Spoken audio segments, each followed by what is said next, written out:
Begin stream.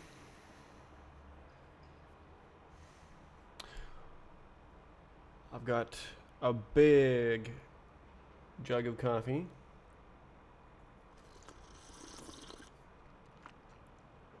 To try to coerce the camera looks like weird FPS. Coerce the feature out of my brain and into the game code. Oh, I've been complaining that the main problem is sandwich. The main problem is that it's a file browser, first and foremost. File management. How many people are playing Bhab?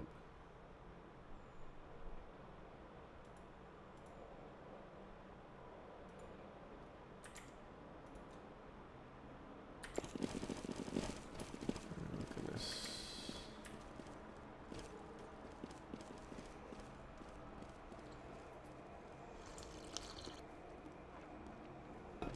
I've got toast in the toaster. How do I play this game? Right.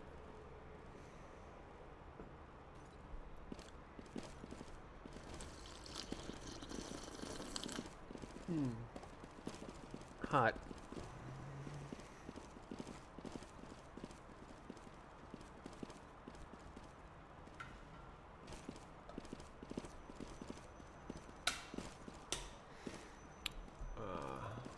Oh, you can't see, right?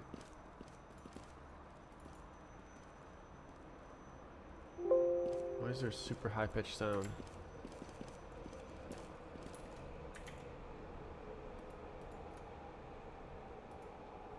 Okay.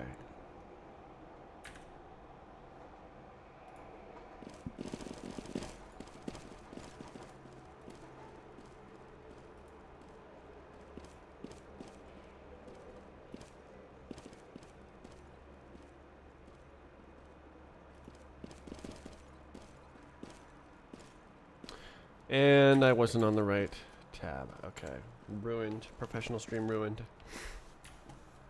I've already played this map.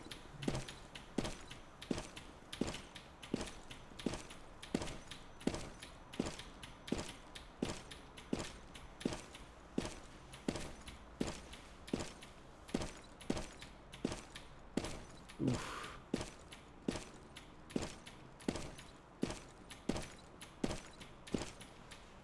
Damn.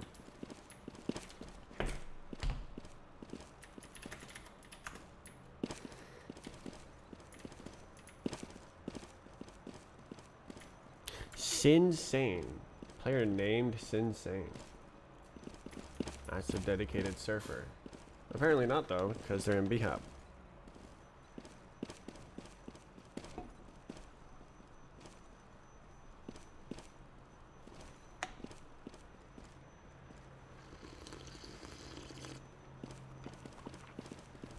Toast is ready. Why is there that sound? It's annoying.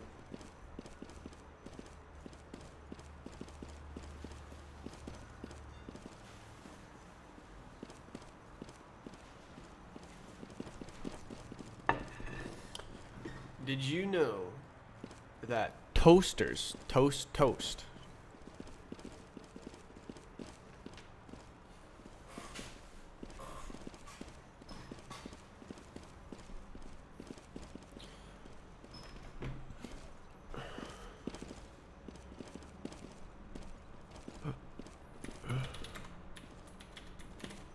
How is the crouch system going?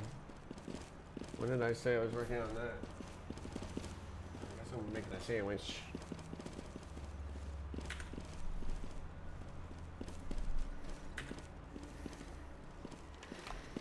I guess I could have prepared a bit better. Oh well. Oh.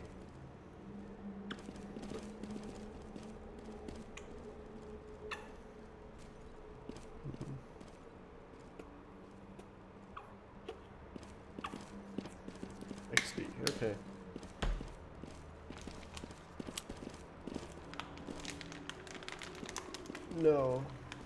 No what?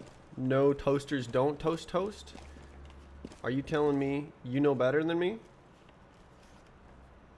So tell me, what does the toaster toast? You're right, actually. Toasters toast bread.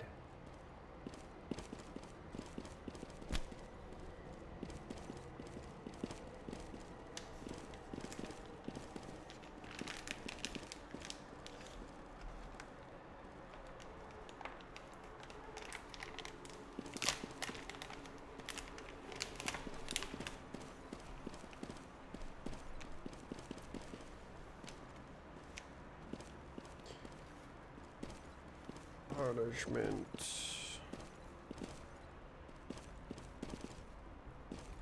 Yes. Okay. I'm gonna put the stuff away. Then I can have a sandwich.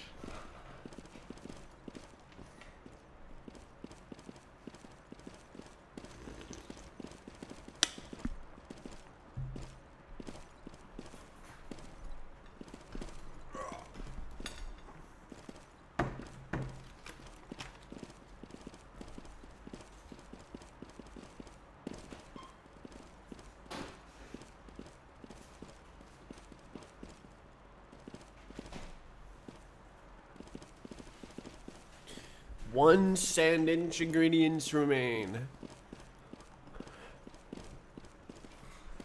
Oh. Cook it again. A wise man once said.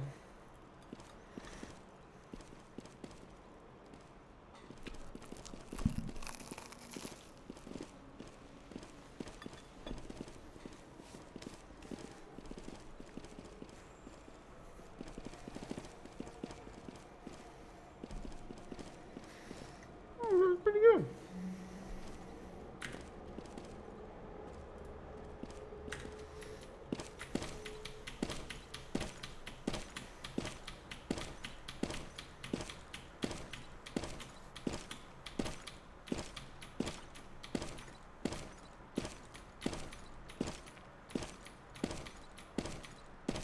Oof.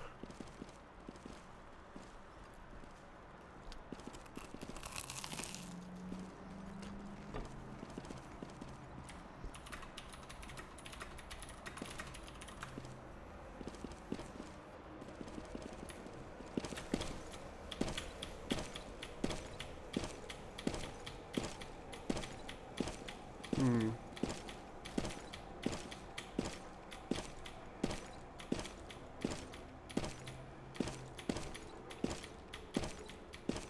Ooh.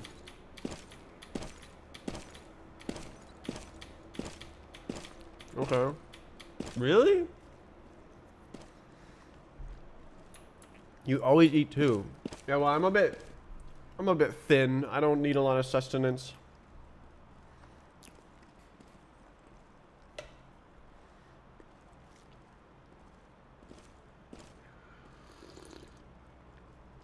I'm a bit weak. I don't use a lot of energy.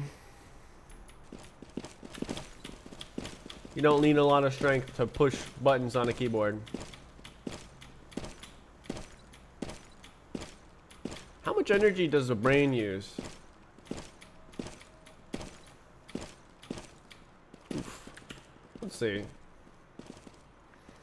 How much percent of body energy does brain use? Okay, I'll type it in. 20%.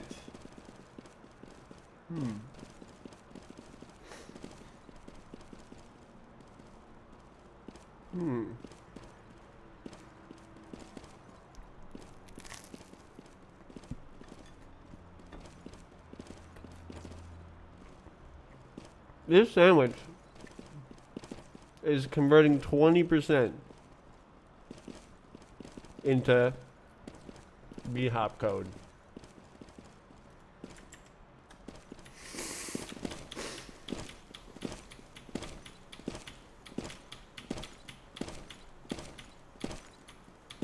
Damn.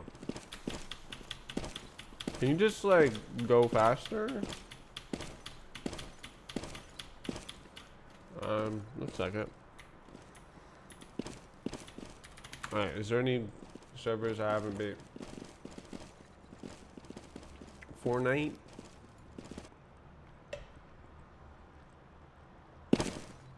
Oh my god, the bots all jumping in unison.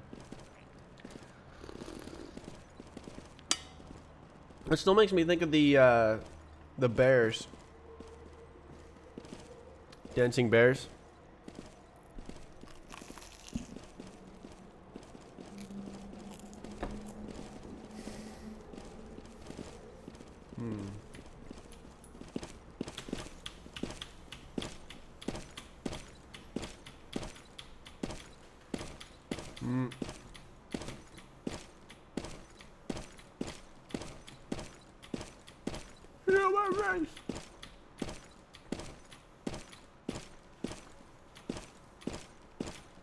Oh, it's not a booster, just spawn. Oh. Where are we going after this? Ooh. Multiple mistakes. Okay, that was easier. Gotta climb.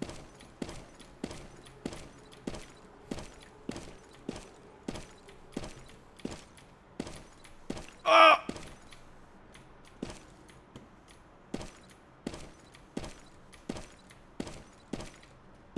Damn. Damn. How did I live? There's that. Wait, that's not a spawn? Didn't I jump on it? Why would it be blue if it's not a spawn? What are you on?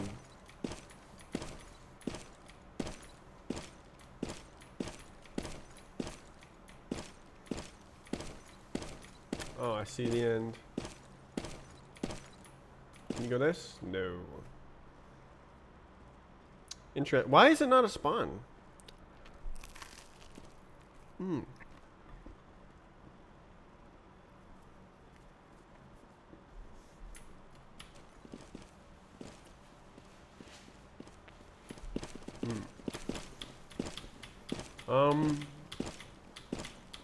I think I could probably beat this map.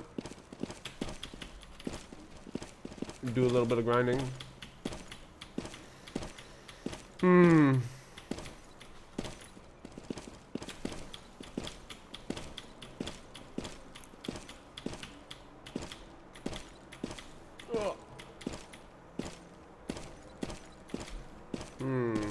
Oh.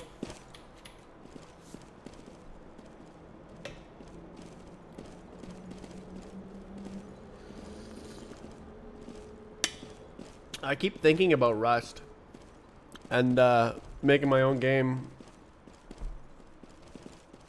I don't want to work on personal bots. I'm only doing it because it'll make me money. I would rather make my own game.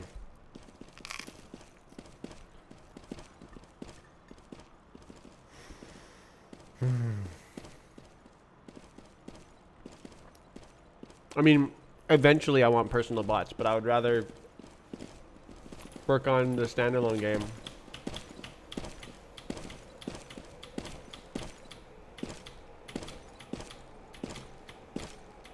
Yeah, I suppose I need to make it eventually. So it still counts. Like I can... It becomes a template. Okay, I mean, that's not the worst. Wow, I suck. So just like the game code becomes a template for the standalone game, like the Roblox game code becomes a template.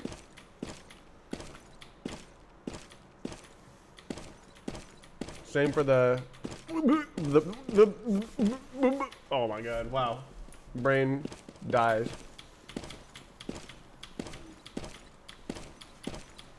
Personal bots code. I mean, it's just a file browser, man. Okay, it's just a collection of edge case rules where customer X doesn't pay up So I have to delete the files, otherwise it'll drain my wallet.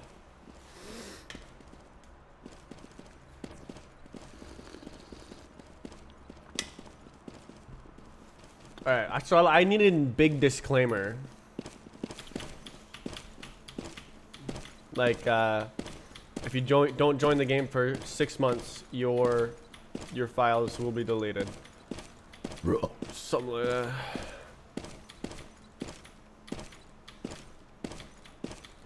Is that Quaternions? Oh my god, I suck. Jump on the stupid platforms.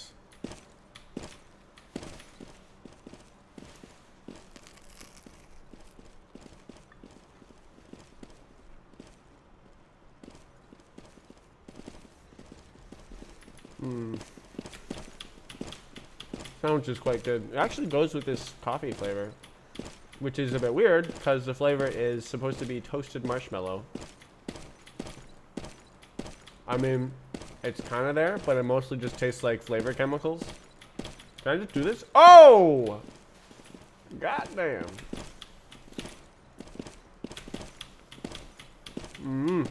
It is good.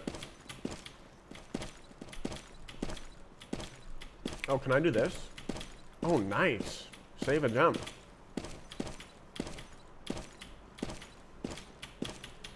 Hiya! Ah! Oh, so fast.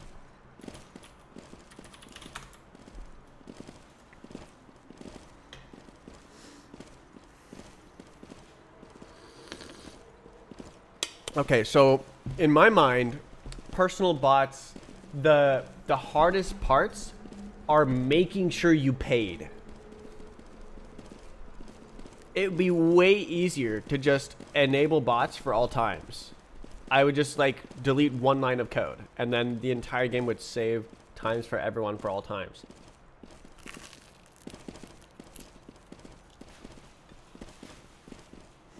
That was one of my ideas. What if I save all bots for all times and then in order to access times that aren't top 10, the player who you're accessing has to pay. So in order for you to see your personal bot, you have to pay. And then it's a bigger benefit to enable it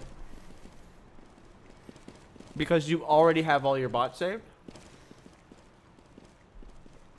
But at the same time, it's also a bit gut-wrenching to go like, oh my god, I haven't been saving bots this whole time. I should get it so I can have my bots saved. Like, I mean, both workings have incentives, so.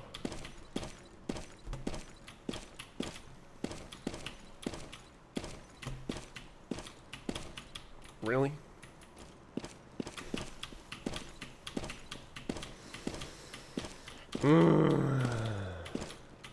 Payment processed. Your payment has been processed. Bruh.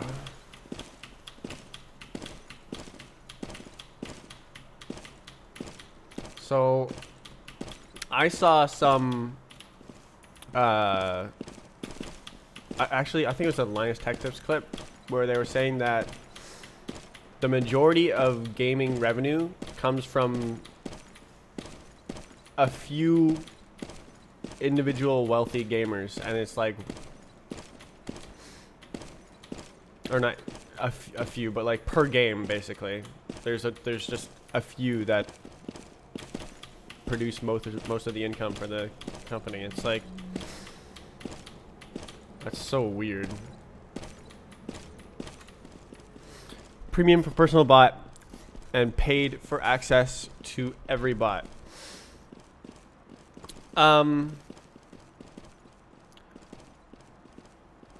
Huh.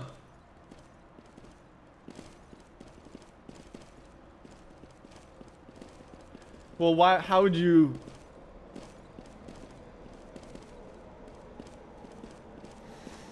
I would want to do a bit of math first, because the incentives don't align there. So like, I would have to calculate the percent of people that pay, and then Oh, actually, if I was gonna make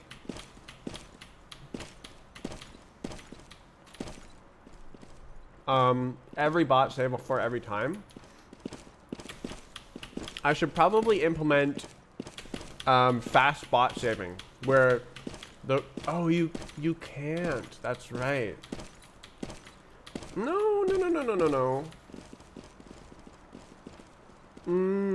Okay. No, I can. Right, I just write the header at the end and then export the file. Okay. Is it fast? I think it would be fast.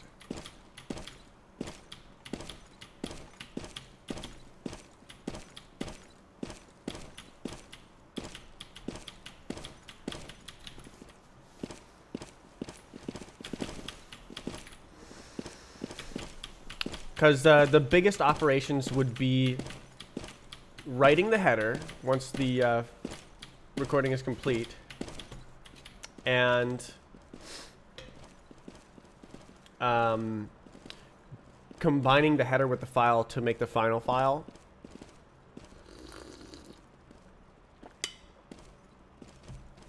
But I think that's not... Personal bots are a pretty good idea. Yeah, I'm just trying to think of what implementation will be best for this game. Oh, damn.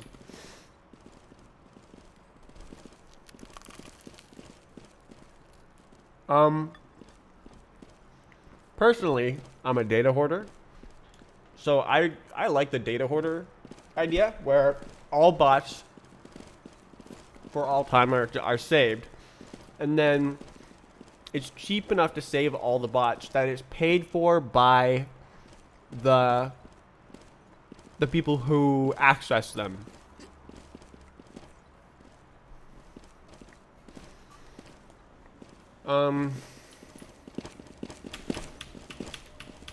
So I can leave the world record top 10 bots free to access for everybody.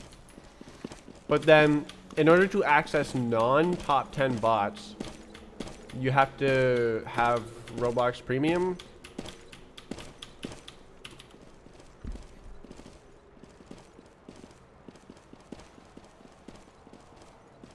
And then is that it?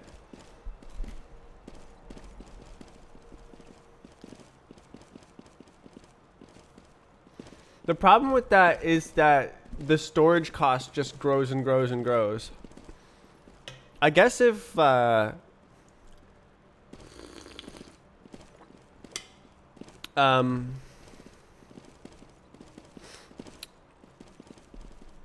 really shouldn't be that bad because it's not a lot of data. I mean, it would be like 100 times more data. At least. Thousands, even.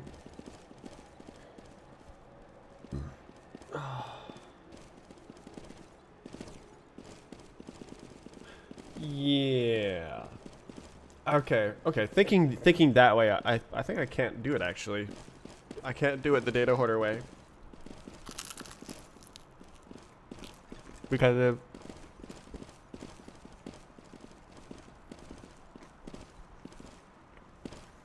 1,000 times more data equals 1,000 times more cost. So here, how many times have bots? Go. There's a few, maybe 20.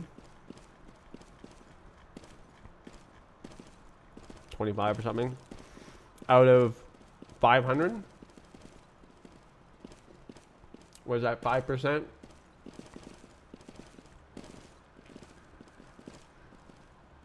So for this map, it'd be like maybe let's see, what's the time distribution? 30 seconds, 40 seconds, 50 seconds. So it'd be like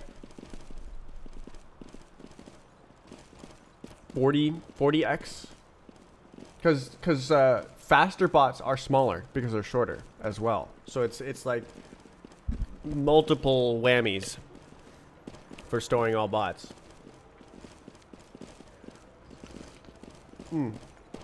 I mean, I guess it's already like that. Well, no. It's only like it for world records. What I thought, my thought was that it would limit times to 2 hours max, because they failed to upload after 2 hours. But if you don't upload a bot, then you can still get a 2-hour time.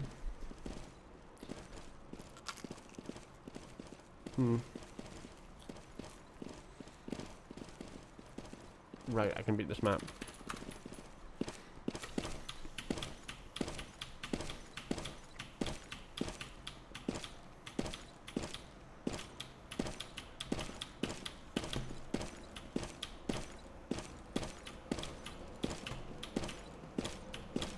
Go, go, go! Yeah! Oh, come on! Okay, where do I jump?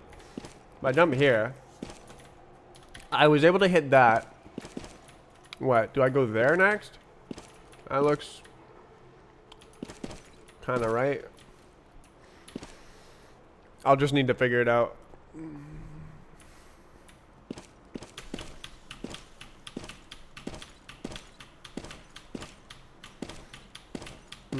So, unfortunately, seems like save all bots.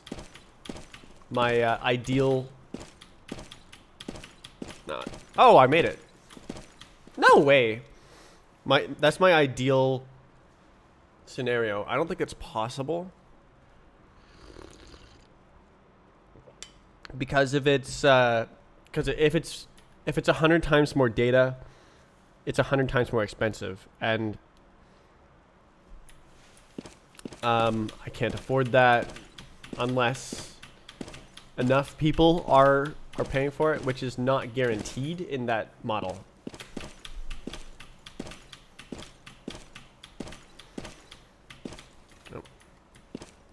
Whereas only people who pay get to save personal bots, it is guaranteed that enough people are paying in that model.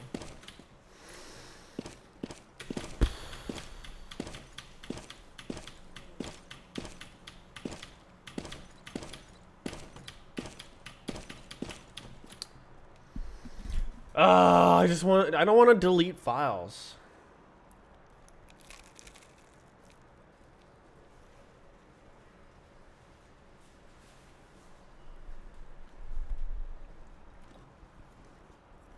Delete non-leaderboard bot. Oh, that's an interesting idea. So,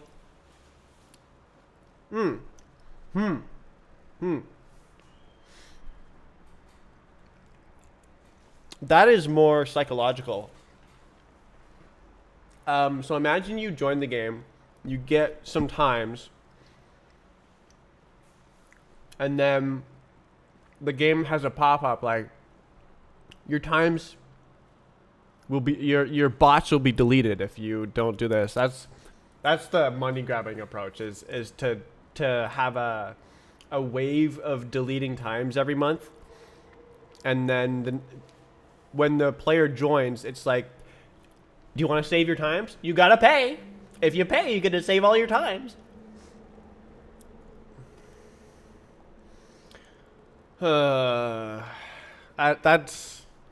That just is not my style, though.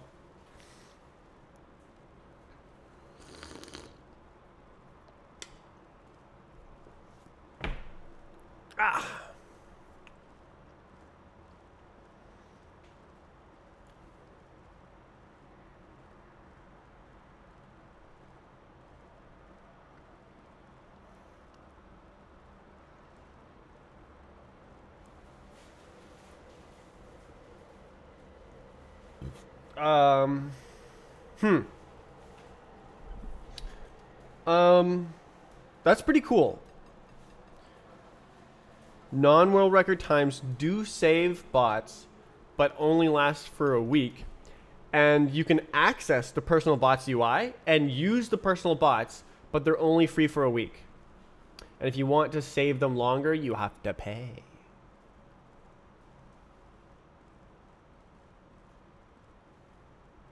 So it's like you dip your toes in. The problem with that is like,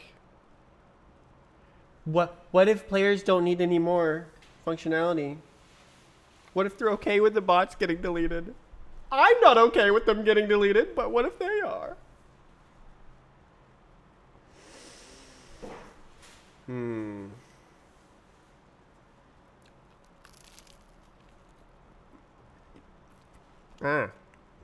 There's a lot of ways to do this. I'm okay. That's okay.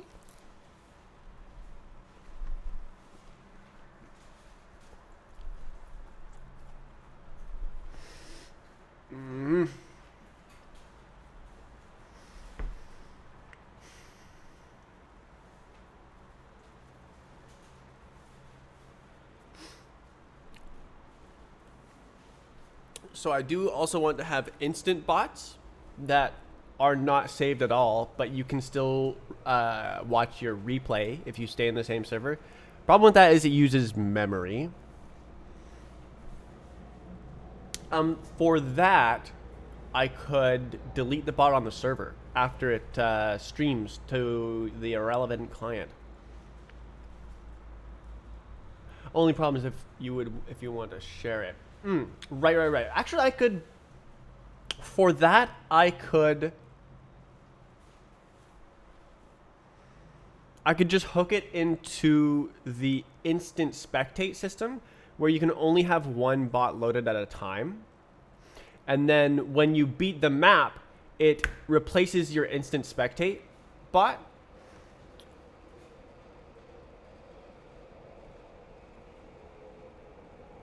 And then the bot is in memory. And there's a right-click save option on the bot. Ooh.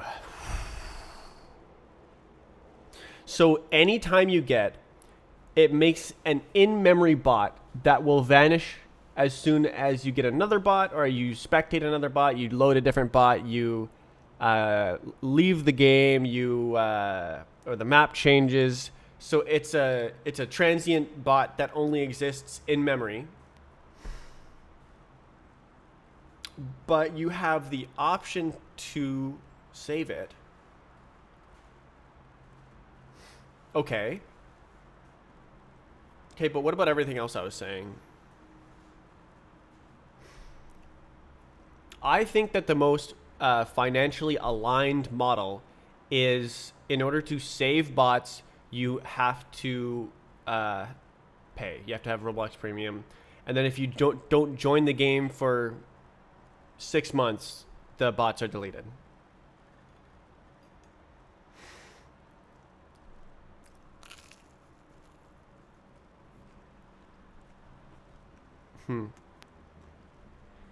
And then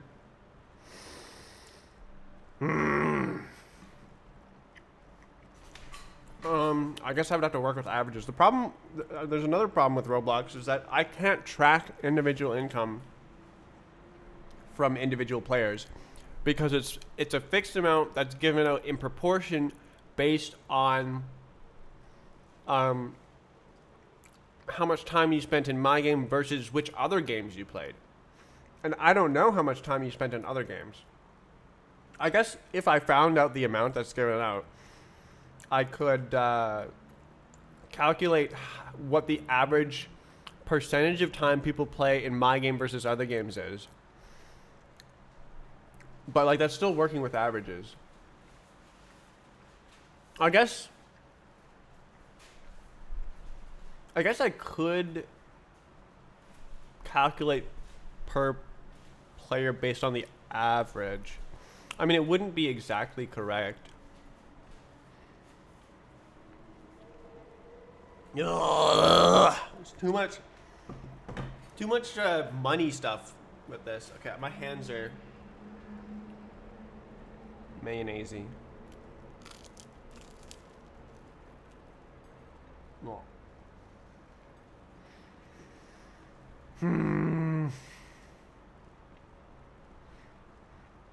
So what I care about is the most financial alignment, where when it costs me money, I have to charge you money.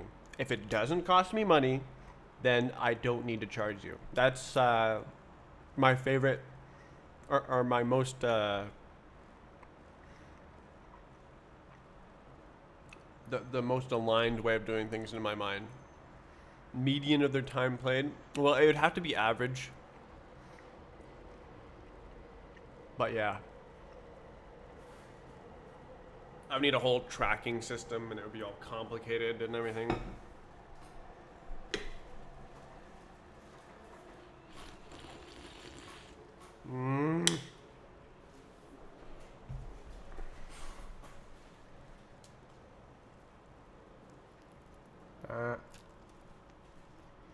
You can vote for who gets their bot? That is very not financially aligned. Poor financial alignment. Alright, I'm done.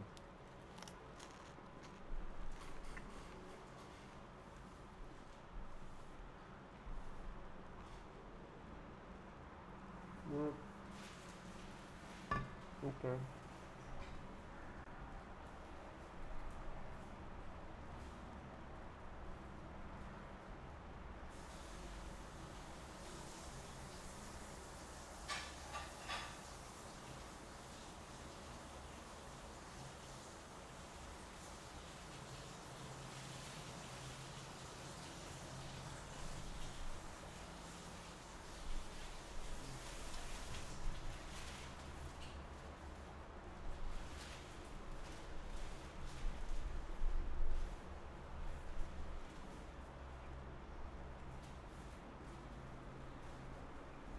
Alright, time to write down ideas. So, I think that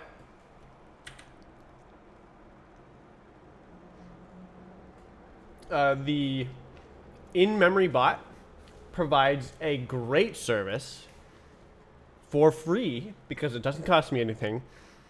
So when you get a time, the instant bot appears for you.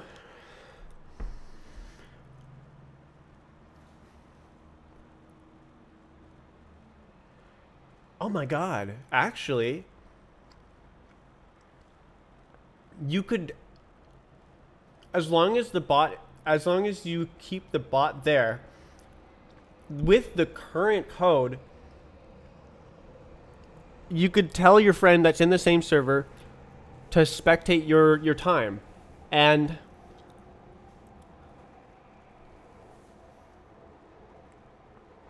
they would be able to do that, even though it's not a saved bot. The code already does that. Oh my goodness. Wow. Okay. I need to write that out. Right. Okay. Always make an instant bot upon map completion. You're making it too good for free players. I'm sorry, I just want to make a good game, man. It's not my goal to make money. It's my goal to make an awesome game. Making money sucks. It feels like I'm stealing. What I want to trade. I want to give you something and then you give me money.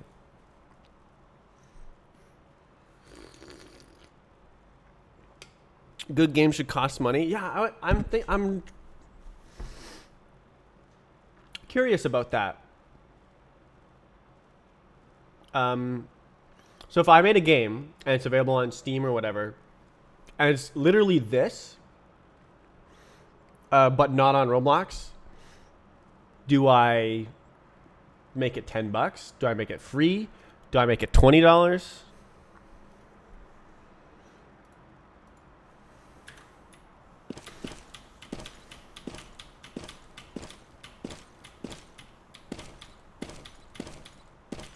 Do I have a free version?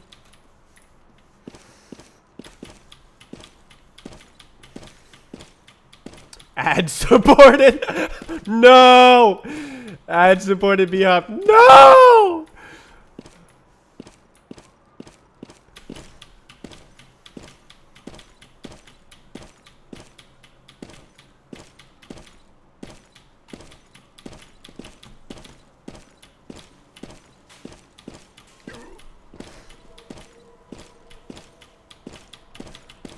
Okay, go forwards.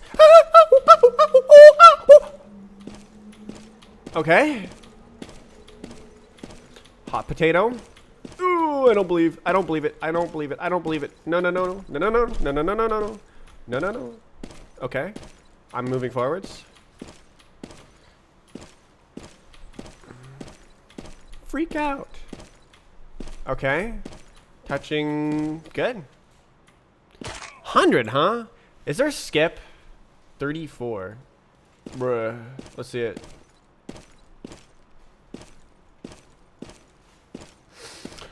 Yeah, no, there's got to be a skip. Show me the skip. Or was I just slow here? No way, I was just slow, right? Okay. I didn't believe that jump, but it did exist. Okay. So I was just slow.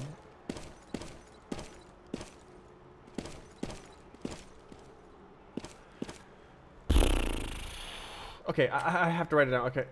Always making this map completion using the existing instant bot system. Add an option to save the bot.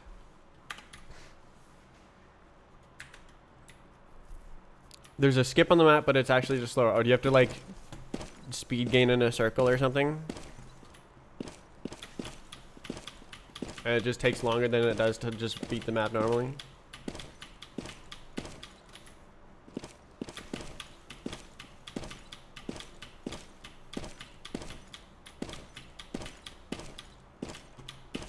No, it's not gonna work.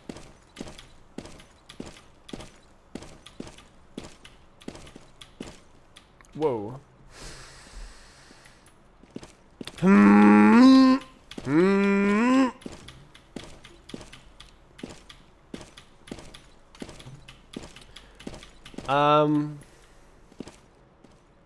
So okay, the current thingy-mabobber is when you find a bot, you're like, I'm gonna spectate, and then it goes like, and it says private. Okay.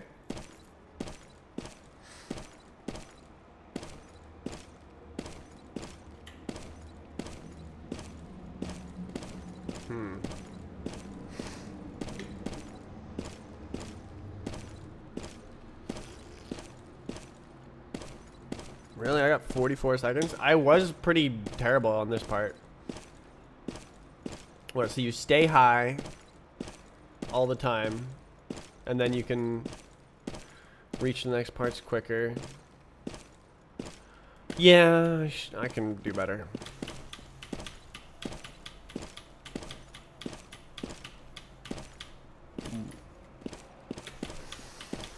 Okay, so I like that idea. Good brainstorm session where you have an instant preview when you beat the map, and it's just in the server memory. It's not saved anywhere, and it can disappear at any moment if either you get another time or I made that, or you load a bot, or the map changes all the things.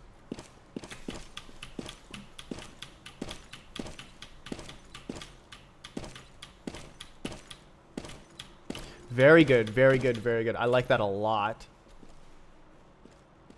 Man, my mouse just drifts all the way to the other side of the mouse pad.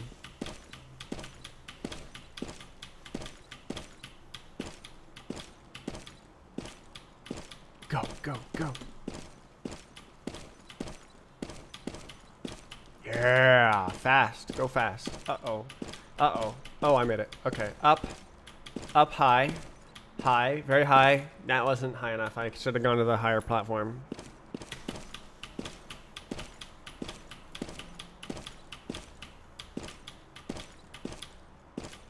Not fast enough. Not gonna make this.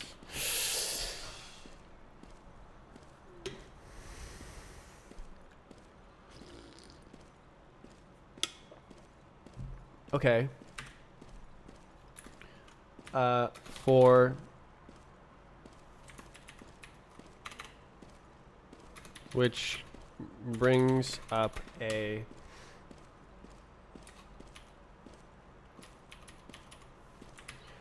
premium prompt. Ooh, premium. So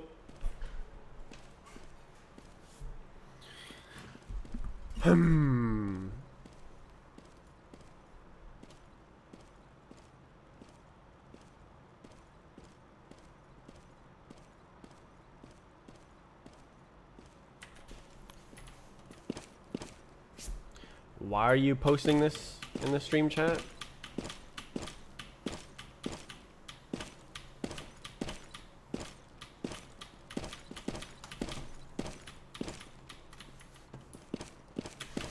Excuse me, Mr. Streamer, do you know what to do?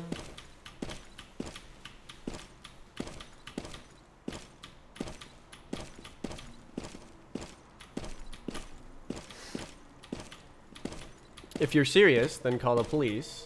If you're not serious, then know that jokes require mutual context.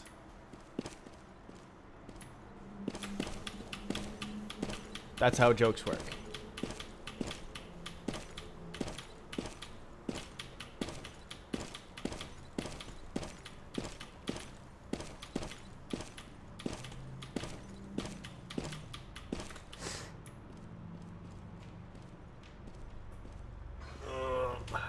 My favorite streamer, Oscar the Grouch.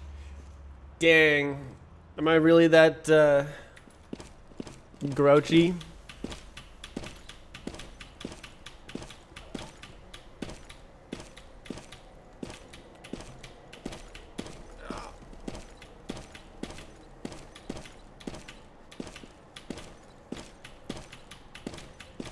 Okay, up, stay up. Up high, yes, very good, very good, very good. Good job. Okay, don't ram into the front of the. Okay, okay, I'm going forwards.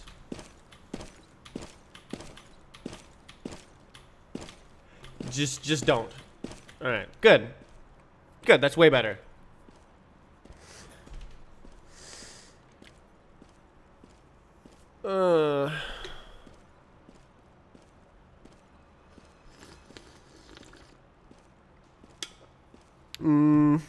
Okay, okay, so that's one idea that I really like. YouTube chat, yeah.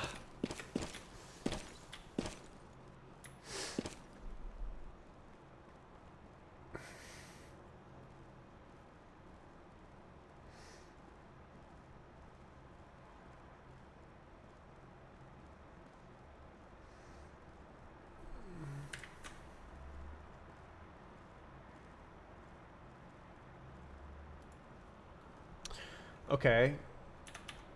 Okay, shh. Alright. Personal bots. Okay.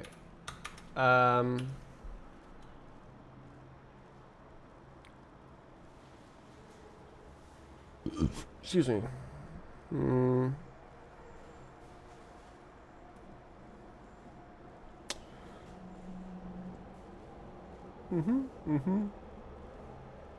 Dude, I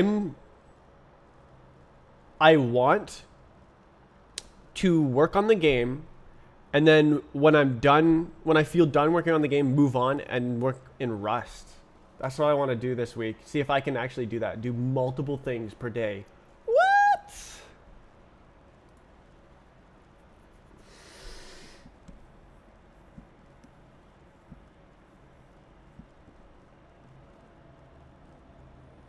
Is there any way to achieve similar file sizes through NVENC everyone instead of STVT everyone? Do you have an RTX 40?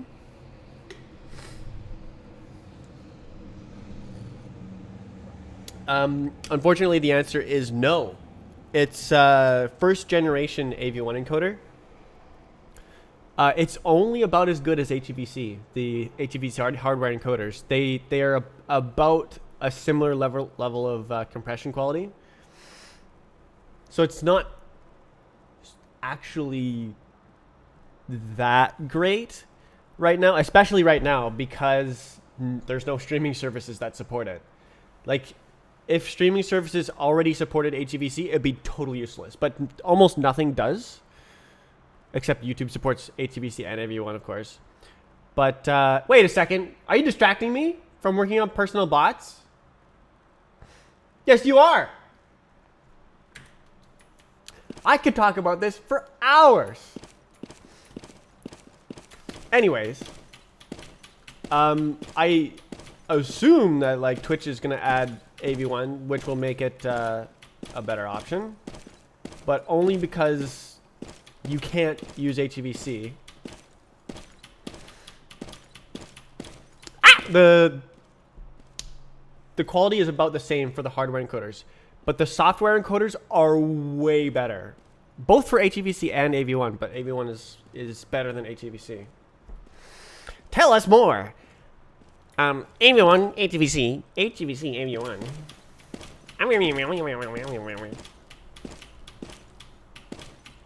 So yeah, it's not, basically the use case for hardware encoders is when you're time restricted. So either you want to transcode really fast, or you have to live stream and you don't have enough CPU power to encode, or like you don't have a separate computer that won't affect your game performance. So like for me, I have a streaming server, so if I upgraded the CPU, I could stream in AV1.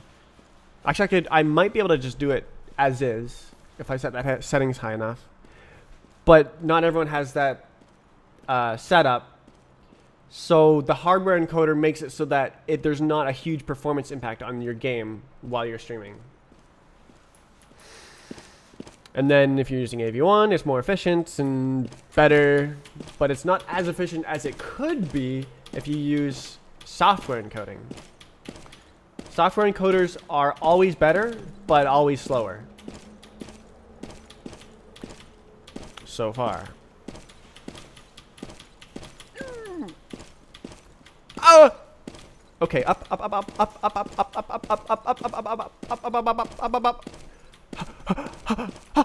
Oh, come on! That was so close. Kept getting game starters? Yeah. The game has to fight with the encoder for CPU resources. But when you use the GPU encoder, it's a completely separate section of the GPU, and it doesn't have to fight with anything. It's used dedicated for encoding. So it's not like taking away from the shader compute that the game uses. It's a totally separate thing, which is why it doesn't lag at all. Okay. Go high, go high, go high, go high. Yes, good, good. Okay, we do the fast go. Wait. Okay. I saw that coming and I just panicked. Damn it. I'm gonna fight you for CPU resources. Yeah. So my dream setup for streaming. Well, I guess I have multiple levels of dream setups. Okay, so my first level is what I'm using now. I love this setup. It's awesome. I'm streaming to a streaming server, and then that server streams to both YouTube and Twitch by making different qualities and resolutions based on the service limits. So YouTube, it streams in 1440p, 60 FPS at 50 megabits. And then Twitch, it streams in 1080p, 60 at 8 megabits. So that's my first level of dream setup. Then next dream setup would be if Twitch gets AV1 support, or literally any streaming service gets AV1 support, to stream to my server, then the server encodes AV1, and it's like 1440p at 120 FPS, same bitrate as Twitch, but like amazing quality, right? That's the next level. And then my ultimate streaming setup would be client compositing. So what would happen is my game, the cameras, I guess, and all of the stream elements, like the text, the to-do list and stuff, would be streamed as separate tracks. So you'd have a dedicated video track that only has the game. You have a dedicated video track that only has the camera, and it's like 1080p 60. And then you have a dedicated track that only has the hand cam, I guess. So you have 3 video tracks, and then you have an audio track for each thing as well. For the microphone, for the game, for the music, for voice calls from my friends. So there's 4 separate audio tracks, 3 separate video tracks, and it's I guess they have different quality levels each as well. And then the client chooses which tracks it wants to stream, and then there's a default configuration for compositing that is communicated to your streaming client or your player, I guess, your stream player, and it arranges the cameras with the certain resolutions, and then arranges the stream elements according to your scene layout. But you're receiving each element independently instead of a final video. So what you could do is turn off the camera. You could turn off the music. You could turn off my voice.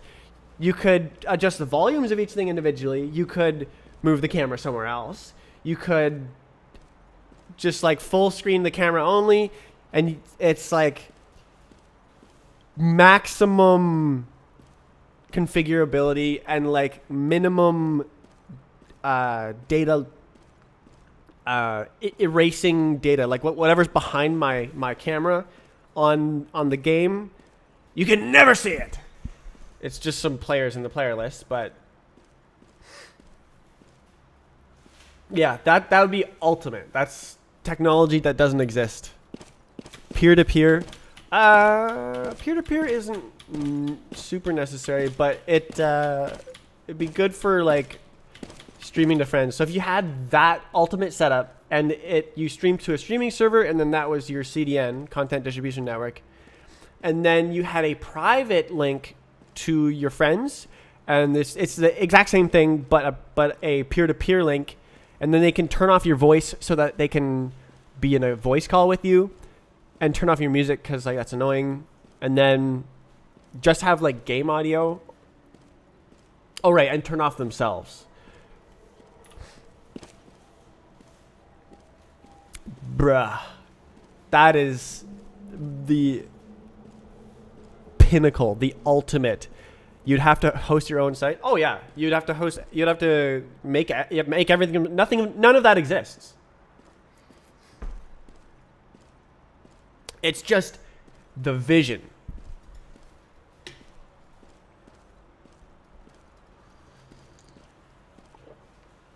Make it so when you stream, you put your voice in the game. Can't do that in Roblox. I mean, you can if I enable the voice chat, but no, I'm not gonna do that. And it's like not the same thing.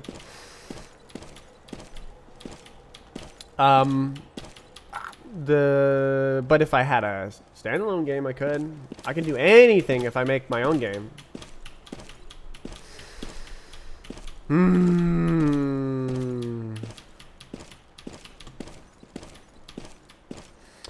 Oh man, it's so great having a chill streaming empire where people, whoa, that's illegal movement. People watch me code. Thanks for being here.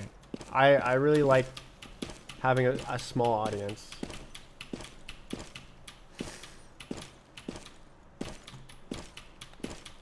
Viewers react. Streamer reacts. I did it again! That's illegal movement. Avid stream watchers. Ugh. Oh, back crack. Make a soundboard, in-game soundboard, Quaternion sound effects. Quaternion bro sound effect number 2.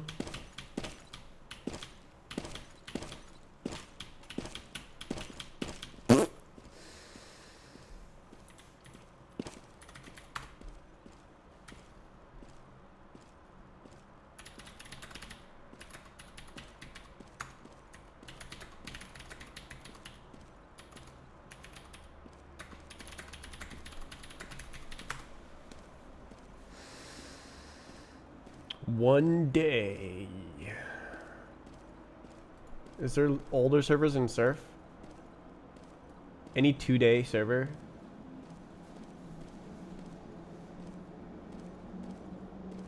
Scam.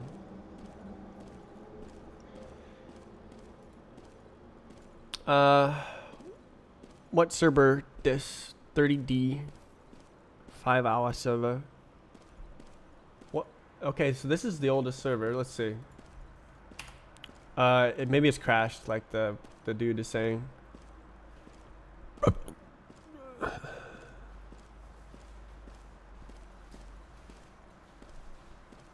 Okay, we're gonna look at memory.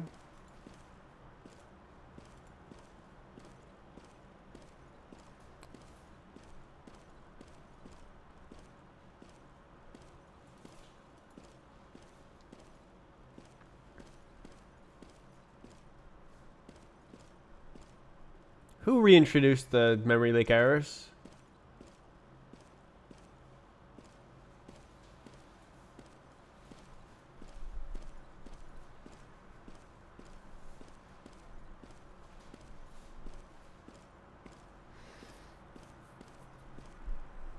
How is Geometry Query leaking? It's just part of this group. It just lists these as a group. So there's RPC, timeline replication, and Geometry Query. And almost certainly it's timeline replication that's doing the big leak.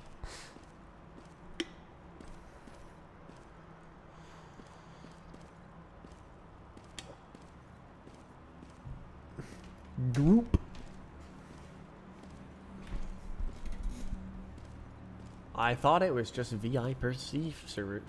Wow, that was a misspeak. That glitched. It's glitching. Fix it. It's like quite fixed.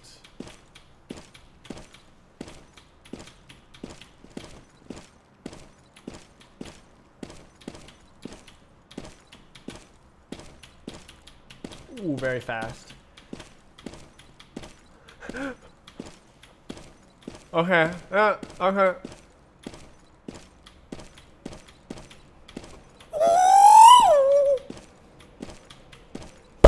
Okay.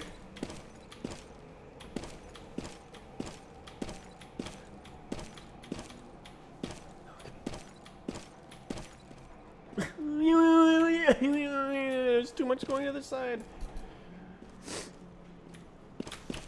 Okay. I'm gonna join the big server if it still exists. Hey! Alright, let's see. What do you say about the memory? Oh! Look at that. Only 3 GB.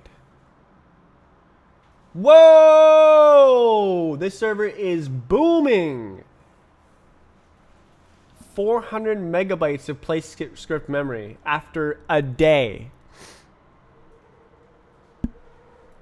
But untracked memory is 2 gigabytes, so whatever that means.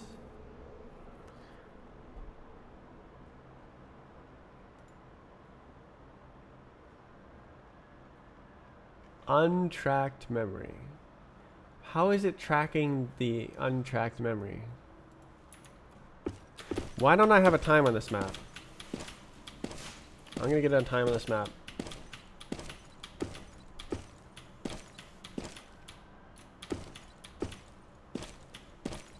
Ooh.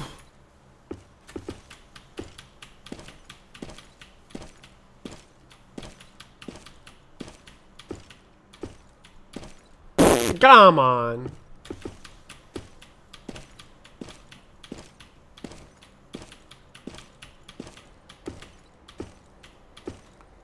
I saw that coming. That was a really nice run. Very, very fast. Yeah, no, that's not it. That ain't it. Why did they revert to the old console? Huh? What are you talking about? Was there an update and then they deleted it?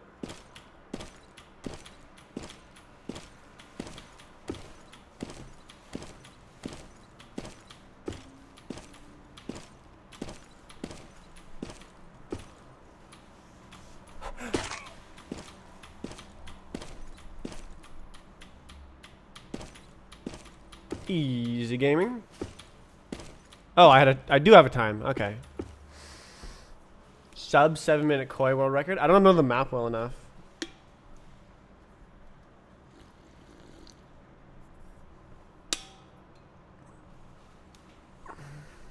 They changed it ages ago, similar to the old one. Ages ago.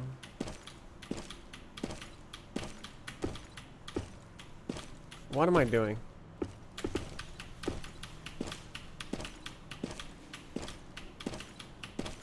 That used to be hard, hitting that first doodad. Woo!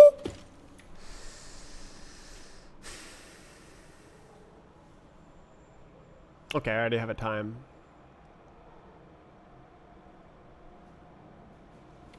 Okay, what else for personal bots? Stream title. Okay, if you don't join the game for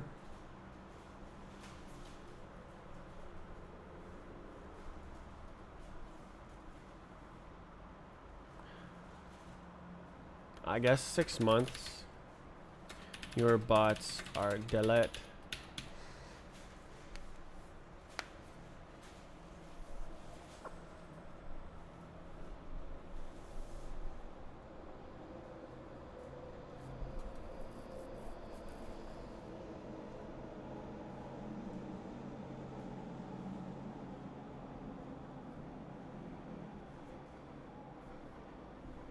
What's this song?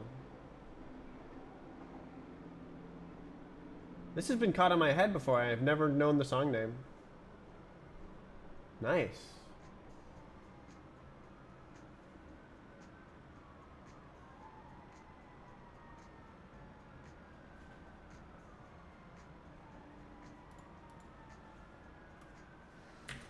Bot unreleased map.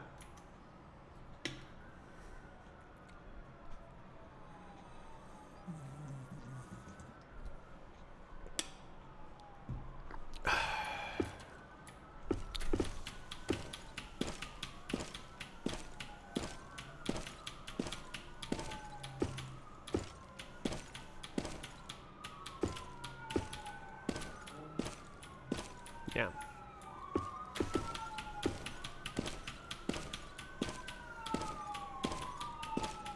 Wee. Whoa.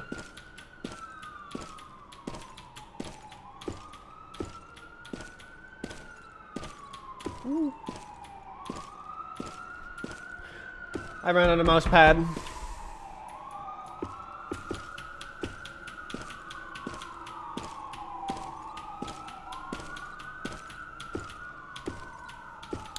It's not fun living next to a fire station.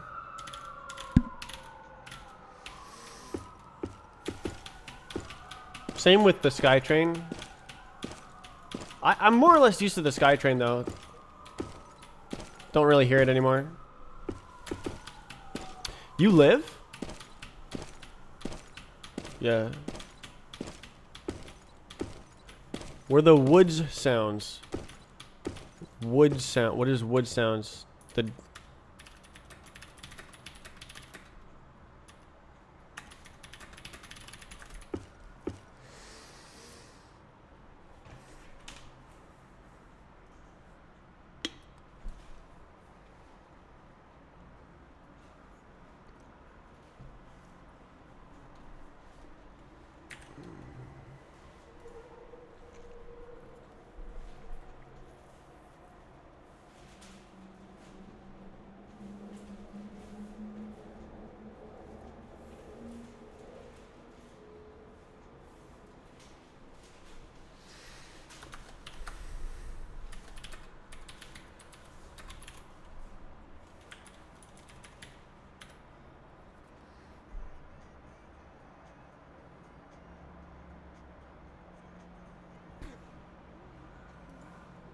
Koi run? I guess I'll go take a look.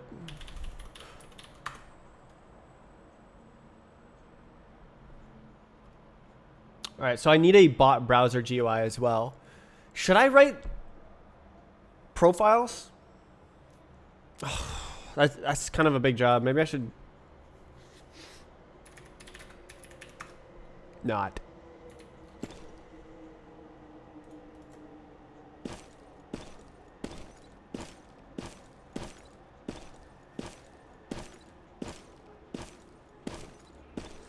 MMR?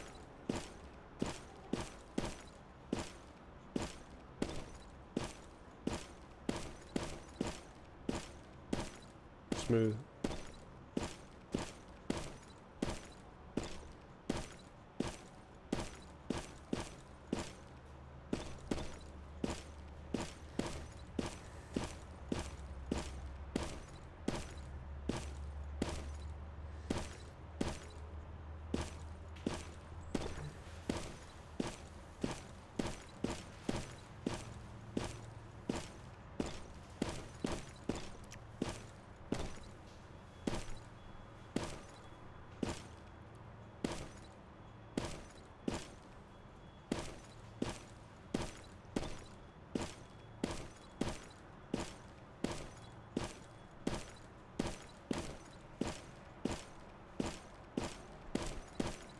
Very smooth.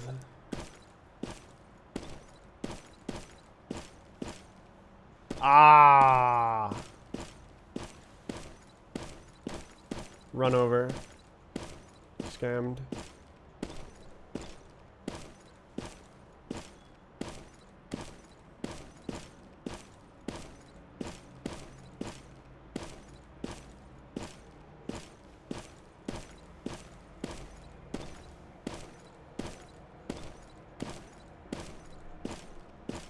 Hard part?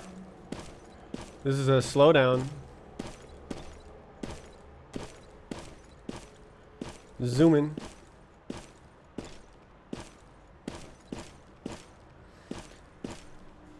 Accuracy player. Wait till you see the route at blue. I won't have to wait that long. What?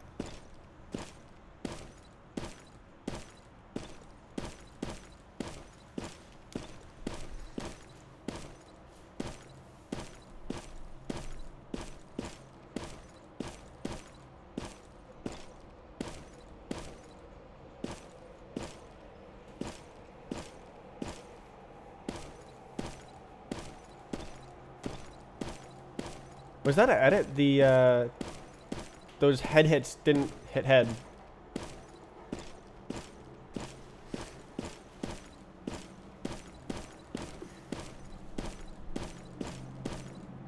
Oh my god. There's just no good way to do that. I guess just a bit more practice and then you can hit the climb.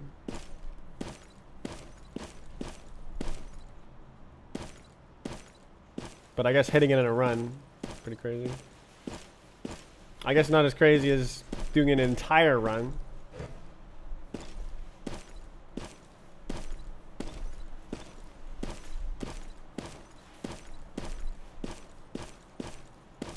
Wow.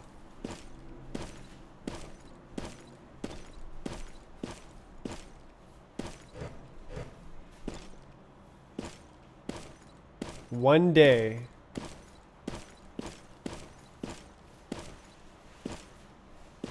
Nice.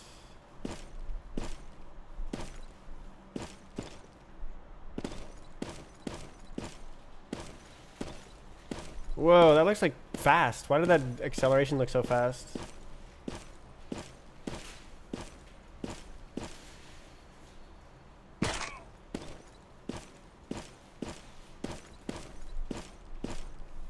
Oof. Wow, that's crazy that there's so few failures so far.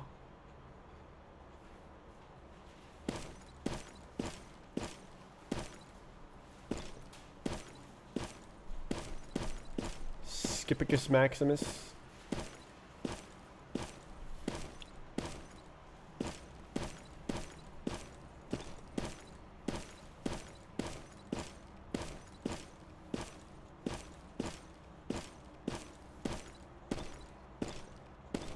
Two fails. Spoilers.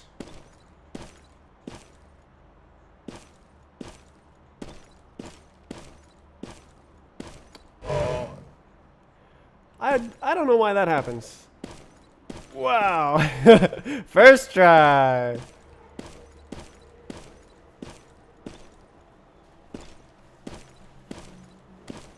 Already seen this two fails? Yeah, spoilers. There's no more fails.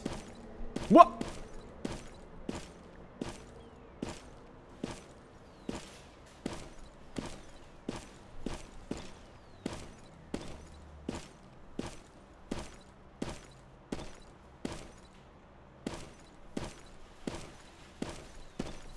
Song is still going. I mean, that's the point. This is all remixes making the songs longer. Ah, lying.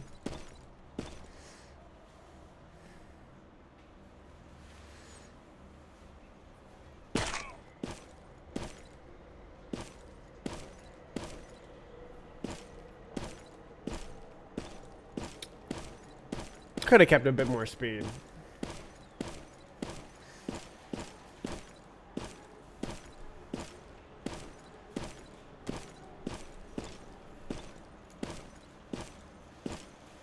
Have people made MMR? Yes. Okay, we're on the final.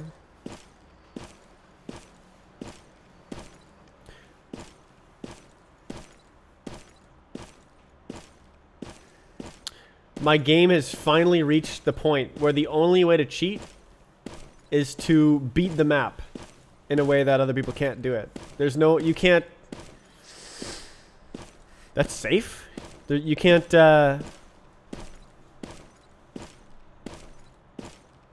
just teleport or something.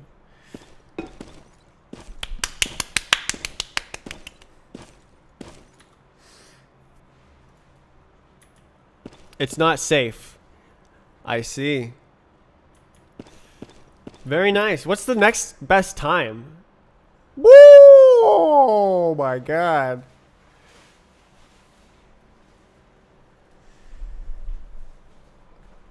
Awesome.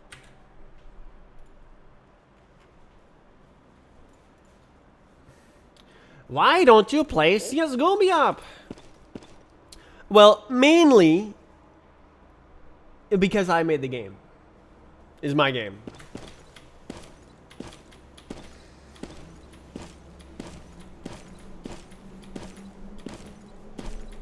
Oof.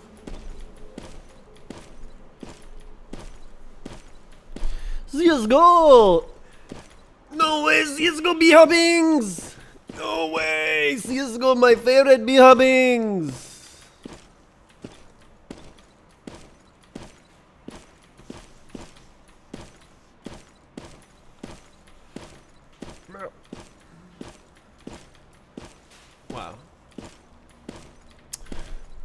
Wow. Gosh. I just want to make a standalone game. I don't even want to. I don't want to. What don't I want to do? I don't want to deal with Roblox. Oh, what the heck? I want freedom. Can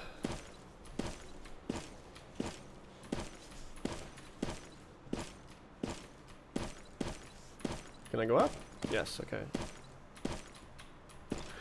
Rust. Oh, Rust. I need to think of more things with personal bots.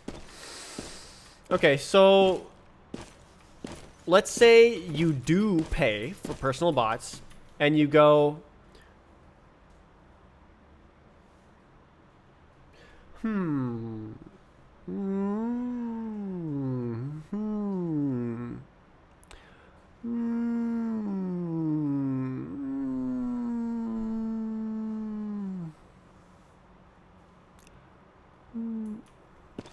Having the mouse still displayed while moving is kind of cool. It doesn't look like that on my screen.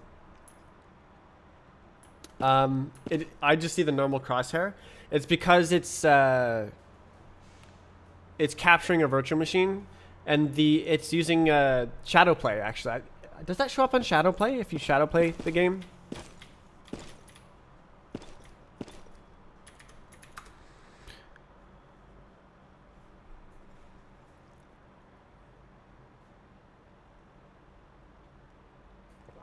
It's the same capture method as Shadowplay. I hacked my NVIDIA driver so that I'm allowed to use Shadowplay capture.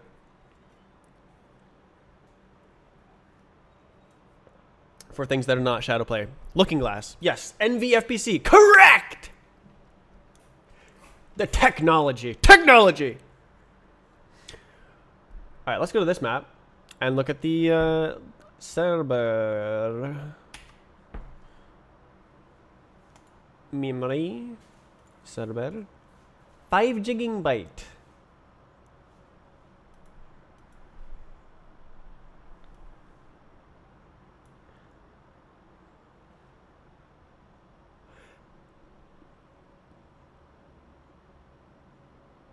That just looks like the old. Is the input latency noticeable? No. What it does is it directly forwards the mouse events. So there's a kernel level input switching called EVDEV, I think. And so it just switches the mouse inputs to forward to the virtual mouse for Windows. And so it's like, yeah, so the mouse inputs are not delayed. And then the virtual machine is within a couple percent of native CPU speed because virtual instructions are very fast. And then it's running a physical graphics card, and the physical graphics card is plugged into the monitor, so you don't get any latency that way either. So it's just a perfect experience, straight up.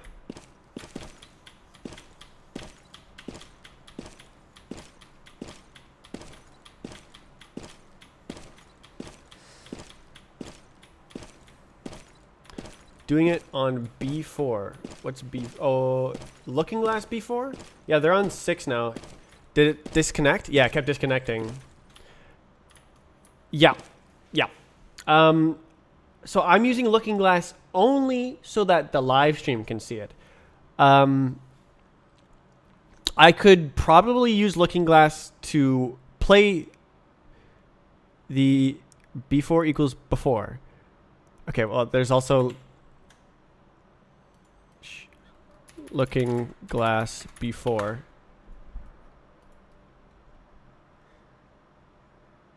What? Yeah, it's a it's a version 404.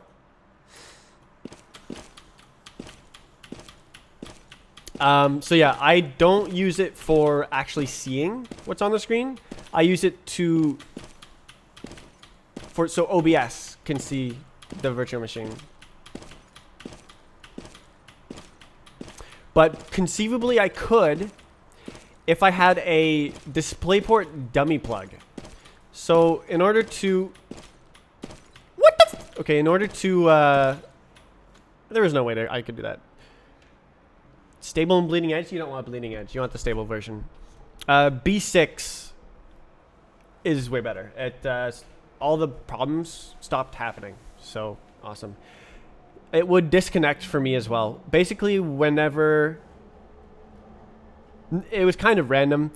I have several stream recordings of Apex Legends where it just stops working halfway through, and it's just a no video for like 6 hours because I don't notice it. It's just audio only. But that doesn't happen ever anymore. So cool. Software. Let's go.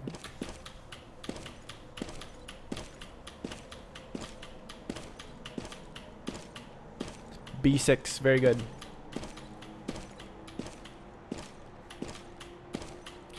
Apex Legends. No way. Oh, can I make this?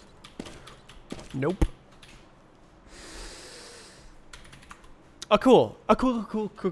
Okay, more thinking about personal bots. Think more. Thinking.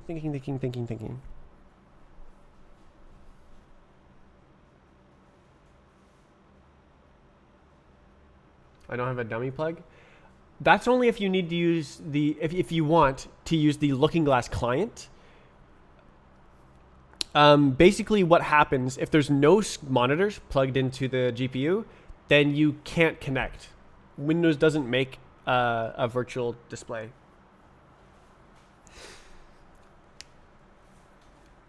It just will refuse to connect.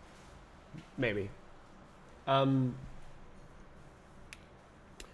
I can plug my monitor via HDMI in, but then Windows thinks the refresh rate is 60, which is too slow. So I need a DisplayPort dummy plug if I want to use Looking Glass. Feel like trying again? It's straight up a perfect experience. There's like 2 games. I think Tarkov.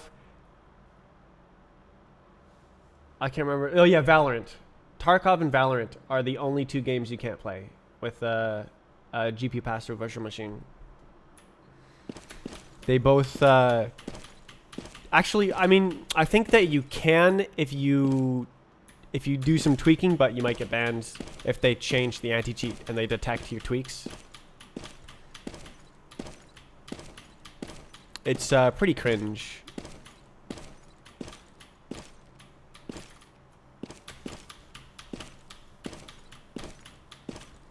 And Siege? Does Siege block virtual machines as well?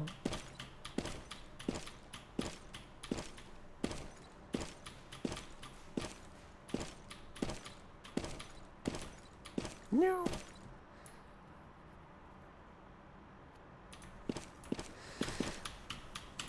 Yeah, but who plays that game?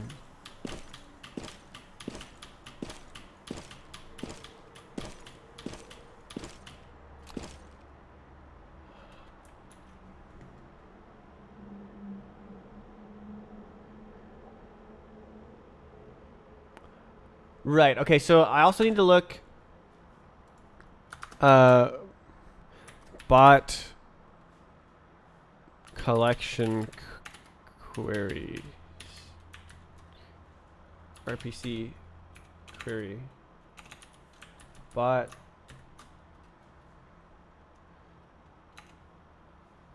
Get list. RPC query. All right. Let's see. What the hell? Actually, it'll be here. Okay, so I think this was easy. I think I just went like this, and it was like, yep, done. Yep. Okay. Go here. No. This one. Bots. Get list. ID list. I see. Okay, no, and then there's list. Okay, there's list request. So what data is in there? ID, time ID, date, file ID.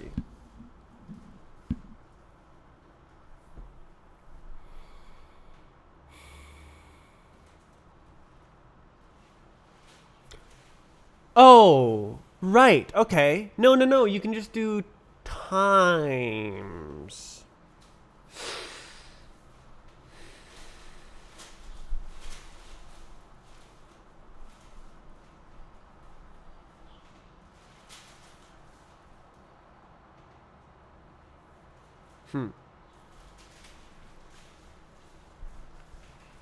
Finally, personal bot. Waiting for years.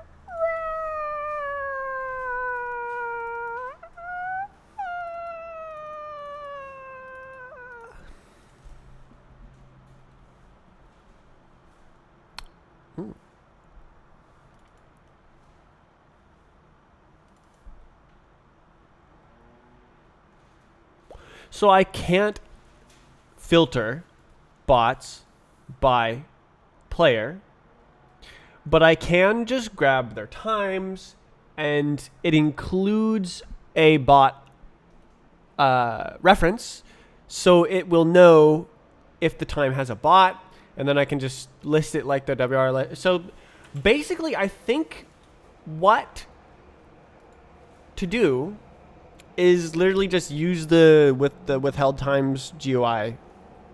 So this one, you just use this.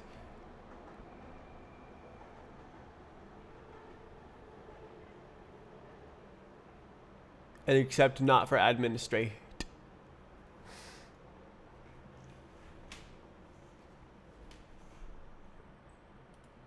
No way. Look at all those bots. And then it just gets less and less. Fly trials. I had fun in that game. And then I just stopped. I was like, eh.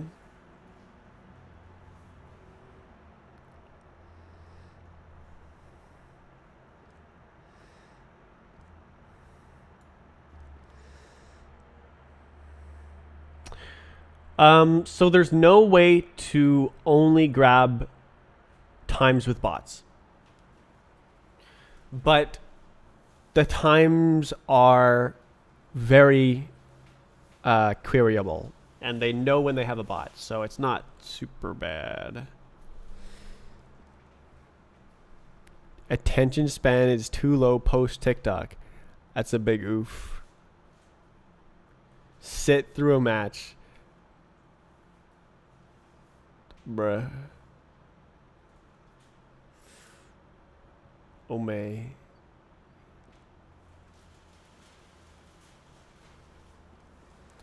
The bots are queer? What did he say?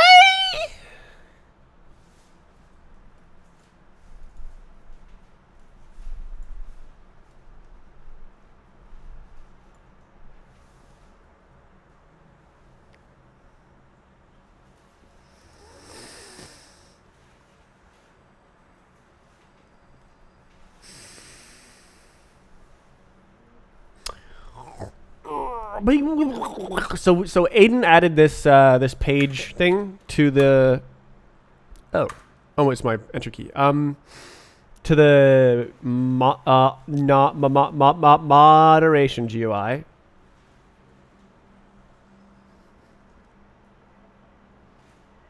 I'll be there. Good song.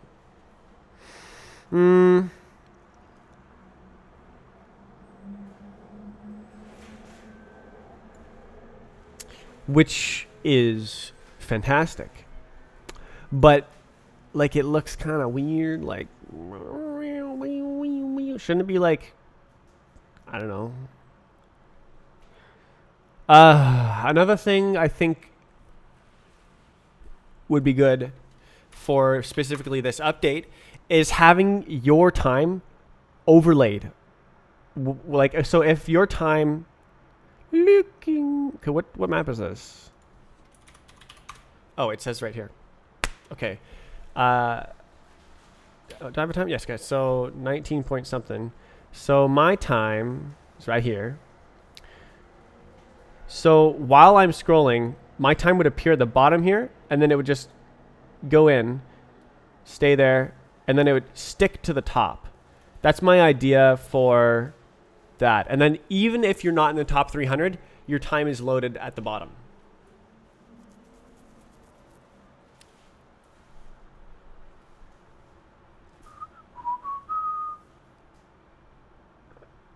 Actually, does it have the placements? I don't know.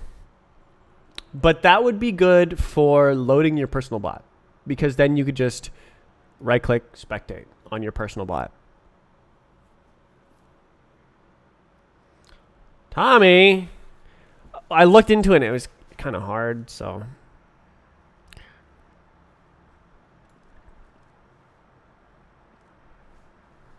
I was hoping for like an afternoon project, but it seems like it's more of a minor overhaul. I think I got all sucked into thinking about replicated lists, synchronized lists. Just have to know if your time is on screen or not. What does that mean? I don't know. It'd just be in the scroll logic or something.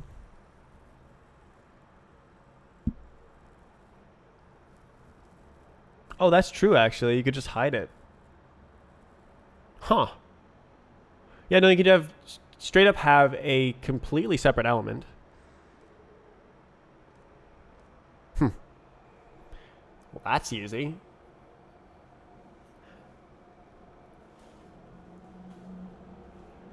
The problem is... Oh, I guess not, actually. I could just shrink it. I could shrink the little container. Well, that would make the scroll bar shrink. And it would give away the fact. Oh my god. Yeah, the whenever I need to draw a GUI on top of another GUI, it gets harder.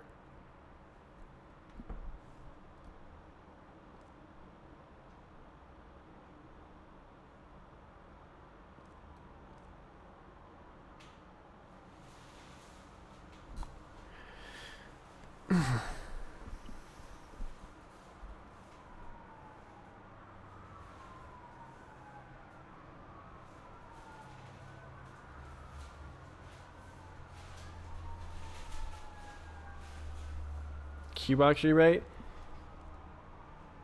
I already did that, man.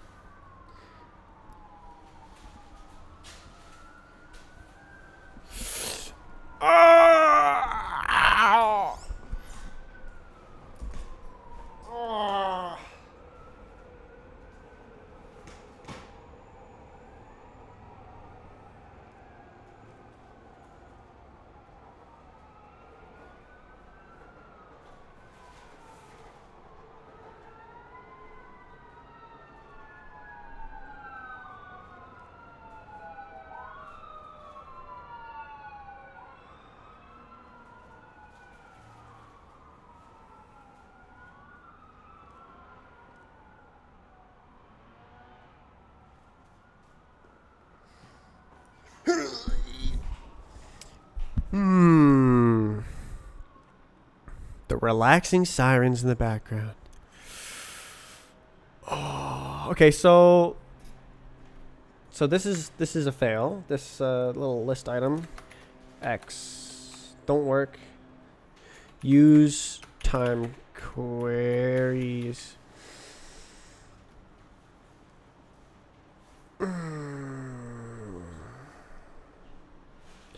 Bot browser GUI.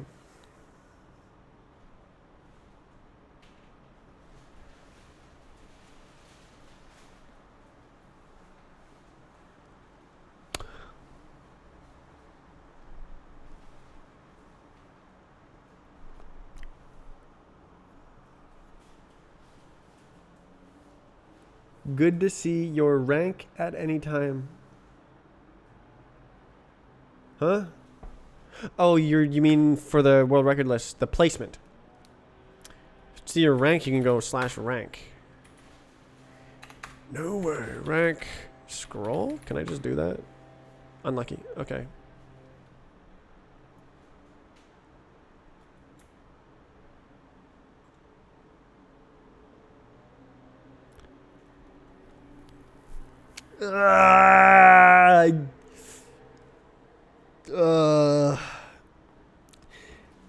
It's so boring. It's a file browser, man. Ah.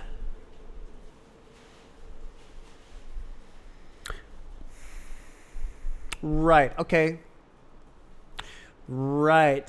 I also want you to be able to record custom recordings. Like look at this record. I guess I can do this.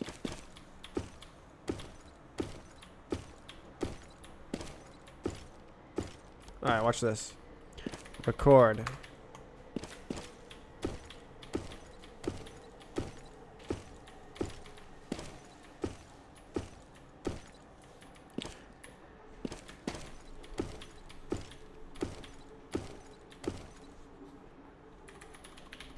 Boom.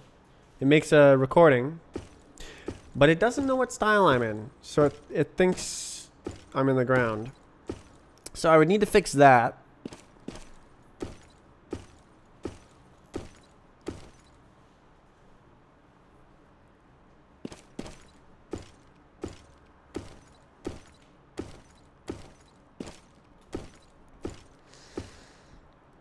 So you see how it starts a new timer? So the recording includes run information.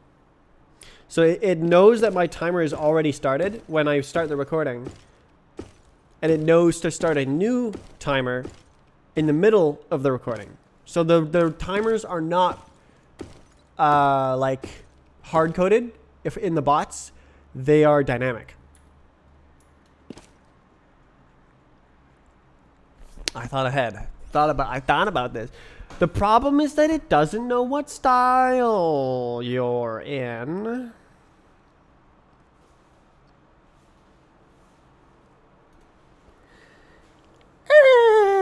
It shouldn't it be in the... Why is replay bot short? I explained that. It's because it doesn't know what style you're in. I guess I didn't explicitly say that was the reason. But I mentioned it. I think I said... No, I think I explicitly said that's why. Listen! Listen!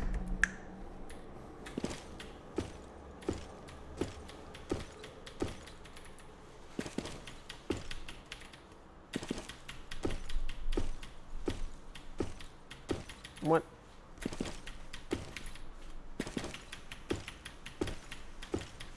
Oh, easy. Okay. Oh, and then I just ruined it. Cool.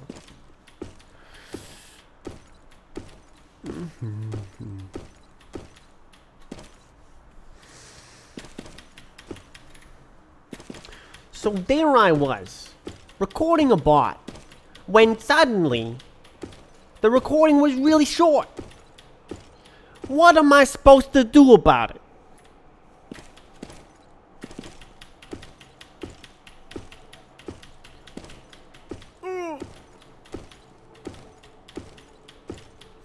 Don't weigh me down. Did I guess right? Yep, that's it.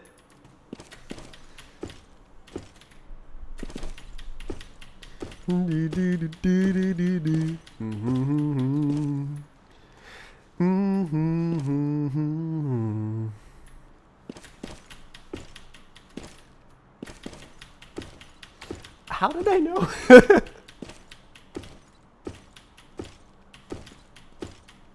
It was just the drum beat. Don't bring me down. Don't bring me down. Don't bring me down. Alright.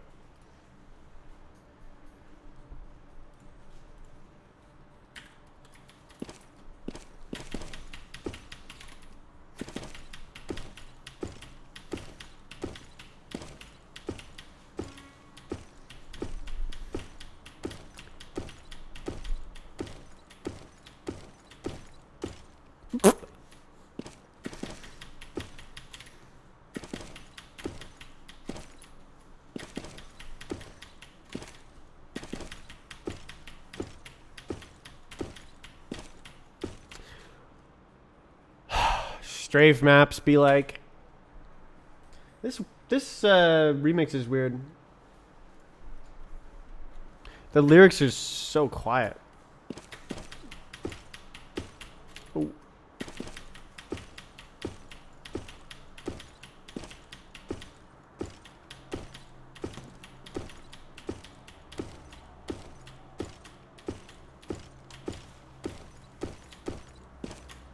Pretty sure I already have a run faster than this. Pretty sure. Yeah.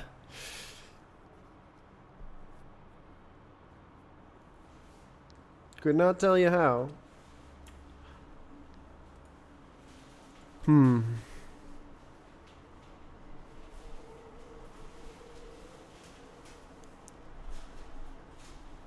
Okay. Does it read? No. Does it? I don't know. When does it set the style info? Okay, I think it pulls the style info from the player rather than the recording.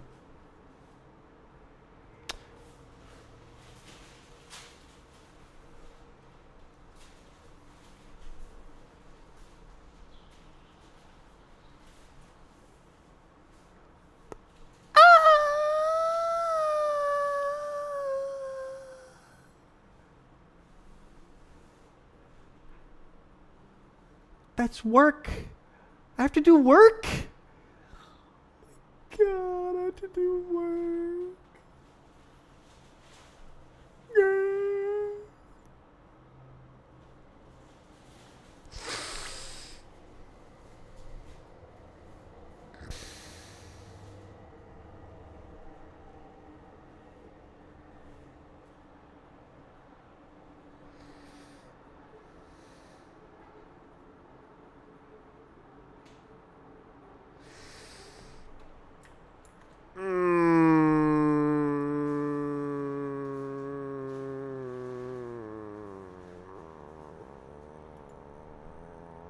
Okay, what did I just say? Right. Okay, so actually, is that an opportunity? There's 3? Okay. I want to delete this.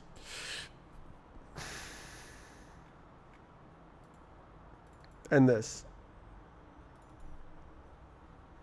So this is some goofy hack I made.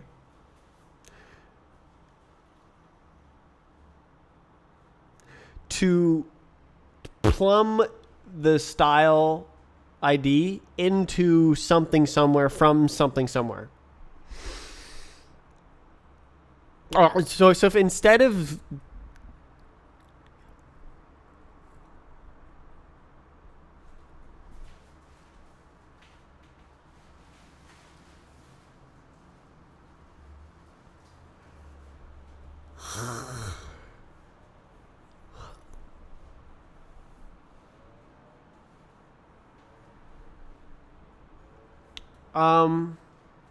I don't know.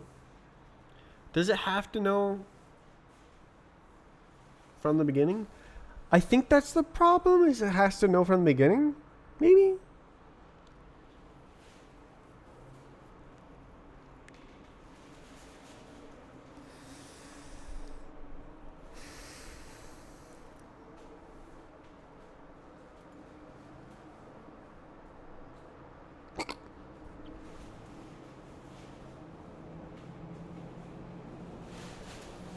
Fix the true memory leak, but did it really?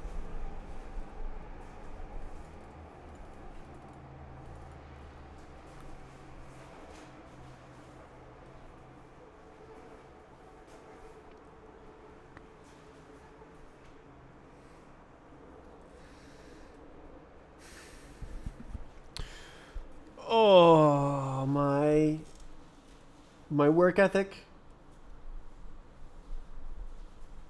I'm weak. I just want to write Rust code. I'm addicted.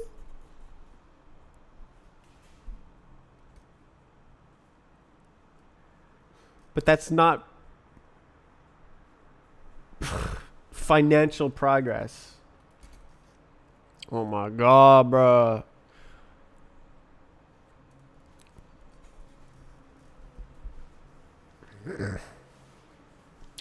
Okay, so from the lookings,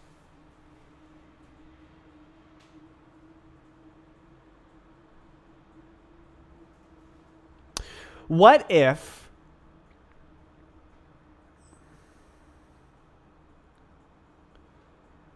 Roblox premium players can save bots with times? Good, done, yes.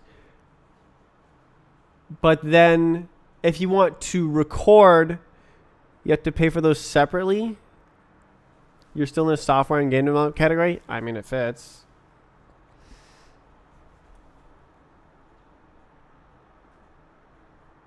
Seems like nobody really cares. I guess I'm not discoverable in the Roblox to the people who watch the Roblox Studio category. I mean, I'm not using Roblox Studio, so I was just in the spirit of the Roblox Studio category because I'm developing a Roblox game, which is what you do with Roblox Studio, but I don't use Roblox Studio because it crashes and I can avoid using it.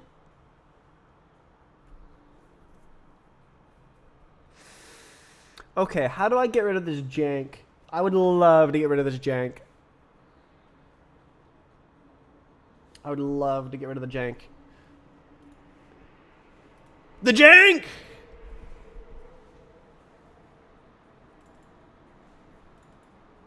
Client is supposed to grab from cache. What does that mean?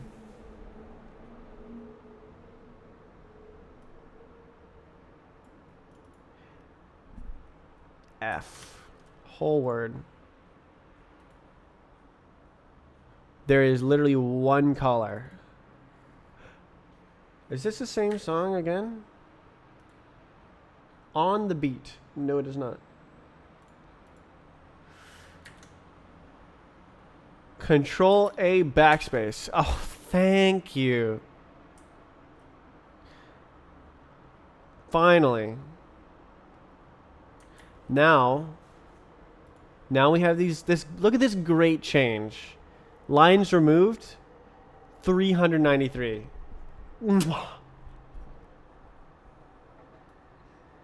On the beat. You got the song.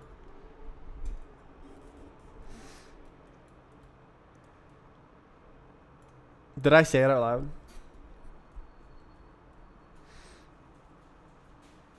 Okay, so what did it do? What did it do? What do it do? What do it be do? So this event input style. So what is this? This is control.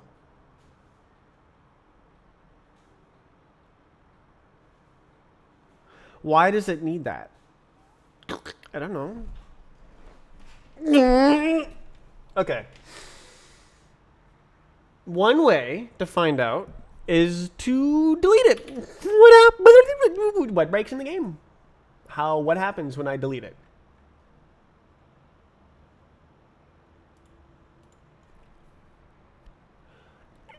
Okay, so now I flex my non-Roblox Studioings. Watch this. Who needs Roblox Studio when you have a make script and a Roblox compiler? Ugh.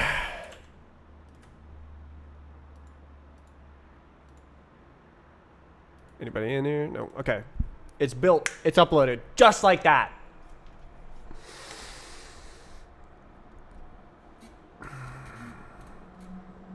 Ah, back crack. Roblox is not the fastest. Oh, look. Same problem. What do you know? What is going... Okay, so I think that everything... So if I do, like, scroll style. Everything, yeah, see, it works. So the game works, but something doesn't know about the style. Some sort of display thing. So it's display only.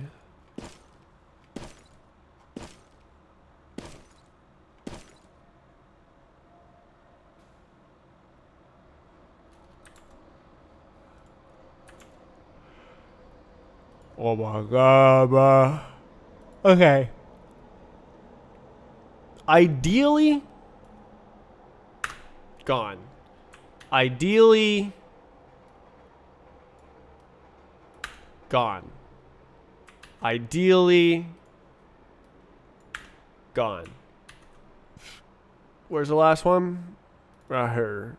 Ideally, gone. Okay. So let's look at what it gets rid of.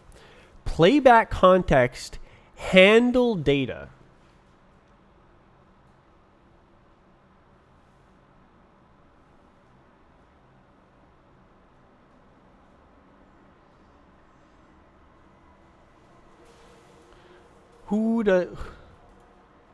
So there's control handlers, and then there's input handlers, run event handler.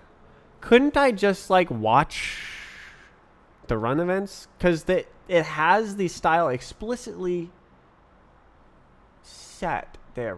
But is it the... Okay, so this is doing output control set style.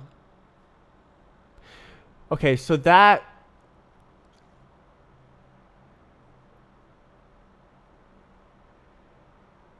a...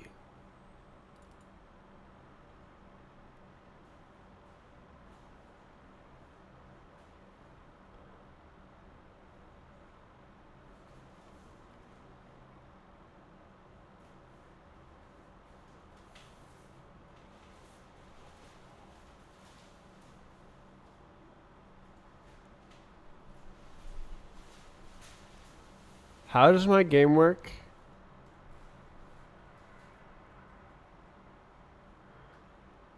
It amazes me every time I join my game, and it works. 60,000 lines of code, 2 years of work.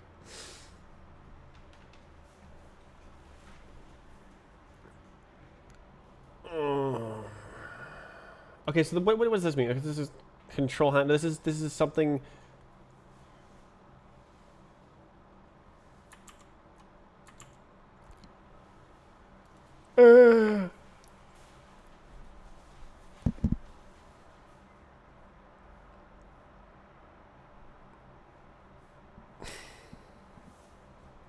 Time scale.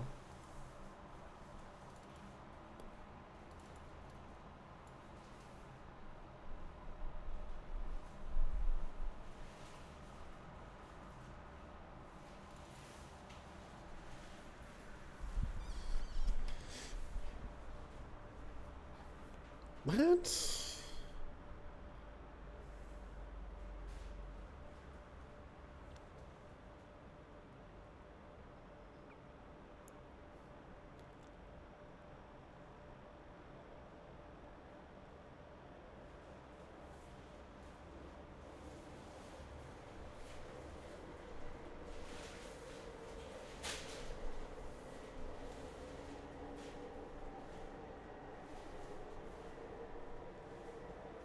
Okay. Less remembering, more looking. So let's look at the simulation, because that's directly connected. So there's control handlers, and there's input handlers. And there's timer event handlers. So the control is just to control the timer.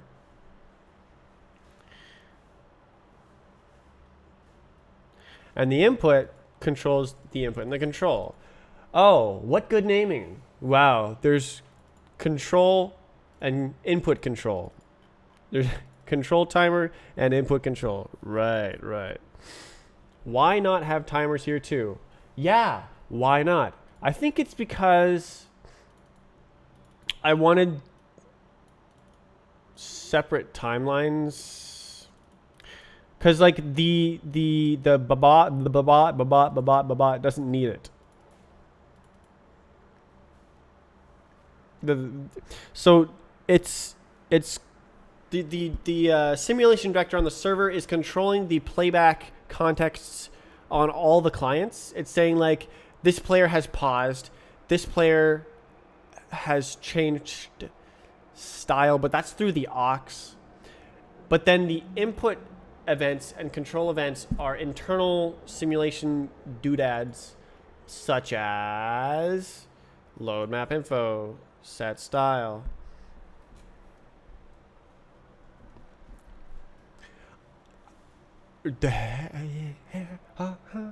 Why can't it? So playback context. Right, I also wanted to merge these things. Like, look at this code duplication.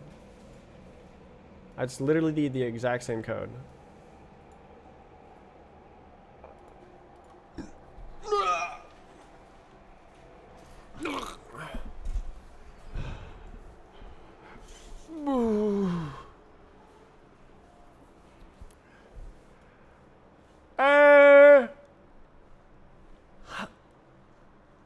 My brain.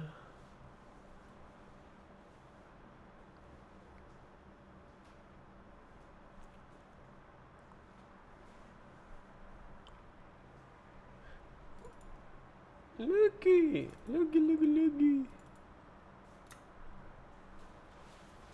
Why doesn't it do the same thing here? Set key, and then why doesn't it do this?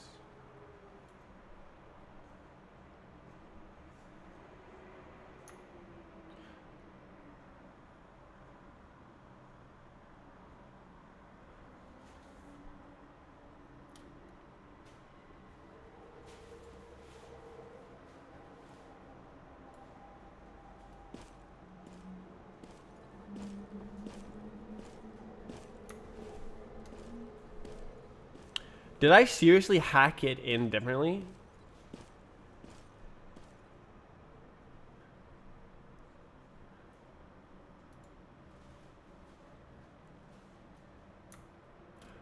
What happens if I do this? What?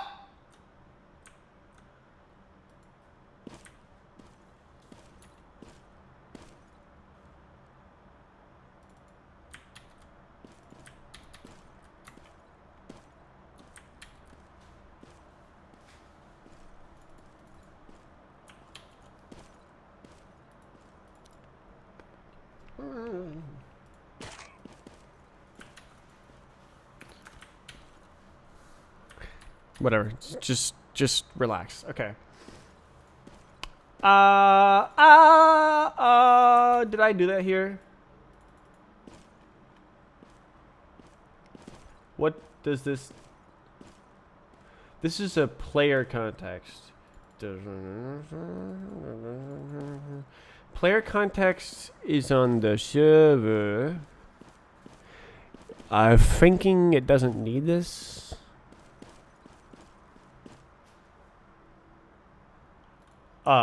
That doesn't actually help. Okay. So okay. How this works is this is on the server. It sets this goob. Wait, can I just set the goob?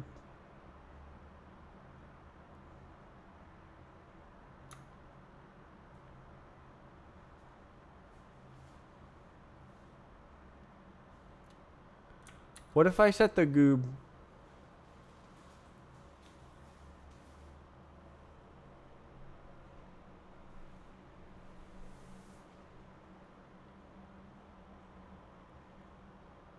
Okay, so the server, I think I knew, I think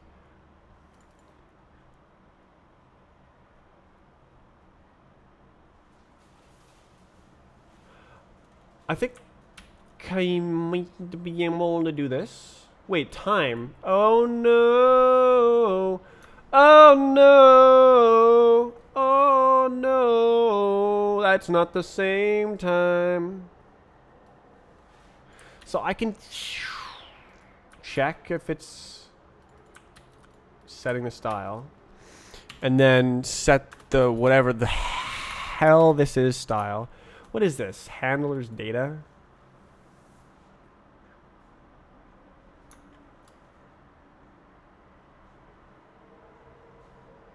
Is that at the same time?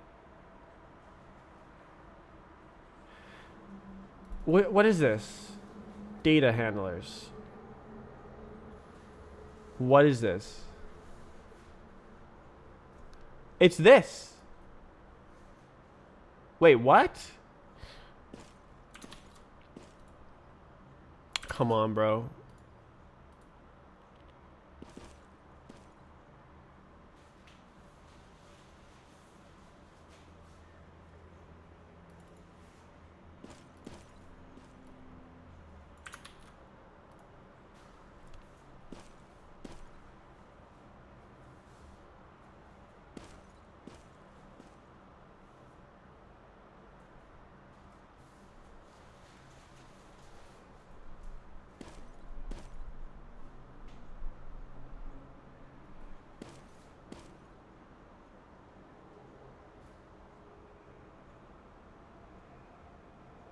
There's a reason.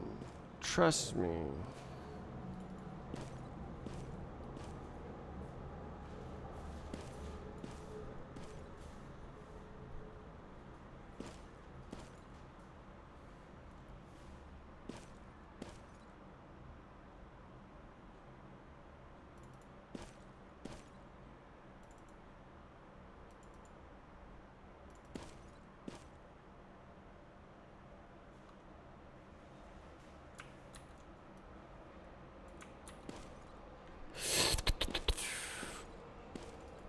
Whatever. Just leave it. Okay.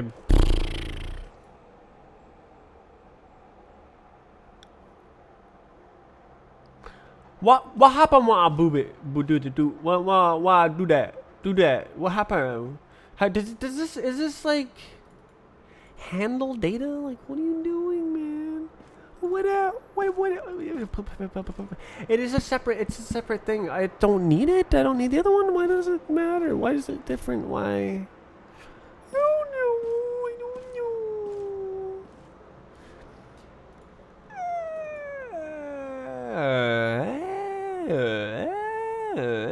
know. Is it this? Is it on the simulation time? Style. I mean, set style sounds like a on the simulation time sort of thing. Like it doesn't matter if you don't receive the event, because it's like part of the simulation. So, but the timer setting, it does matter that it's not part of the simulation because you can't unpause if you don't receive the event to unpause. So it has to be on root time or at least simulation time parent timer, because the events are only streamed 2 seconds ahead of real time. So if you're paused and there's an event over here that says unpause, you'll never get that event. You will never know to unpause because you're paused. So it has to be on a separate track, a separate timeline that says pause, unpause, pause, unpause. And they're on different timestamps. This one is always running, but this one only runs when it's not paused. So you have the root time and the simulation time. And the simulation time can be paused. The root time cannot be paused. So that makes sense for timers. But why was the style setting on the root timer? What? Huh? What? Was the timestamp wrong? It's not used. It's literally the time is not used. It might have been. It straight up could have been wrong. I don't know. I don't know.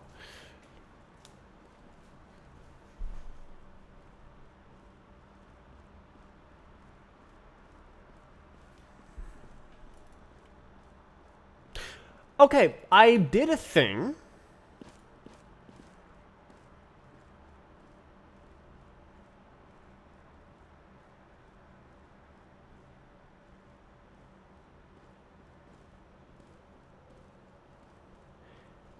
Is this a loop? Handle data. Who does this? Who did this?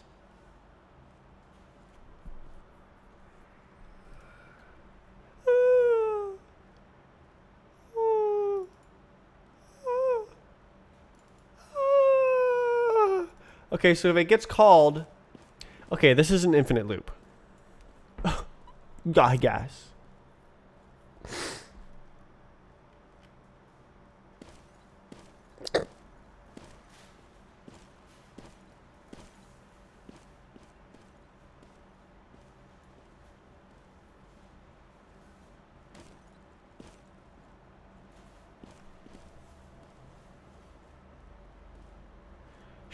Shouldn't it be a...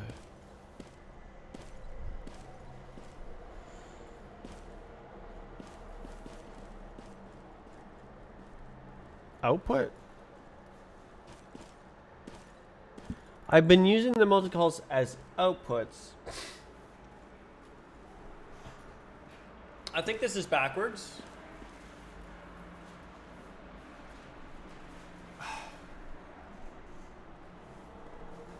And that's why it's so confusing.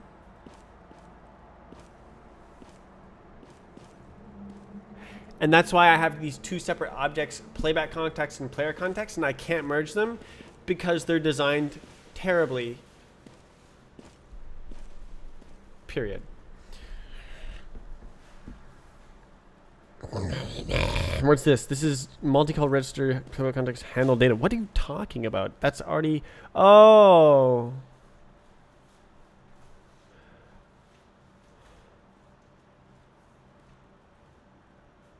Handle data. Wait.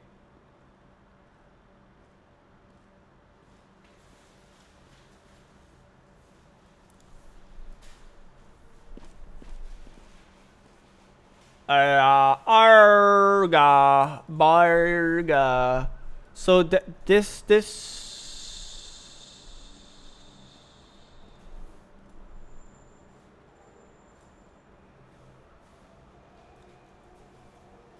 So I started setting it up as that way. But then I did this, which is asinine.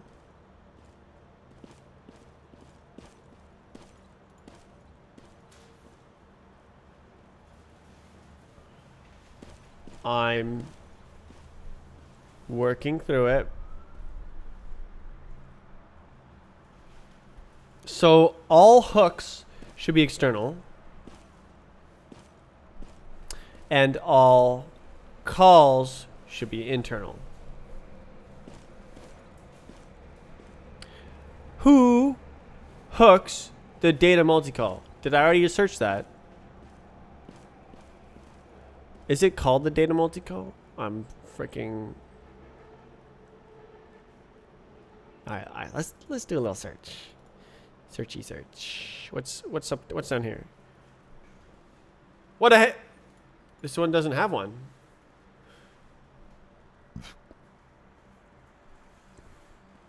What the hell? Huh.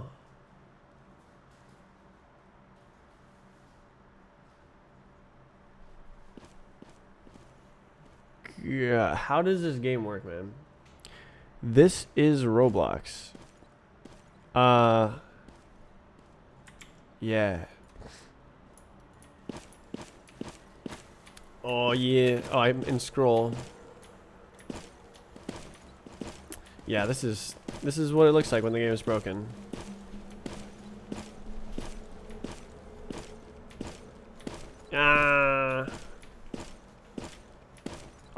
Everything should work. It should just be a visual bug, but I mean, it's entirely possible that it's not a visual bug and it just straight up breaks.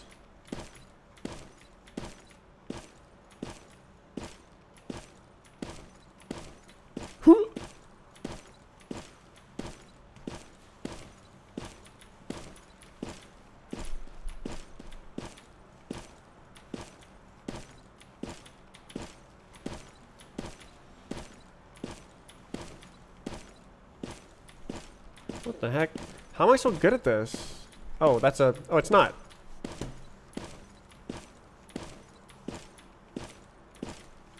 Ugh.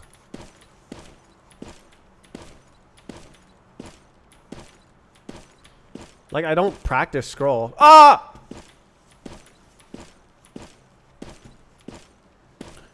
I thought that, like, usually I would, like, miss every freaking jump, but I've been hitting basically every freaking jump.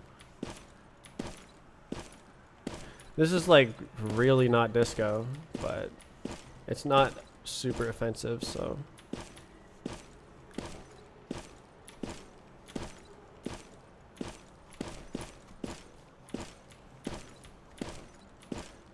Sick name to have on Roblox. I was surprised when it was available in 2014.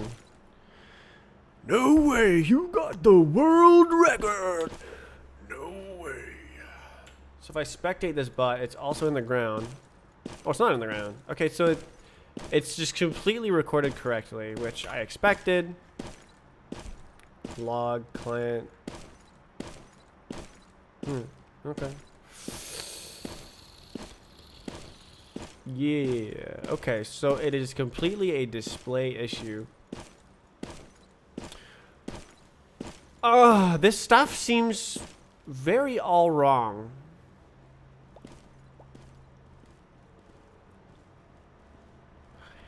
But it is very brainily confusing.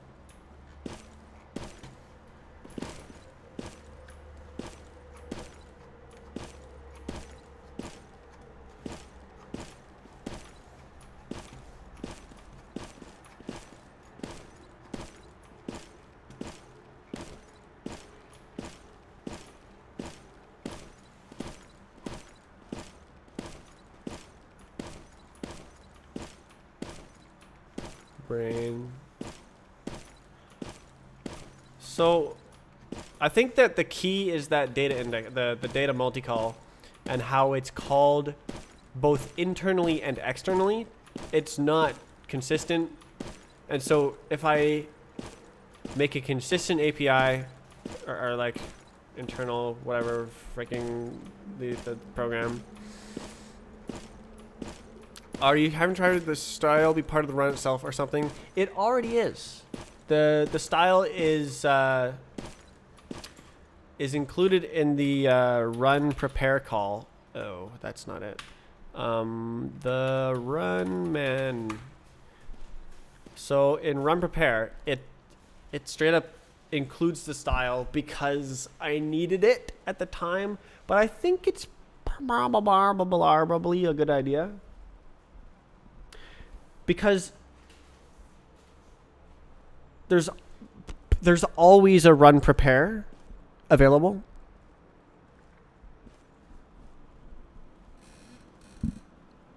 I think it's good.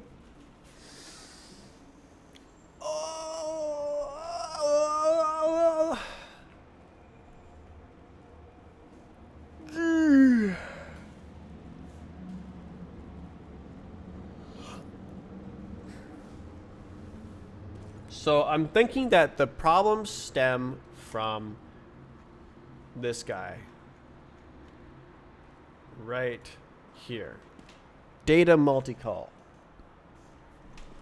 And so I always use multicalls as output, but for in this instance, I'm using it as both output and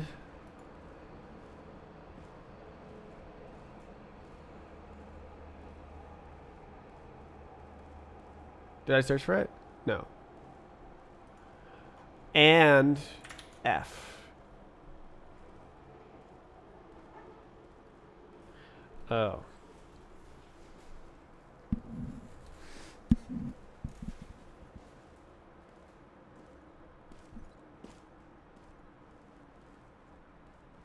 I think this is a terabad.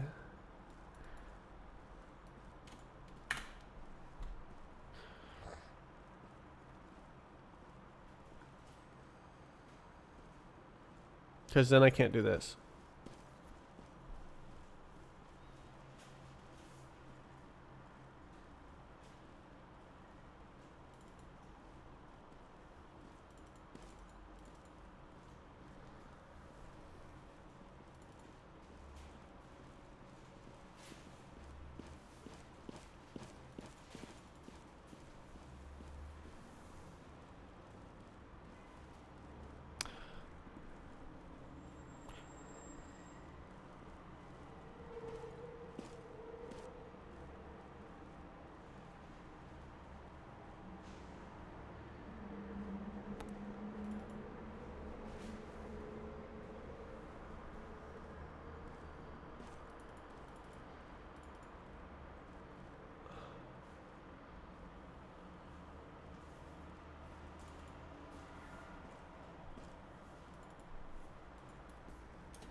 Oh.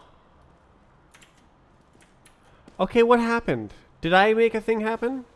Is this gonna do a thing now? Do you speak any other languages? I'm a filthy monolingual.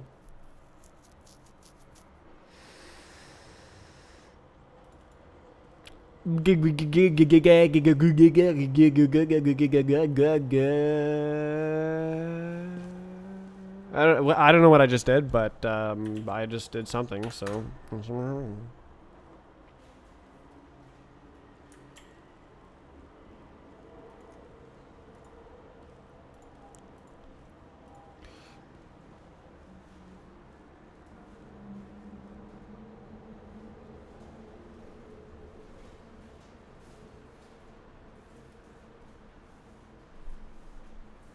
Fail. Oh, what the heck? Okay. No errors. Okay. So style. No whoa. Feels so weird being so close to the ground. This game is so amazing.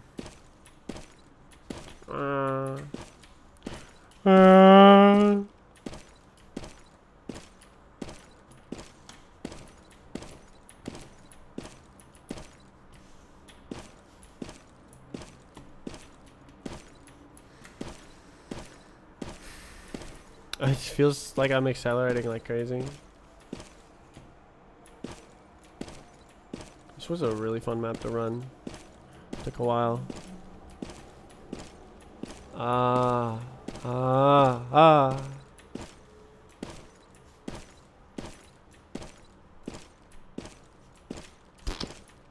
Ooh, big lag spike.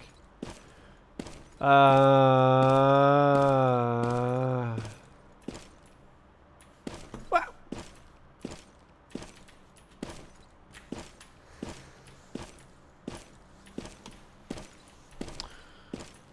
I don't know. Oh, that's the wrong way. Okay, so something doesn't have the data that it needs. Ah!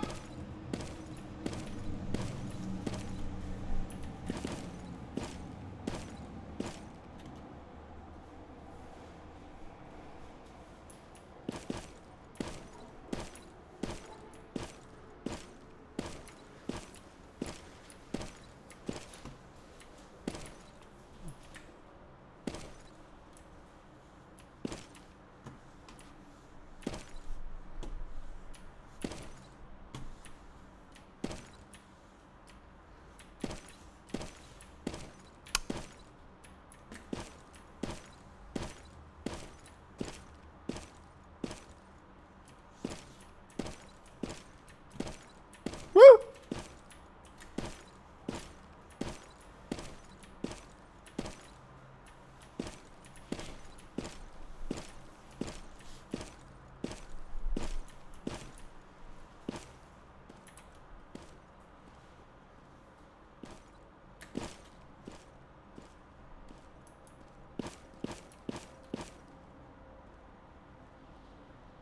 I really don't understand how this mess works. I thought it was a mess when I was making it, and I still think it's a mess. But it works.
I made that.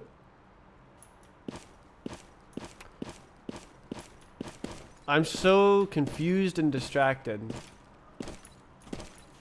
I actually maybe dreamed a little bit of Rust.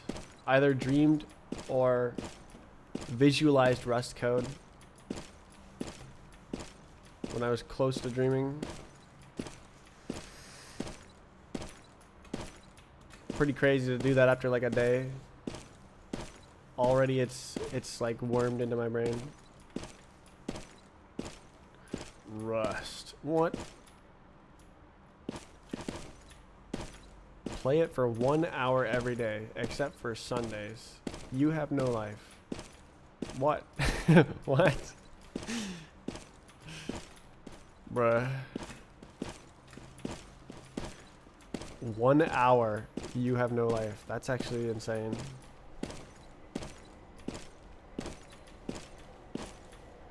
It's I can't count how long I've played Beehawk every day.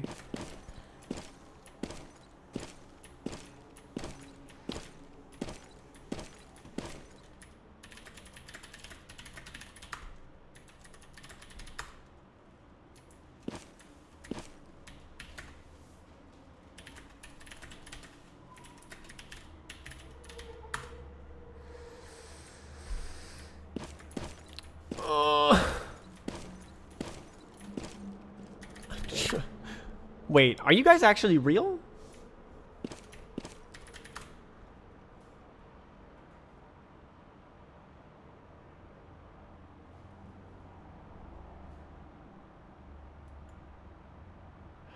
I don't think I can beat this map with the time that I like. I can probably reach the end zone, but it might take like an hour. I don't know.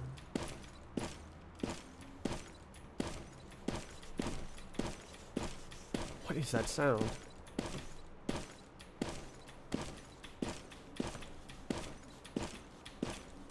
Ah!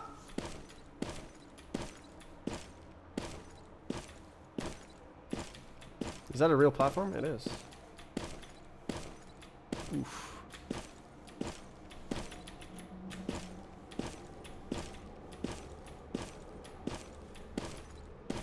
Why was there a hole underneath that?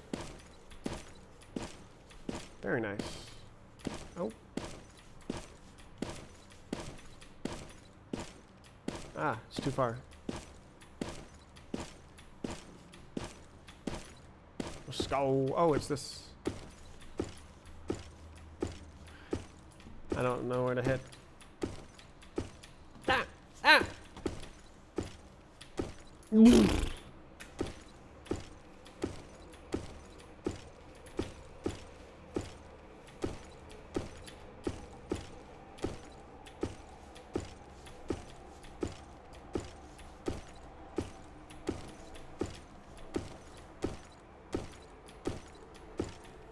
Oh. Oof.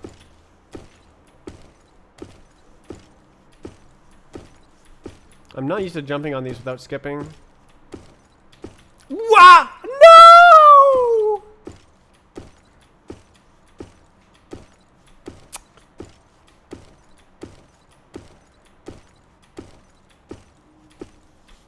I saw that coming. Maybe I should just put a little bit more strafe in. Like this. Yeah, easy.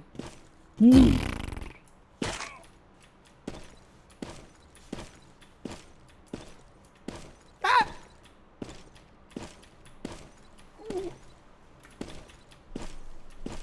Is that triggers? No, it's just blocks. Okay.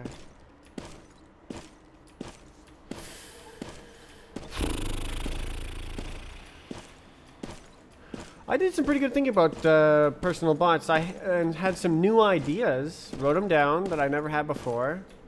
Oh, that was a surprise. And then, yeah, I hope I can look into that. Yeah, that stuff. with the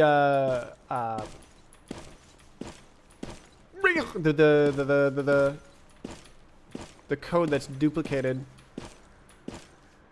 Oh no! I don't want to. Okay, there we go. Oh my god! Oh, is this another?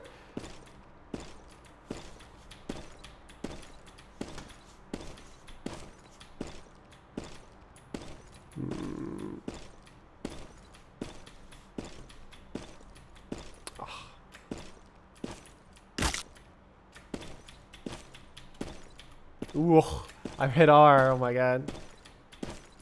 There we go. Real.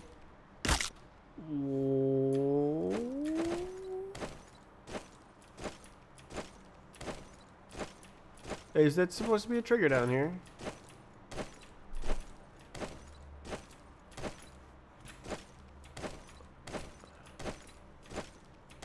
It's like a free VIP server. It's literally not. It's like you're playing with no progress. It's like you deleted all your times and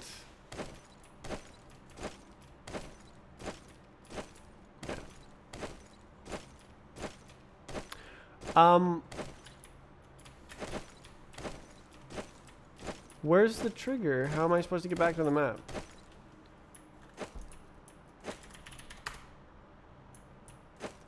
Did I remove that command?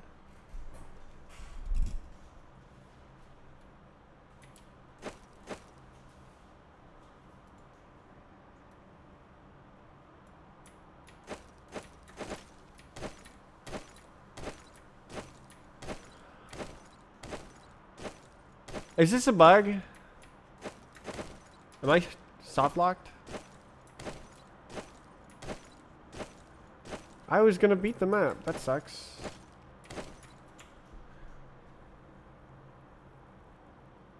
This is like the end of the map too, isn't it? Unlucky. Like there's this. And then it's the end, right?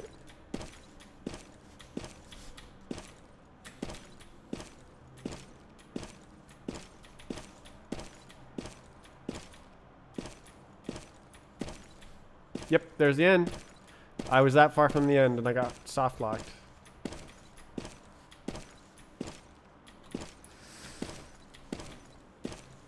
What was that, 4-minute time? Would that have been on leaderboard? Probably not, because the leaderboard is like... No, that would have literally been on leaderboard.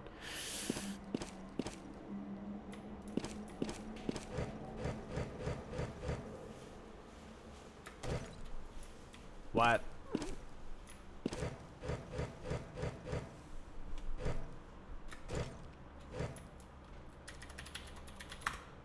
Bruh.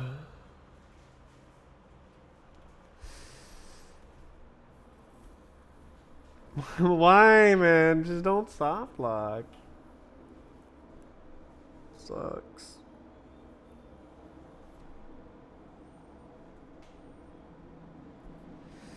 Do I go again? If, 4 minutes. 4 minutes.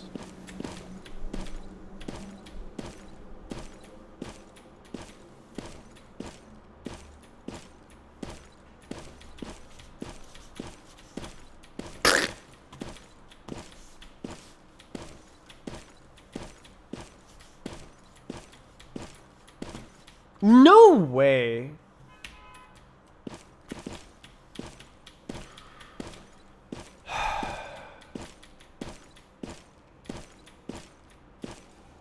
Okay.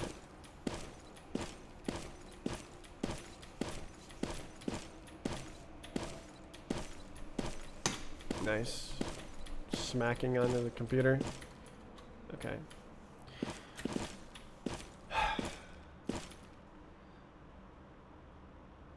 That's a heavy computer. It's not gonna fall off just because my mouse smacked into it. It is worrisome though.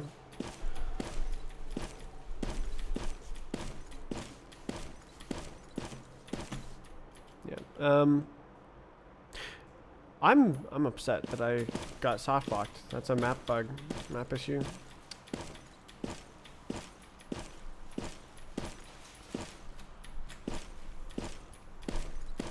How do I work on personal bots? Why couldn't I get up there?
Delete all the code.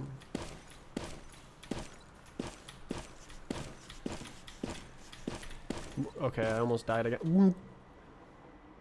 Bruh, why do I keep not being able to move there? It's like there's a platform above me or something, but I don't see any platform there. Like there's no platform up there.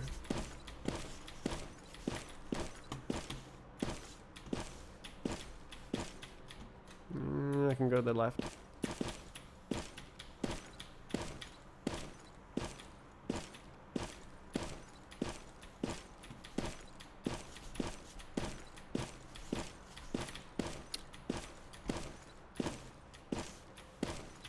Yep, there we go. It's easier. Okay.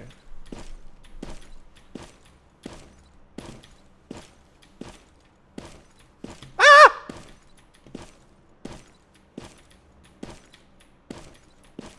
No. No. Unlucky. Obvious. Okay.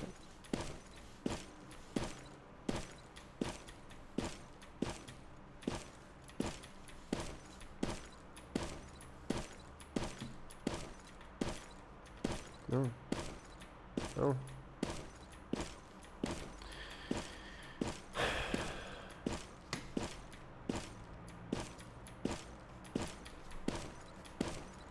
Nice.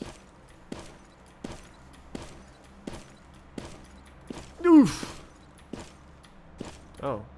Surprise.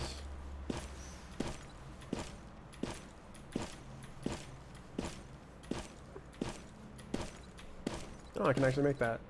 Oh. Ah! Okay. Okay.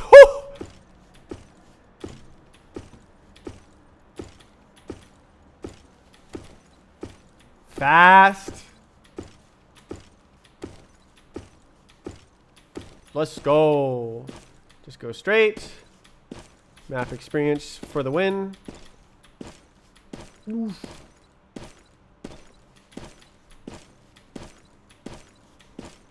Nice. No.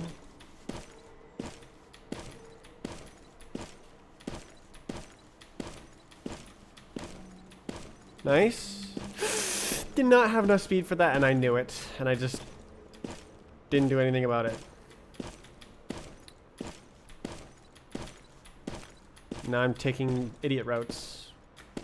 Damn. Unlucky. That was almost a good time. Now it's just a leaderboard time.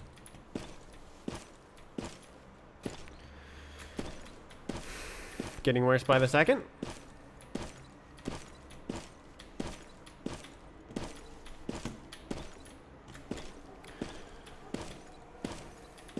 I have to get a good thing on this. Like that's what I expected. Nice. That's not a platform. That's just empty space. You know, you can't jump on empty space. You have to choose a platform and jump on it. All right, this I believe. Oh, nope. Oh, there we go. And there we go. It's better than my old time. Could have been better though. Okay.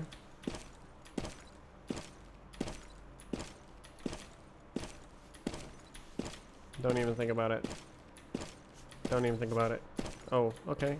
Cool. Fail. Awesome. Just adding up the time. No worries.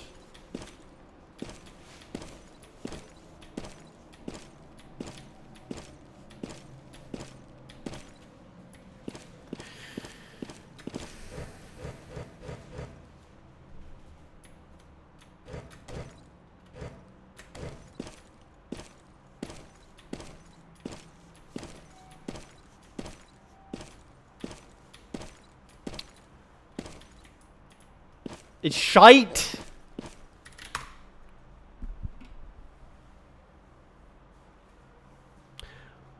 I want this time.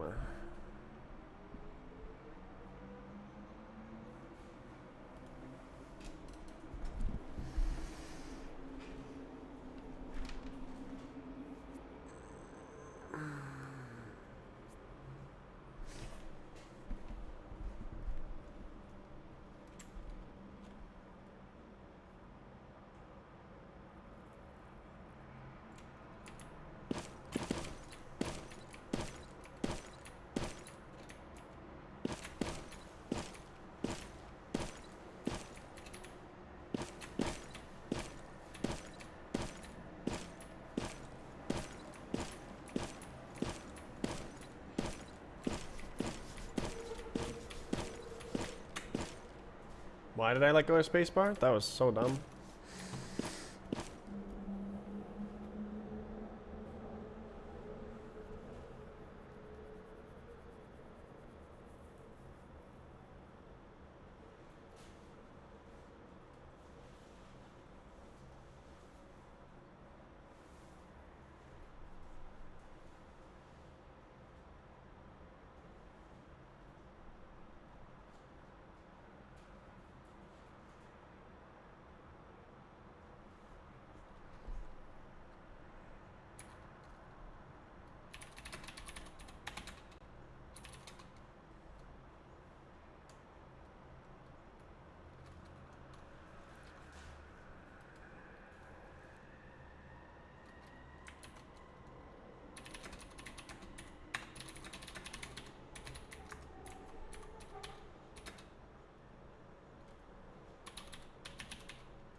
Is this the hardest VHOT map?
How do I do work? Right. The work was...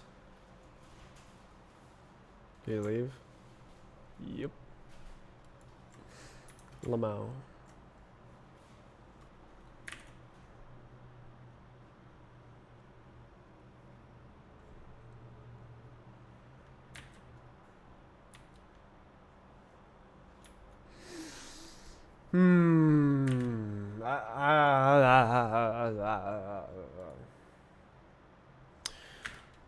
Oh, I need to redo the plumbing of the style, but it's so convoluted and bad. I need to figure out why I did it like that in the first place, and then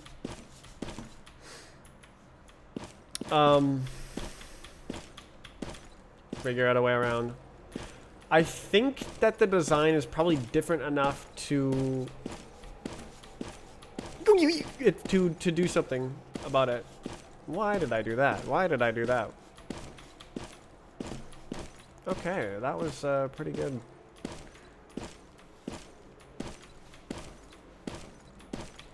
Nice. A little bit of experience coming through. And then that was just straight up bad aim. My bad.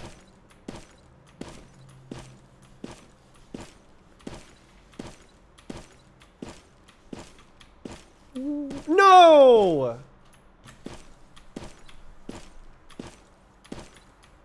Okay.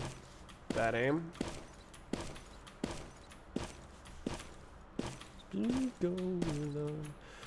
Just testing now. Alright, what if I just am brave the whole time? Yeah, that's way too far.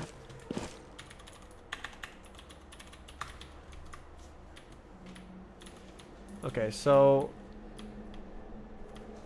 they are equidistant from here. This one is closer, but then equidistant approximate.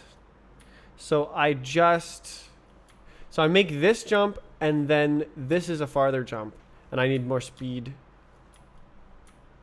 Or if I hit this one, then I can just go 2s and then hit this.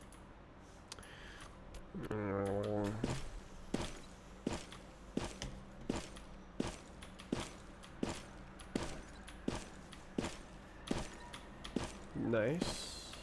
Not.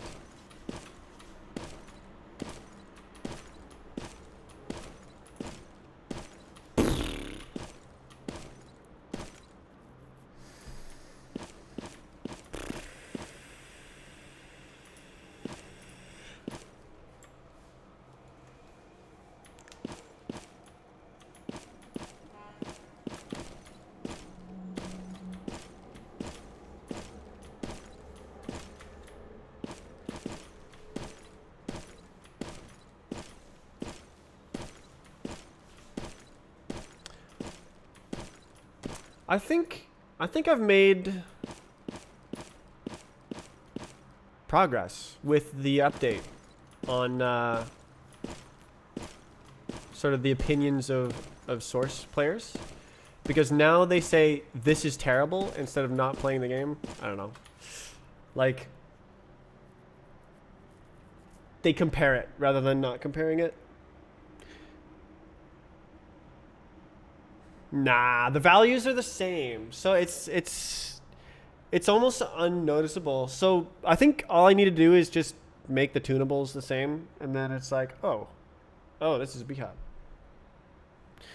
My bad. I was wrong. I really did a bad job choosing the values in 2015.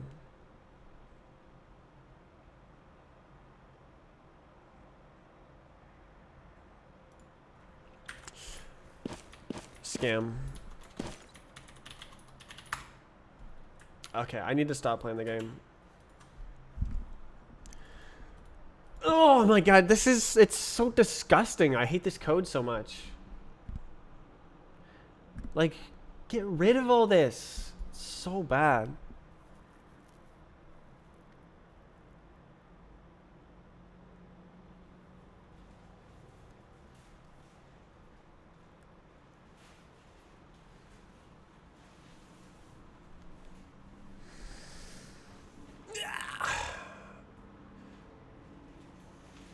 So, okay, so it doesn't need the style. Doesn't need this.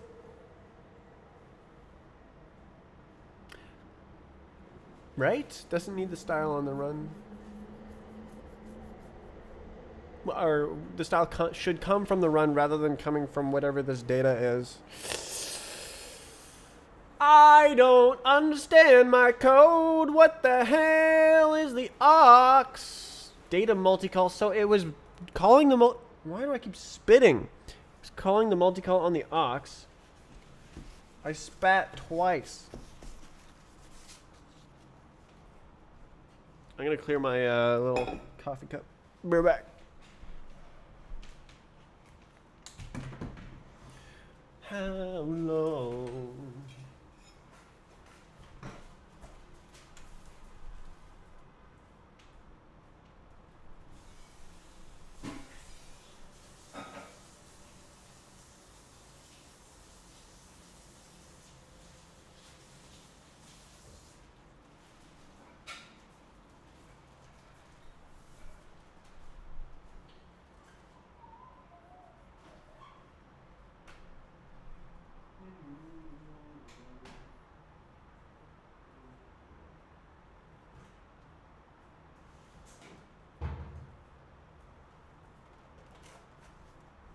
Unhealth time.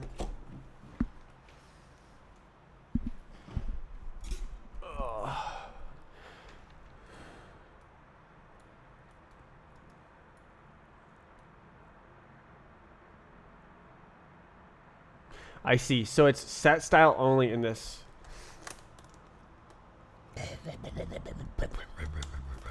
So why doesn't it do it in the other one?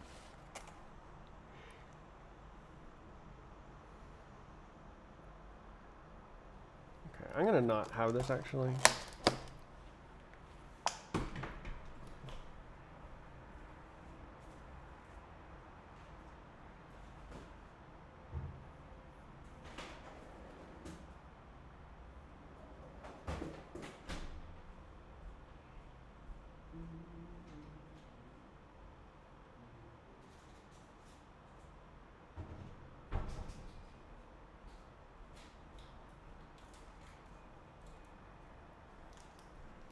I'll have fruit sugar instead of cane sugar.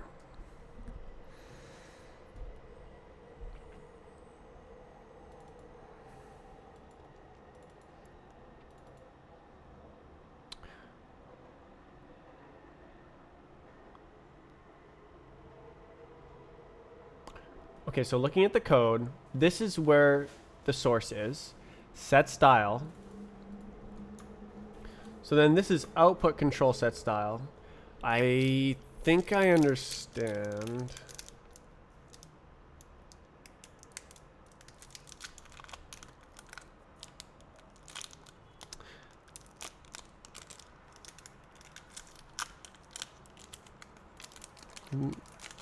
Isn't it there?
What? Why?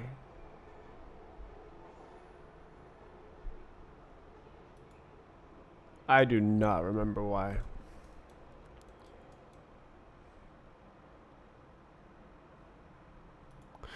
Okay, so what if I do this?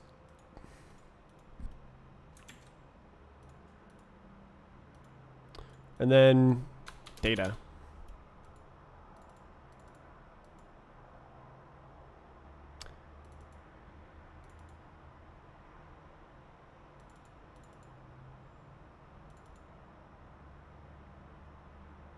Is that not a real?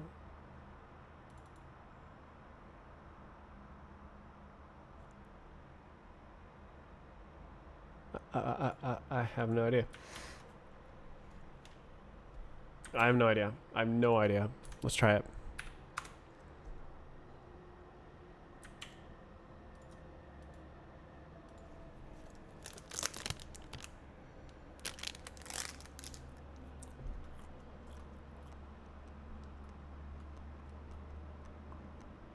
Should be on the same timelines.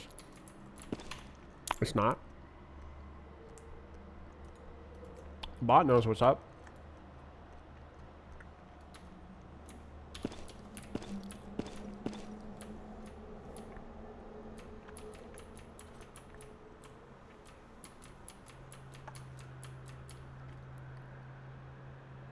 Why is there an invisible trigger on the bits that you can't tell? Oh, I guess right. Okay, it's probably a union, isn't it?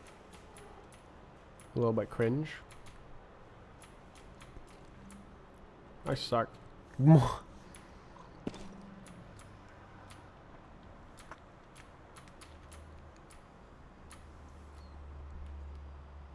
Ditto. I remember it was some sort of subtle difference between client and the server and like bot contexts, player contexts.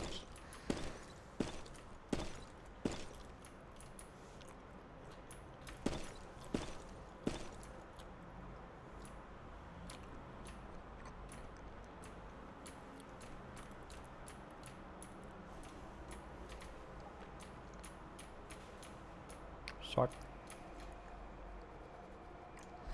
Sure is fun though. Sure is smooth.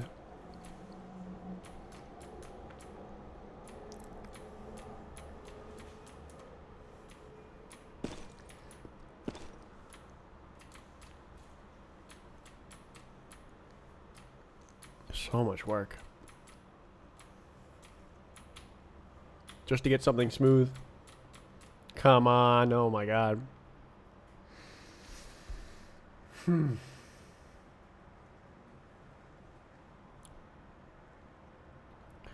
I just am not invested in trying to find out how to delete this. So I think the problem is that this path doesn't know about it.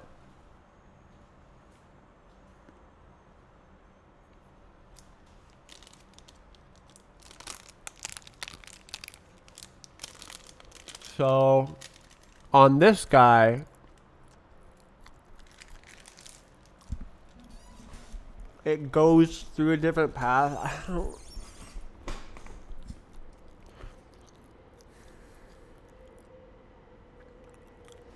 You know what'd be great is I had a flow chart of where the data goes. And then I can like just go, it's there. And then do that.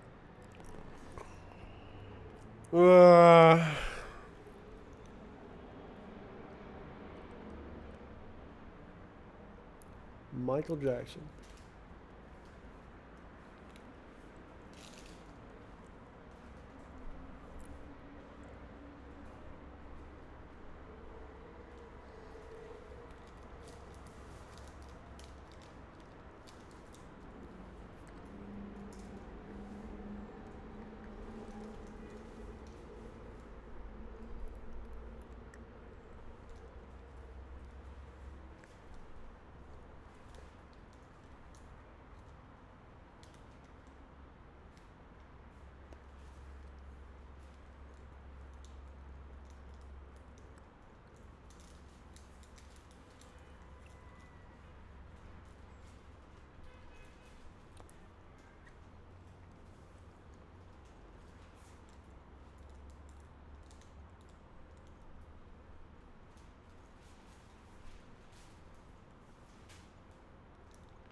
Be better to just not exist. And then it just somehow gets this.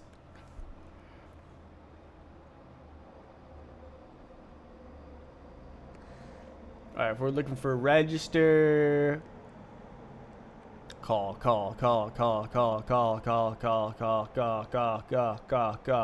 Yeah. Okay, so here's a register. So it registers simulation handle input to output multi-call. It registers. Oh no, this is something else. Okay, that's it.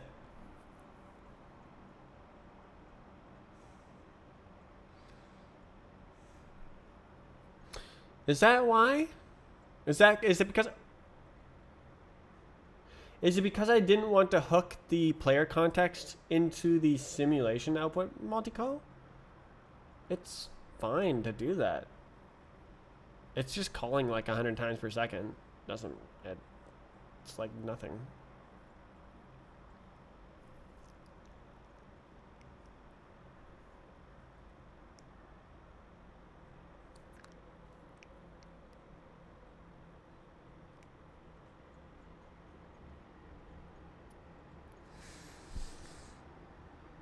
Engineer gaming.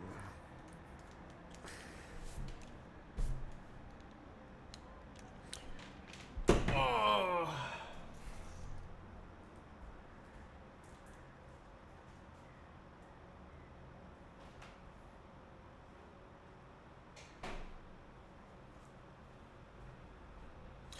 Apple sugar.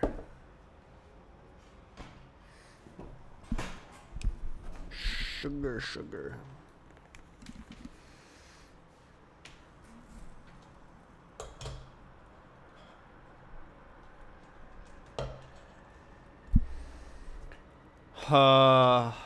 So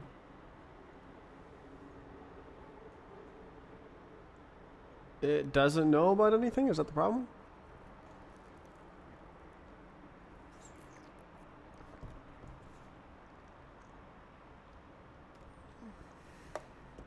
Does it need to? Can't I just check? Can't I just fetch from the run? Like...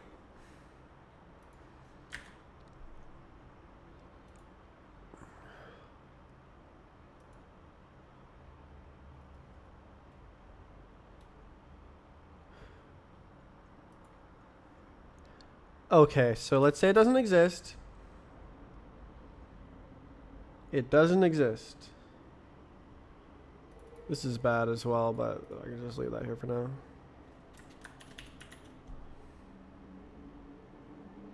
It doesn't exist. Okay, let's go to the HUD. How does it grab it? I'm pretty sure it grabs it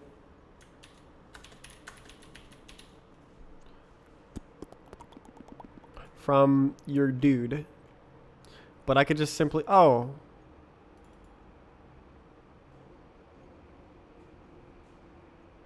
I see. Oh, it doesn't read events. Oh. Oh.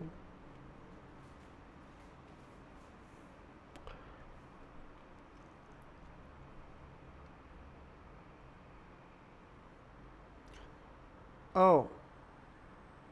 Love your game. I do too.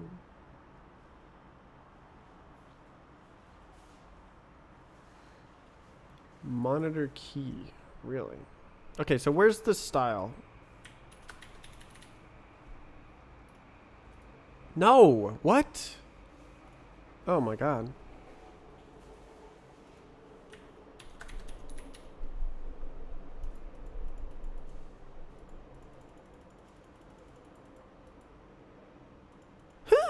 So this is yes, okay, so this is what I was looking for.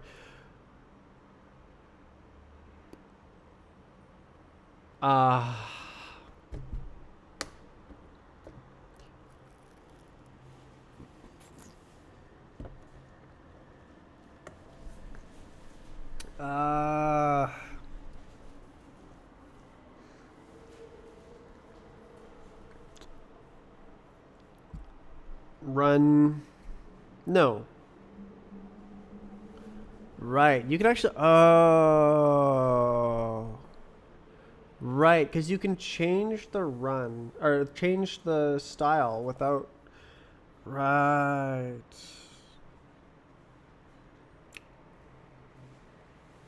Oh. Oh. Oh.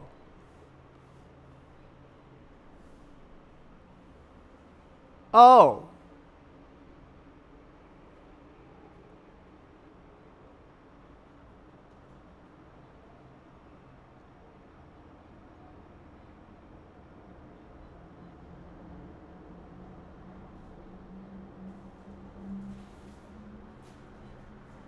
Love Fly Trials. Well made. Thank you. Thank you. I spent a long time on it. Okay, so the bots don't actually have a style change event. They only include the style in the run events. So changing style doesn't actually have its own event.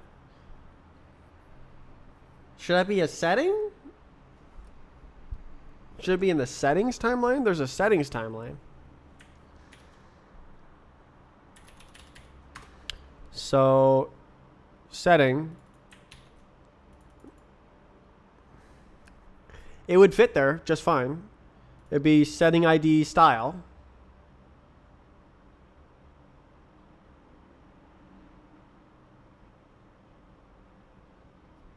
Oh, it's a double. Oh, that's goofy.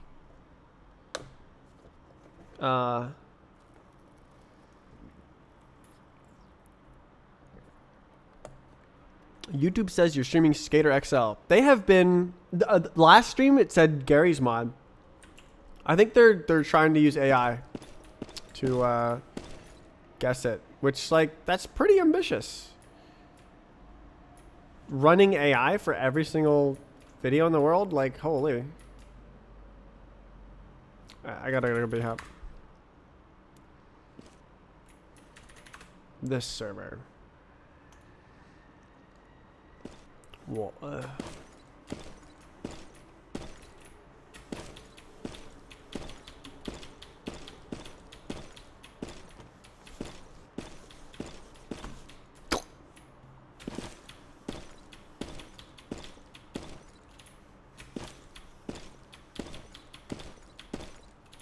Really?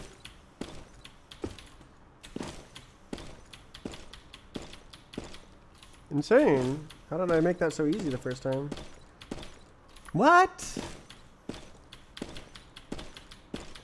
What?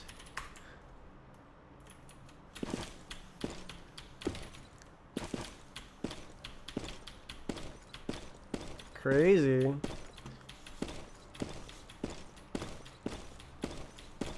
Oh. You can jump across that, can't you? Oh my god.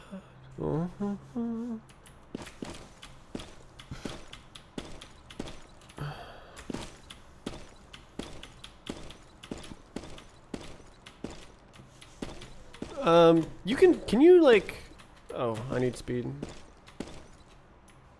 No. Wait, what? Did I just land on the under platform?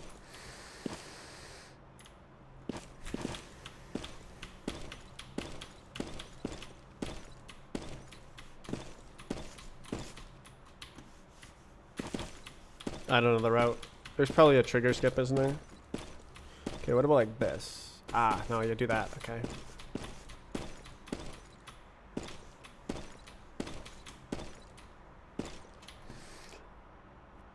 Do you need to code? What is that supposed to mean? Like, Quad, are you experiencing code withdrawal? Yes, yes. I need to code. I need to code. Yes, yes. Give me the code. Give me the code. Can you just go there?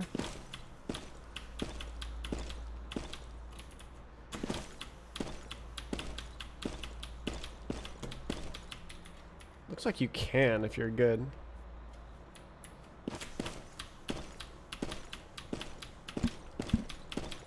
Oh my god.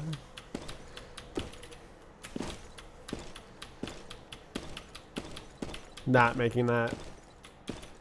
Okay, so that does save a jump. Does it? No. I think it does save airtime though.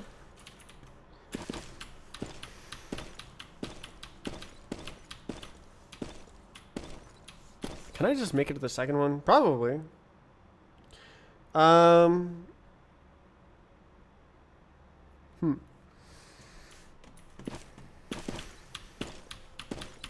big. Oh, nope. Oh, I made it. I shouldn't have stopped strafing.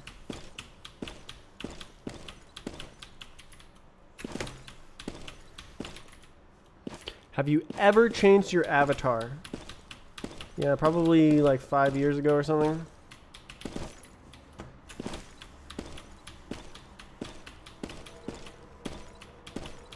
I made, I'm like, I need a hat. And then I bought this expensive hat. And then I never changed it.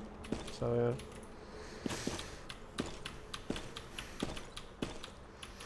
At the time, I was brand new at the time. I think it was 30k Robux. Why you never change it? Because that's not who I am. I don't understand people who like constantly change names and profile pictures. Seems weird to me.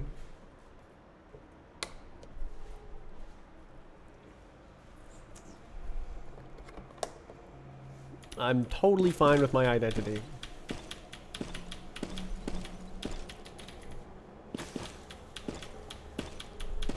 In fact, I don't really care.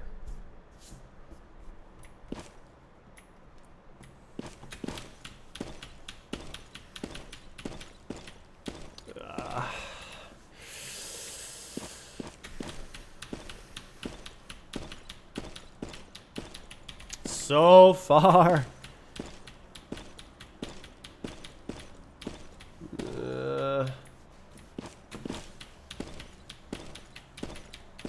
I'm not good enough. The mouse is so bad. I need like more mouse space.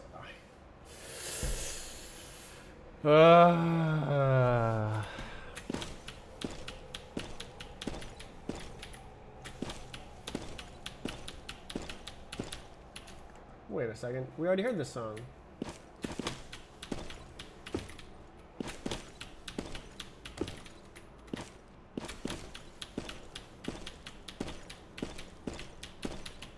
Man. It's light. What does that mean? Whoa, I suck. Let's go.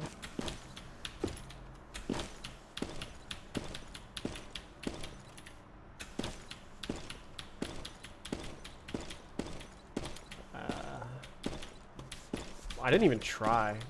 What am I doing? Damn, I suck.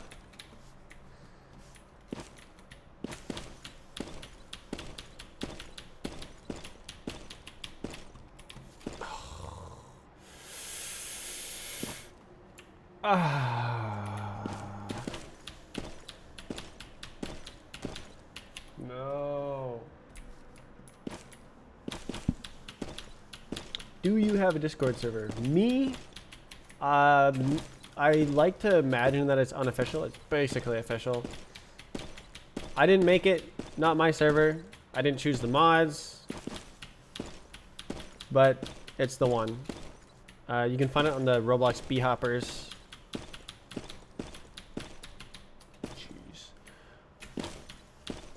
Jeez. Roblox group. Insane.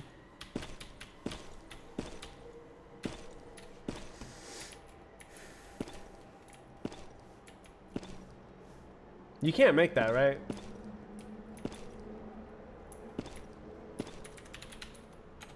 Whatever.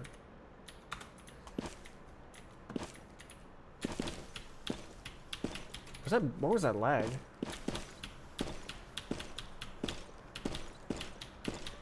Oh, super good. Don't throw, don't throw, don't throw.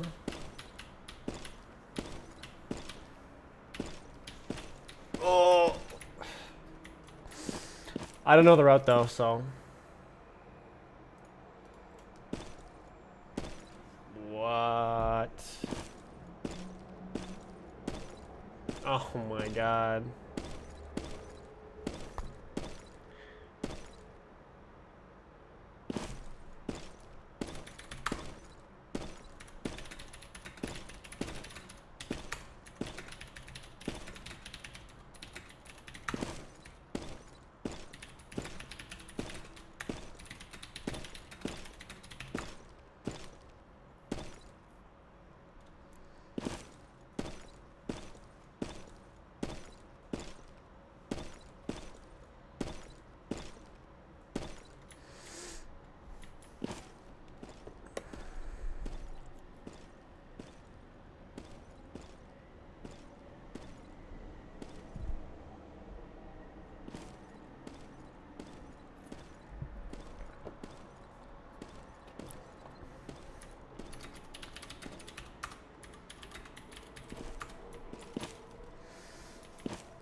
Where do you go? Where do you go, like here? I forget what the...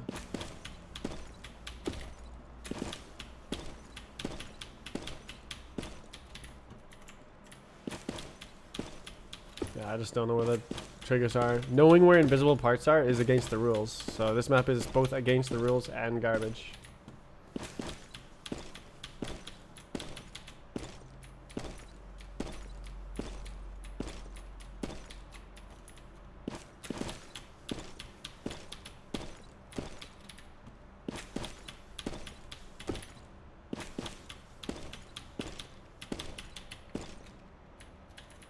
What the hell?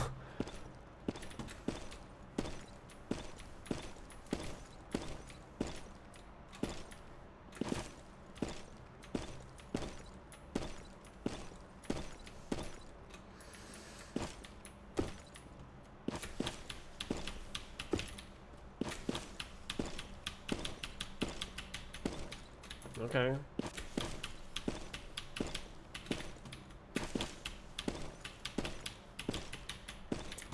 Like, literally you have to know where the invisible walls are, know where the invisible triggers are, and then just hit the trigger skips. All of which are... I mean, 2 of those are against the rules for map making. And then hitting trigger skips makes the mods want to delete times.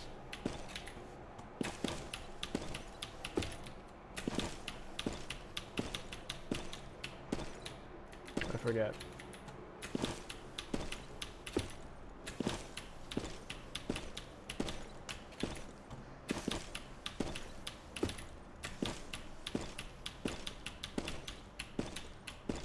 Okay.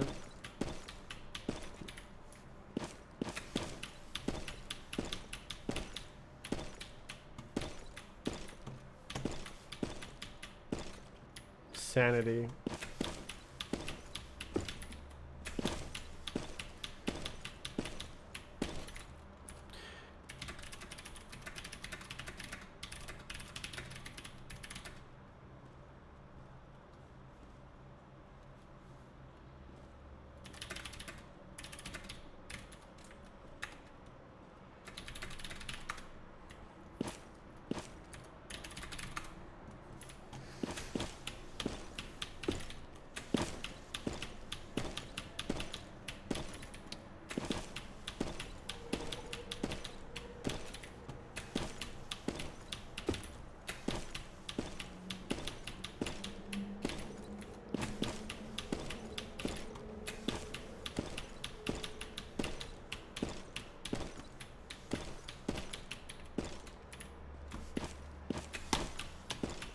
Nice hits. Smack, smack. Yeah, I just don't know where the invisible wall is. That's the problem here. And I don't know where the invisible trigger is either.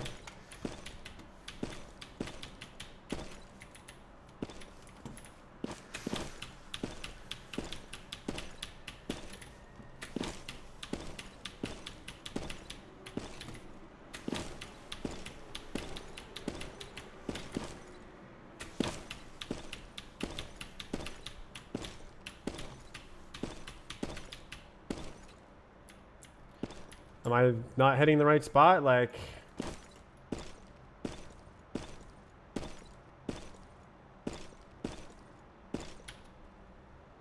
That was crazy far. What the hell?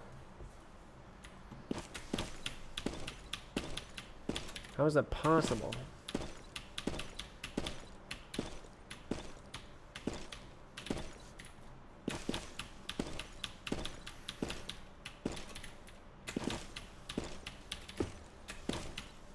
Purely unit based. Cringe.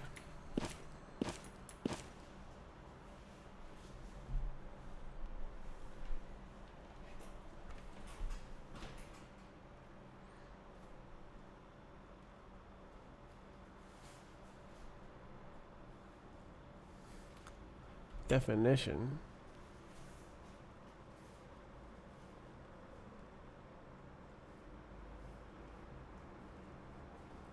Is this a response to what I said here?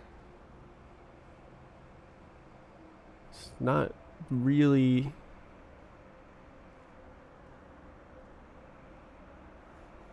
Definition.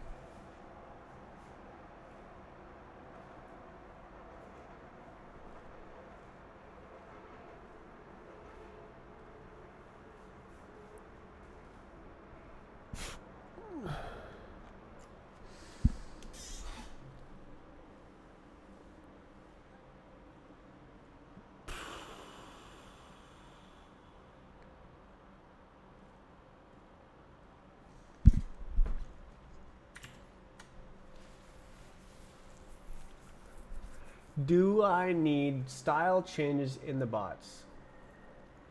Yes. There's no other way.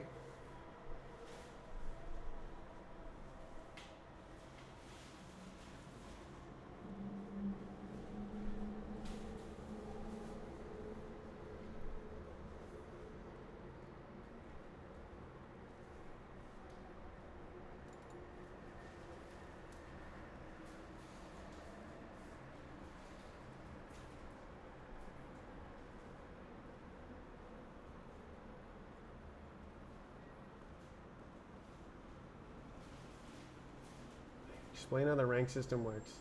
I made a video about it, Ranks and Skill Explained. It's on my YouTube channel.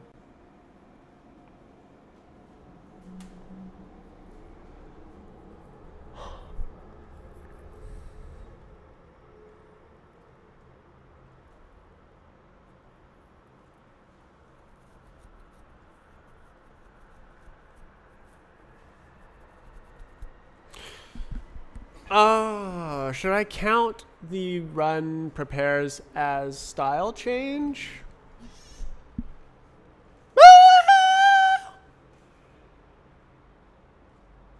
Sorry.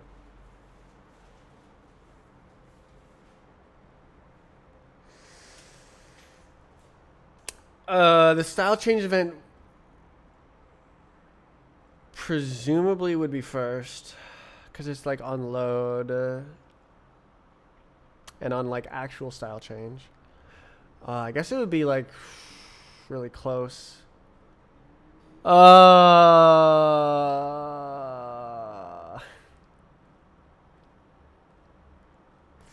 Do you really need bots that are not even...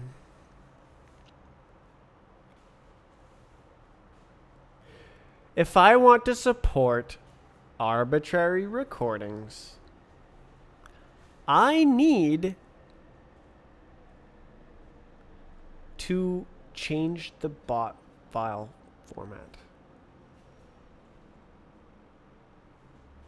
Wait, no. Oh, no. Never mind. It doesn't change it. Right. So no, it does change it. Okay, so then the old bots are missing the style. But I can just have a little hook that reads it from the run event, and that makes all bots that exist work.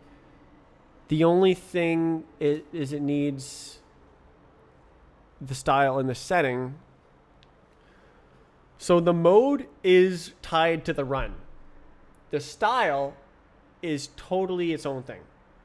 So the fact that the mode is in the run, so I can actually drop. Do I write it? Is this okay?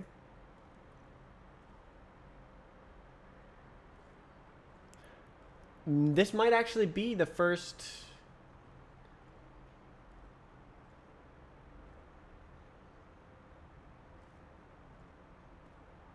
Bot file format change.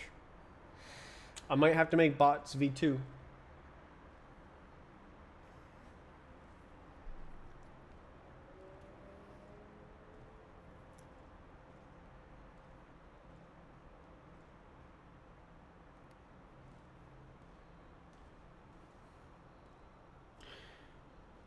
Oh, it's okay. Yeah, no, this is all pretty hacked together. Is this okay? No, this is actually wrong. And it would be better to not have this. Because like look at this format here. Like it's so except for this, like everything is this triple. It's time, type, value. Time, type, value. Time, type, value. Everywhere. So I think this is quad data. What the heck?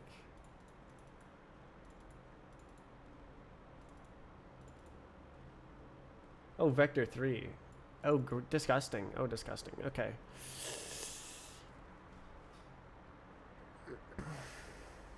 It has to be in there.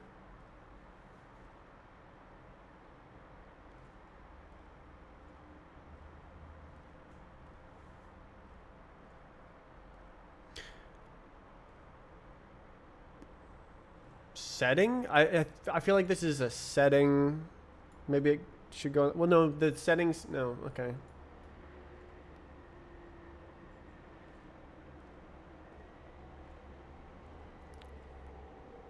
Camera. Oh, it could be a camera event.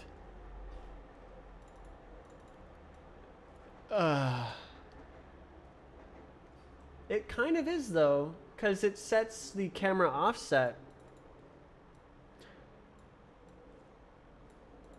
That's pretty weird. So the bot could have a camera setting.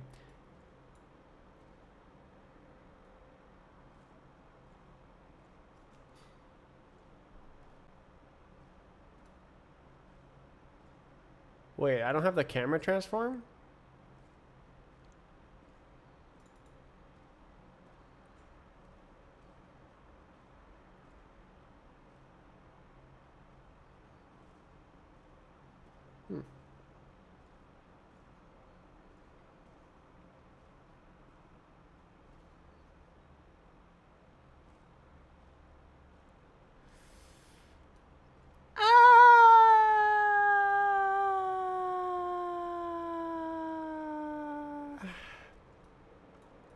I did it all wrong.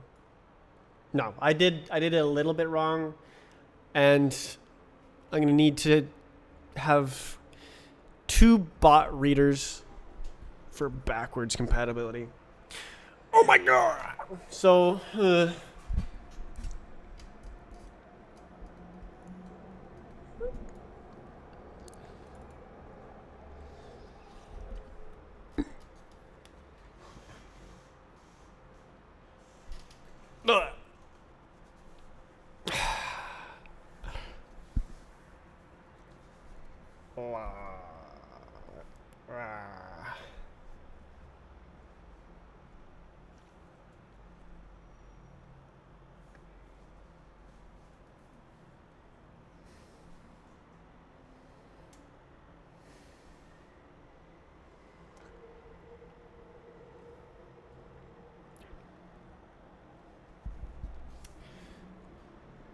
the question is, do I bother? Because I want to change the format entirely. To rewrite it to be state based, where it writes internal state. It's a sub-step internal state recording of the simulation, entire everything, and then you can jump in to the simulation as if it was just run by you. That probably be a bit less backwards compatible, and I would need to have the versioning a bit better.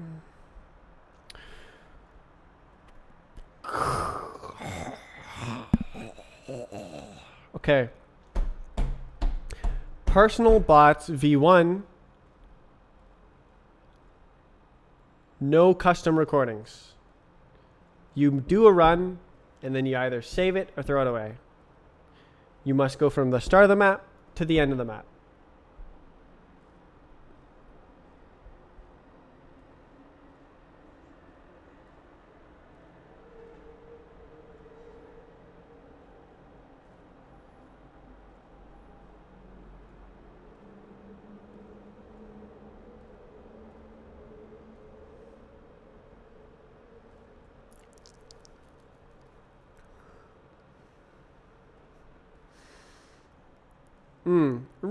Right. It would be even harder because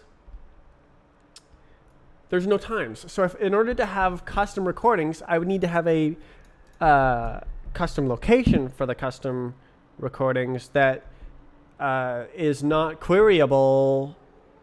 It's not some sort of database thing. It would be just kind of stuffed into your player data or something. And it'd be like, you have this file, you have this file, you have this file. I guess I would need to know which map it's on as well. There's so much metadata. Okay, I'm going to write down my thoughts here. Do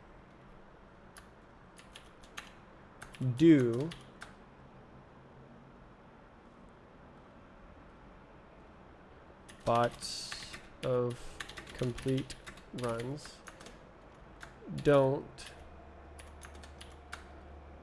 custom recordings personal bots v1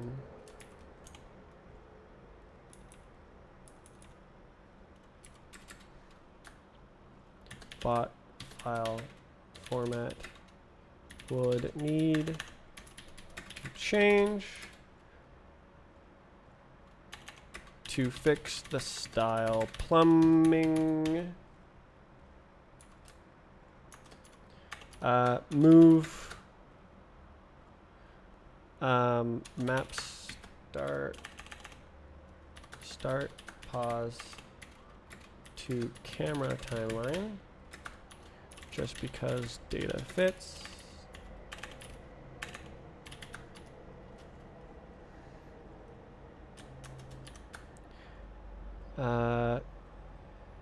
Delete style from run prepare.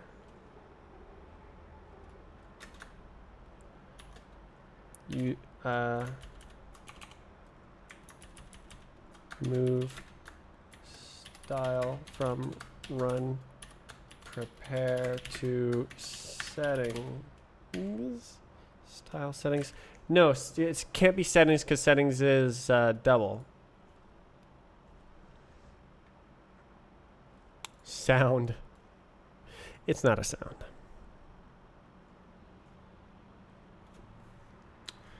I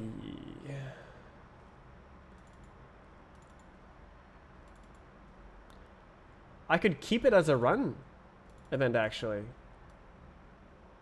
It could be run event ID change style.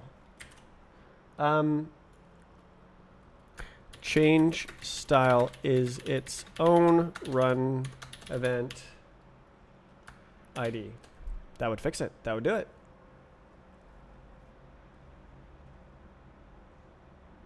Nice. Okay.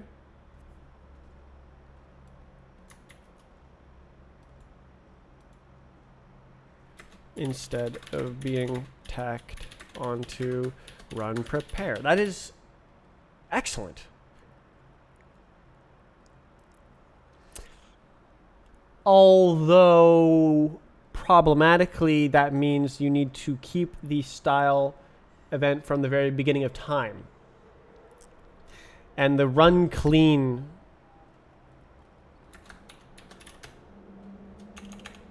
bot timeline cleaning gets more complicated, but not impossible.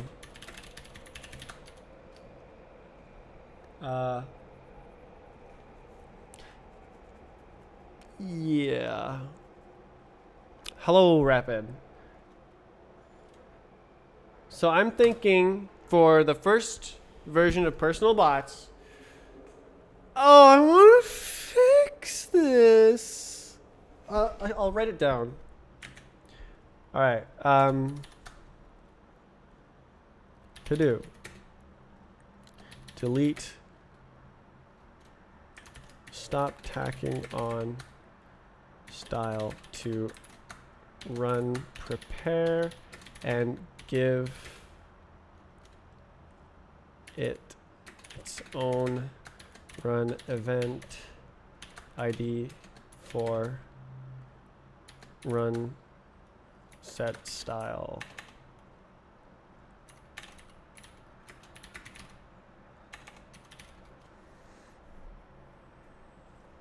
And then this is the more bad to do. Move this to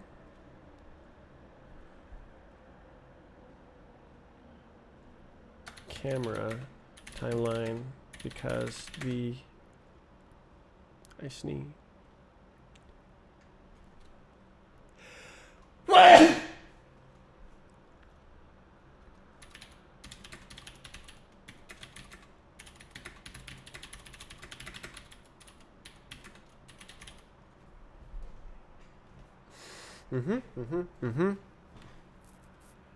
Okay, so wrote to-dos. Eventually I'll search to-dos.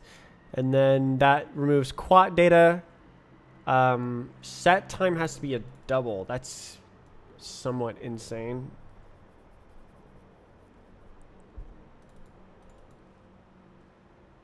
World set time.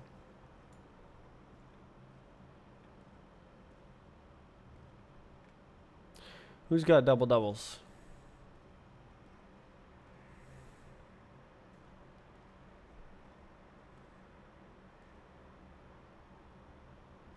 Setting.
Unlucky.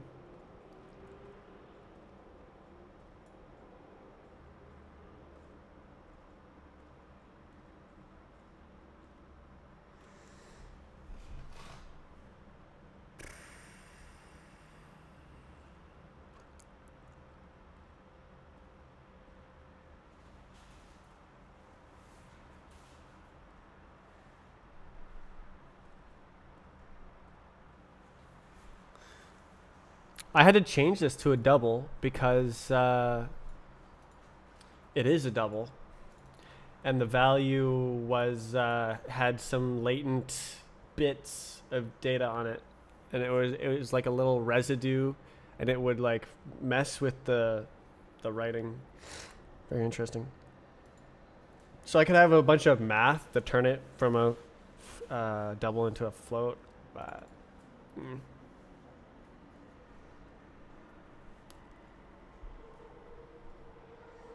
Actually, I mean,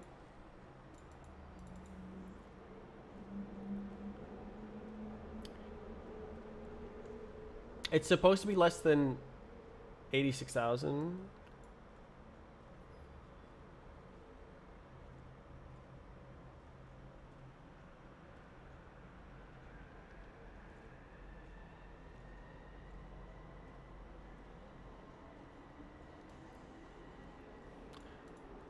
Okay, what's 2 billion 86,000?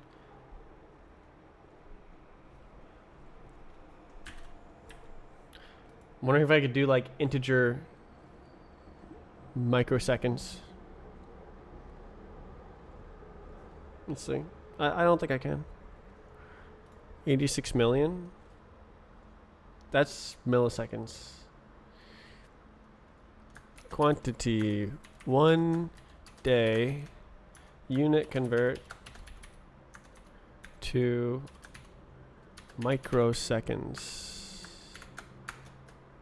Yeah, no, it's 86 billion. And int 32 only goes up to 2 billion, so unlucky. I could do like 100 microseconds. I could do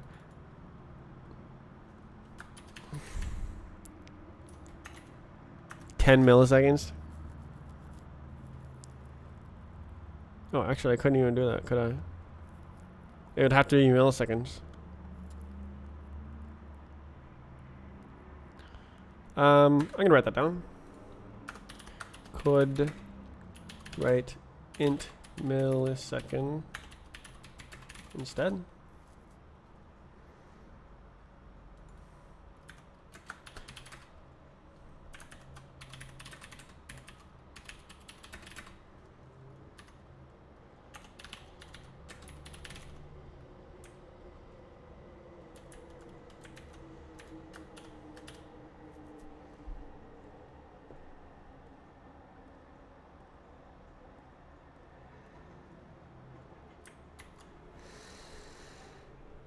That would, if I did all this, then all of these values would be, I would have to round it to milliseconds throughout the entire history of the universe, but whatever. Then it would even out the size of this. Oh, except for that. No, that moves the camera. Right, no, yeah, no, that would fix it, And then it would be this simple format.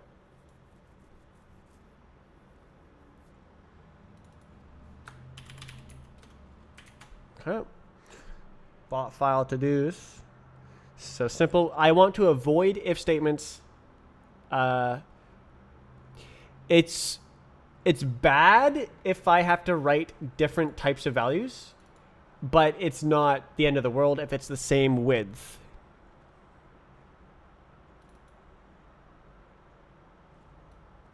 So what's this? This is world event ID set time. Yeah, no. So, yeah, no, this is the one. So, see this? This is what I want. That it just goes like that and it's done. But, like, yeah. So, if statements. I think I can remove all the if statements on version 2.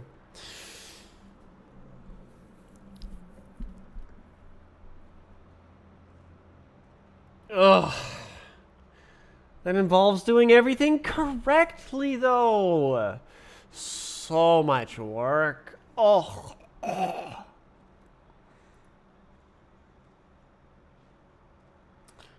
Can't I just bodge it together and call it a day? That's what I did.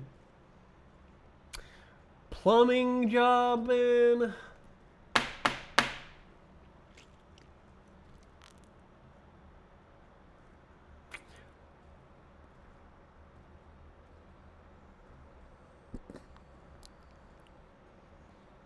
I like it would make bot files a teeny tiny bit smaller. Not by a lot though, because there's like one of this that saves 4 bytes, and there's like 2 of these saves 2 bytes. So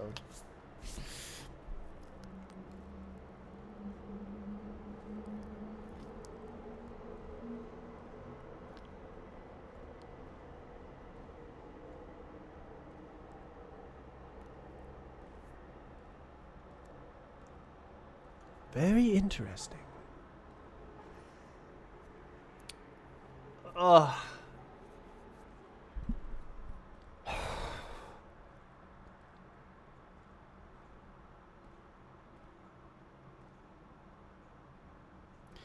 What have I looked at here? No. Ah.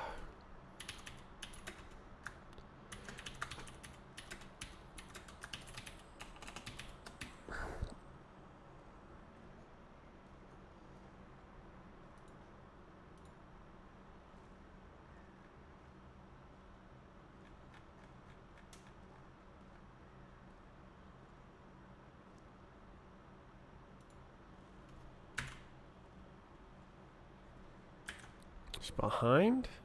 Is that real?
Trey just sent me an article called The Gell-Mann Amnesia Effect, where apparently people trust newspapers for topics they are not knowledgeable about, even if they recognize that it's inaccurate on topics which they are knowledgeable about. I'm not sure if that means the very same newspaper.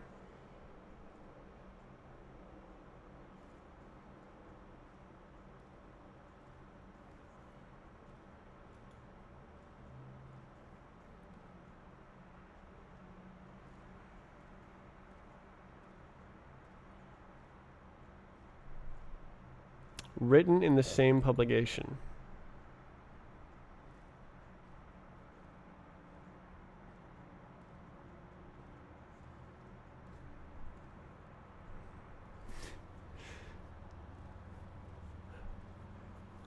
XD.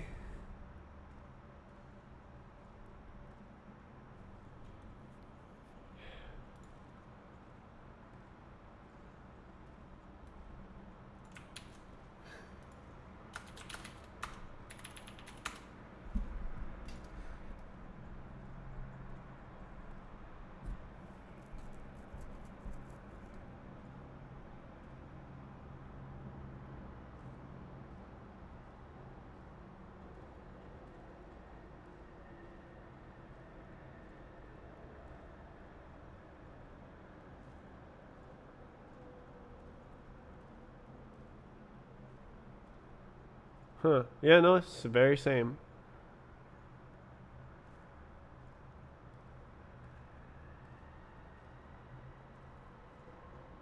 It doesn't operate in other areas of life. If someone consistently exaggerates or lies to you, you discount everything they say.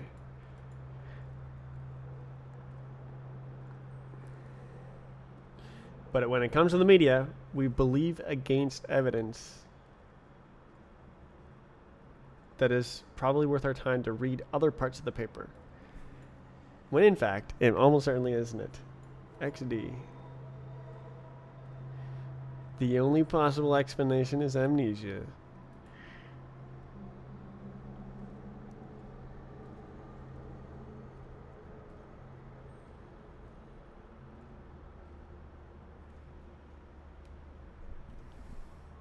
What? Hmm.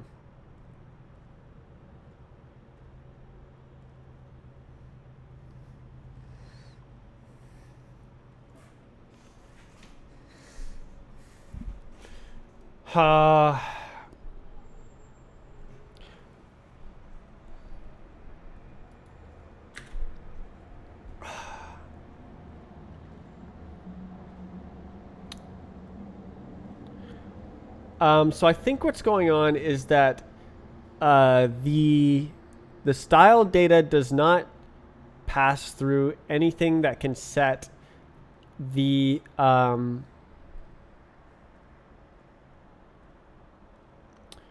data timeline. So I have this aux function to pipe it through to a place where it can get set. Because it just goes straight into the simulation. See right here. So it just says control set style. And that's an output multi-call, which goes straight into the simulation and nothing else gets to see it.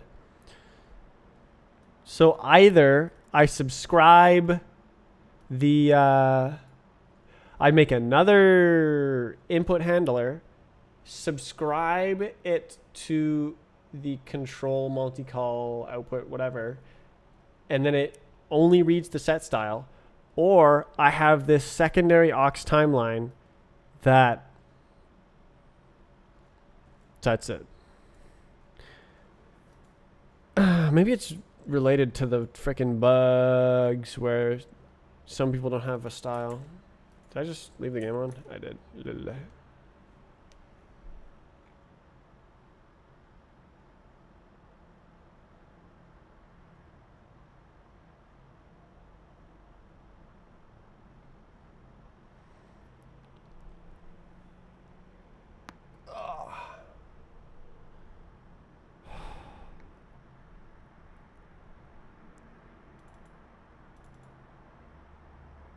That the other hook is way more active.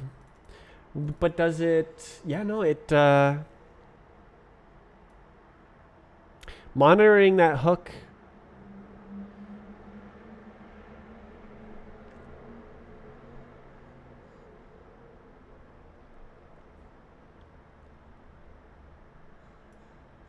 Ugh.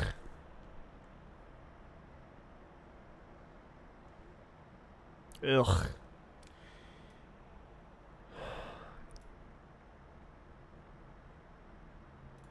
Why am I doing it differently in here?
Okay, doing it makes more work. And like, how many people are gonna make custom bots that just aren't part of any run? Like, oh, I'll save this little thing I did for later. like if I make it, it'll be used, but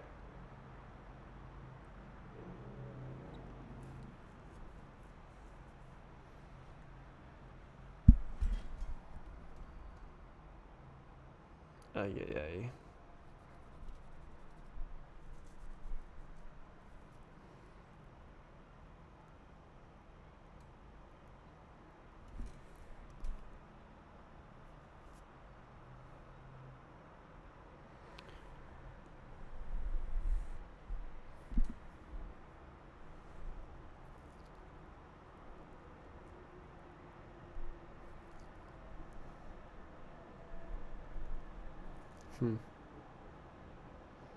Now I'm thinking about, what if you let people download the files?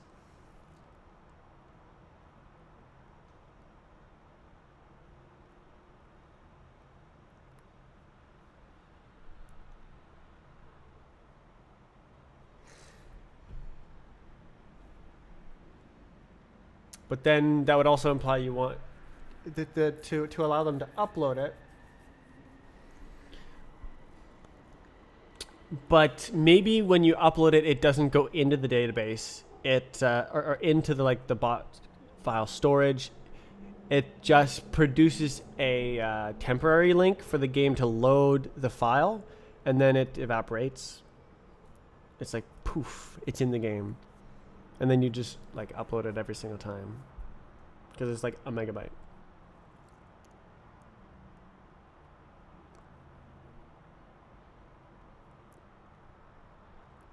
The fact that it's Roblox means that you need to do several backflips. I mean, I guess its name would need to do several backflips in order to get the data into the game. It would have to have some sort of web UI that goes up to the pings the database server, pings the Roblox game, ping data, it connects to the player. Like, it's just a roundabout loop when you could just like put it in the game. Like, it's on your computer, put it in the game if you're not on Roblox. You have to go to your browser, to a web UI on a server, to the central database server, to the Roblox server, to the Roblox client. Like a giant circle just to get it back on your computer. So I probably not let people download them until I remake the game as a separate project.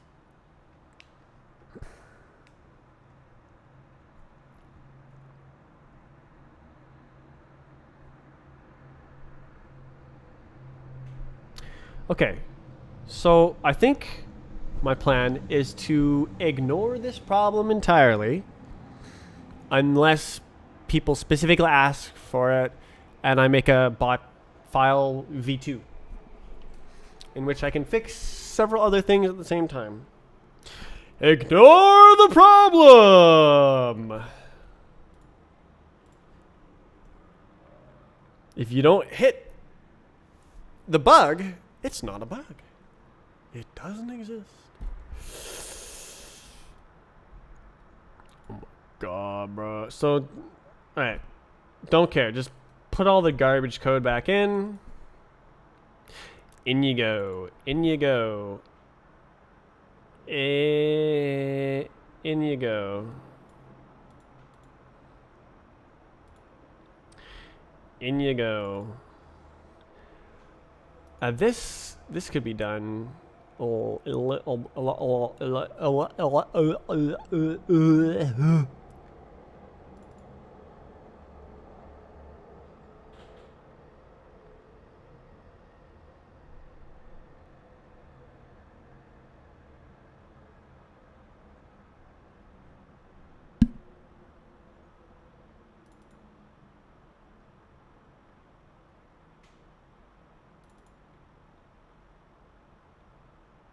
So this is supposed to call self, I think. So that's how it gets in. on the server. So player context. Yeah. Okay. So this actually, nothing is. It doesn't get run. So screw it. I'll just go like this.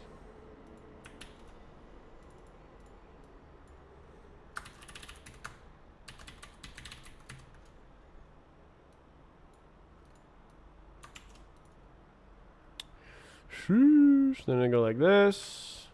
Then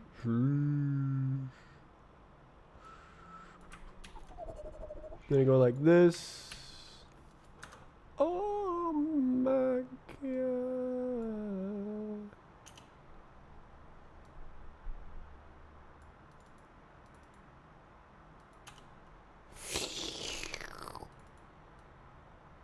And then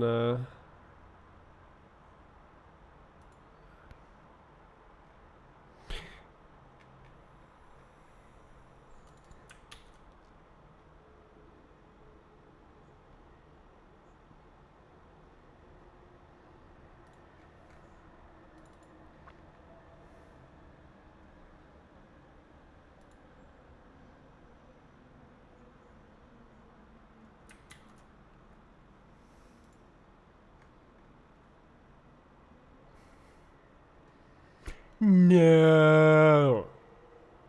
All right. The game work? The game work? No.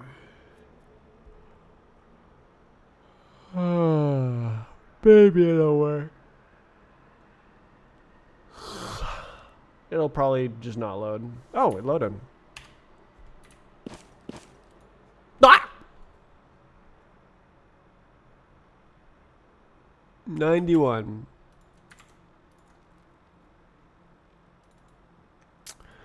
Ah.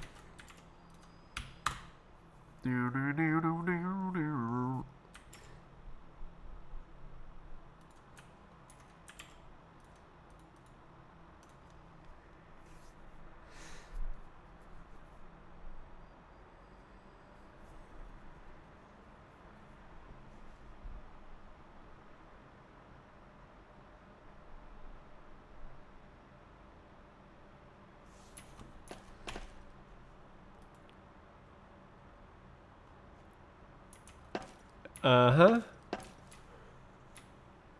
Did I break everything?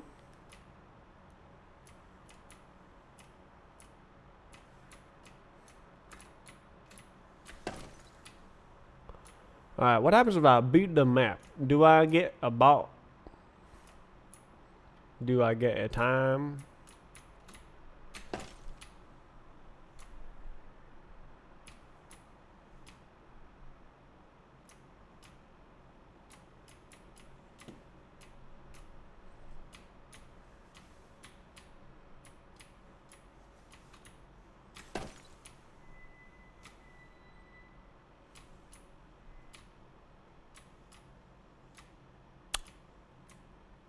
Okay. Dang it. Oh, what the hell? Leg spike.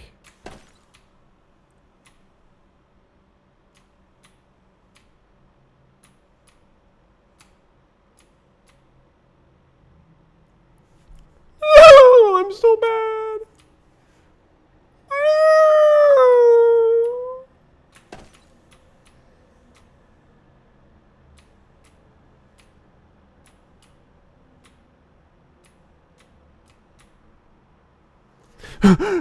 Oh, there we go. Okay.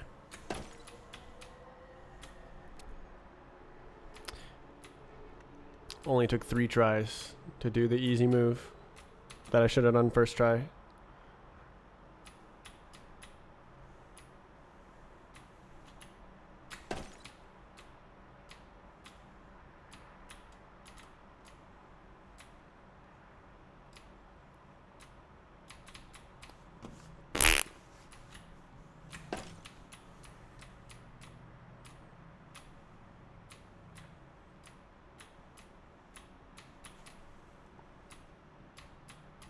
I forgot what happened here. Oh, that's what happened.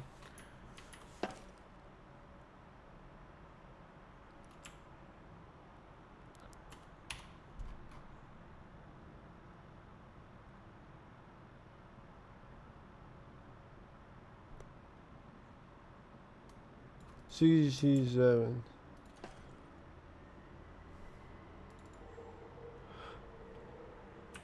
Ah.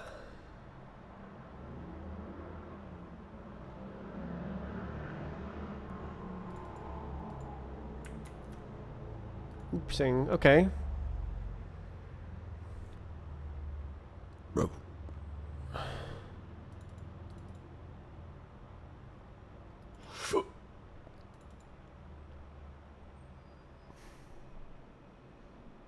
Should I shorthand this? No, because it's explicit.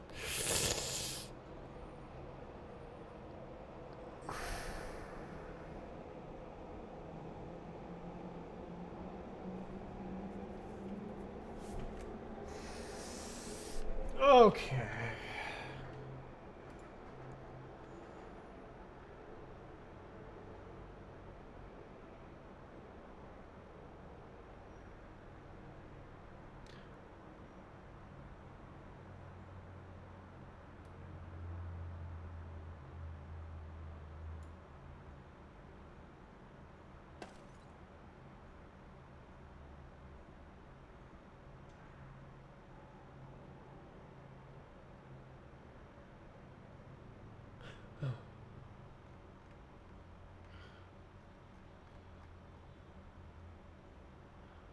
How does it work on the playback context?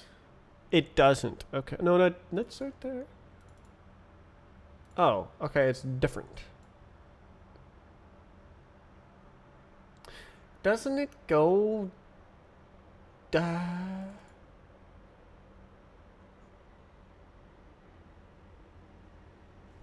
it go onto the day? Should I? Can I just get rid of this? Is this a Is this the bug?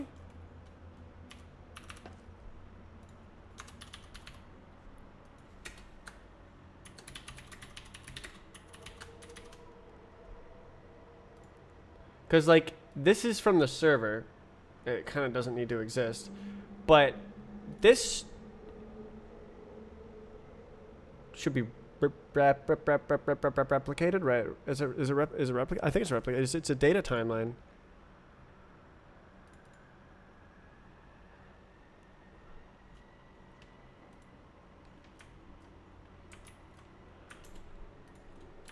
I don't know.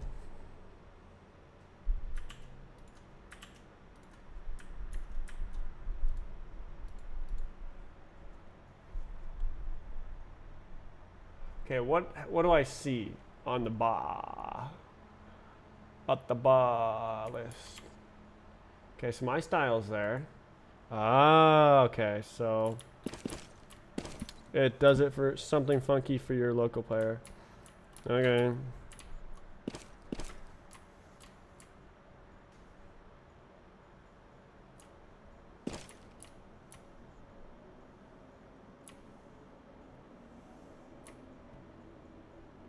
Bump, bump, bump, bump, bump.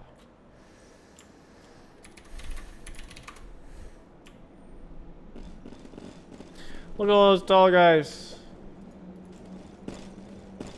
Okay. Okay. So it's needed for something.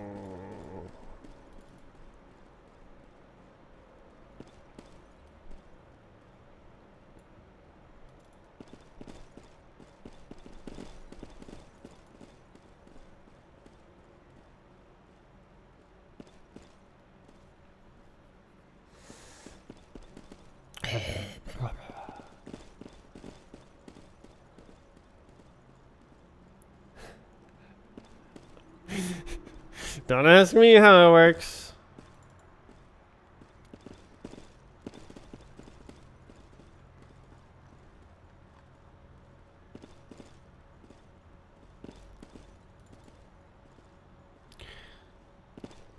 Is it nil? Okay, but there's the bug is for setting spectate values as well.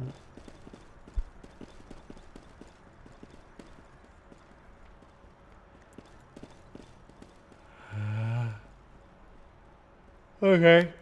Whatever. Okay.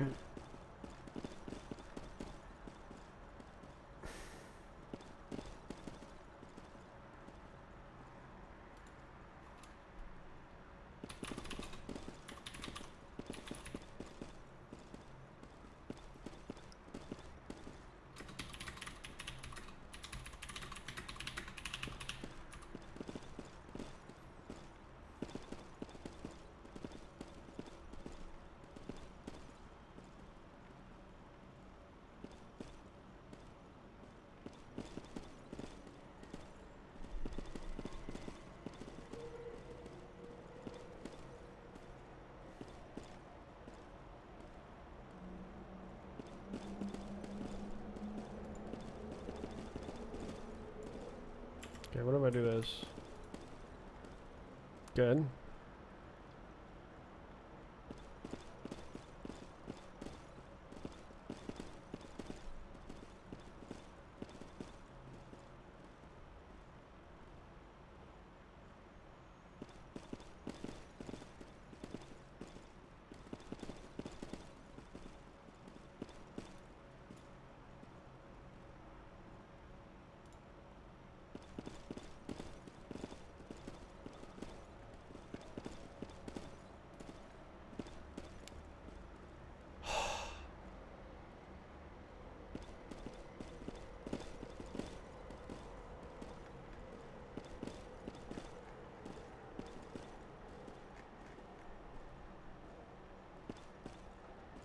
Whatever, this will work fine.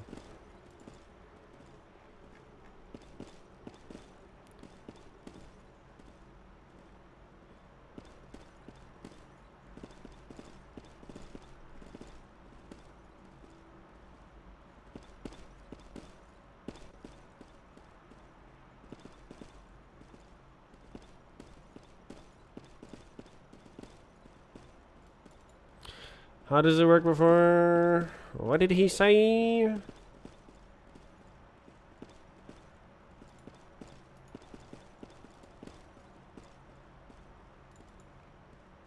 Handle data.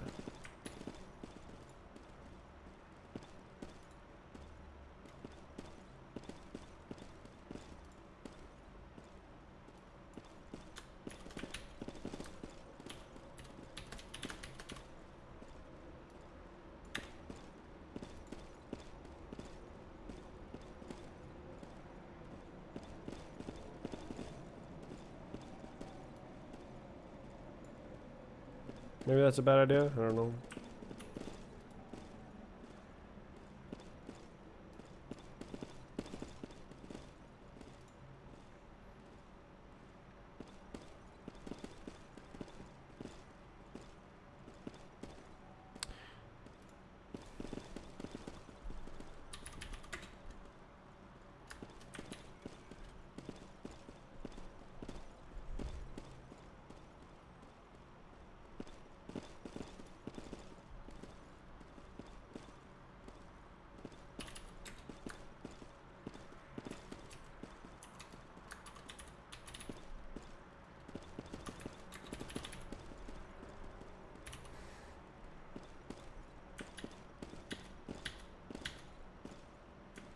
Oh!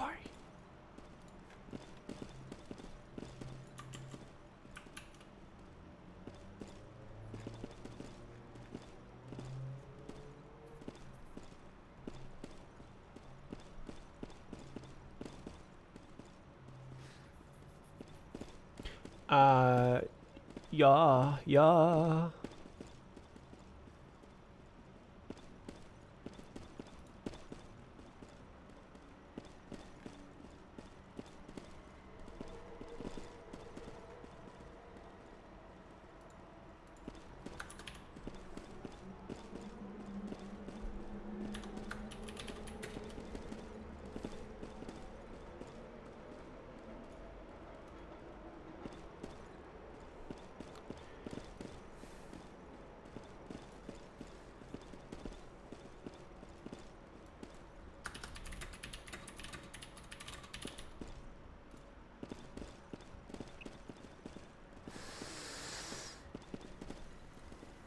Okay.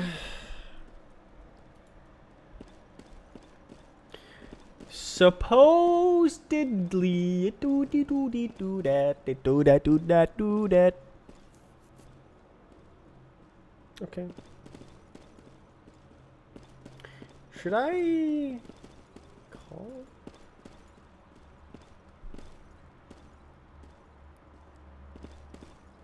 Should I firewall call?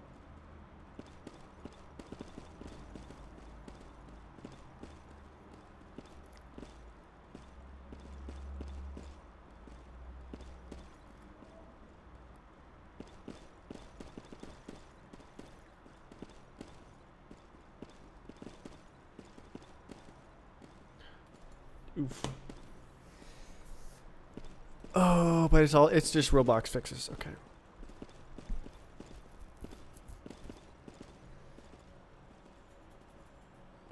Okay, nobody cares. Goodbye. Okay, so now it's like just a little bit different.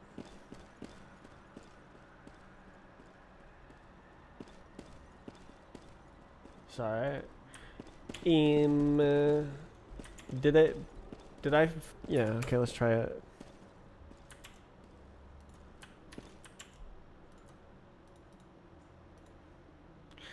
A little bit of prep for personal bots. I mean, it was just perfect as is, I guess.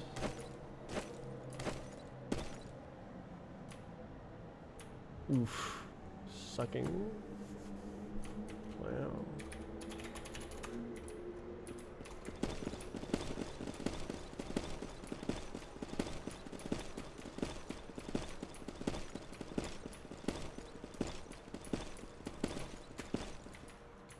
You beat the map. Okay, so when it says you beat the map, it means the server-side verification is working. So there's that. How do I get a bot? Can I beat my S time?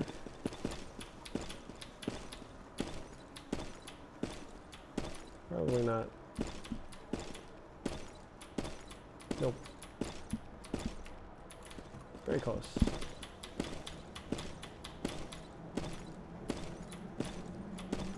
Oh, big lag spike. Oof. That messed me up.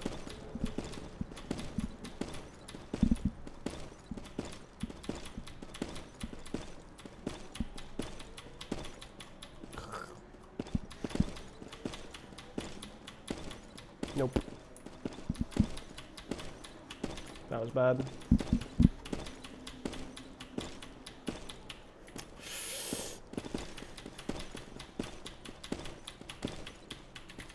Close. Oh!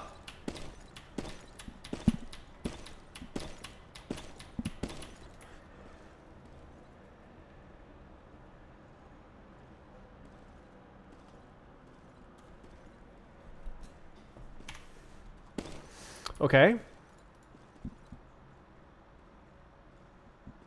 It worked.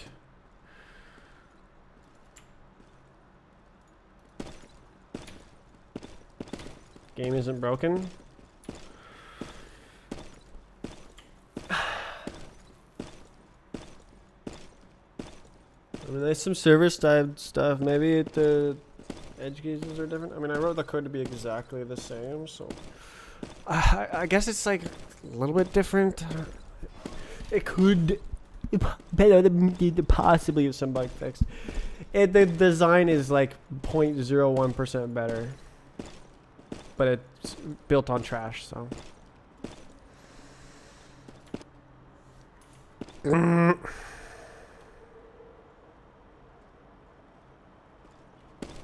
What does this mean?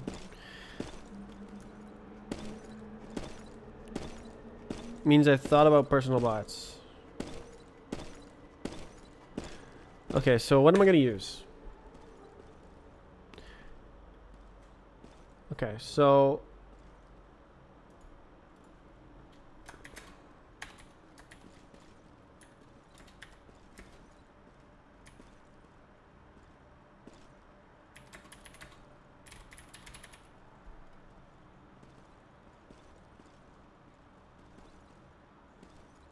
Like flies getting caught on a fly paper.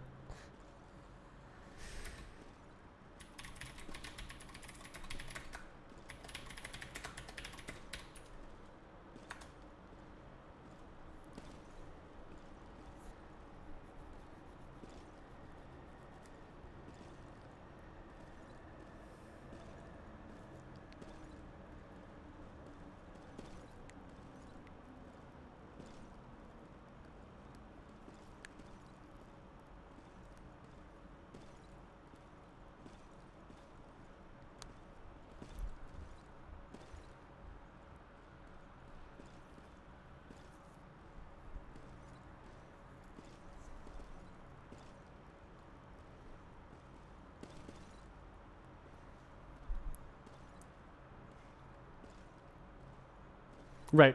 I gotta write that down. The WR list thing.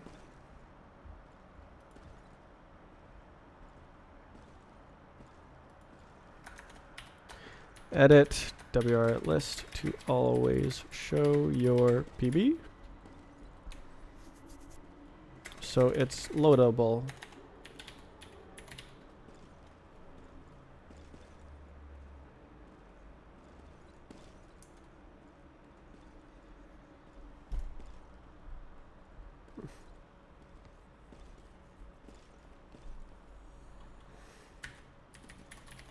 Nice. Okay. So I made a small code change that doesn't matter after backtracking a bigger code change I wanted to make.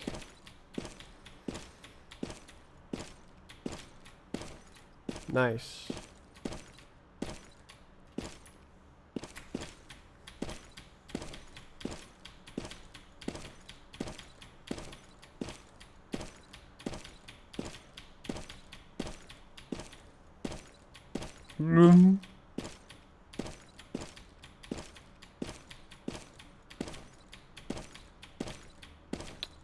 Oh, I thought I failed.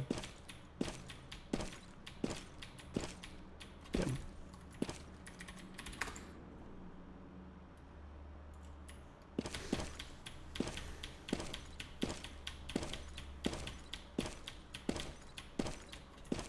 What? Was that slow or fast?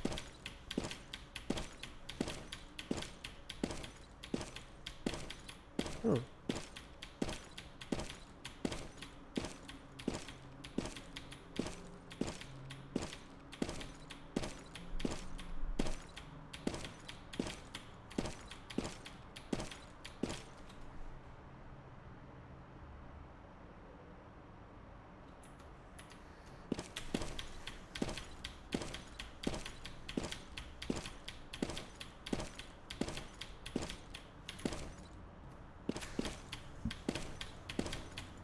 Show yourself, game creator!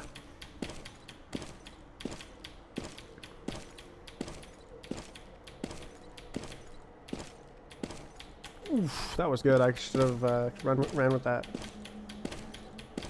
One person did the research.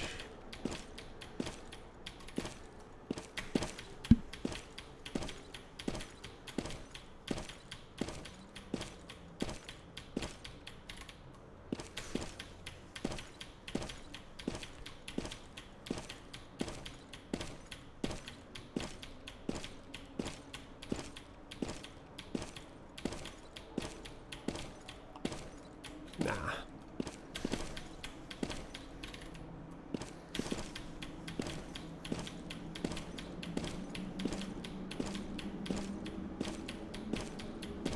Okay, now we're moving forwards.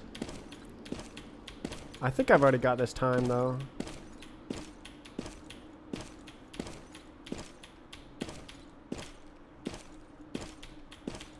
Okay, I'm going forwards.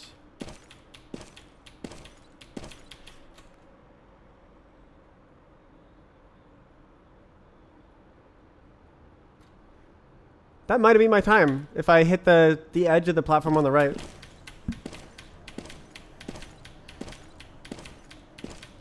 I hit all the slopes. That's the biggest thing.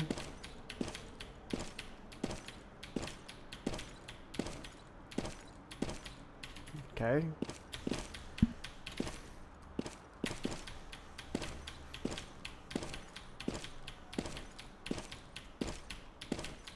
Okay. Slow for no reason. Very cool.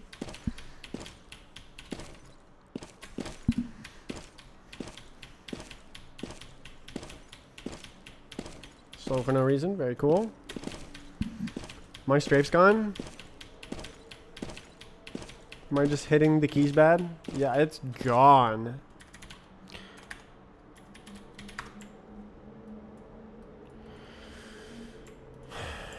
Oh my god, bruh. Holy, that's so hard to get.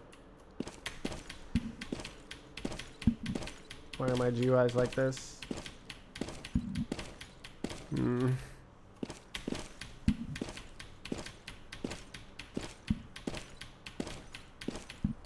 Nope. Not it.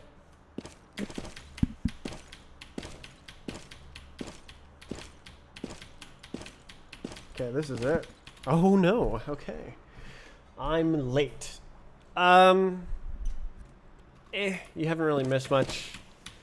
Maybe, I mean, I did have a bunch of ideas early on, so maybe you did miss that. That is technically like programming.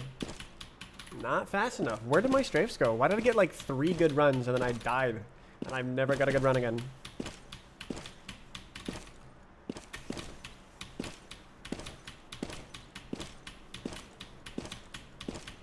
Nope, that is mega slow. I'm just evaporating speed. Look at my efficiency, it's so low.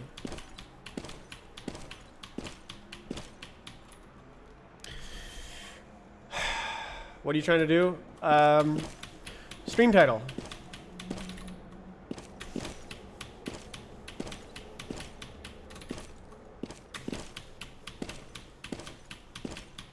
Okay, that's better.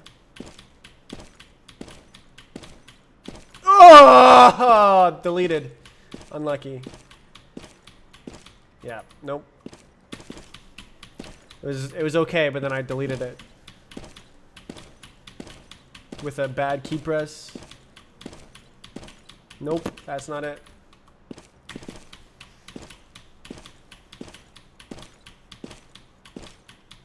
Nope, not it.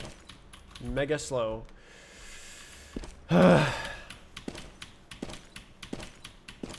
This is good.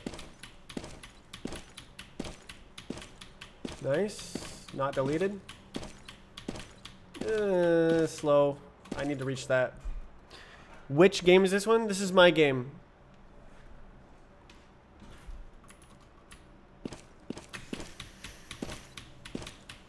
Oof. Okay, this is good.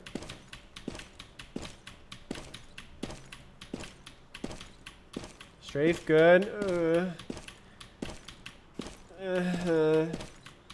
Okay.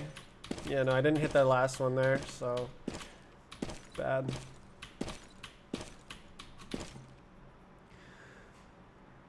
B-hop. That's what the game is called.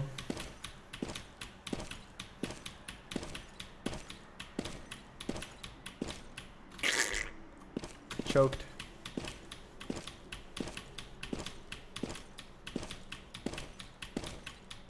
No. Why is it so hard? I did it. It was so easy for the first 3 runs.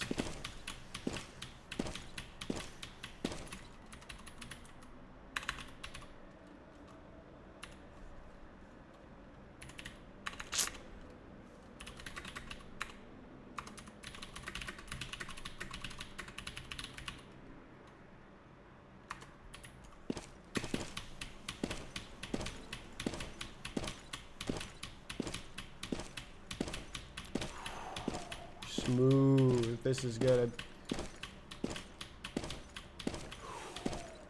Oh, wow. That was so good that I overshot. Have you tried cheating?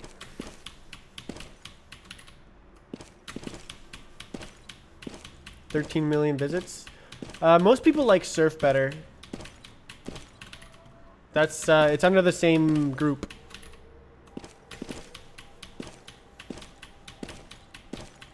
This is slow.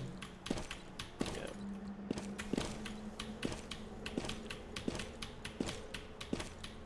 Slow. Very slow.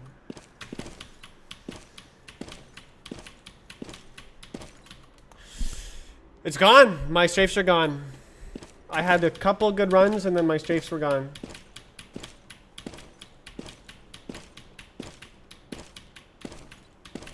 This is slow.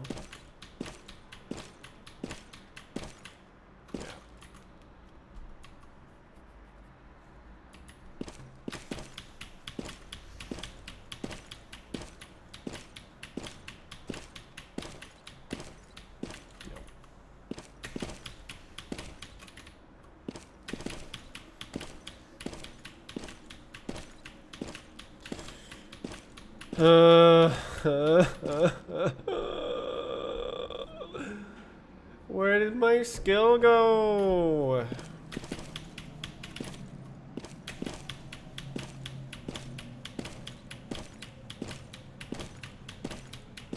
Nope.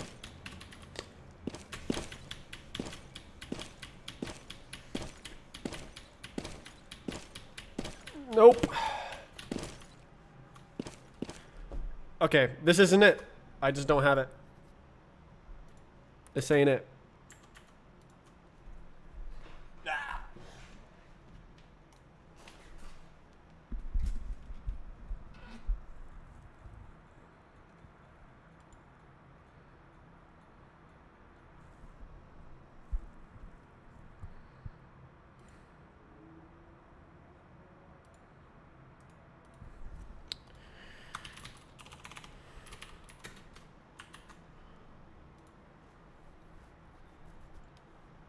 Shalimar.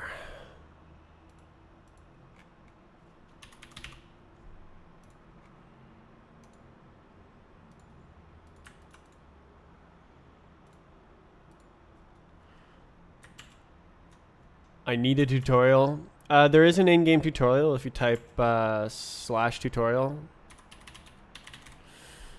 Oh, you couldn't see me do that at all. Oh. Yeah.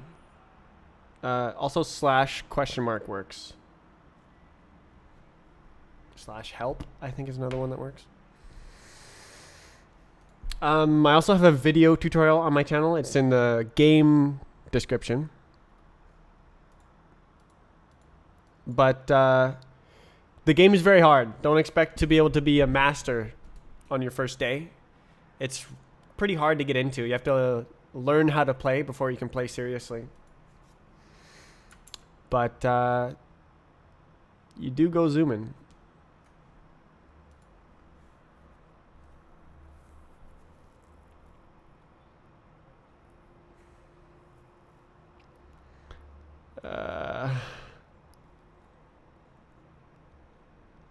I'm thinking if I work on this any longer, if I wait any longer, I'm not going to want to code Rust. So I think I'm going to switch over to that.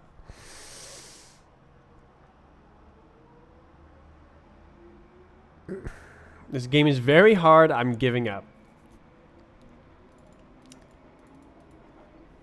Rust. Oh, Rust. Alright, I pushed, right? Yeah. No? Okay.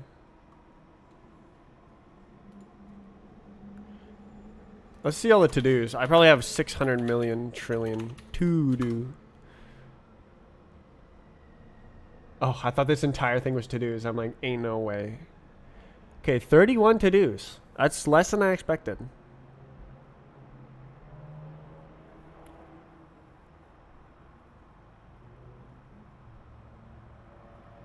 Spot files to-dos. Those ones I just wrote. Use time object from database. I'm not doing this here because actually this is only 300 times, isn't it?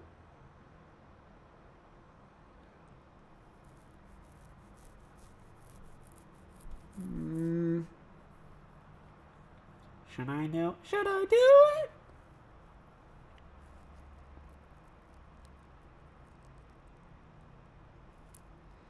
Wait, isn't it the exact same speed?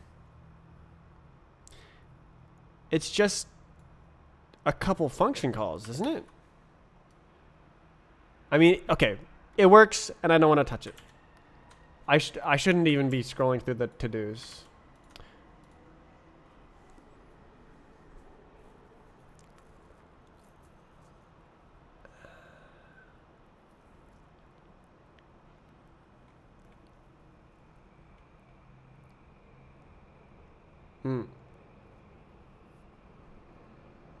What to do? Eh?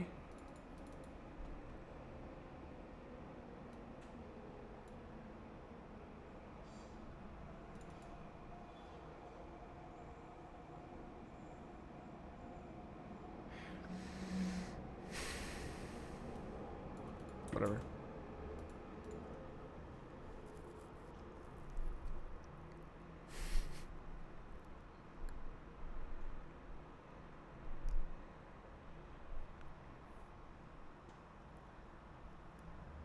Ouvd. Lemaug.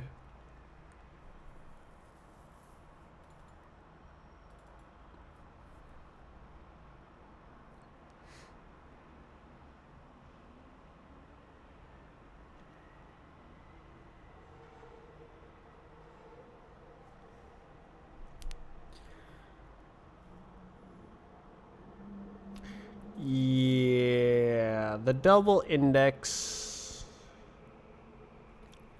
I guess I can do that now.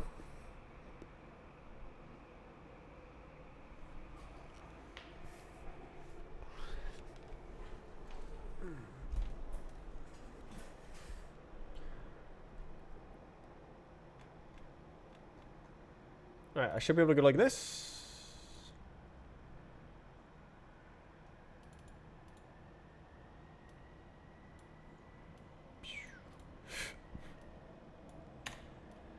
For both of these. And then it's one if.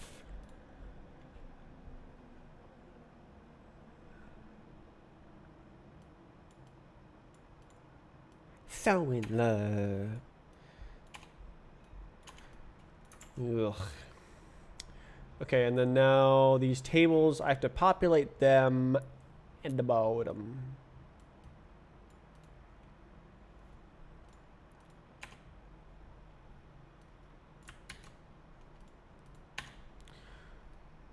Okay. A little bit cringe, but whatever.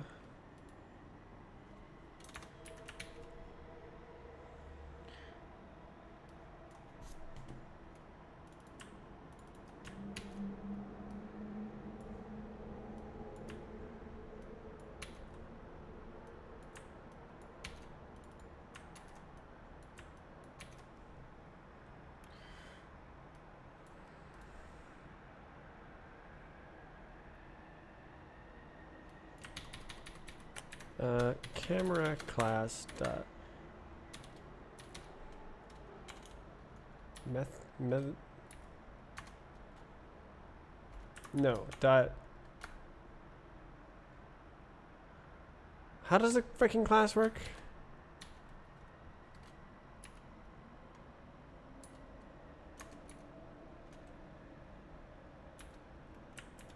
I forgot.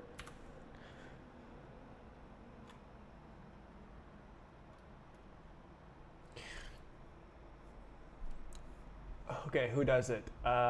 Simulation something.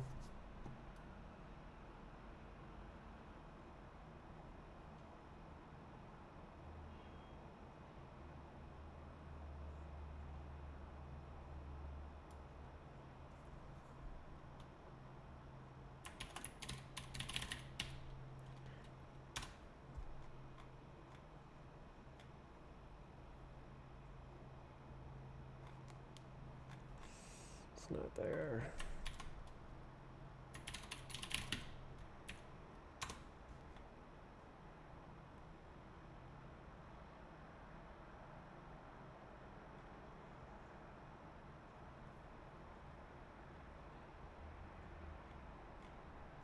Damn it.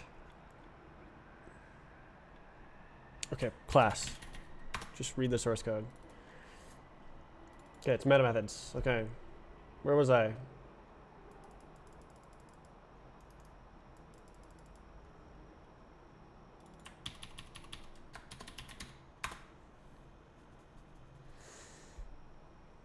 Okay, so it directly references the function, and it just knows. And then I don't need to do two ifs.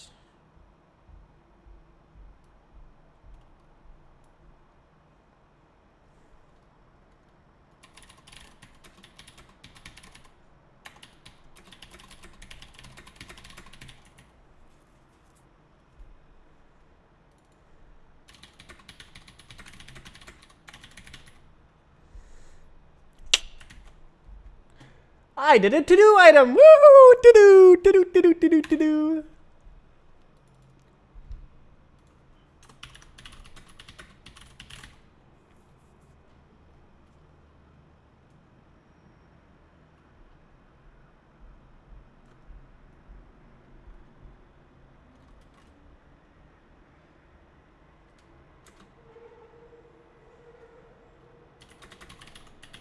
Firewall. I'm saying firewall, but I don't know if that's exactly it.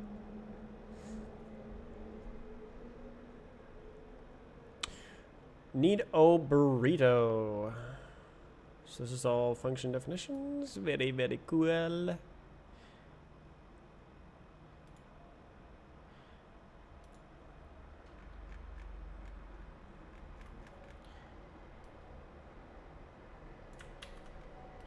So that frees up stuff.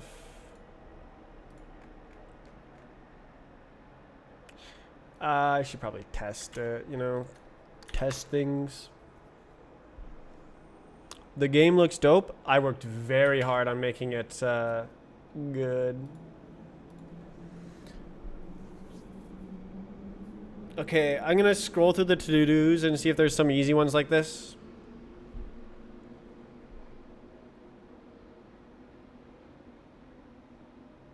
Oh, I thought I broke the game. Seems like I didn't break the game. Okay, what about... Okay, should be able to go like...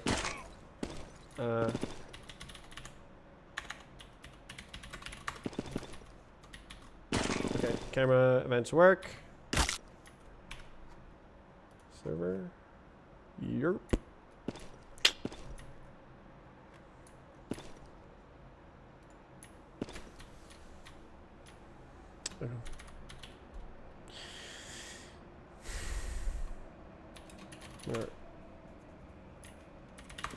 Alright, I'm a W only player now. Oh. Wait, do I not check the style in the time populate? Please tell me I do.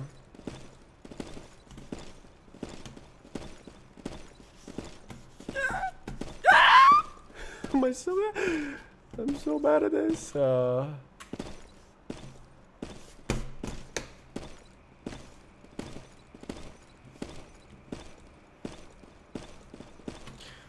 Woo!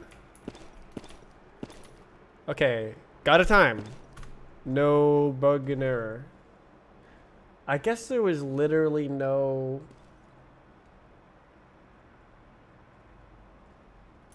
stuff, so...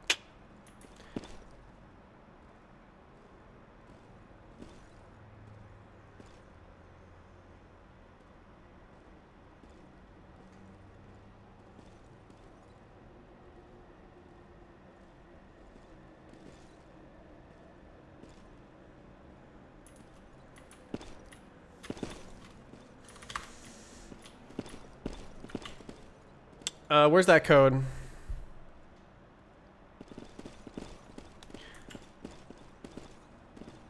Zone.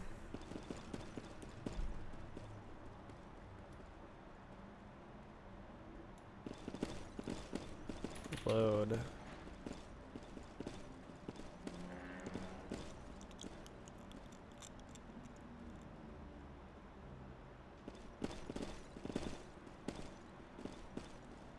Is it in load things?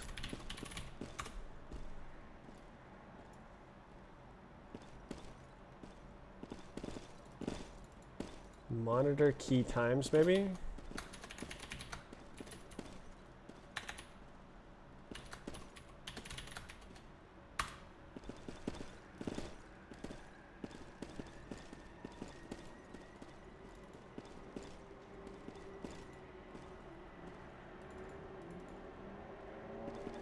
I write the text, I guess.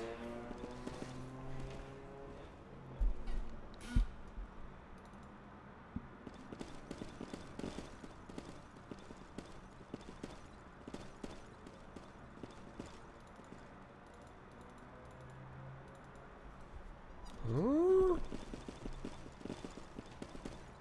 Why did it load?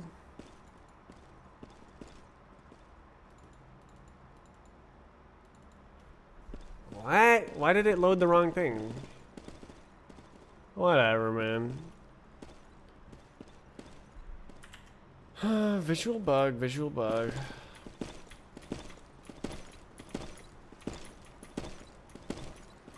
Mm.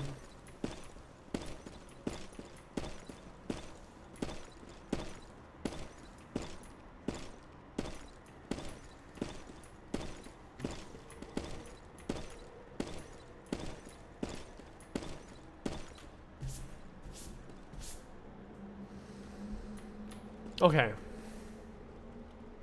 Yeah, I'm running out of juice.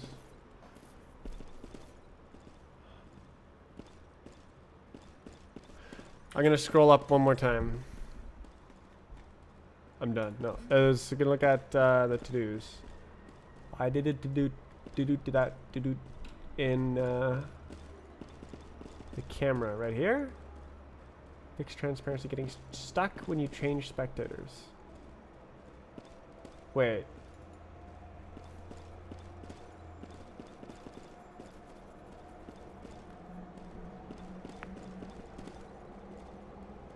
What is that? Did Aiden fix that?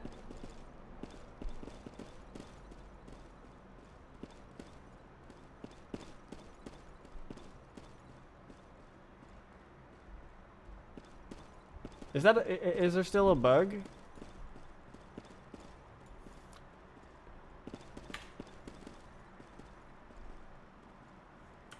Blame.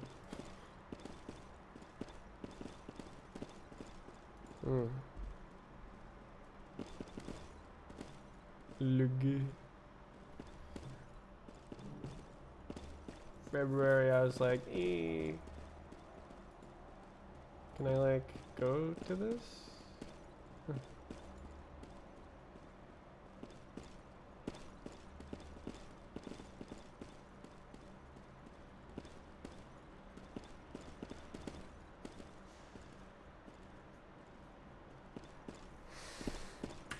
You know.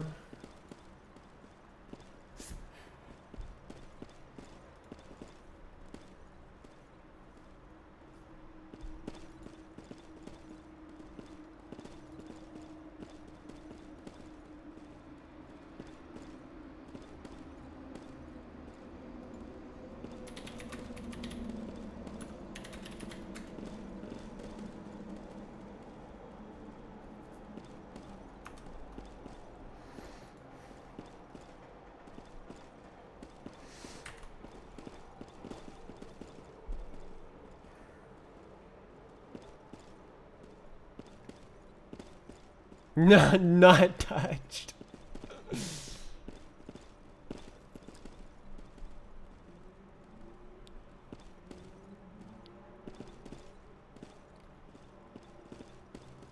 It's a name lines. Ayo? Oh, I see. Initial comment. Huh.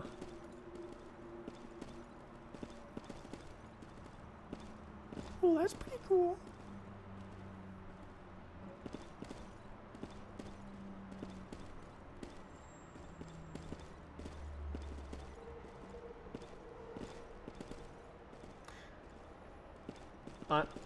Yeah, that still doesn't answer the question.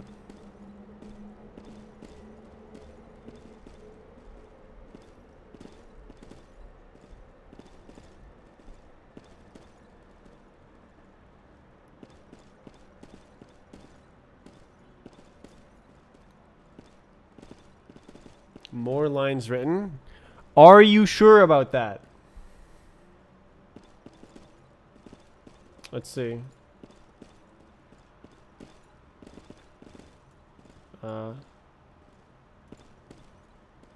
There's 43,000 lines. If we go from here,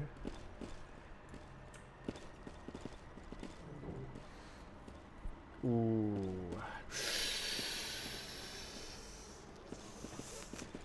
Ooh. Hmm.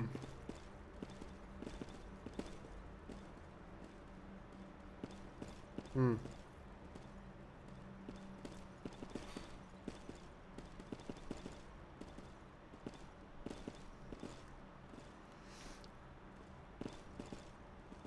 Actually, that's just the cumulative difference, isn't it?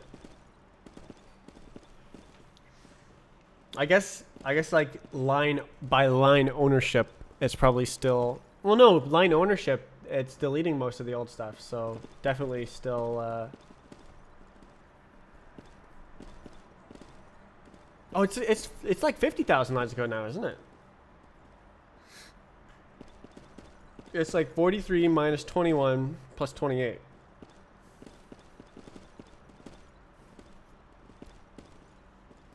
Okay, what if I go with this one to the first one? 51, huh?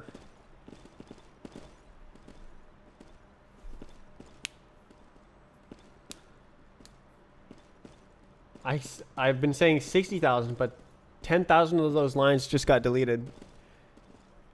They were just code that I was keeping because I didn't have a version control system. So just in case I needed the old code, but now I have version control, so it can just be in a comment that gets rid of the code, and then the code is there in that comment.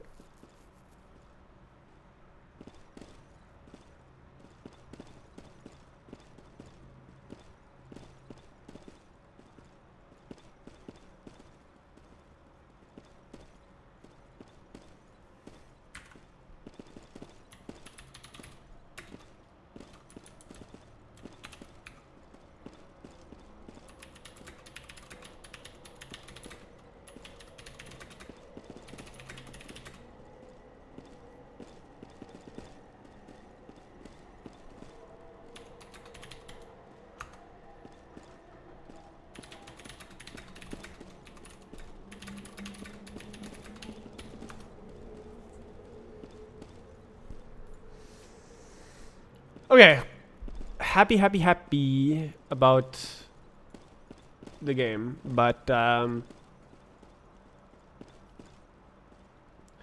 don't want to work on Roblox anymore. I don't want to play with you anymore. Unstaged. Oh, I see. I tested it. Yeah. Did it? Did it do it? Did I do it? Alright. Goodbye.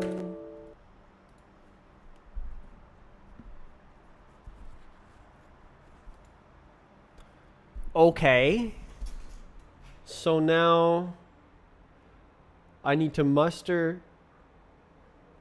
the willpower to pivot to Rust.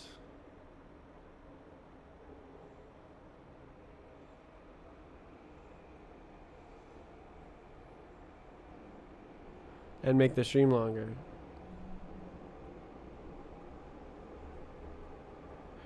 Willpower is kind of the wrong word.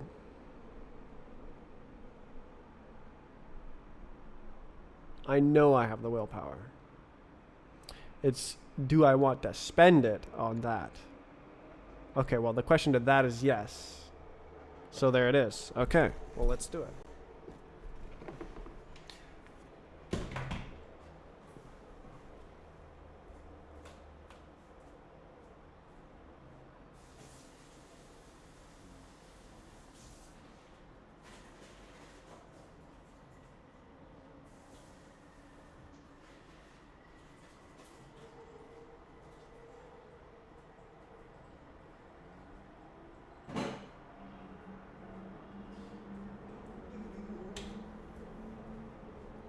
I'm gonna open this Windows.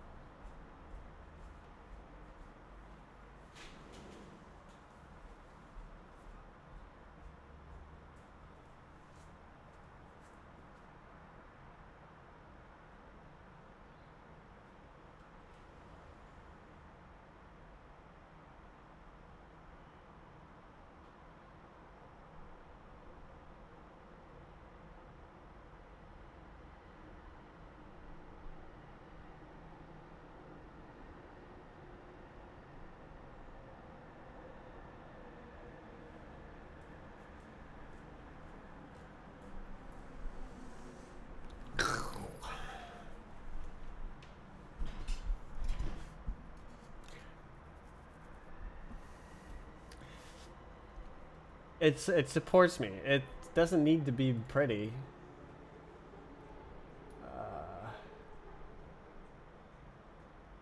How do I do this? Right. I have to plug in the monitor. I'll show you.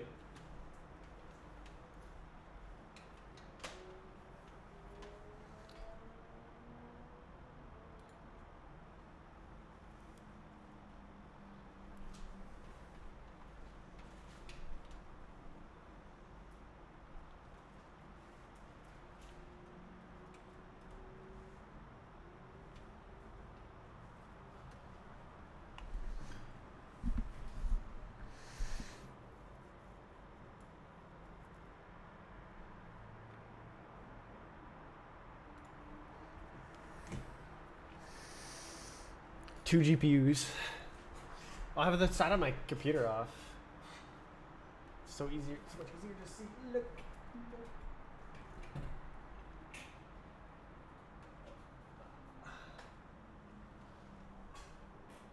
Why is that like that? The cords are all tangled. Oh no, it's just not. Okay. Oh. It got unplugged somehow.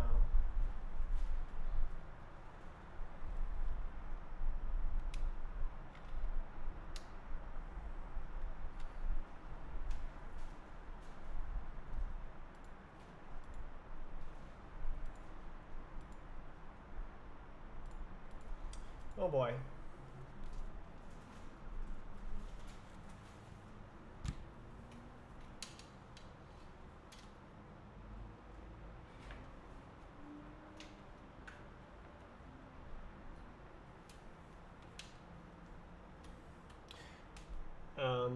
That didn't work. Is OBS crashed? No.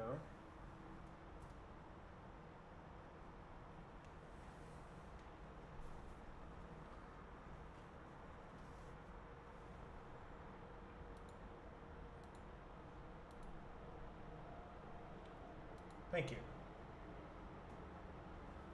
That was more difficult than it needed to be. Whoa!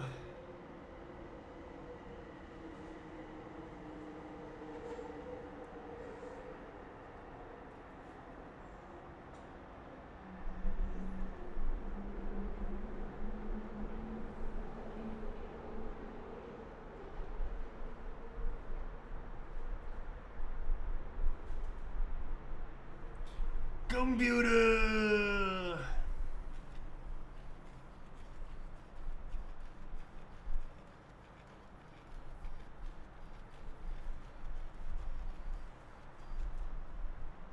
Sorry.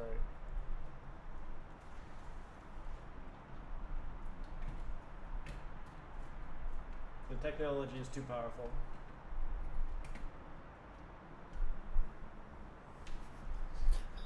Okay. Okay, that's my stream key.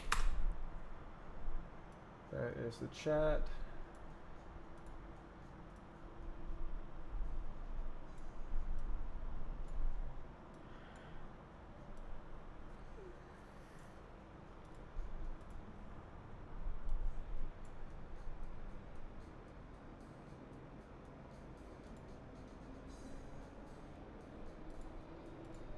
Don't need that.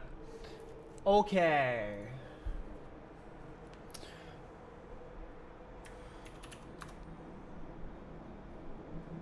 Uh-huh.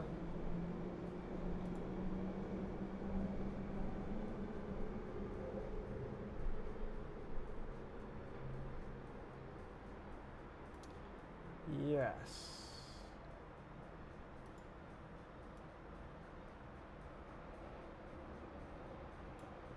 Should I do like this? Okay.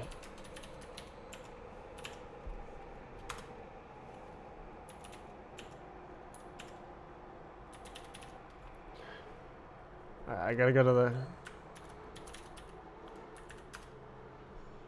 Alright. It still takes a second.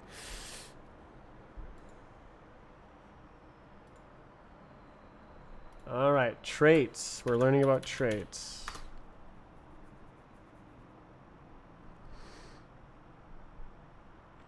Implement append bar for type string.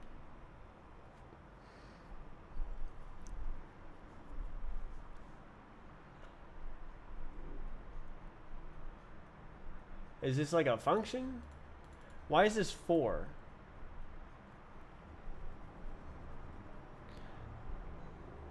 Why would you... I bet there's a huge argument about for this.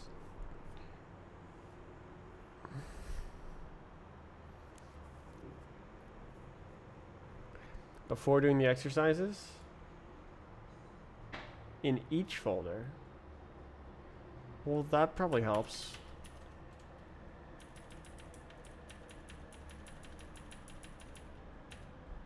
Threads.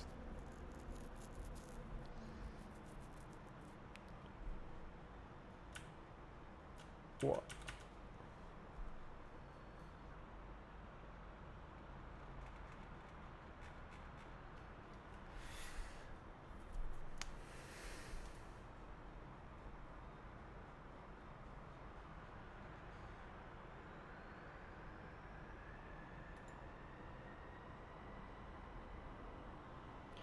Oh.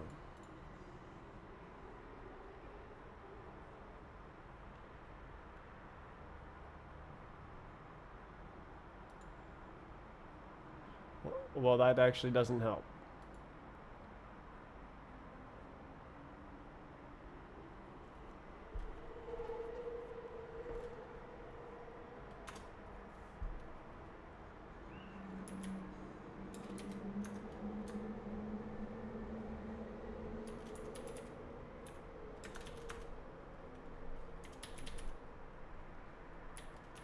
Is there a append method? Oh, right. You just do like that or something. Alright, what happens? Fair?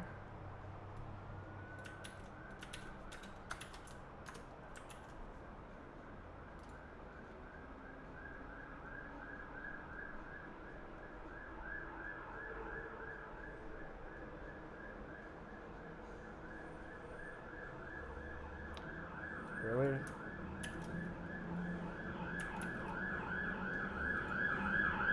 Why would you make it caps? Okay.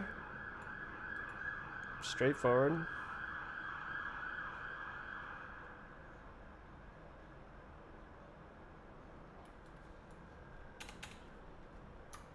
This is weird. 4.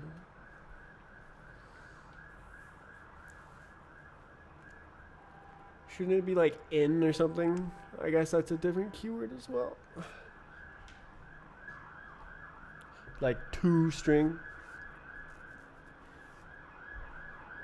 So easy to extend core classes. True. 4 string. Yeah, but 4 is 4. It's 4. 4 is 4. It's a for loop. Help.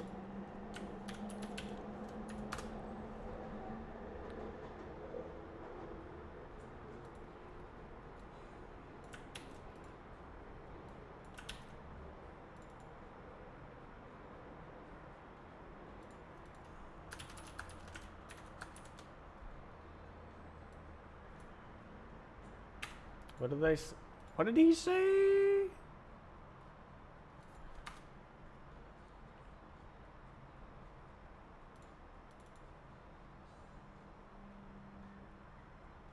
What do you do, like for each or something? And then like fucking one of these bad boys.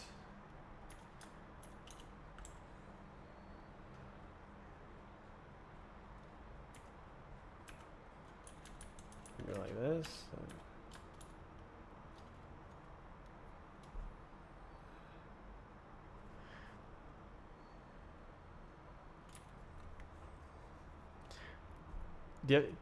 I don't remember how to do this. What, like that? Okay, what happens?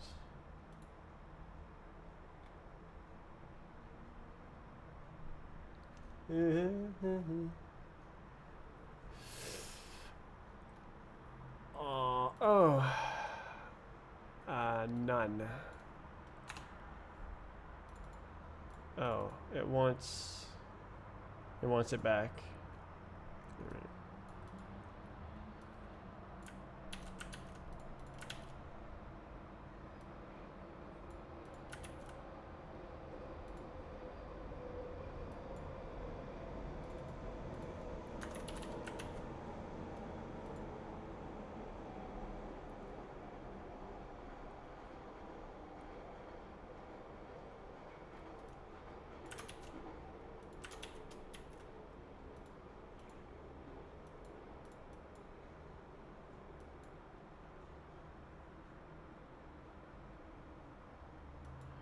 Okay, I'm just like making stuff up.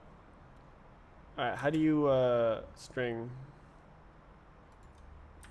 How does that work? Oh, it's over here. Oops.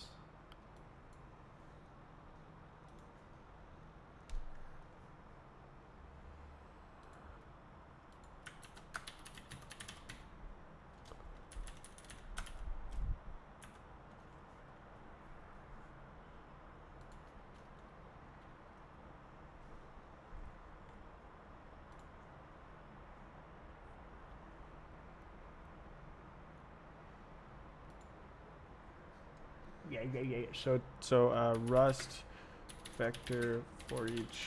Oh. Okay, can we get like the wiki?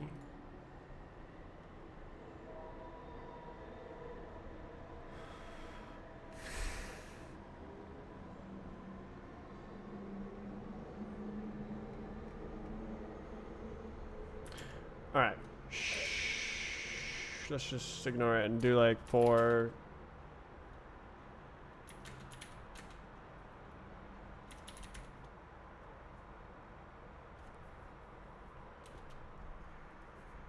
Can you just do this?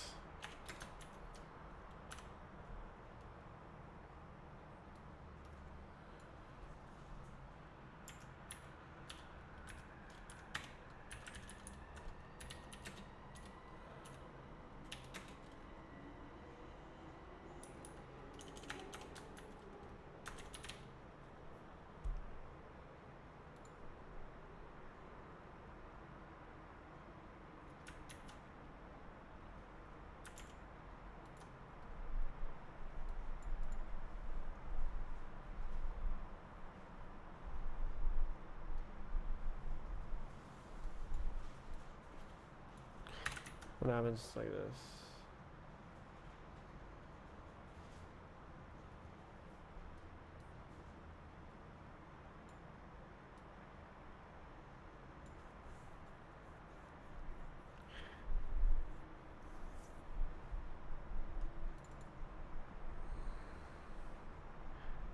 All right, screw you.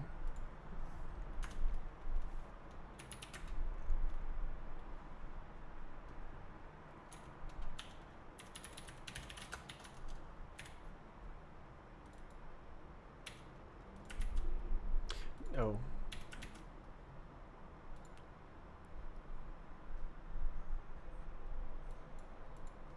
Implicit. Do I need to just not do that, or?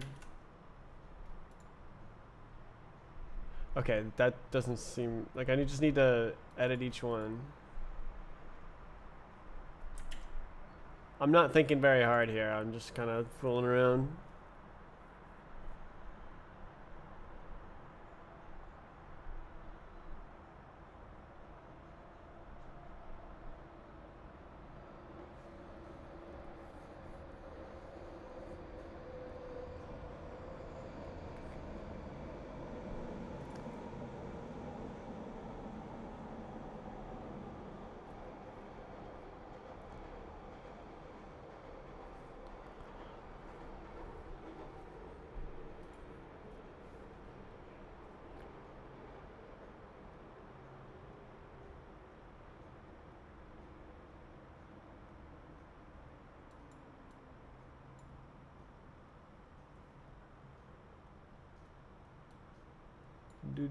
do this.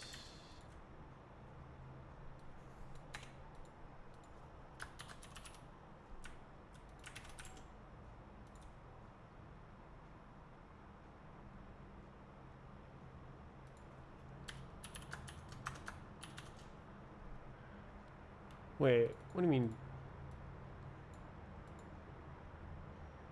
Why would it be 2?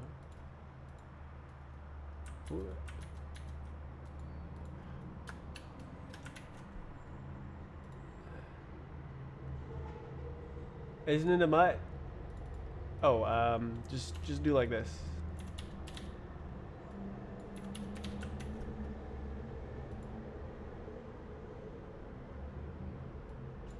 Oh, haha. Hee hee hoo, hee hee hoo. Is that like?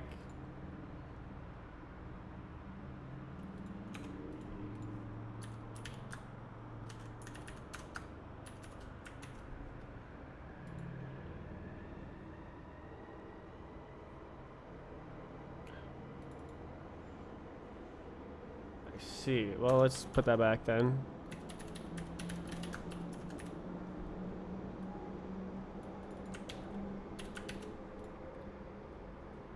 Yeah. Right.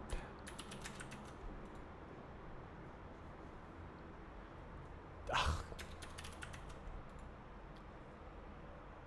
Okay.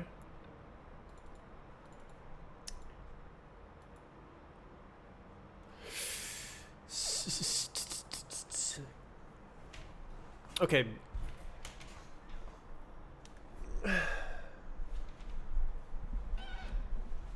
Is this?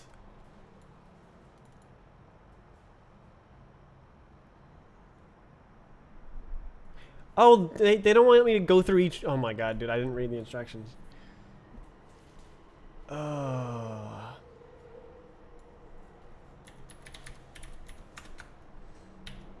I mean, I figured out what I was trying to do, but it kind of. It looks kind of bad, but whatever.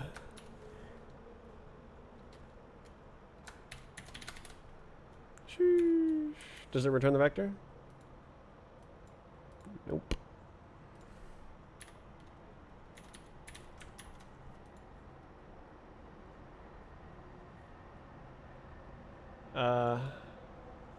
Push.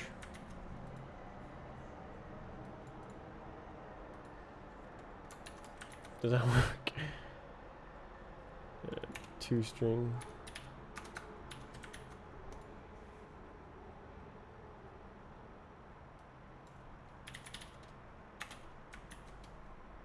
Oh, it's not mutable, is it? Right. Okay, but I'm implementing the entire thing. Okay.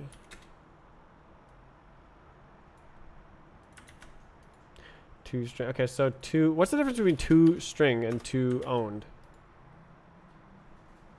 I'll never know. Very pog. Okay. Well, that was embarrassing. I didn't read the instruction. Okay, that's. I don't want that.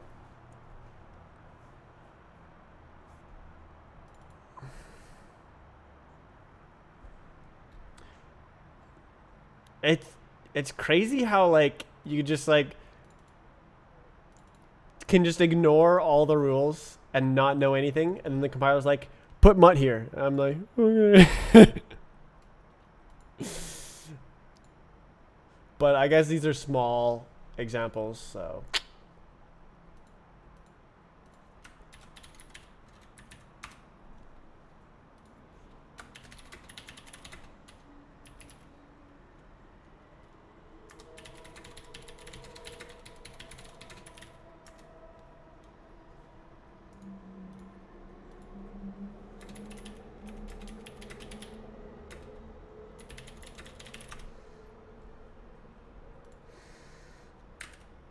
So 4 is not 4. It's 4 and 4 and 4. What does that mean? Oh, I'm trying to go in and out of the virtual machine. There is no virtual machine. Okay, so what happened here? License? Yo. Okay.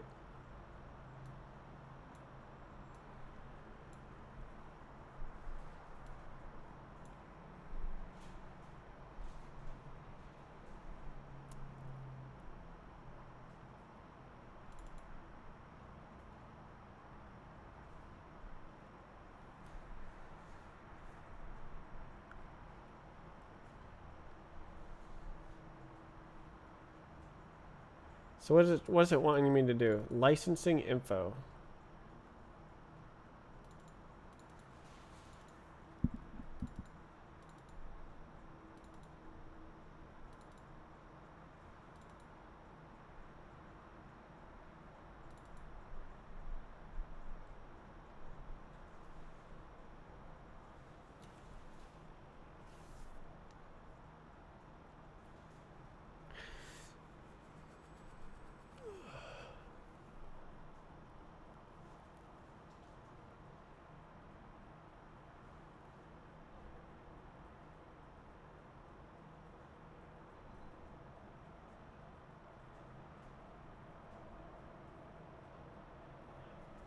Well, let's see what the other one looks like.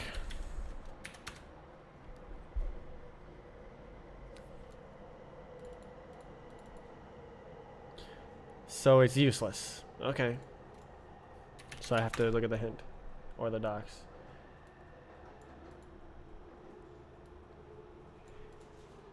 Okay, default implementations. Whoa, how was I supposed to know this?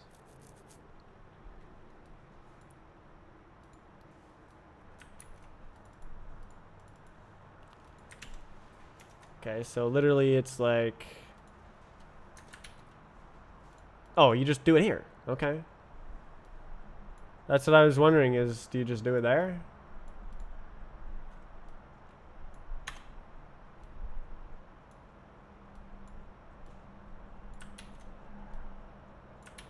Okay, so I probably want to use this instead of whatever garbage I was using before. Okay, that's it. Poggers. Non-item.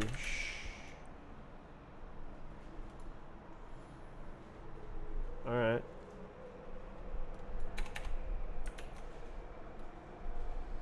Read the docs. God damn. Okay, my wrist is not happy. Not really sure what to do about that.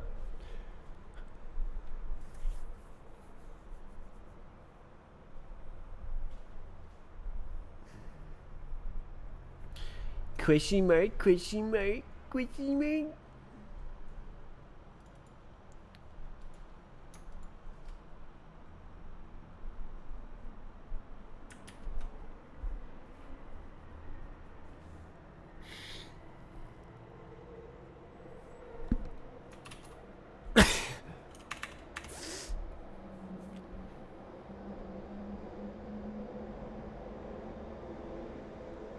What? So like it's something with the trait. Is that like the box that we had before, where it was like DIN licensed or something like that?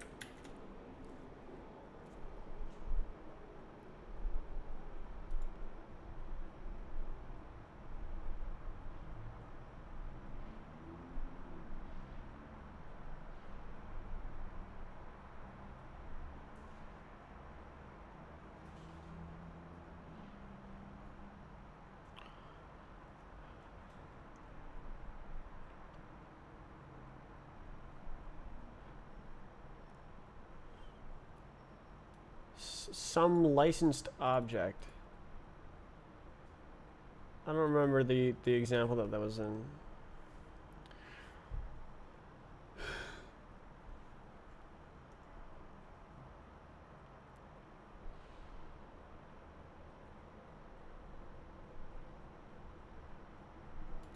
Yeah, I don't know. Like it's trying to get me to do these.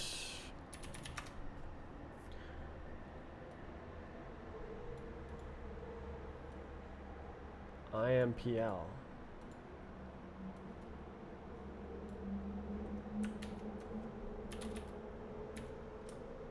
Real?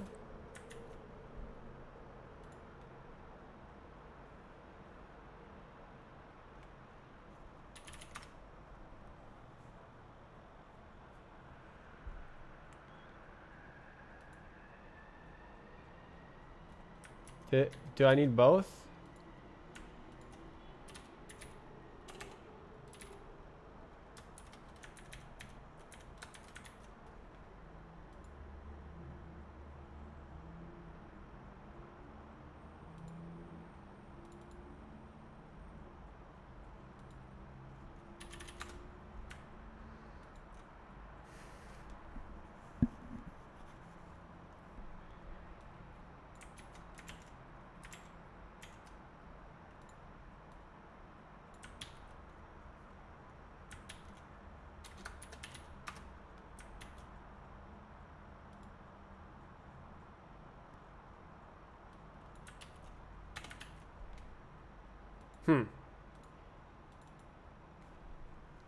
Okay.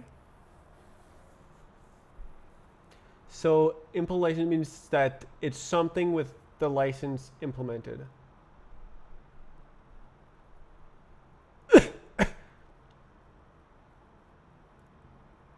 Trait. How would I apply that?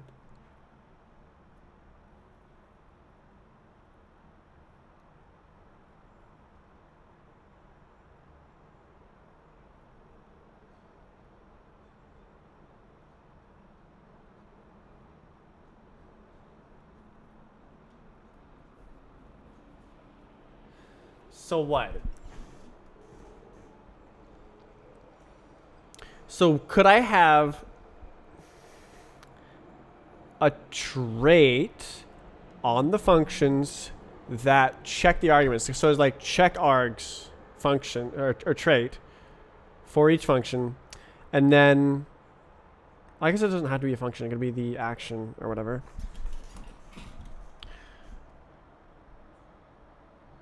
And then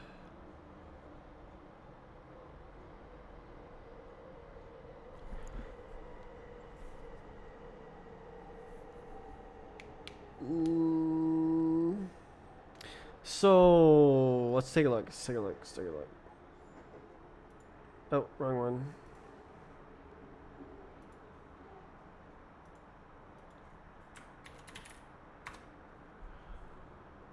Do we feel blazingly fast yet? I haven't really. Actually, it was my first experience with 300 million was kind of slow, so unlucky.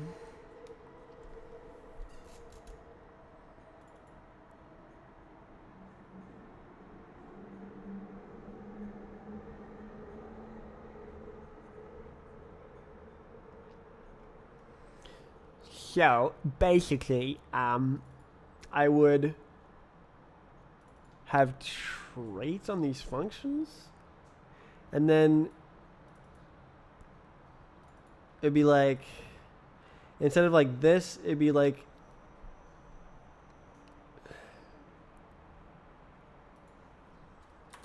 so it'd be like, okay.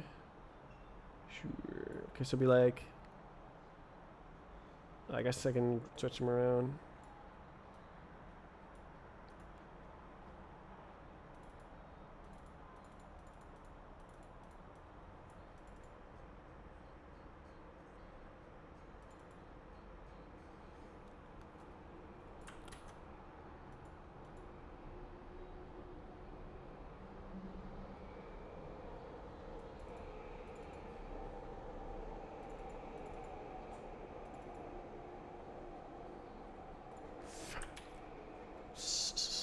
So then it'd be like arg. Is it always a function? I don't know.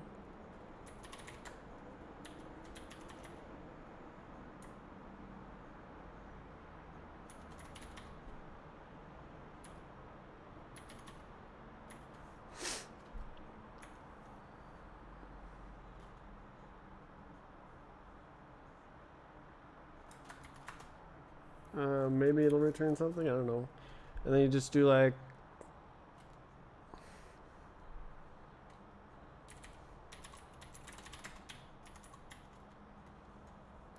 is there something you like about the language over other languages? Bro, I just started. So far I like the compiler.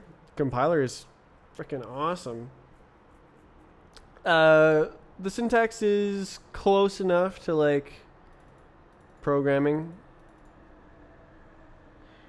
The borrowing, I don't understand it yet, but from what I've heard, it sounds cool because it guides you towards good coding practices. Or not good coding, but like a good implementation, I guess. And so if you're doing something that doesn't make sense, it'll be like, bro, what are you doing? Alright, so if I do that, and then I have like this, and then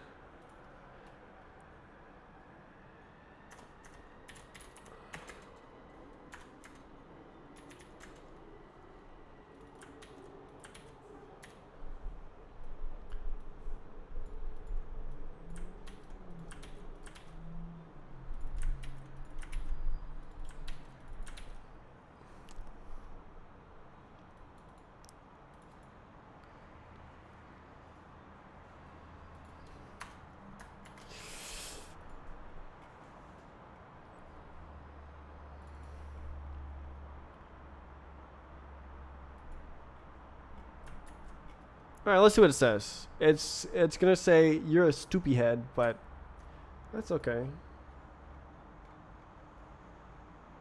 That's all right. That's okay. Okay.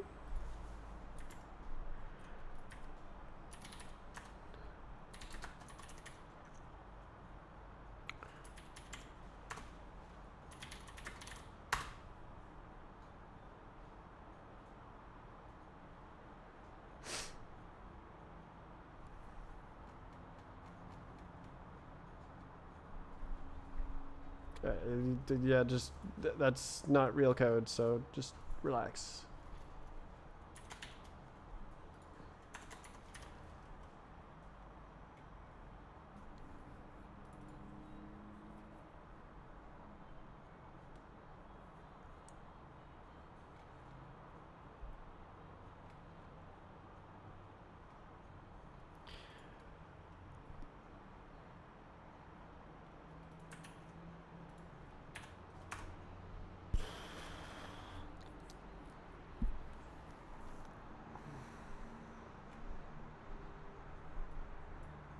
Hmm.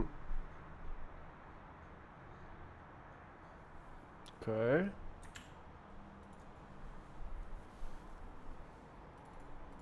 Okay. So I need this thing.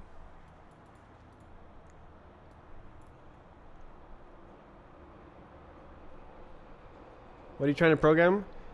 A command system. Yeah. I have no idea what this is. Okay.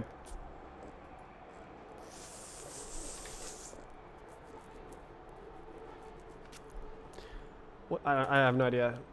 That's not real. Okay, let's say that doesn't exist for now.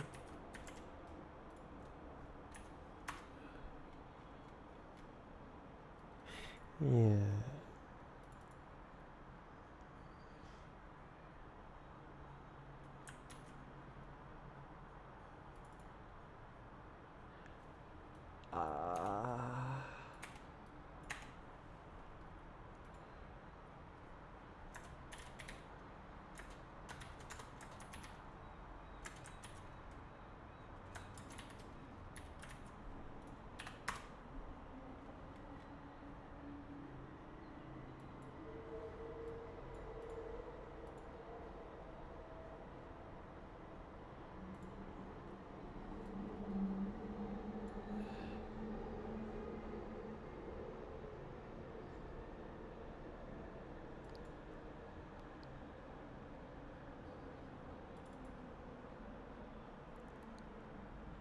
How the hell?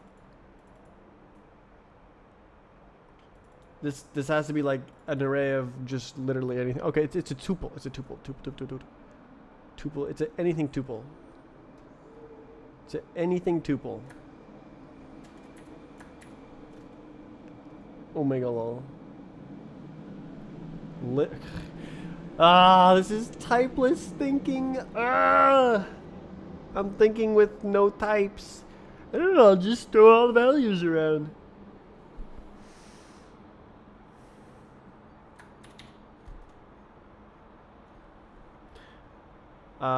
So it has to be a tuple, but like a tuple of anything.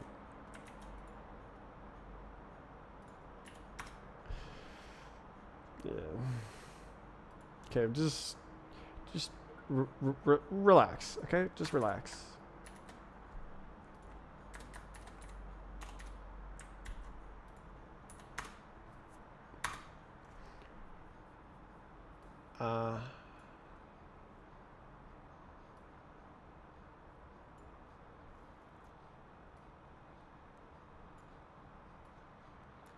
Yeah, this looks like it's not going to be helpful.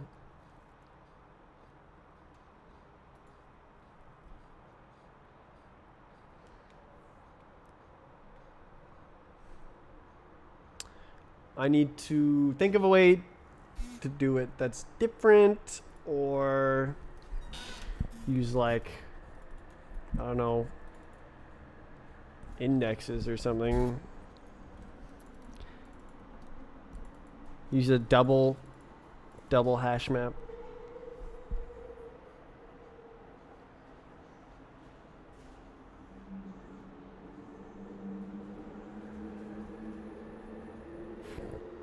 function list. And it just has an ID. But then I have to fit the functions into the list. So same problem.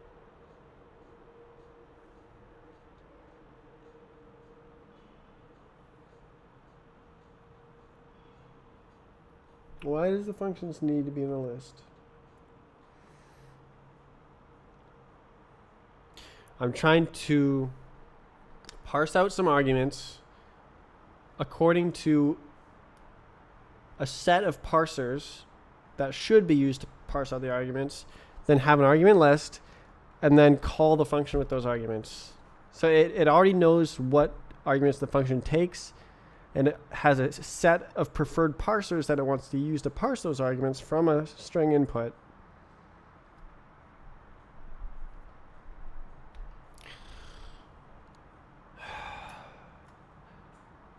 All right, what if I just like try to make it run again?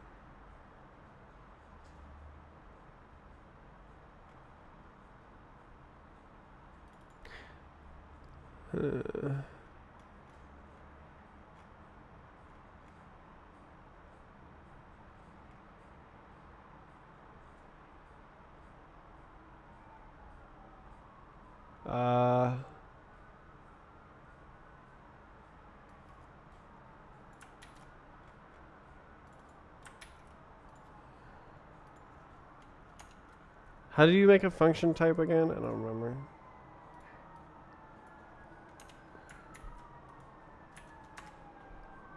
Okay, it's like it'll be in the history. Oh.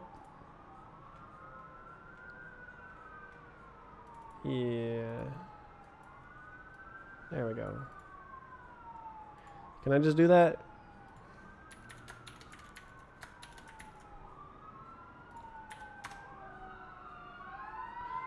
Okay. Also, whatever's going outside needs to shh as well. It really doesn't like code hanging around. Oh, it built with warnings. Add to is never used. Yeah, that's right. Okay, so it builds. Okay, so then you do tell me. It says me. And then you do double me. It does me. Won't those arguments all be strings anyways to run them? That's the point of the parsers, is to convert to types.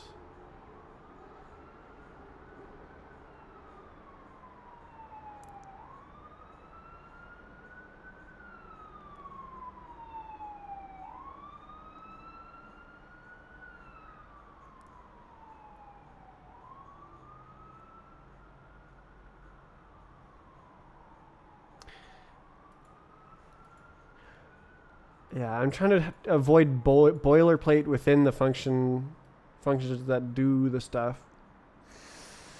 Like I could just have a standard line of code.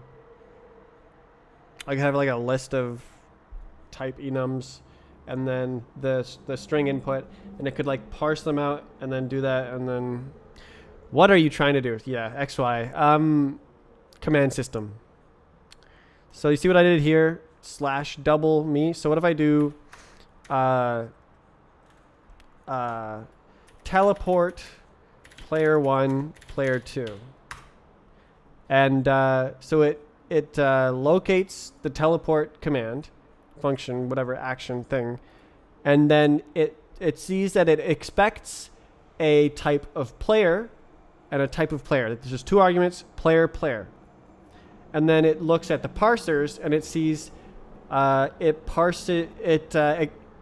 wants to be parsed by name. It wants to parse a player by name and parse a player by name. And then it gobbles some input, tries to parse it as a player, and then gobbles more input and tries to parse it as a player. Now it has two players, and it calls the teleport action. So it's just a command system, but like really annoyingly complicated because that's me and I like to do that. I already have it written.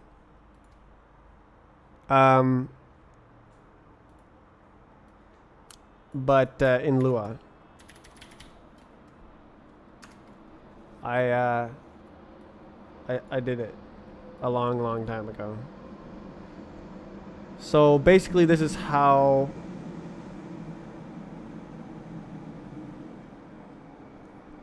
where's the okay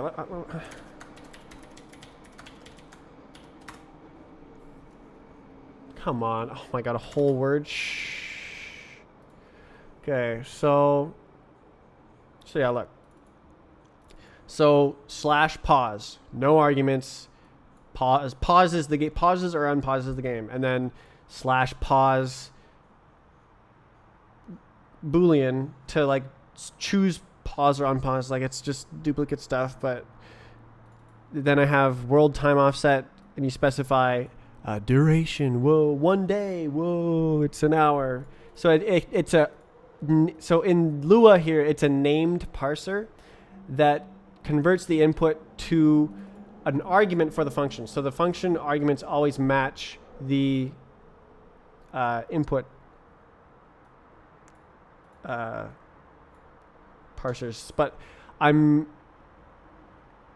instead of using strings everywhere, I want to use the like actual parser functions or enums or something as the arguments to the specification that specifies the function arguments.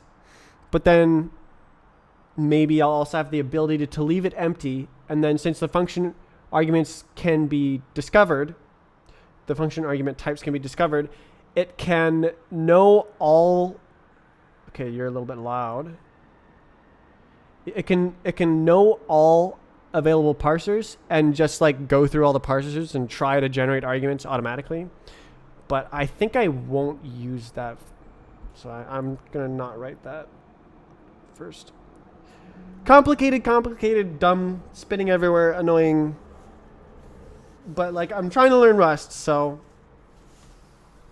this was the first thing I made for my game, or one of the first things in 2015. So I figured if I have a easy to create commands for command system, then it would help me test the game later on, maybe. But like mostly to just make me learn Rust. It's going okay. I'm seeing that types are very strict, and this is very loose, very loose. Where's one with a player? Wouldn't be here. What are you doing on your back? All right, so yeah. Then I have different input consumptions. So I have this this type of parser consumes no input, and it just tells the function. Okay, now they're not listed, but it'd be like who commanded spectate. So okay, spelling, but like yeah, being dynamic is hard. Even harder when you have an implementation in another language and you're trying to implement, like you said, in language around Rust. Yeah. So I'm thinking in weakly typed.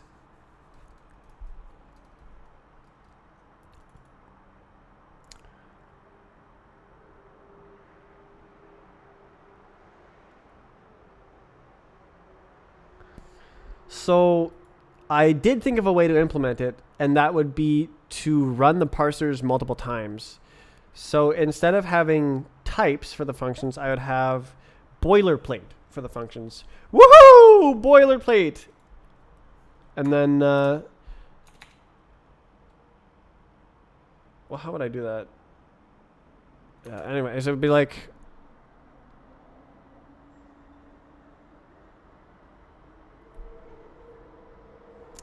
instead of having nice types and it just does it, it would fail inside the function. Yeah. So it would go like add to function would have like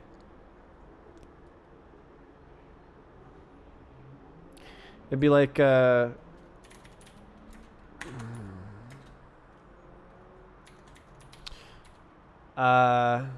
it would parse its own arguments after the arguments are already parsed before. So waste CPU cycles. Think of the nanoseconds. And then like and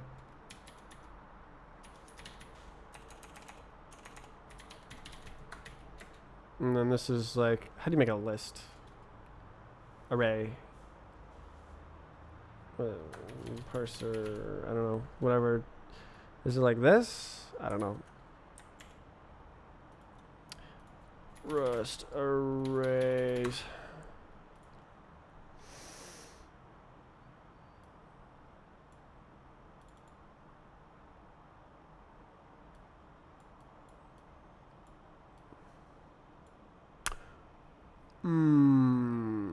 I see. So it's known size. Oh, let's go. Okay. So you can do like this. So it'd be like, bam, like that. Something. And then, so you'd have the raw input string. Oh, you would also need the, blah.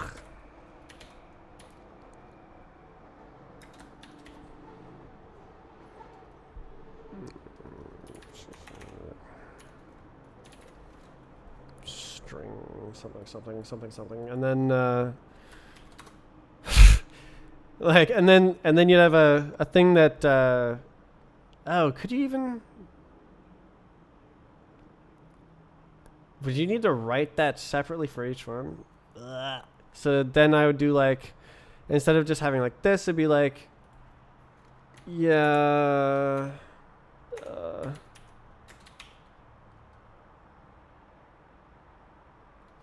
I don't know, man.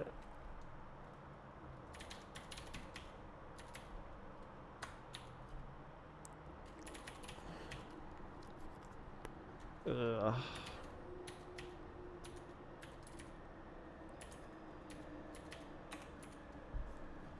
I don't know, something like that. And then, but like, could be better. Okay, this is a freaking,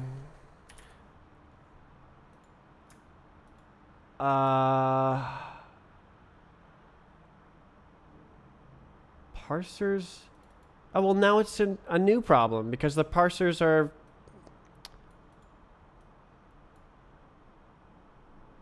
IDX needs to be usize. I don't know what that means. I was just thinking like, what I was thinking was, if you have the command, let's say, teleport player 1, player 2, it would just be a list of indexes where the arguments are separated. So I would say, look here, look here. I don't know what usize is. Indices are never, they're always usize. String indices? What is a usize?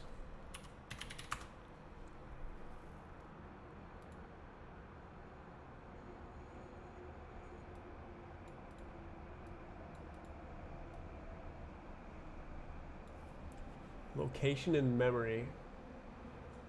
I guess that makes sense because that's kind of what it's doing.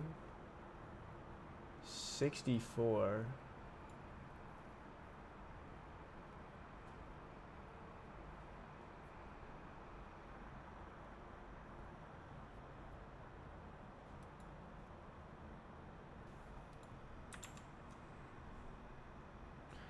Won't work if your computer uses 32-bit pointers. Well, I wasn't thinking of it making it a pointer. I was thinking of making it just an integer that tells you where to look in the string. But pointer stuff works too. And like this string isn't going to be longer than 1,000 characters.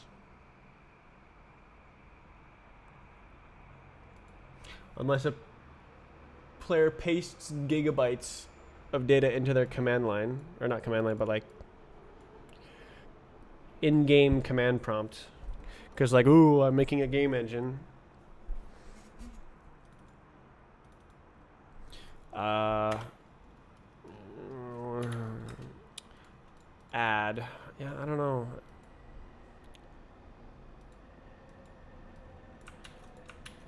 Yeah, this is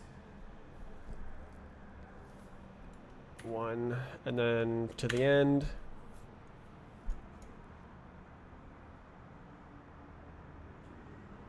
There's no implicit type conversion from U32 to usize.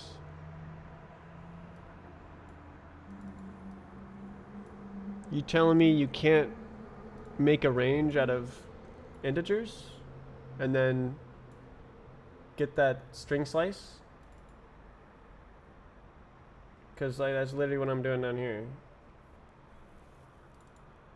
Or is this a usize? Let's see. Find. Ooh, you're right.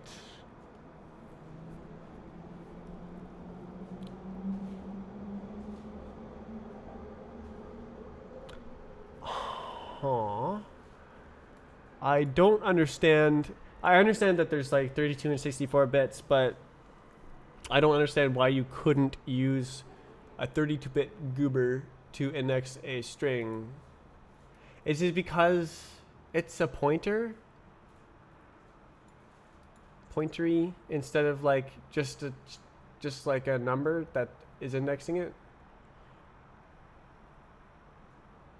Listen to the music.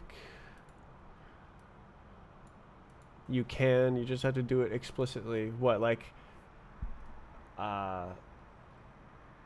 you said there's no cast from I32 to usize or U32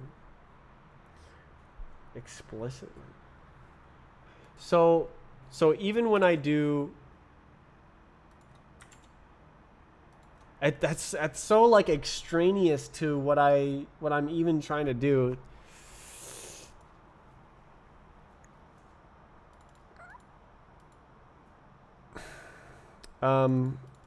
But seems like an interesting distinction at the very least. So this becomes a usize. So this is usize. Yeah. Okay. What if I just say please print that? Let's do that. Oh. Alright.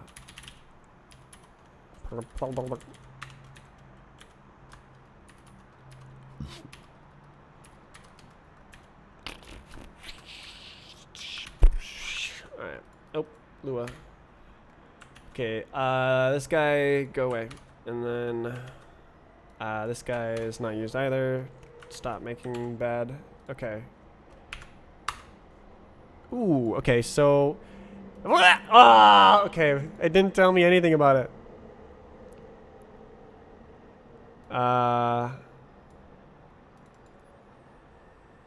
Okay, so it's a range.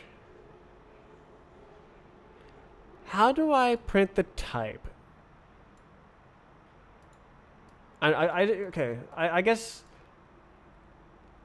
it doesn't have to be usize when it's like this, right? You really need an editor with LSP? Yeah, okay, I guess. Oh, I guess.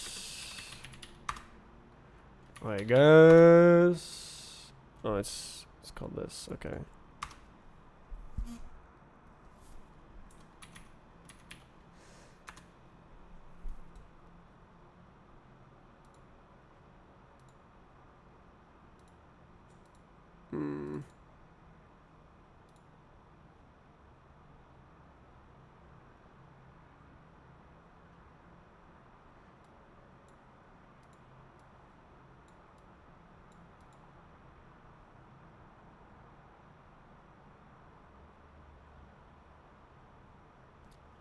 I'm me. Kill. Okay. Can I?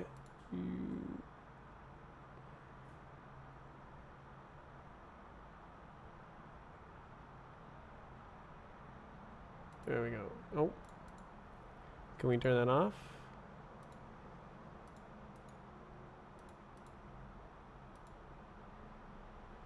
Install Rust Analyzer. I don't know how to do that.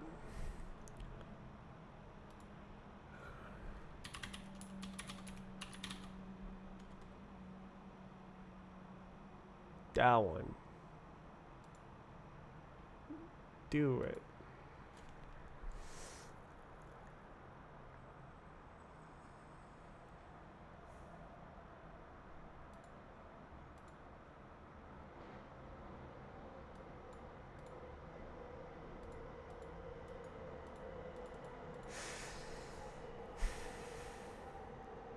Unknown.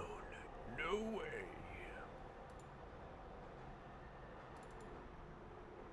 Unknown. Do I have to like reopen something? What up? Why is this exclamation point? Failed to spawn. What the hell is sysroot rust source?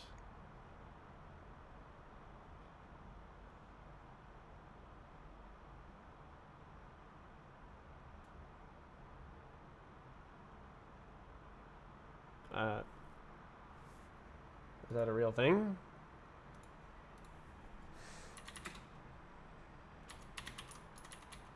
Oh, not. Oh. Okay.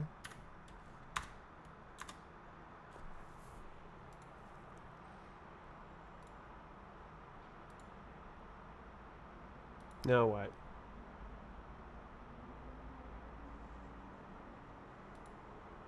Try again?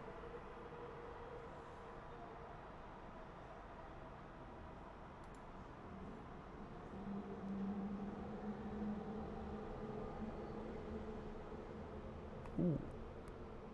Ooh, oh my god. Okay, now we're cooking with now we're thinking with portals. U size. Ooh. Okay.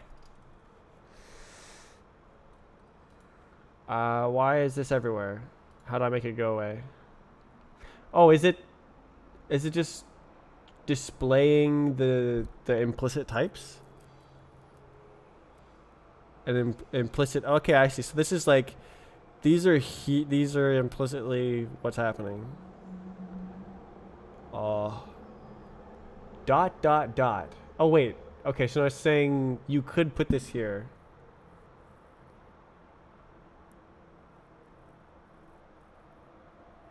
Dot dot dot.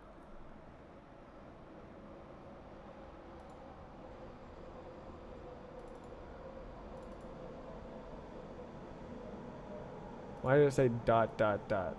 Alright. Don't do that. Yeah.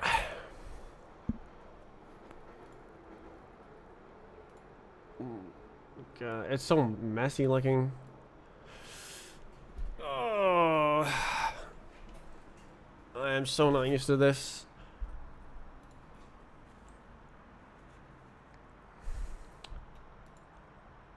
Alright, but I'll just go back to the Russells and keep chugging along. I guess I could. I mean, it would probably help to do it in this.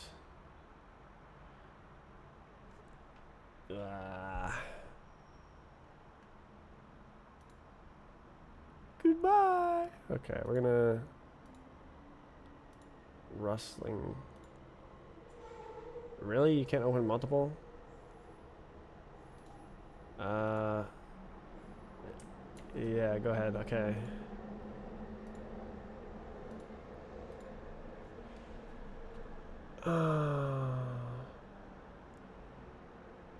It doesn't matter, man. Okay, can you do the same thing? Yes, cool. Okay, so... okay. Nice, okay. Good. Done. Can we... How do I close this?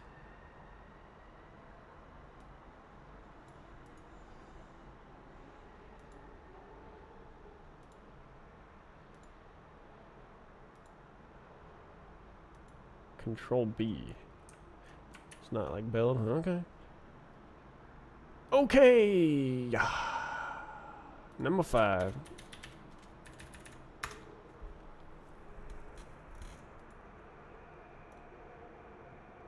Okay, what is it saying? Do this. Do this. You only change this line. Okay. Some function. Hey, yo.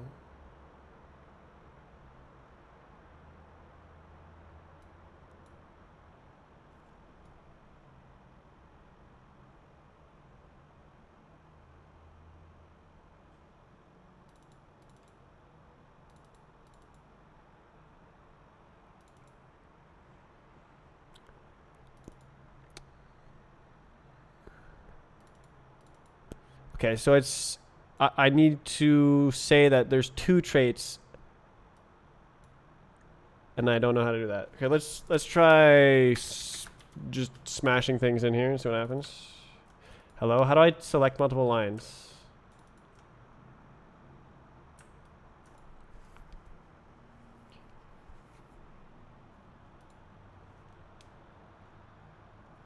Okay, we're just gonna ignore it for now.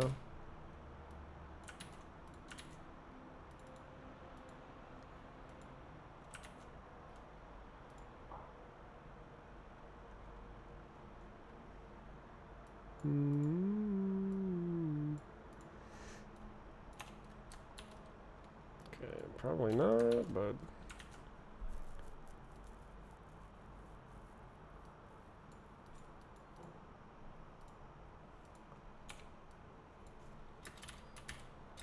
I don't expect that either. Yeah.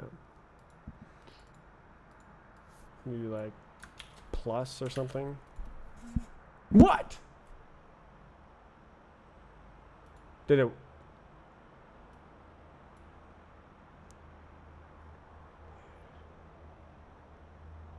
Is that right? Plus.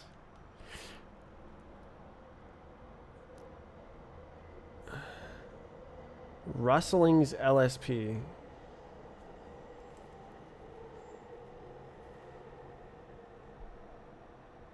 Rust analyzers on Sublime. You don't need to use a slow editor.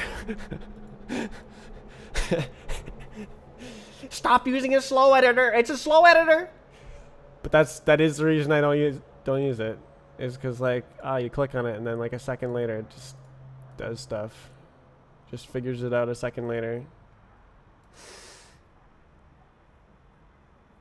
Ooh, Electron. Oh. Okay, well, I successfully guessed.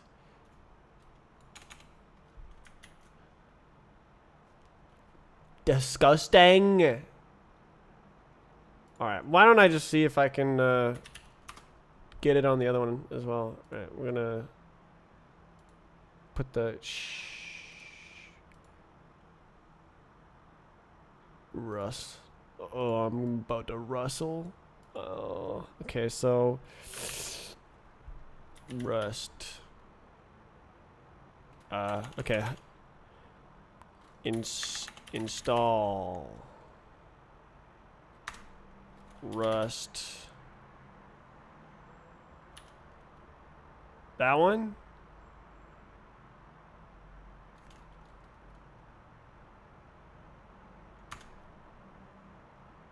Wow.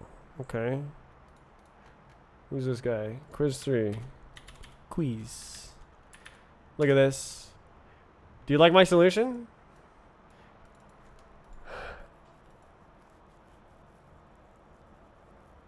Requires LSP package. Do I need to install LSP? This one?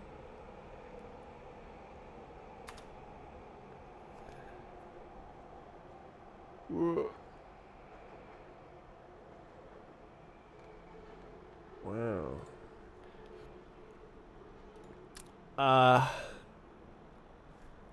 Quiz. Alright, now what happens?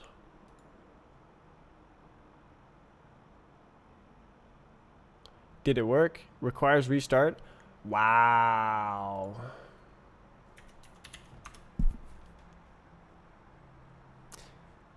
Oh. Oh. Oh.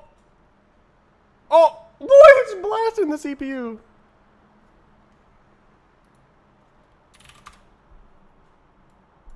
Oh, it's done.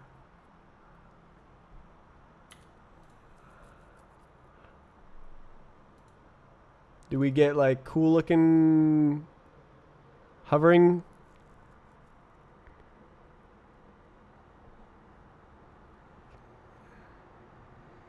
Rustlings LSP. Why? Is there like a dedicated one for just for the rustlings?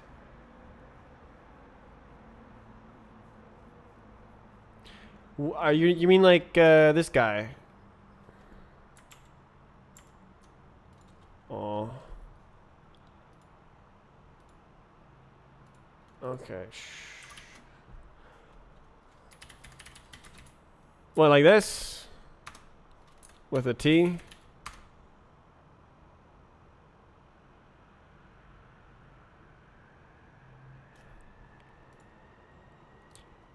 Goofy.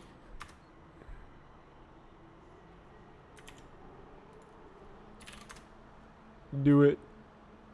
Damn it. I want to see the CPU go up. Damn it. Okay, there's the big old screen blockers. Hell yes. Block all my screen. What is a quaternion? What is a quaternion?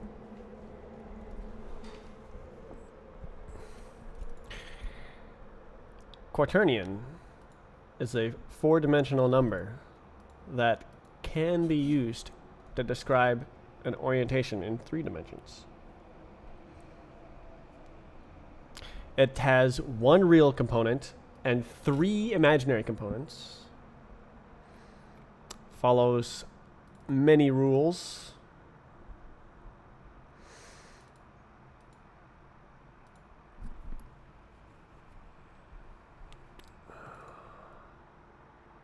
Okay, what is this asking? Now about the octonions. Yeah, it's cool that it keeps going and there's like symmetries for 8 dimensions and stuff, but a good answer. I was testing you to see if I deserve the quaternion's name. Yeah, there's 2 types of people who ask that, and you are the rare type.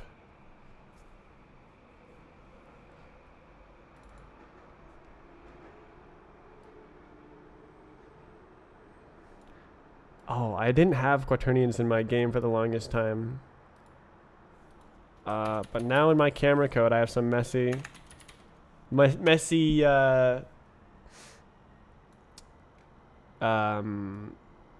code for some quaternions.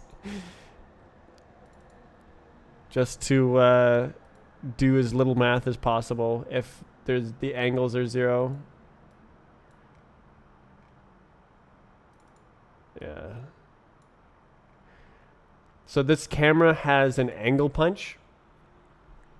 It's axis angle, and so if it's 0, then you don't need to do all this. So it just does less work. Yeah, like this. And the angles are Euler angles, so it converts the Euler angles to a quaternion, and then it applies the camera punch. Yeah, so this is if the Z roll is 0 in the Euler angles, it's much easier to calculate the quaternion.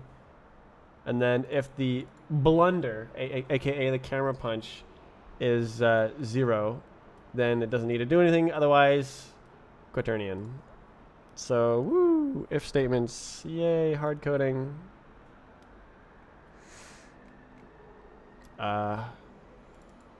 There's this also. It exists.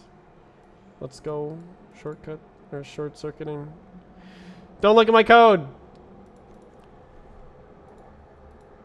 1 implementation.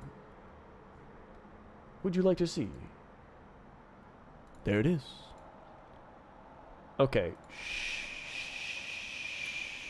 Okay.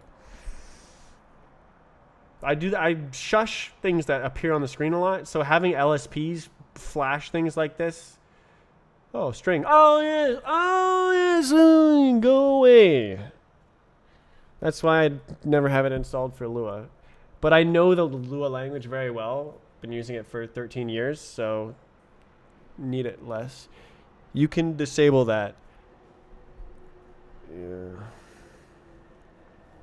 Generics. Traits. Okay. No way! They rewrote it in Rust! No way!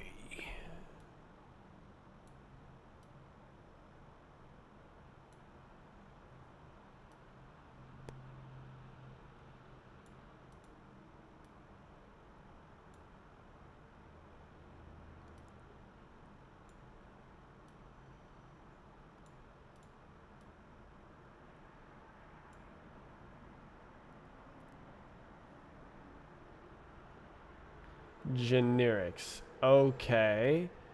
I don't remember where to put the goobers. You need the... You want it over here? Okay. Likes that better. Mm-hmm. And then the...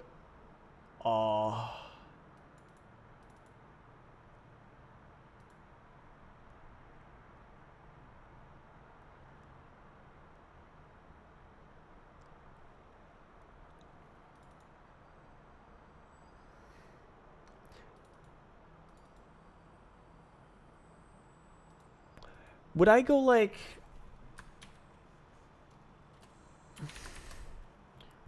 no, it was F, wasn't it? Would I go like this? Oh, wait. Oh, hold on. We can do this like that as well.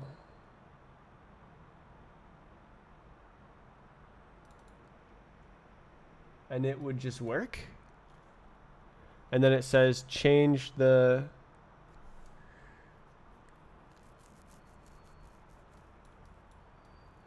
Second test.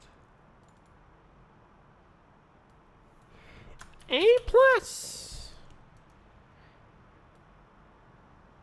Gary Blotter. Okay. What say you?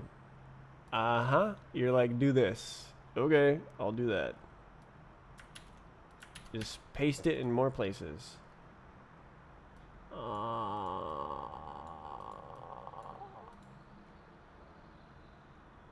Does this need like these guys?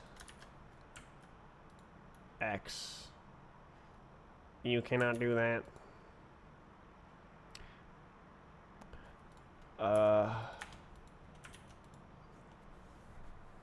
T.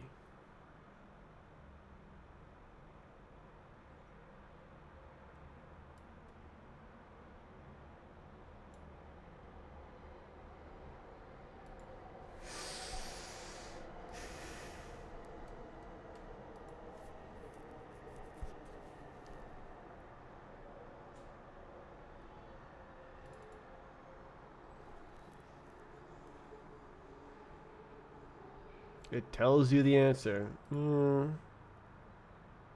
Just trying to do a bit of thinking before I do that.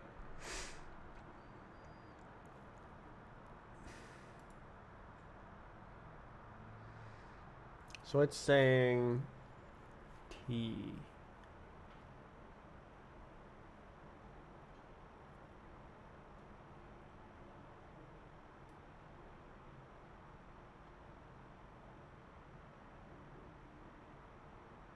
Restricting Lamau. I doubt that'll do anything, but... What?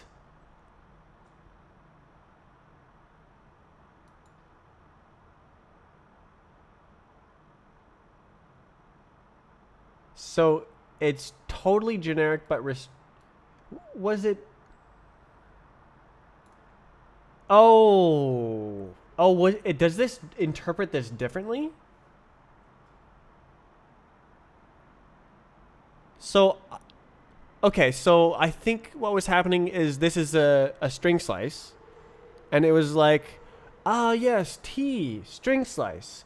And then when it tried to do this, something didn't work. There's no display for string slice? No, shouldn't there be? I don't know. And then when you restrict it, it interprets it differently. That's my interpretation of what just happened.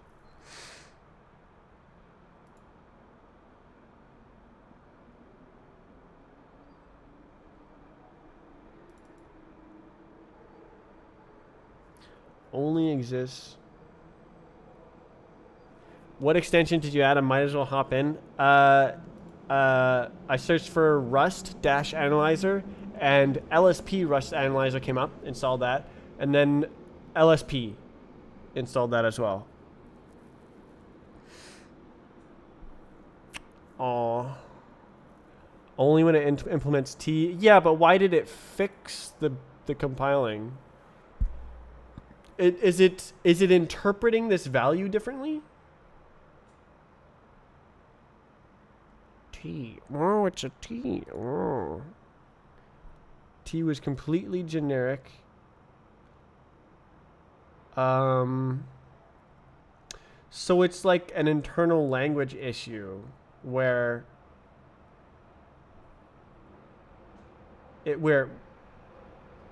what is it building?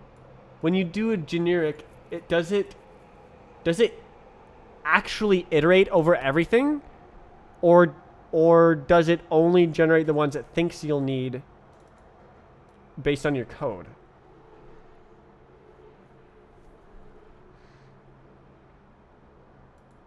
So it literally does it for every type when you do this?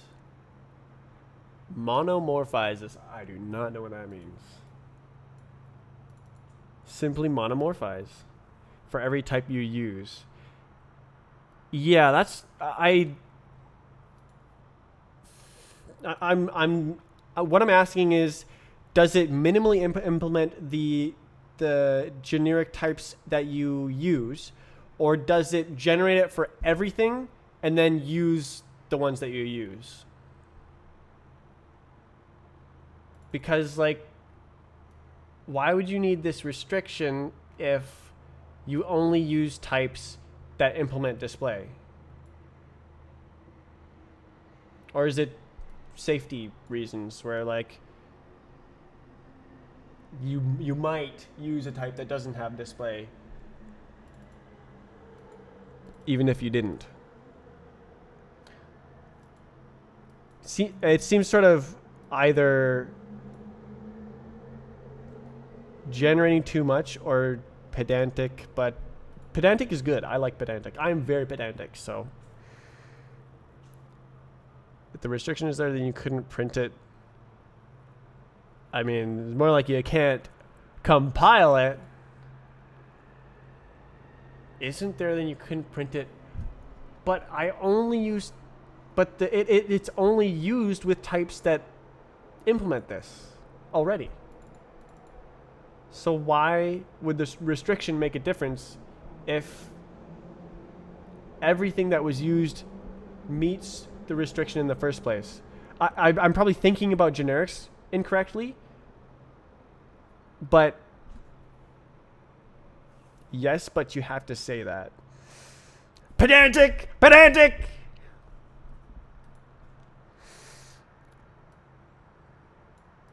Type T, which will.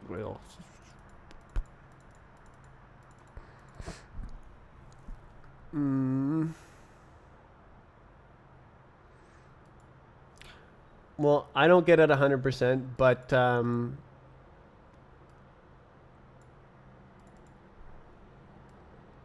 like, it seems like something that could be there or not, and then like you could make it so that it comes up if you try to use a type that doesn't have display, instead of you having to specify this in the first place. I don't know, but like, Wants to know that it'll work for every type of T possible, even the ones you don't use. Okay, that's a very good explanation. The compiler wants to know that it will work for every type of T possible, even ones that you don't use. Why? Every type? Really? So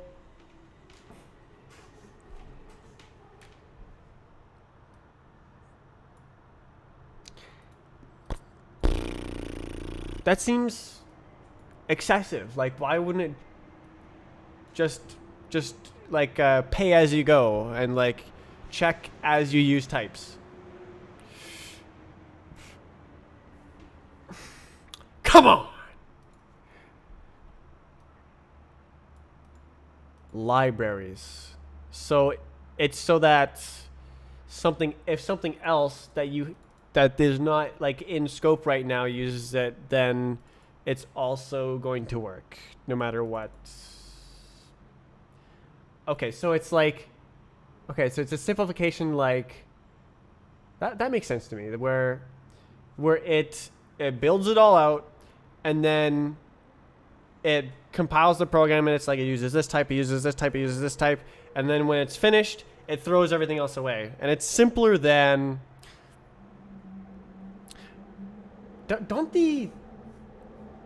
are types ever like factorial, like where you have this variation and then this variation and this variation and they all multiply together and then you have 7 trillion different types? Does that ever happen? Because that seems like doing it that way could end up like that. Multiply to, I don't know, just like a type, like you have a type that does this, but then like, so generics, what can you have like a generic that does 2 types? Like that's sort of what I mean. And then you have the permutations of all possible types for the multiple arguments. Yes. So like, now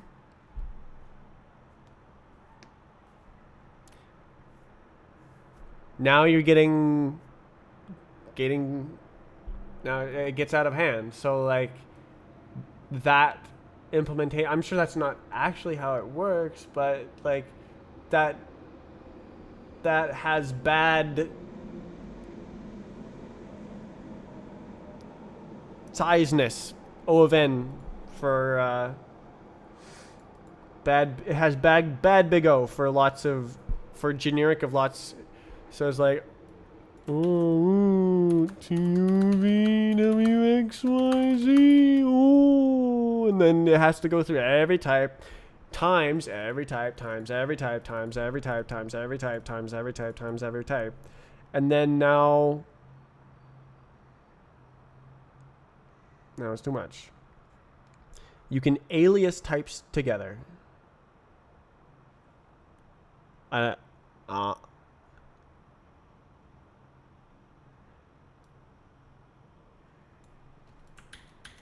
Anyways, I did it. This is compiler work.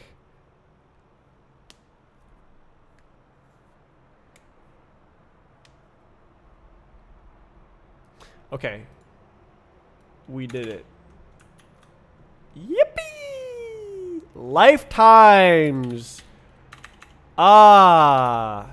My worst nemesis. My game is Memory Leak City, and it's a garbage collected language. I write memory leaks for breakfast.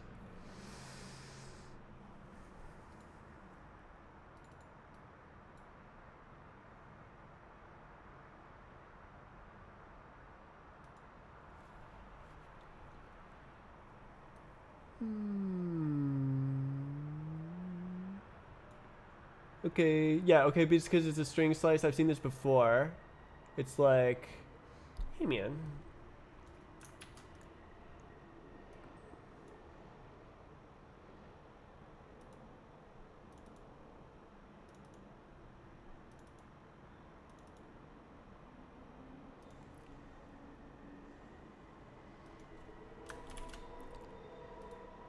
Do I have to put it over? Okay.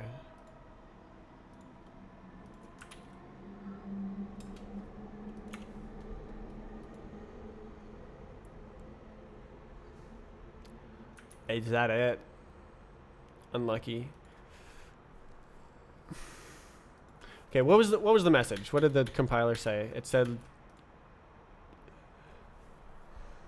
this function's return type contains a borrowed value, but the signature does not say whether it is borrowed from X or Y. Contains a borrowed value, but the signature does not say whether it is borrowed from X or Y. Because it could return either one? So it's saying that these values have the same lifetime. So if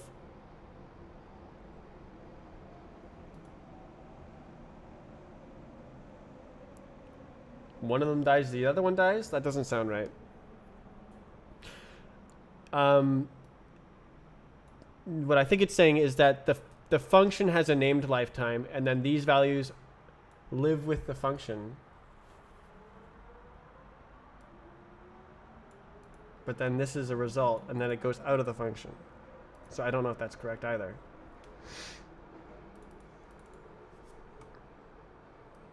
Oh. What is a rustling? Because it returned either one, yes. That was sarcasm. I see. Yeah, I was like, wait a second. The Rust compiler is known for being not fast.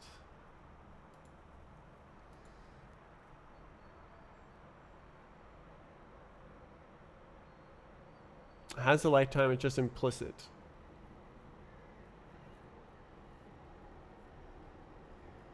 And then by labeling it like this, you say that they explicitly all have the same lifetime.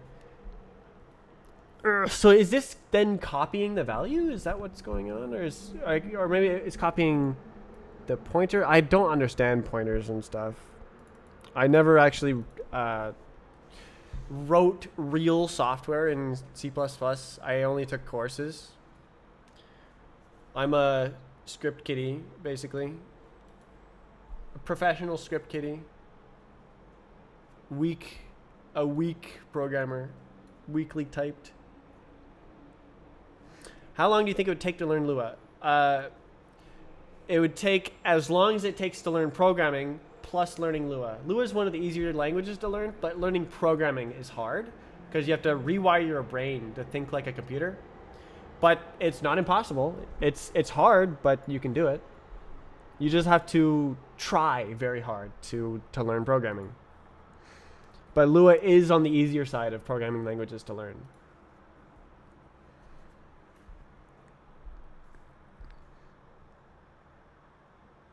Elide.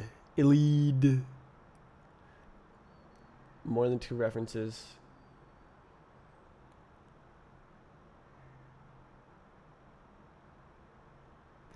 Lifetime in is the lifetime out. Could be the lifetime of either reference. Right. So I don't understand the borrow checker fully yet. So borrowing is it borrowing both values?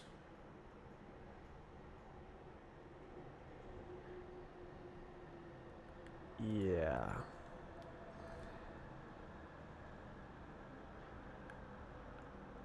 These are the same lifetime, and I'm returning that lifetime. Oh, okay, so it's not saying that it dies when the function closes.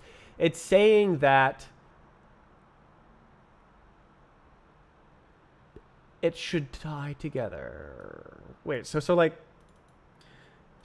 saying, so this is traced through this function, through here, and then it notes that it dies right here. This is what it notes, and then X and Y both die here because it's traced through, because both of these have the same lifetime. Result can only live long as either string 1 or string 2.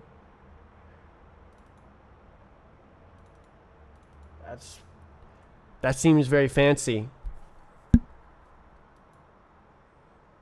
And cool.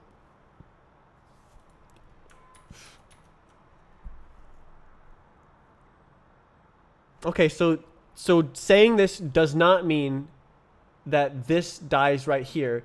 You're just helping weave the thread of fate.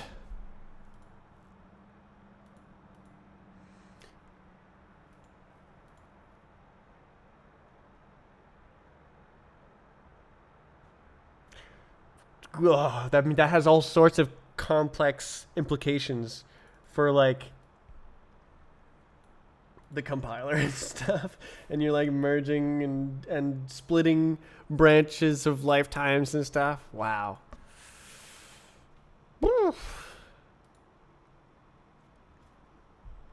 But it's because no, okay, so it's because it doesn't matter that it's a string slice, or does it matter? What if we do? Okay, let's try things. We have numbers. No longer string. Number. And then we do wow. Yeah, what's the okay, let's just do that because real. And then we do like this.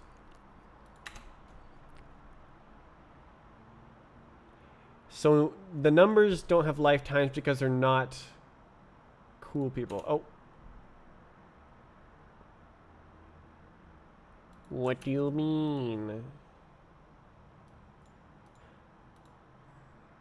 So it only works when you have something that's like that.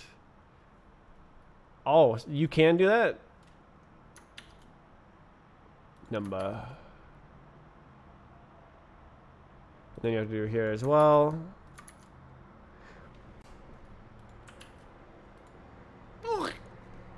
And then now, if I get rid of these bad boys, kill? Oh! It is still kill. Okay, so it's because of that. But then if I remove this, now it's copy, copy, death, death. It's a copy of the value? Or no, it's borrowing the value? And then I have no idea. Does it just figures it out easier if it's not a, it's a copy of the value. It is a copy, okay. So this is copying. No way.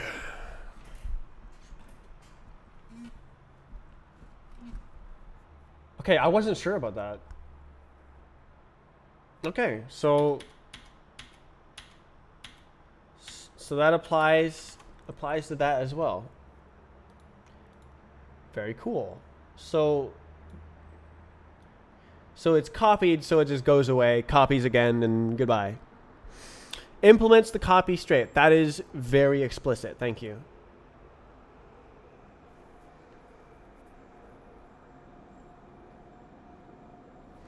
Are the first exercises for someone who has never been a programmer.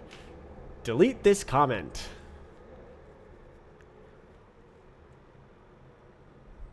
Beginner. Cool. Okay, so it's cool. I think I'm like 75% on this.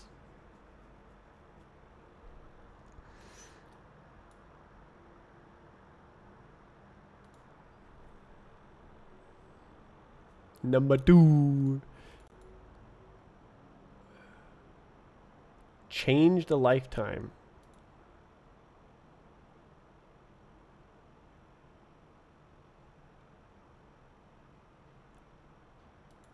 Oh, like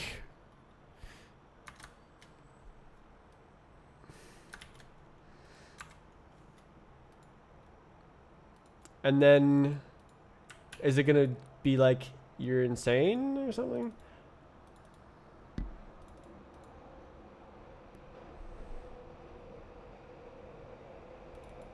And so now it's a little bit different. Oh, outside.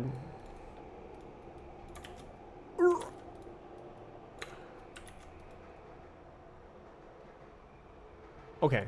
No.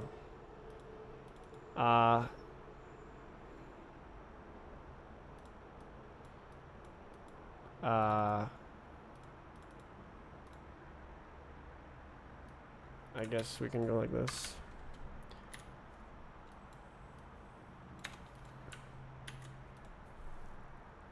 Hey, nice.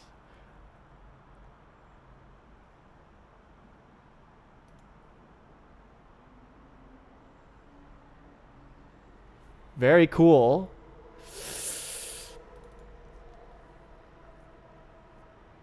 So what? Could I then do like this? Oh, I have to do it over here.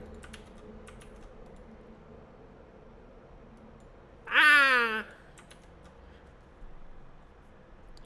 Alright, what if I do...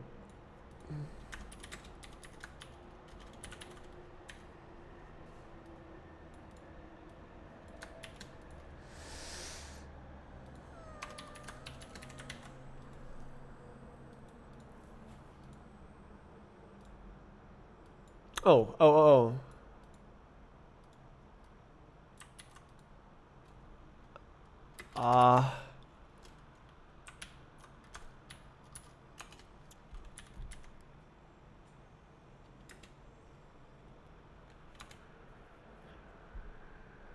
There's no way to fix this. So you can't use the same labels to like. So they're not.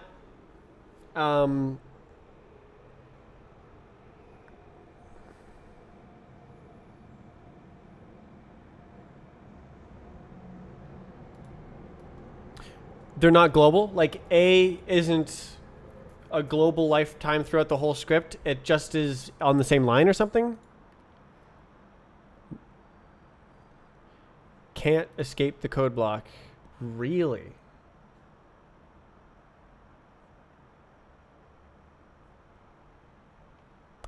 Okay, I see. Because it's a reference to this, then this is now a reference to that. And then the value is deleted.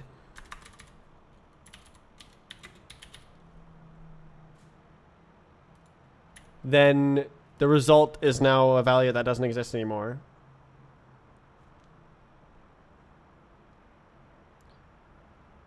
Generic over generic lifetime. Oh. Okay, I see. So this is it's a template-ish.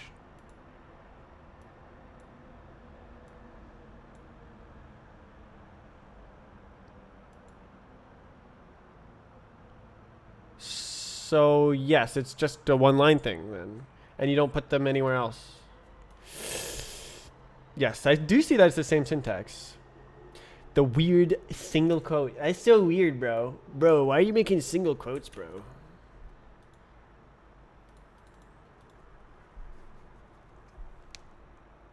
So, if we do this, can we do like...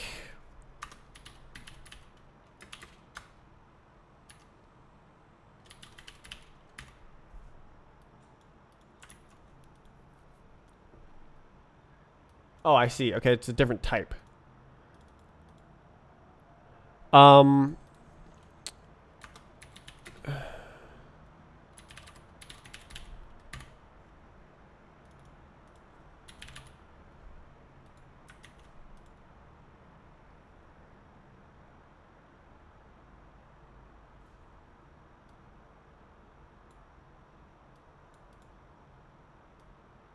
Oops.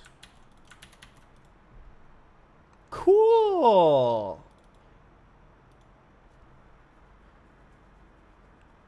That makes sense. And I like it.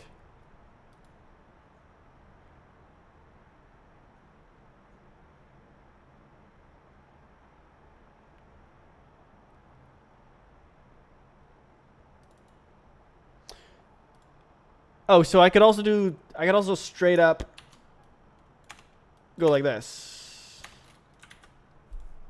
Haha. But like that.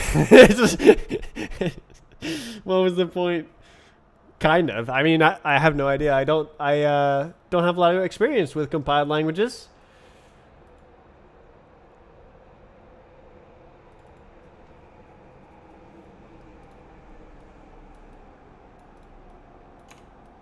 Okay, so thank you for pointing out that it's a generic. It does look like one, so.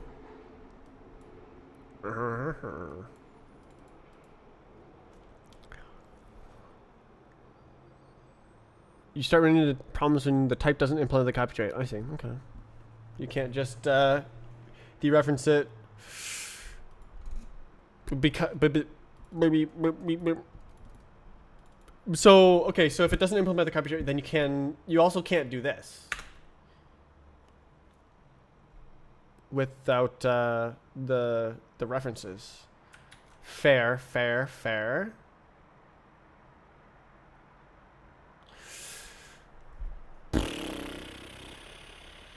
Cool.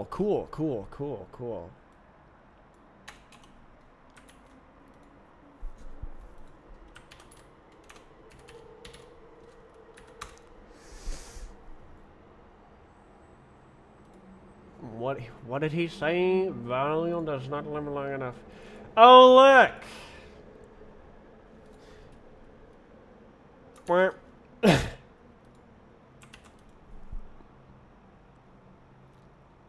Ah! Can we do this? God, okay, so it cancels each other out, I'm guessing.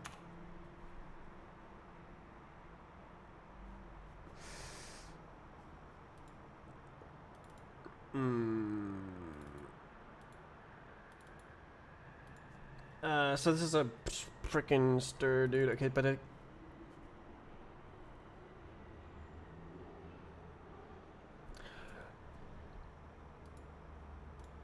All right, screw it.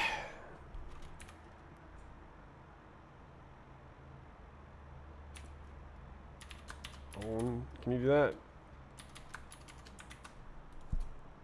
And then I'm guessing 2 string. What's the difference between 2 string and 2 owned? Okay.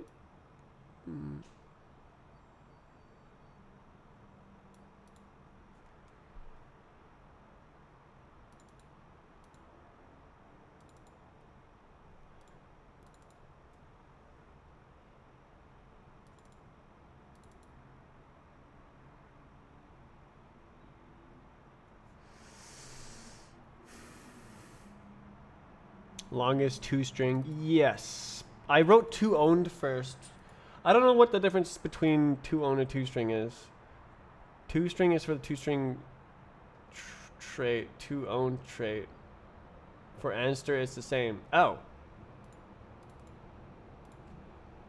How elegant.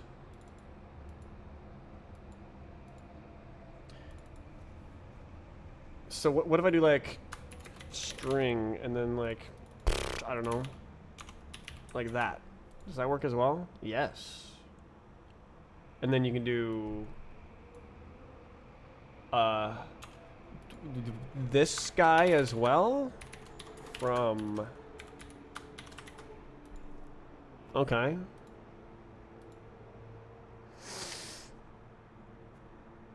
Has no 2 string. 2 owned. Make a vec. Array to vector.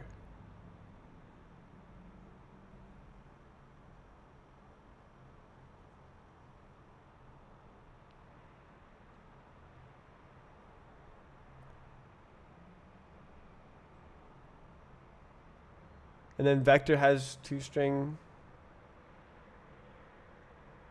or something. This feels like I'm grabbing onto the levers to control the universe. Or I guess my computer. Very cool, very cool.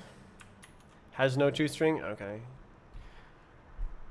Lifetimes number 3. No way.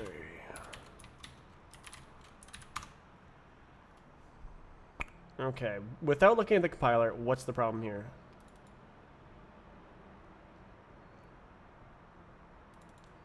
I have no idea. This is a string slice.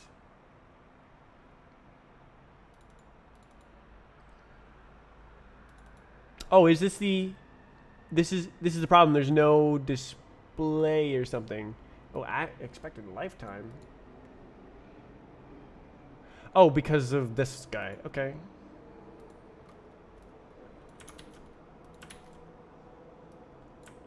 Do it. Do it. Ooh. That was too easy.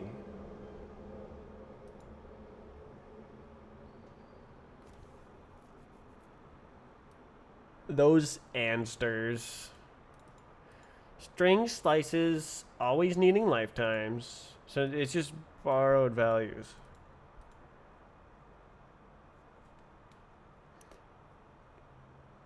Doing what you did when you started in the compiler, agreeing. Yes, that is correct.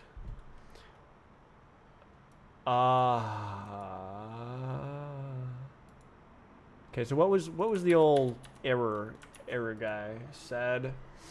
Expected lifetime parameter. It just expects it. It's because it's a borrowed value.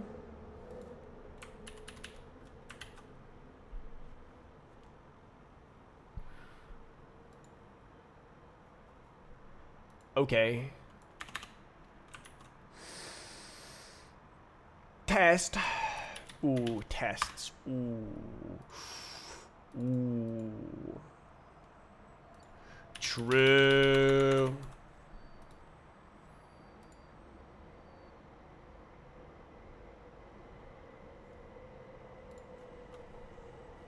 Fields in a struct must have explicit lifetimes.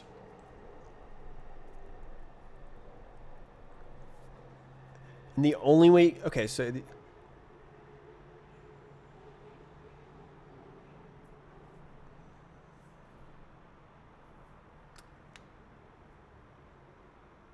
I don't understand why that would be useful compared to just objects in the struct have the same. Well, no, okay, I see. Okay, so if you have a value from somewhere else and then it can like the struct can appear, value comes in, value is used somewhere else, the struct disappears.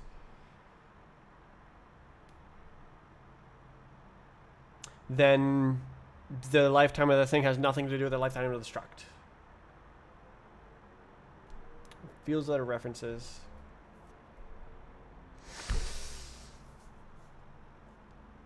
It's addicting. I can feel my brain being like, oh, that's powerful. Oh, I wonder if I could use that for something. But I don't know how to do my freaking stupid command system with arguments and types. Stupid. Oh.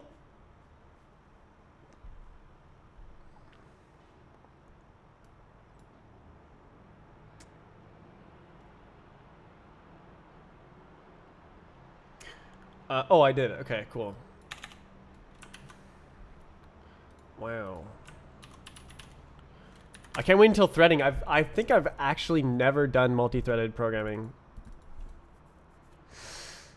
I'm gonna be mind blown. Okay, this test. Is this the same one? Test fail. Okay. Wow. Whoa. Missing tokens and macro arguments. Oh, it's EQ. Let's go with. Oh. Can we do something cool? Did a Bob 0B0, 0B1. No way.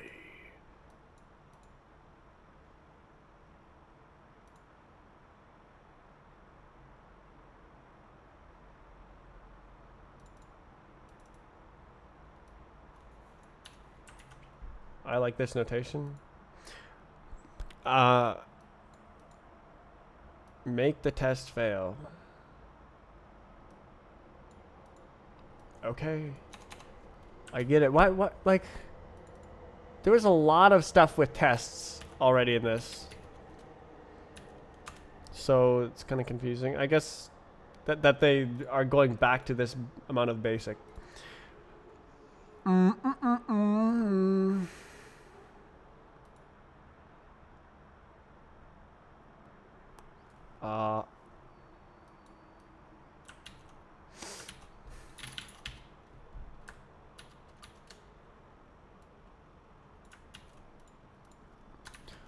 wow. Whoa. Wow. Did I go too many digits?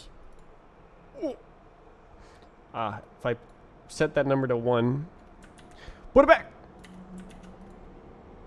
I got freaking 9, man. 2147 or 2174? I don't remember. Okay, it's 4. 3.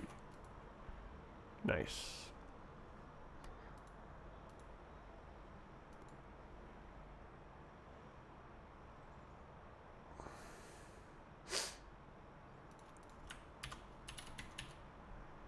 No way.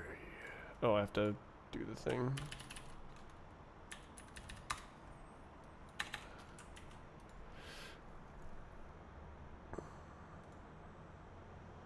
Oh, look first.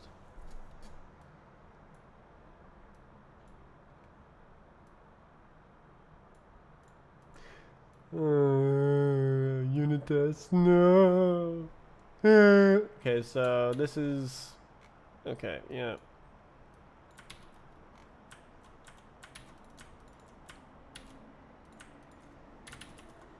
Real?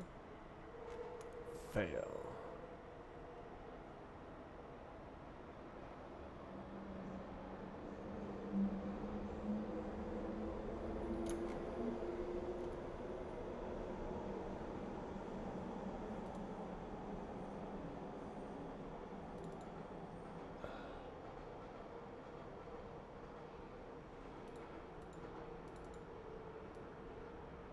Check if panic. I don't remember how to...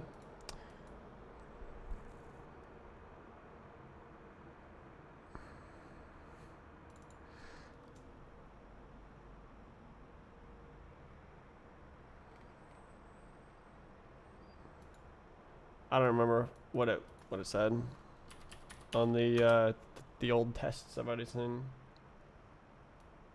Add a special attribute to the test function. No way. Very special. Should panic. Insane.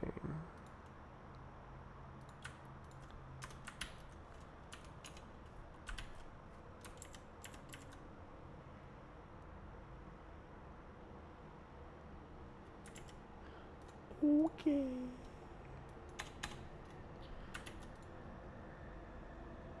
Iterators. I have seen that the iterators go bananas.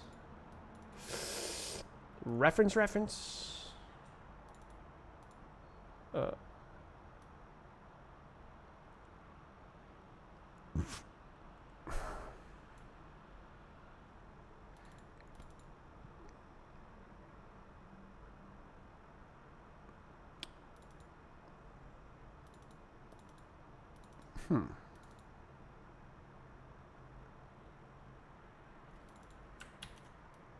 Do we have to?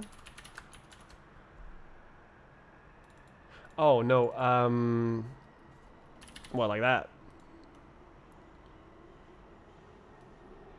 No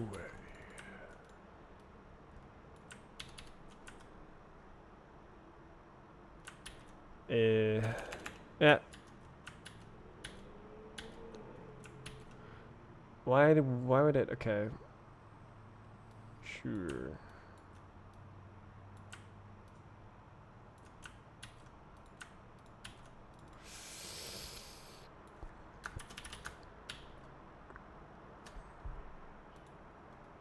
Real?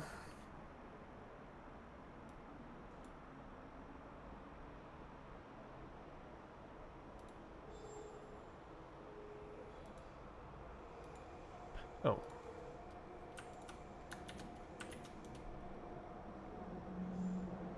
Okay. I like it. I like it. Remind me of home. Except better!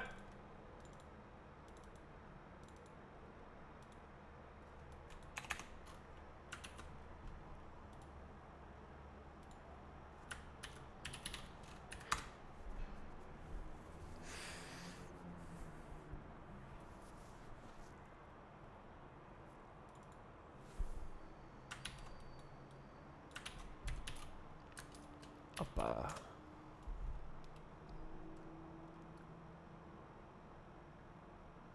Oh,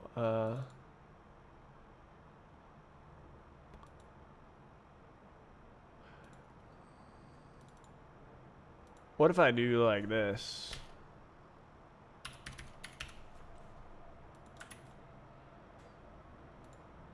Crap. Wait.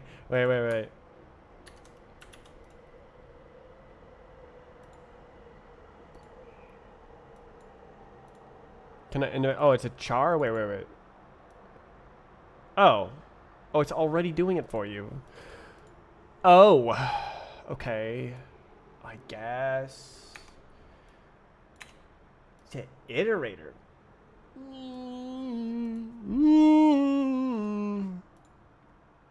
And then I'll do it.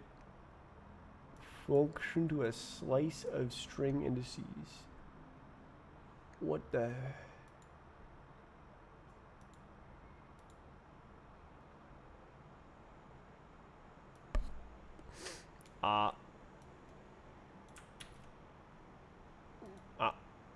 Oh, with iterators. Okay.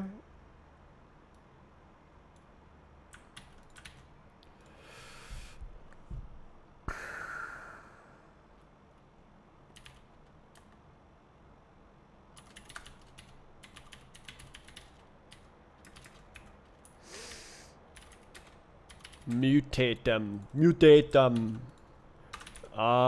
What just happened?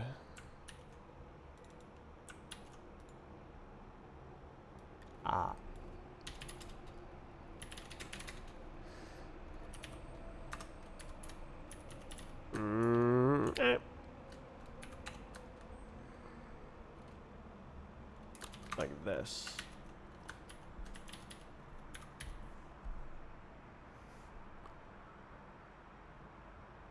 Slice of string slices. Oh, words.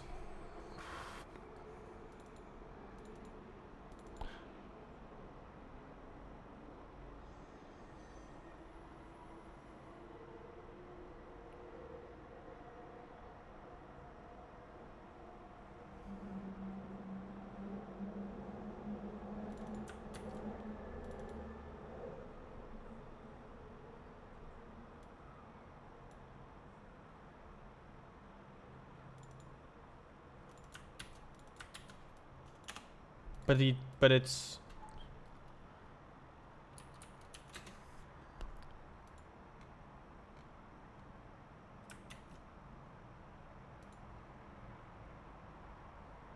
oh my god.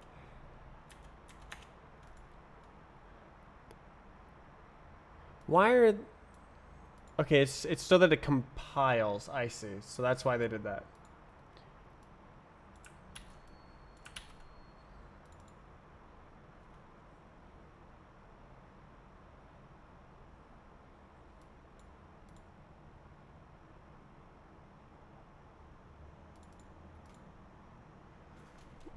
Friggin' it probably exists. Oh, oops.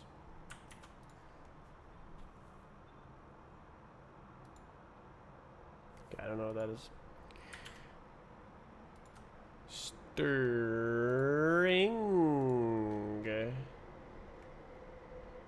How do you where?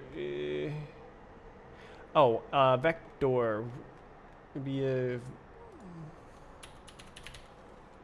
vec.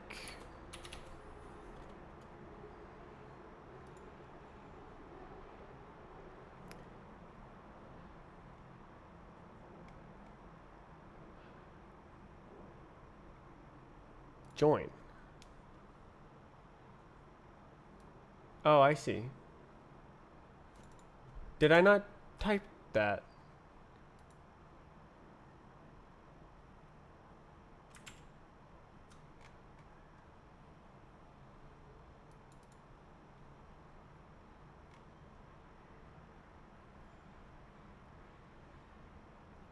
Is it not allowed to have no argument?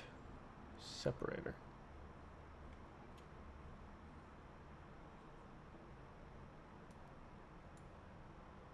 Oh, wow.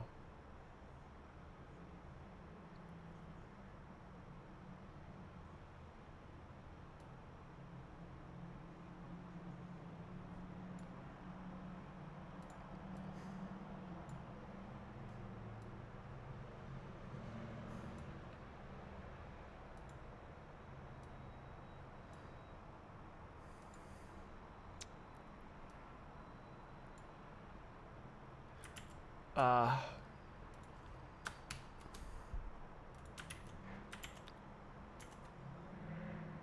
okay, was that the wrong one? Okay, so what's... Oh, true. Okay, but can I do like this?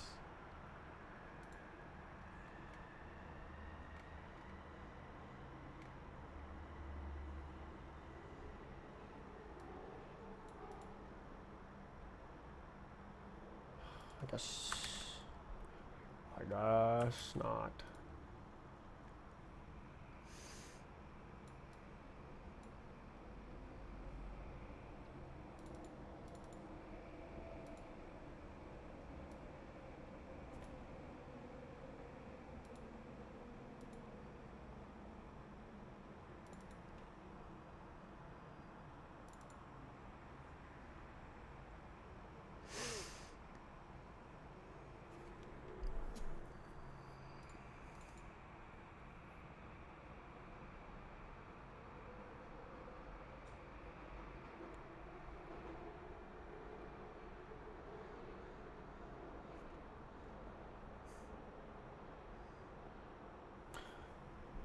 Stir, stir, stir, stir. Show me. Up, up, up, up, up.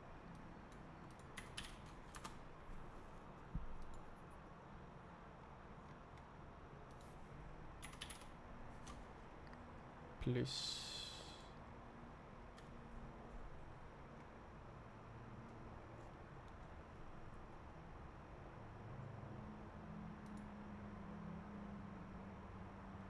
Makes a string. Wants a string. What's the problem?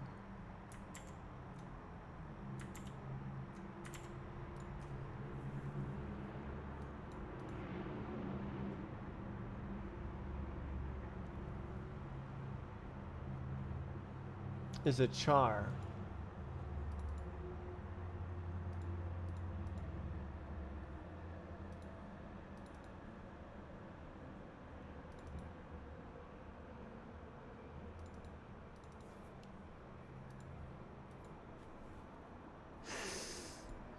Okay. Right. I did run into that, and then I forgot.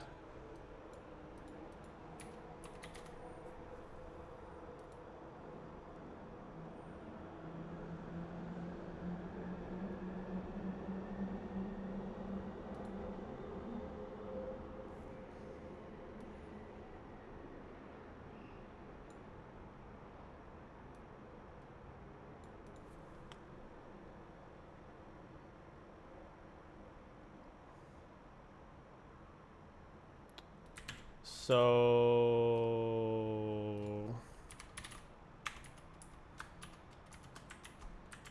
And so it is always exist option.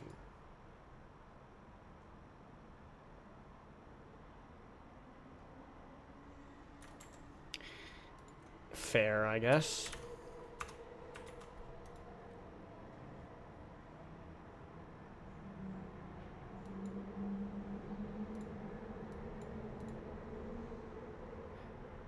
Is it returning the first character here?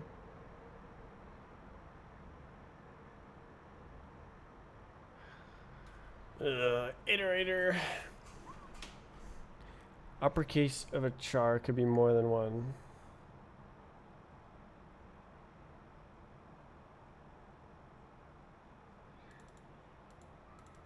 Why is it doing that?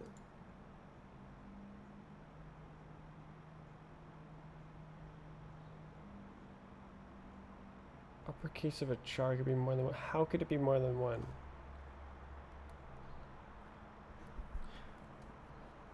Chars.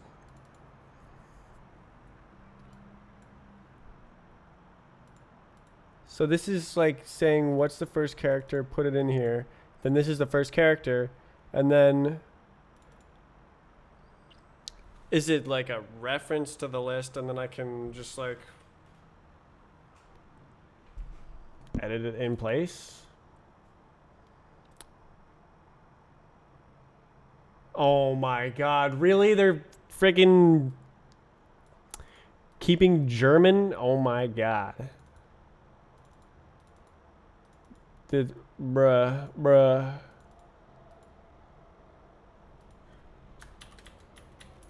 Alright. Get out.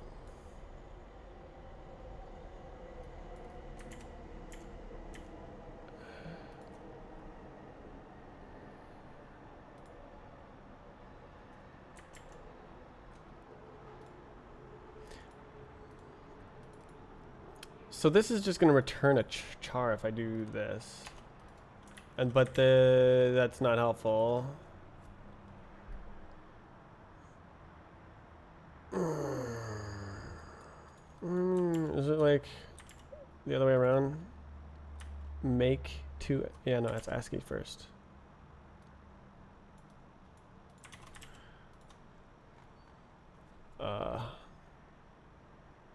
Expected string, yeah. Okay, so this is returning this. But I want to edit this value. Like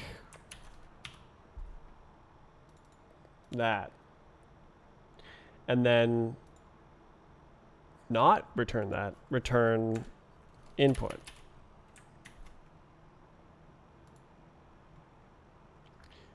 But apparently you can't have semicolons like that. Oh, can I do like shusher like this?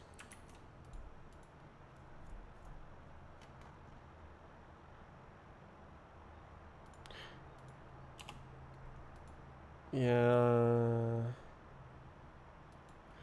I don't know how to do that. I don't know why. I don't know why I put this code here.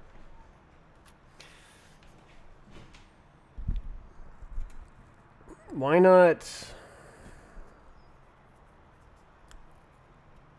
Why not do like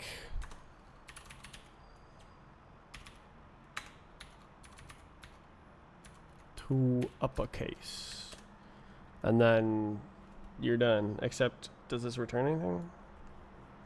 Force you to use iterators. Does it want me to generate a new goddamn string?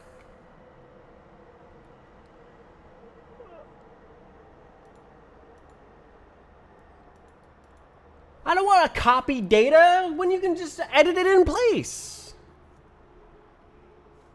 Input is not a string. Yeah.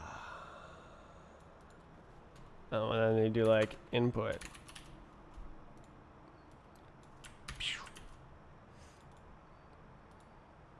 Oh, yeah.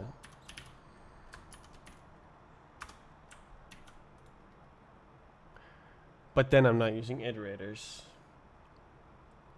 I don't know how to use iterators to edit the goobers. That doesn't pass the tests.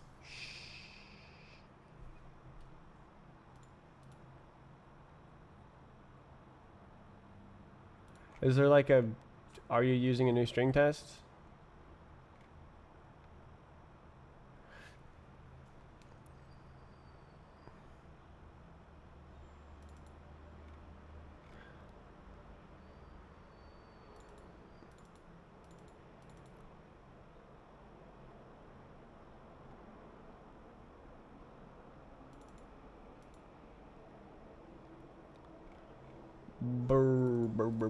I don't get it. Okay, well, I'm just gonna, let's see. Do this first and then look at iterators again.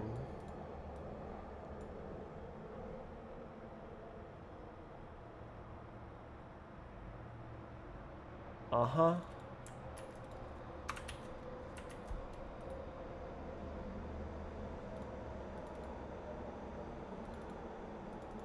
Right.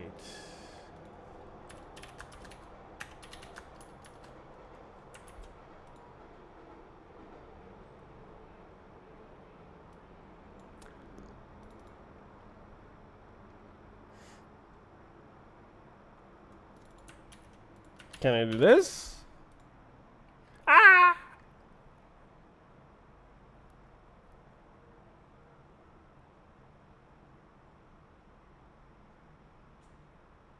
Boo, that's right. You can't change the types. No!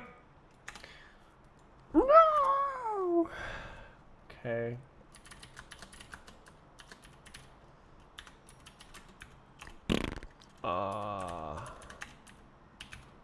Equal vector new vector. Whoa.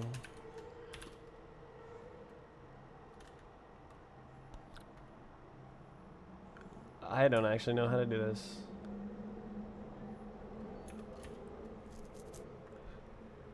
Vector for string.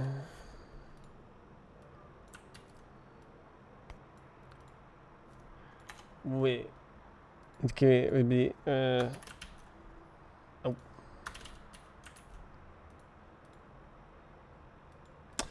Okay, and then this is now push. And then now this guy goes here. Ah.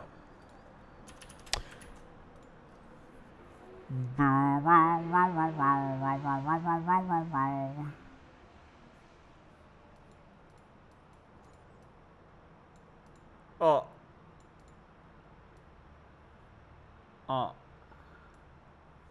Byte index 1 is out of bounds.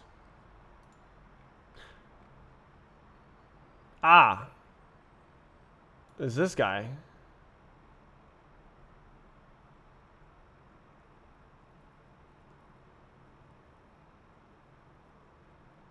Unlucky.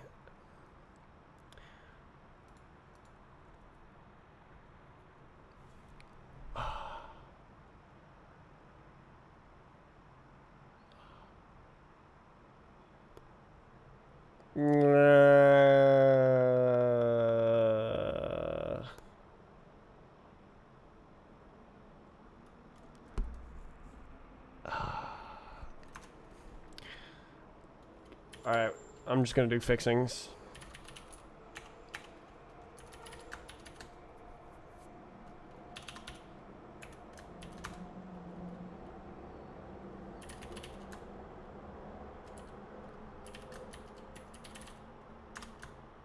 Lol.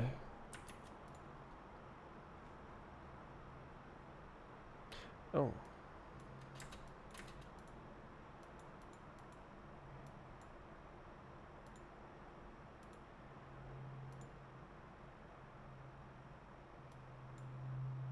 Return? Do you have to explicitly say that?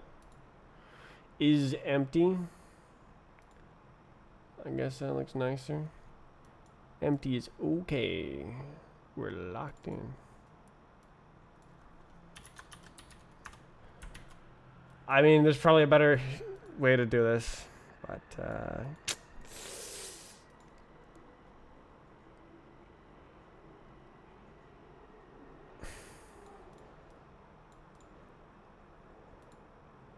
okay, which one is this? String vec. String vec fail. Wow, wow. Why is this one? So the function straight up doesn't work.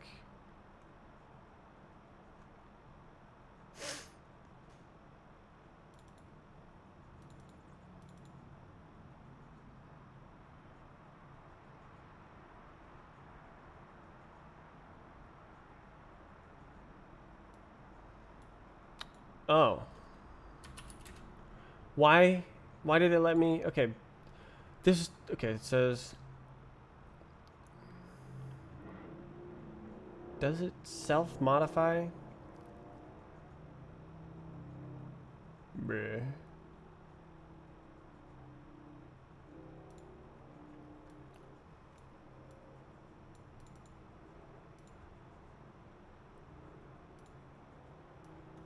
Can you like do like this?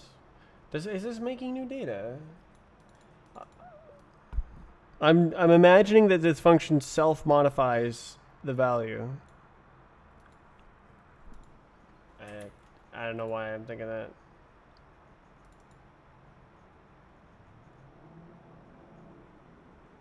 Yeah. Okay. No, it just straight up it doesn't.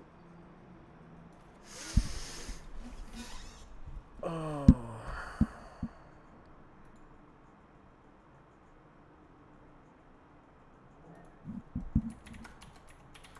Let's do this. Come on.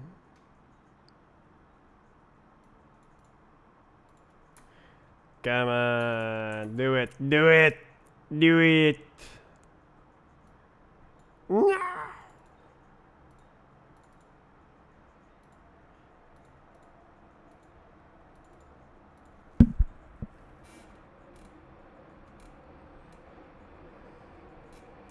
Last chapter on iterators.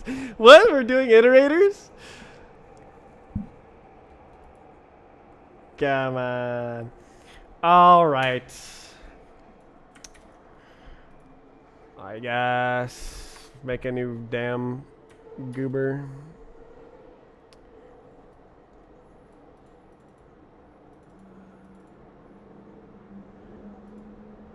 Is there like a replace value or something? No, we're just gonna.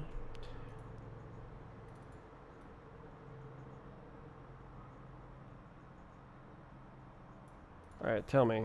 Is there a cool function or a step one?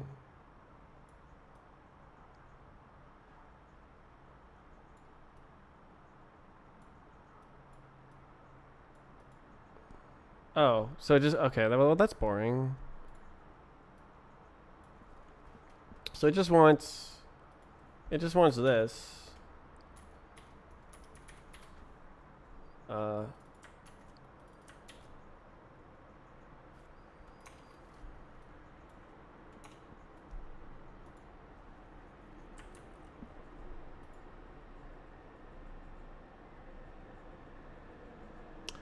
Char.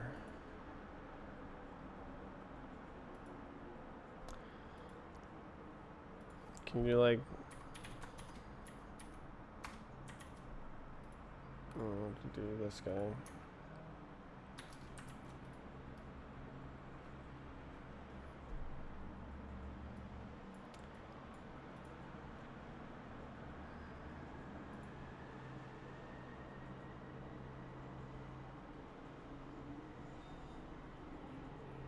Chain. What? So that would just like.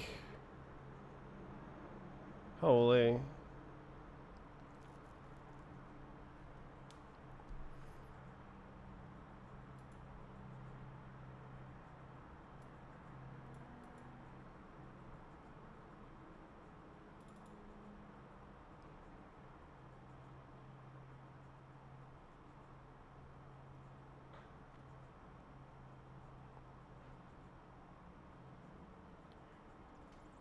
So that just blasts through the iterator. Assumes that it's asking.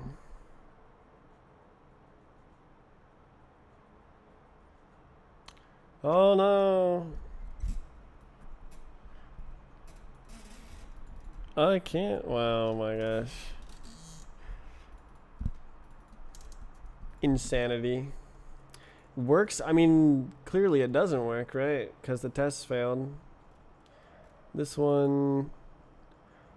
I'm probably doing something silly. Yep.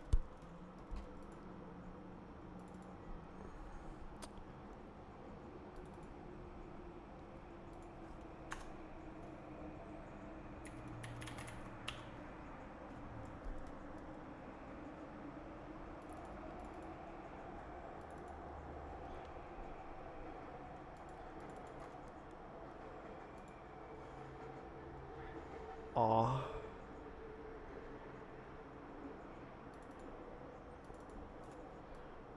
Alright, hush now.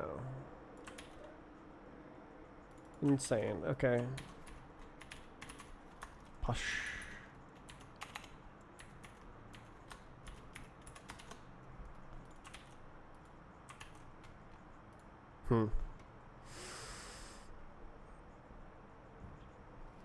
Imagine not editing in place. Just modify it. Easy.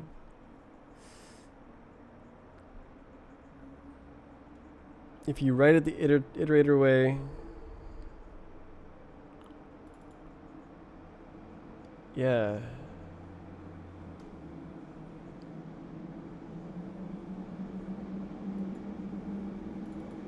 But you have to join?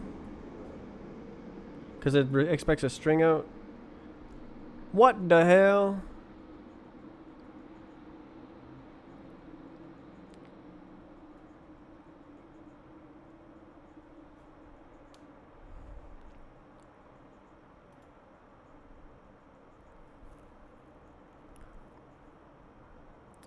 You're telling me that's not an iterator? Using a for loop? Solves both? That's cool. That's cool.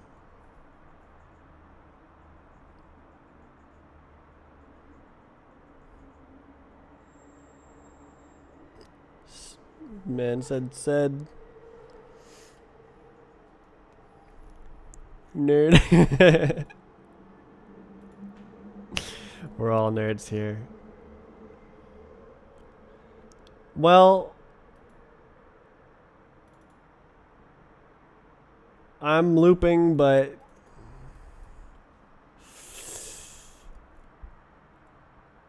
there is another way.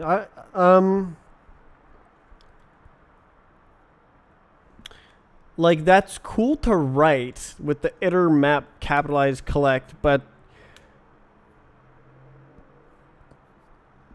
what happens when you compile it?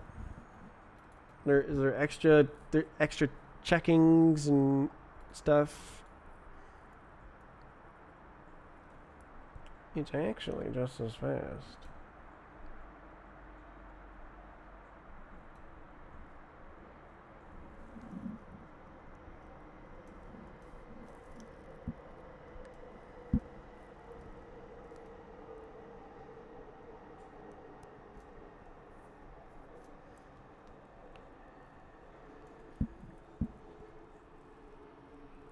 Built-in is just as fast or faster.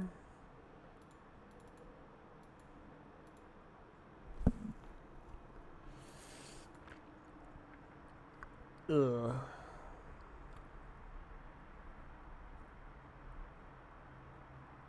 Can you just Rust C a file?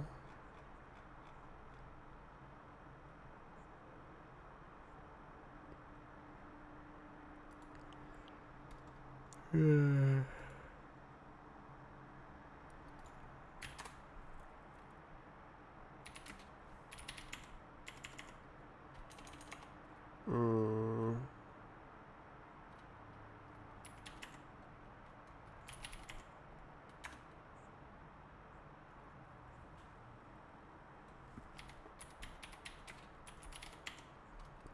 Am I on 2? Yeah.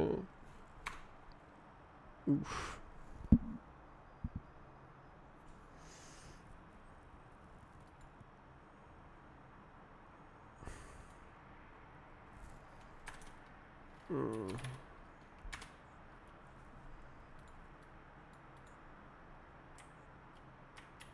What happened if you do that? Okay. Does not need to be mutable. I forgot I did that.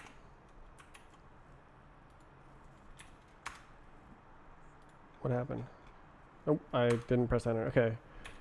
What is going on, man?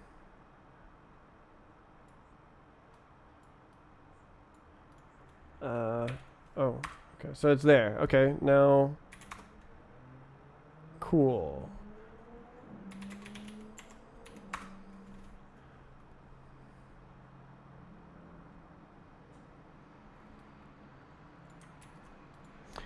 Okay. And then now we do the business.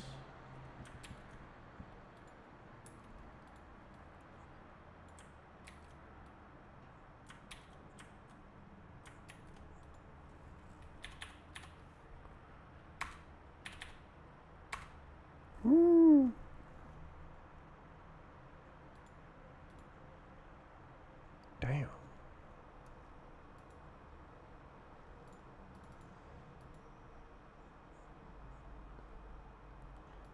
I guess that doesn't necessarily mean that they're the same.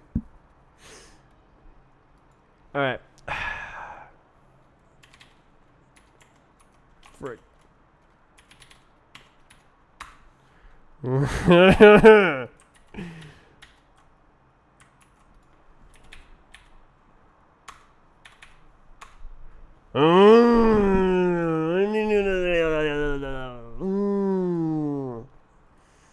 So it's the same size.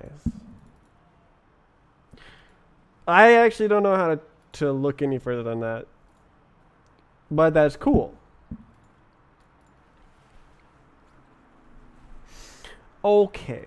What can we do now? Oh, wait. Is it just... It's probably dropping the function? Well, it has tests.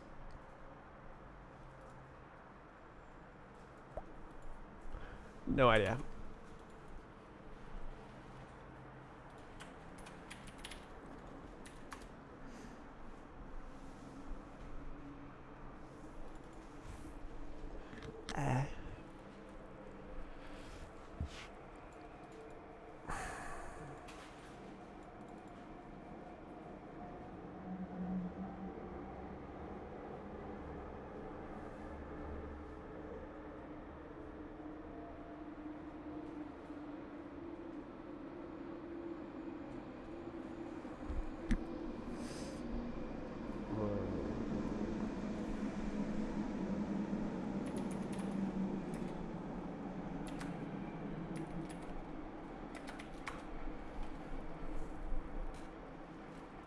What is wrong? Oh.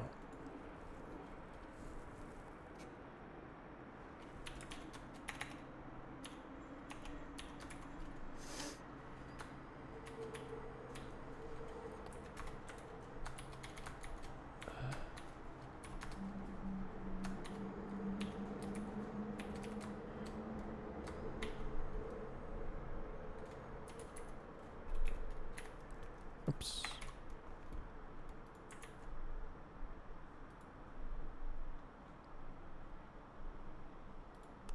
Did I spell it wrong? No.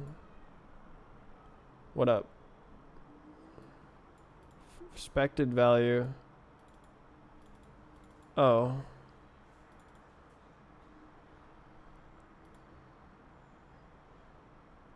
Oh, damn it. So it wants the equals. God damn it. Damn it. Okay.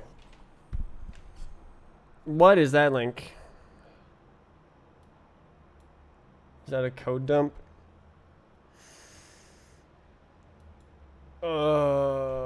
Okay, whatever. We're gonna do if.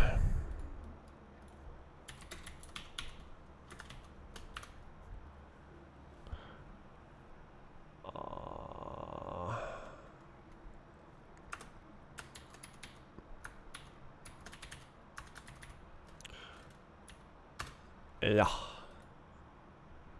Yeah. And then this guy.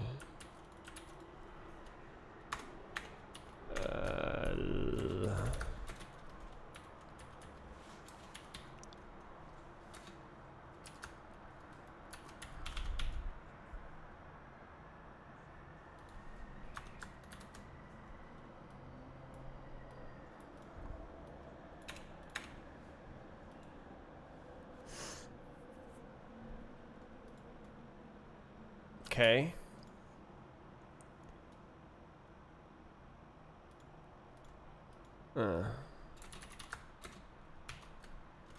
God damn it.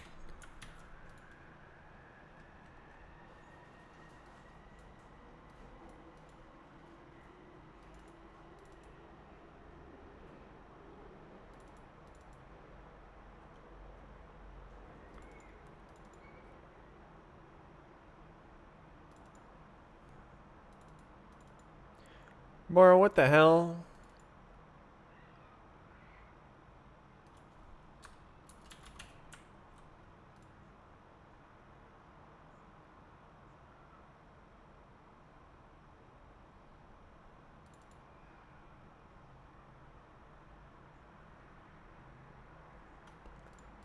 Oh my god. Why is it so crazy?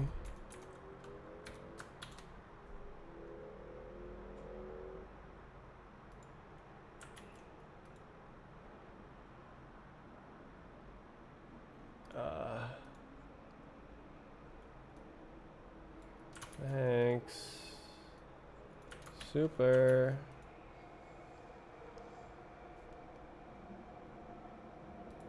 Oh my god, bro.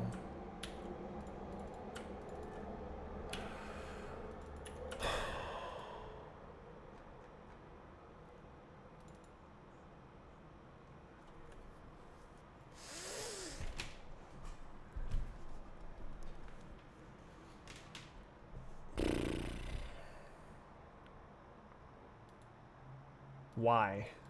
Why would I want to do this? This is insane.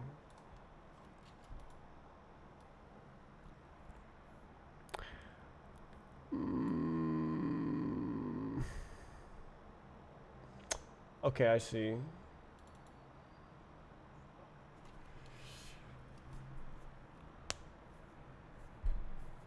What do you do? Collect?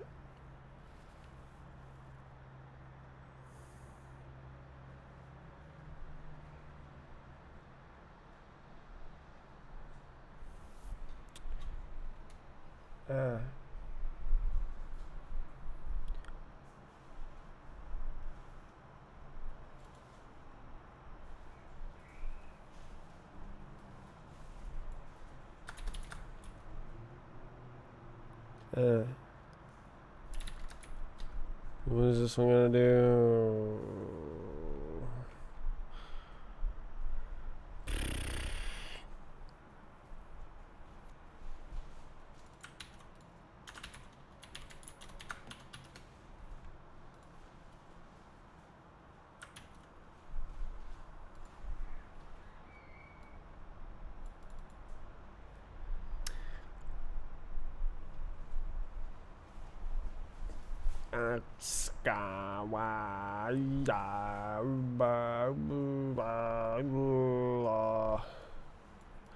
Oh, like, well,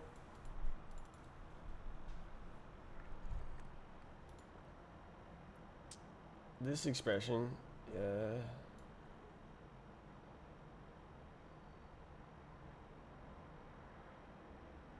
Is it?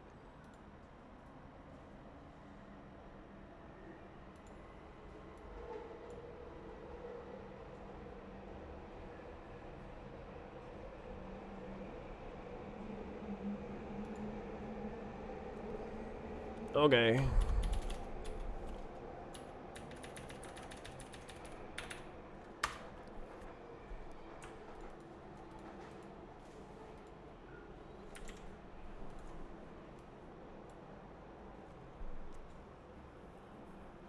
Assembly diff. Oh, I see.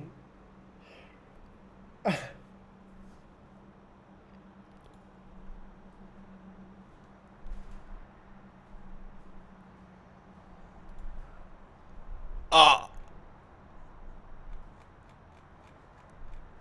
Yeah.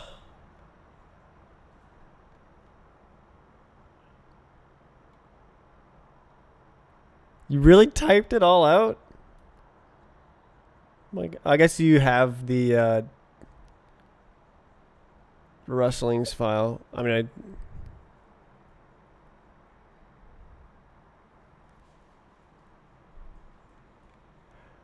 there's so many instructions. That's all new. How come they're... Okay, so how are they exactly the same size? Maybe I did it wrong and they're not.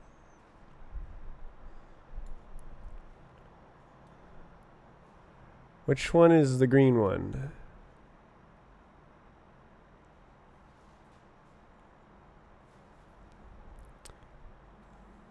Left.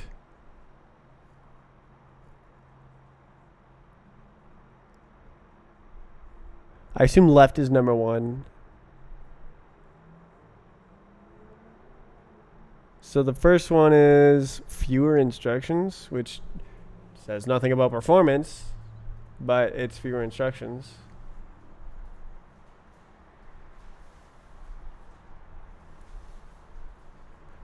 Yeah, I'm not a big old assembly reader. This is cool.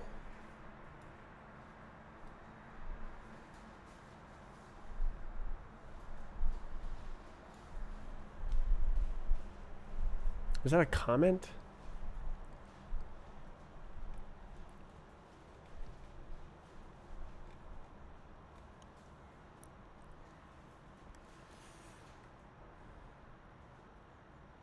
Move, move, move, move, move, move, move, move, move, move. Jump, jump, jump.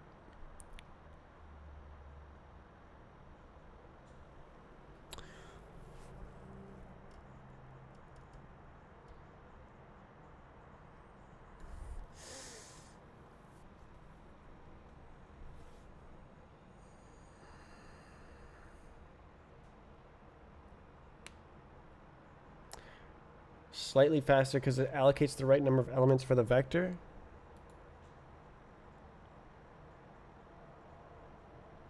With the collect. I see. So 4 elements. Woo. It's cool though. That makes sense that it'll be faster by allocating the right number of elements.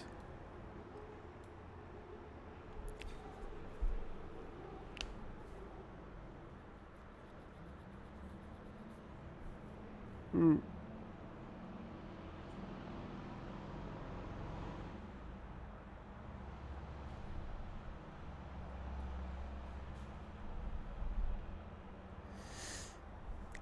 That is very fancy.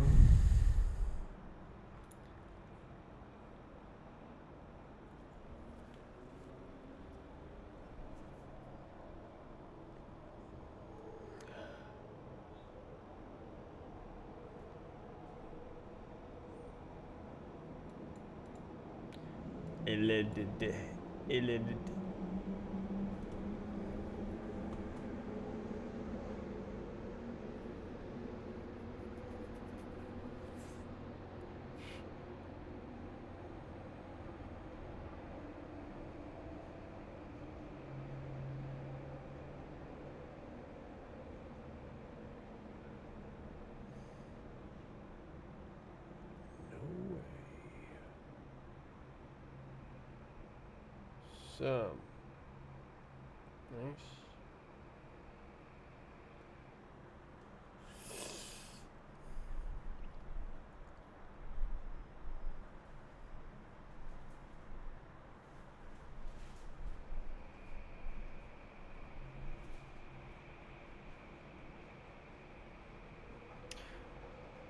If only there was more types of brackets.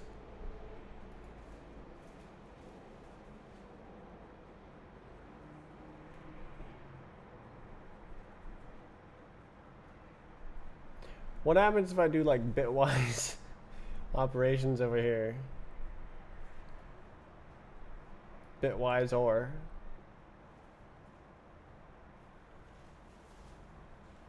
I mean, I guess it's consumed on the left already, but.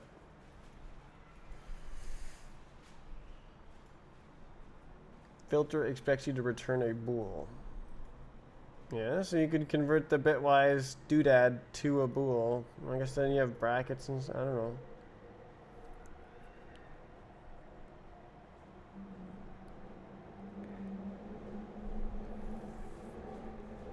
I guess it's just totally on the left, and then it's used up, and then it can just read whatever's inside. Thinking about the compiler, whatever is doing, like just what it has to do to read these characters specifically with anything here. But I suppose it's not a big deal because it just reads from the left and then it's gone. Okay, well that's probably not always true. Reading from the left is probably really complicated because, you know, compiler.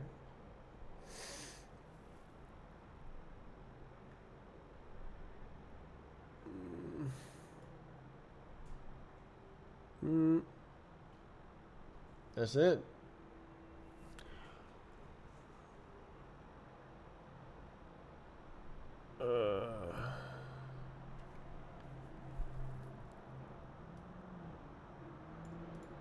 Oh no, this is a continuation. Okay.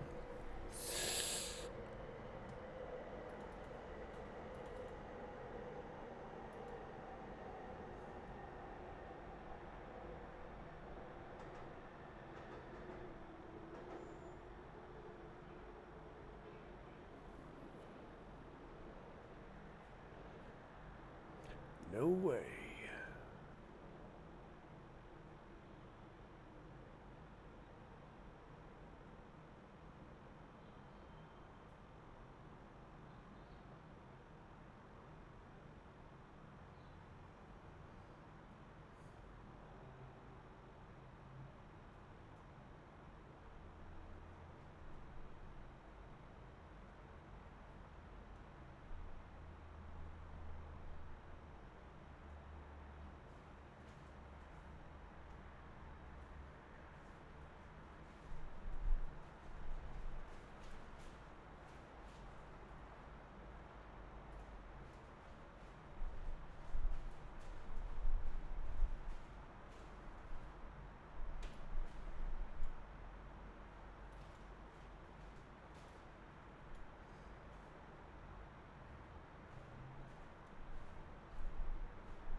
Hmm.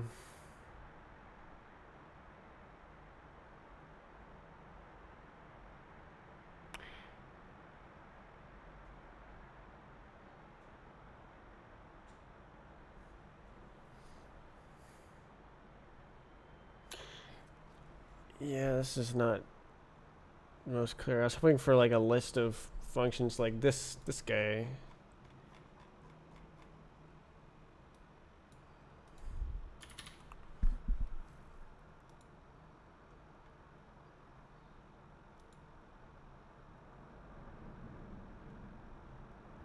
Next. Oh.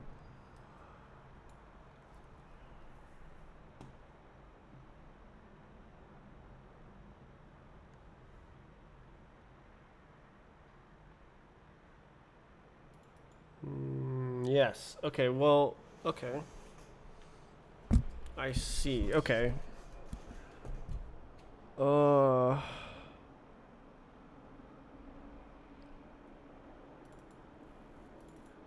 I don't get that one, but if I wanted to edit it as I go, I would need one of these.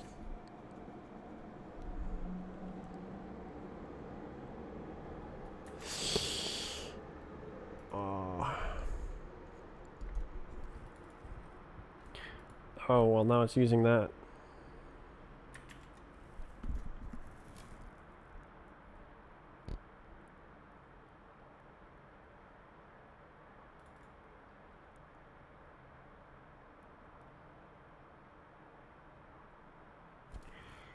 I wrote this, which is wrong. Okay, where's the thing that makes the errors go away? Expect no error.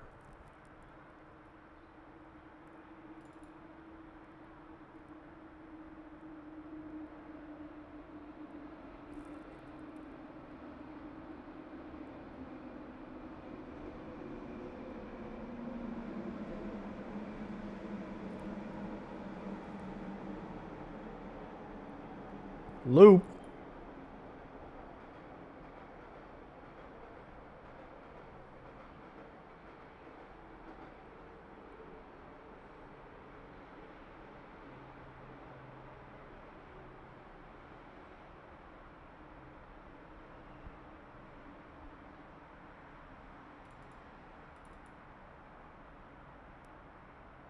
Loop break. Sounds awesome. Trait iterator. Iter module.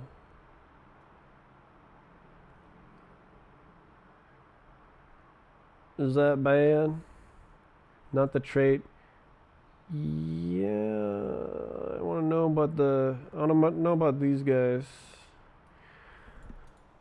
I expect that there's some function dooley doo I can go here that'll just like do it, and then because like it has freaking spam errors in it.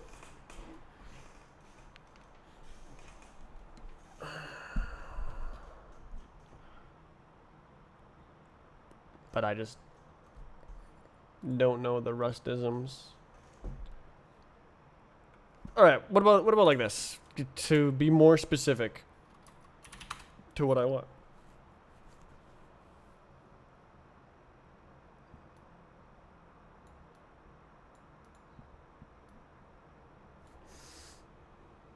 Oh, okay.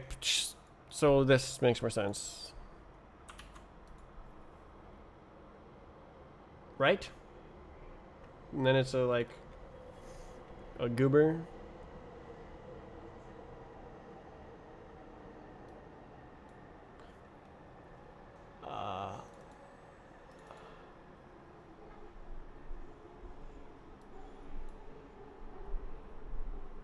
Oh. So it's like I want like collect okay or something. Okay, well,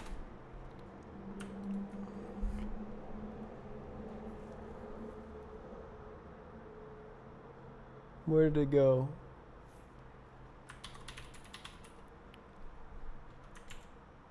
Why did it take me? Okay, method collect. Why did it not take me there? Okay.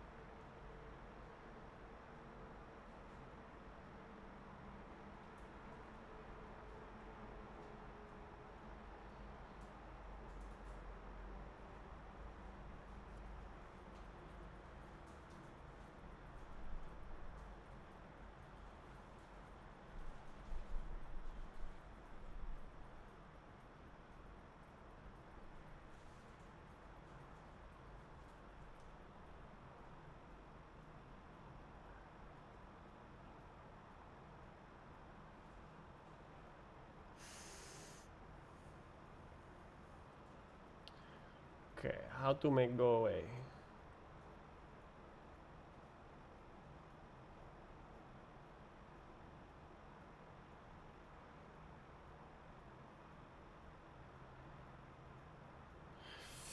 Partial type hint, bruh.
Collect twice.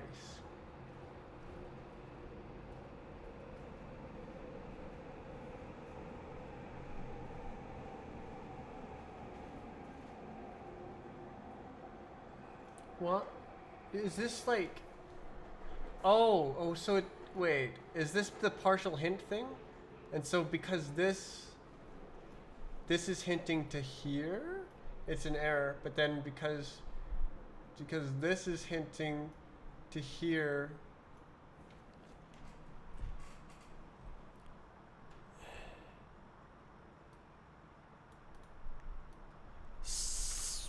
Oops. That's a terminal copy. Okay.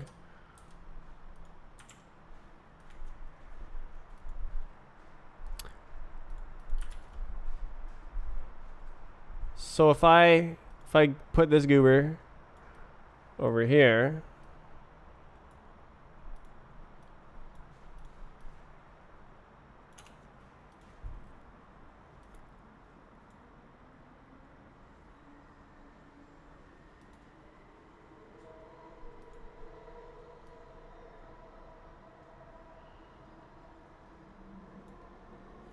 it's one of these guys.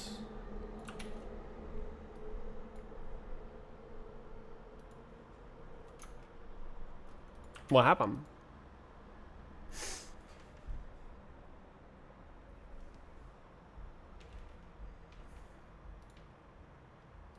Right. One of these bad boys.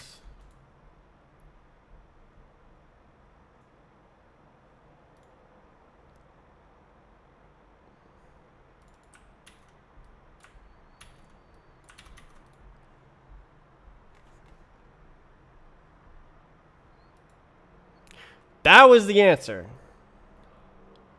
Jesus.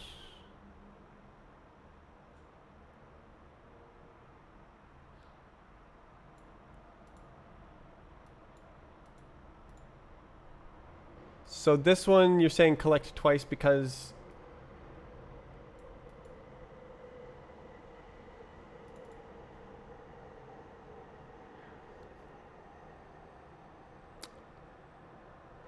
that was wrong? Okay. Collect can return a vec of result into a result of vec. The transpose. I've seen the transpose word thrown around.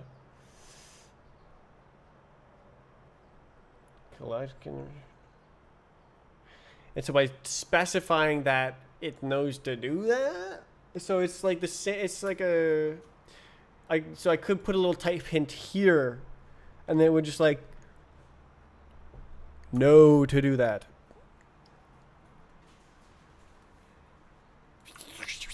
So if I do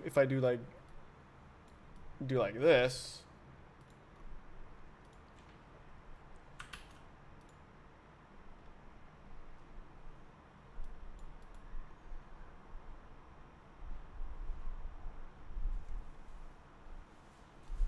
E. Oh, oopsie.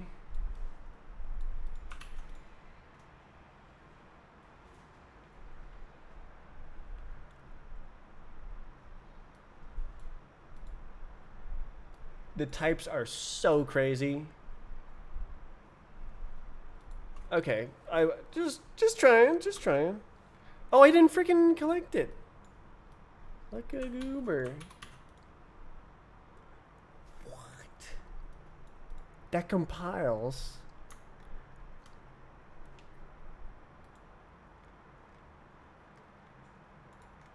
Okay, what? Format.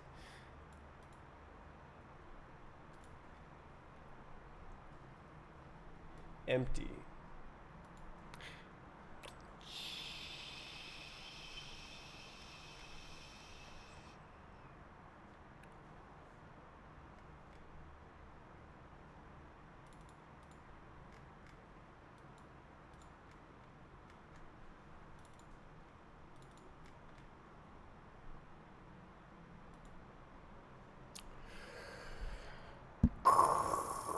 So it's making something, but it's not the right thing.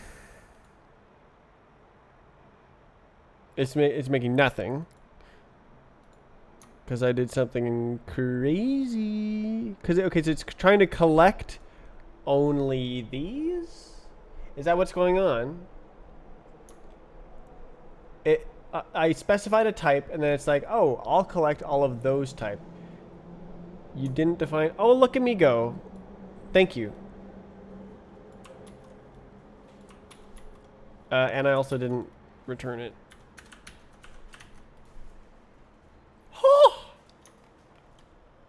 So I could also do like this, but probably it's already compiled out. Just I could one line. I think we one line it. The big game.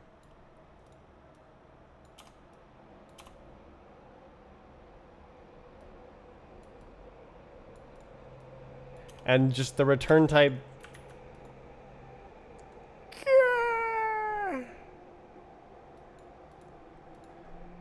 Oh. Wow. Holy, it just like looks at the type and like, I'll put that there, I'll put that. That's it's creepy.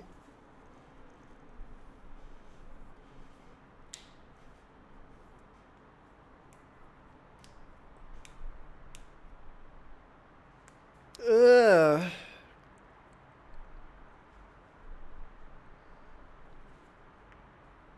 Ugh.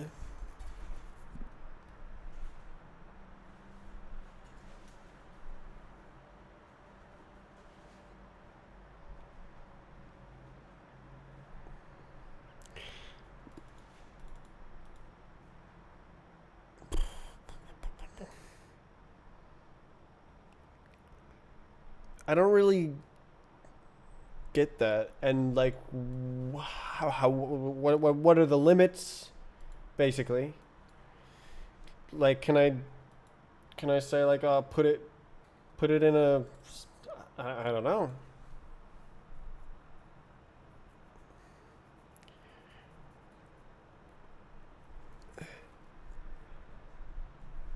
That seems rather open-ended.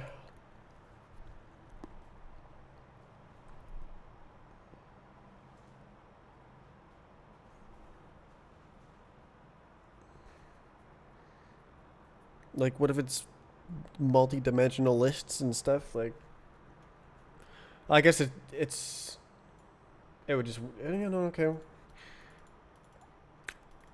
But like, this object is a type.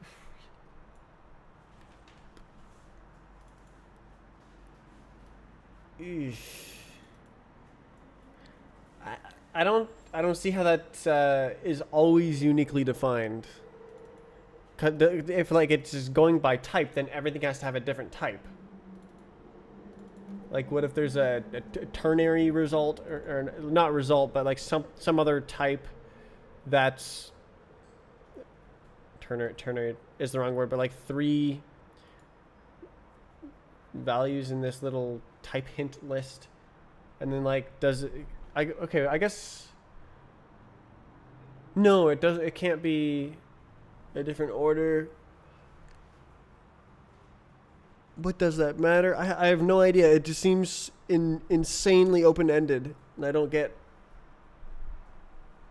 where it what the limits are. Maybe iterators 4 will tell me. Factorial. No way. Just, it's right a factorial function? Oh my god, bro. Time to do some integrals. Let's go. Don't use recursion. Iterators? Why is this in iterators? Okay, well, I guess it's...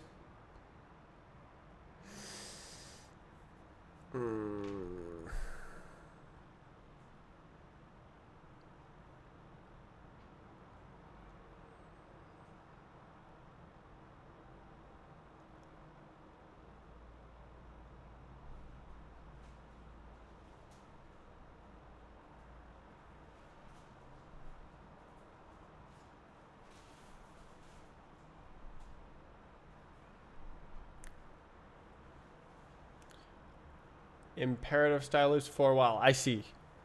Additional variables. Okay, I see. So it's like, just go ahead and do it. Only works for a resultant option. Excellent. Okay, so... Okay, well that's very clear limits. That feels way better to me. I imagine it's a trait or something. Blanket from iterator. Trait, collect, use, that makes... Okay, yeah, it's a trait. Cool.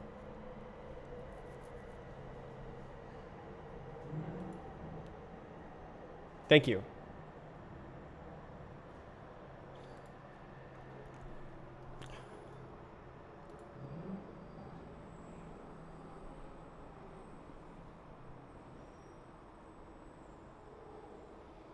I don't know what they want out of this.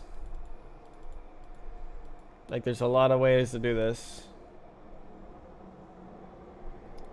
Very few places where there is actual magic. But you're saying there are places. This is where the magic happens.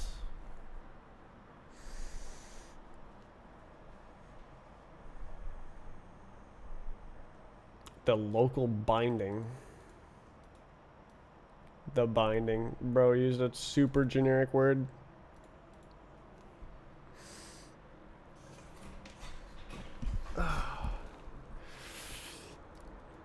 Oh my god. Generalize. Generalize. Generalize.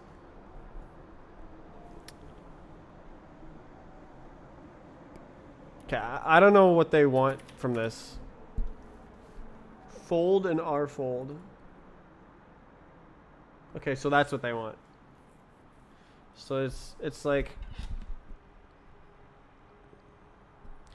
allocate a vector of this many, map and fold it, multiply.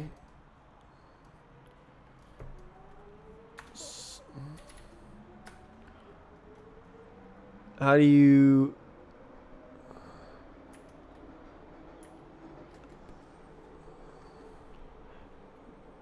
You don't need to allocate. Use a range. Okay. Wind coming from outside. Want to see something cool?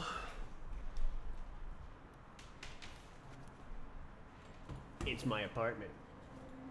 Oh, that is the wrong one.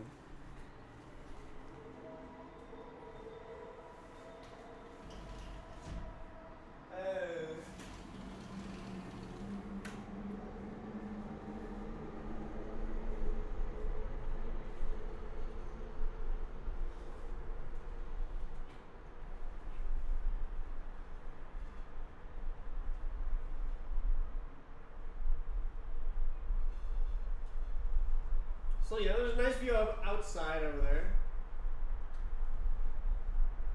Yeah.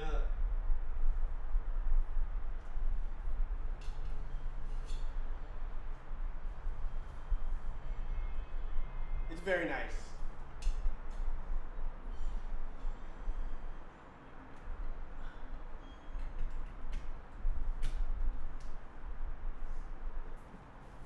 One problem is that I don't have air conditioning. Blackout curtains. Yeah, those are my blackout curtains. Yeah.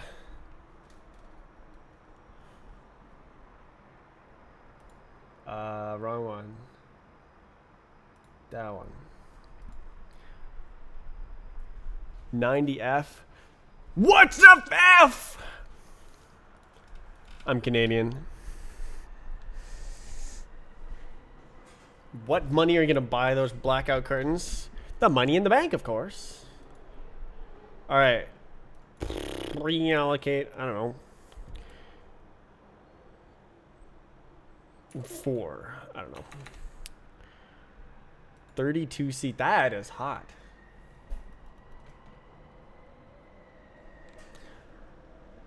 Okay.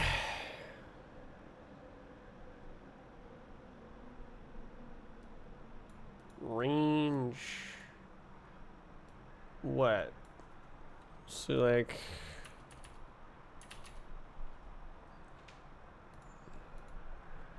dot bold.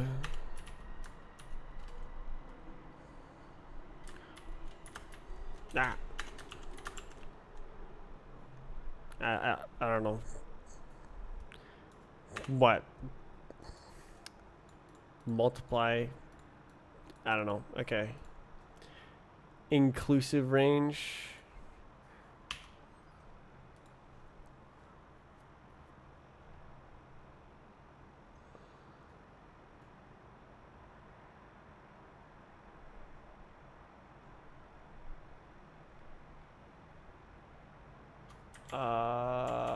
Okay, we look. La, la, la, la, la.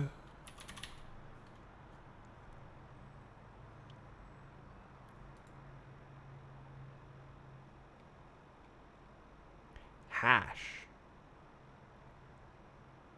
Yeet. No.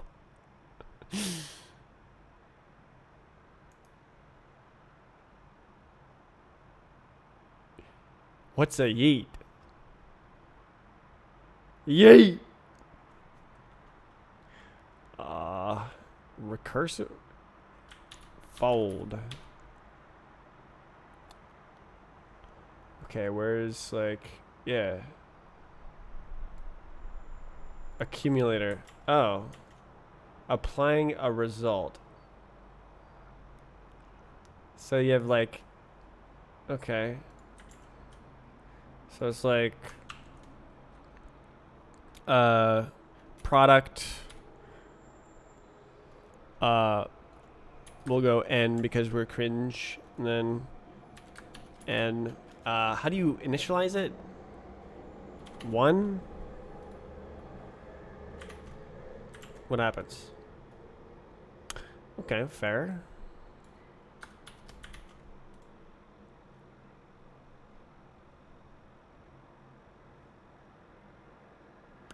Is it backwards?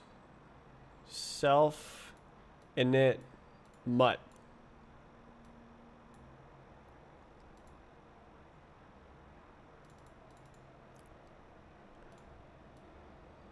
So what, like let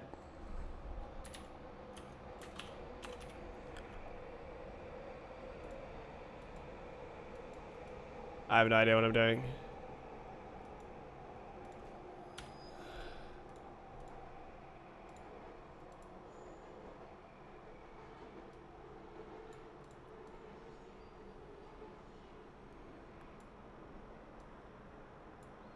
Oh no, I guess this is gone, isn't it? Okay, so it's like that.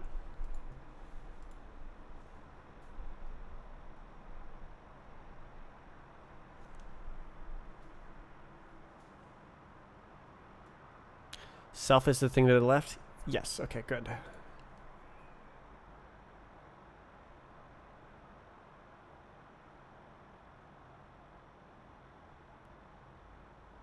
Okay, how did I write it? Okay, is that... Did I... Okay, no, I didn't press anything, okay.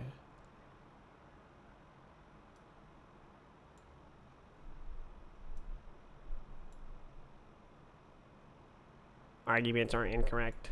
Bull.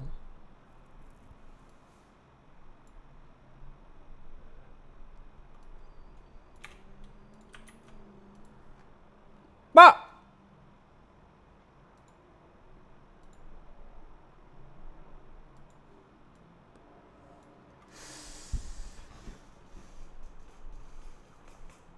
Ugh. No, no, no, you have to multi-threaded divide and conquer. But in Rust, it's a huge one-liner.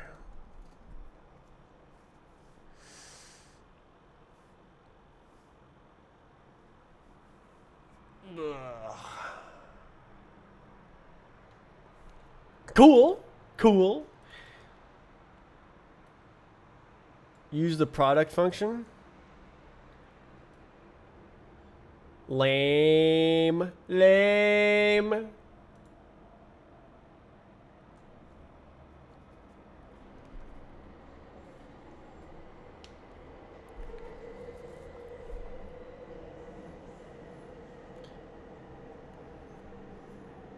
Wait, product. Oh, that probably does it, doesn't it?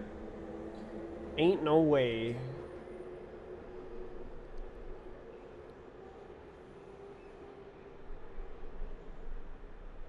Bruh. So it just. Okay, let's see it.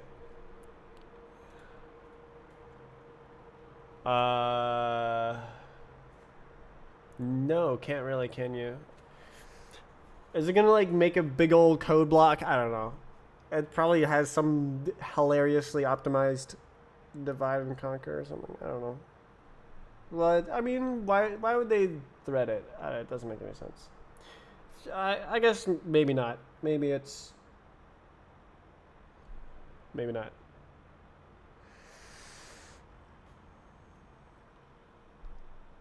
I'm curious. What is Rust product factorial lule?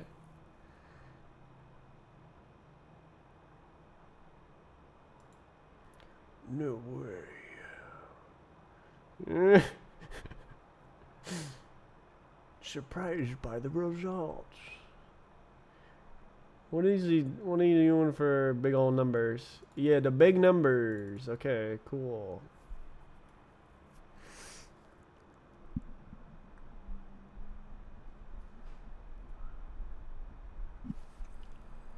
Yeah. Bruh.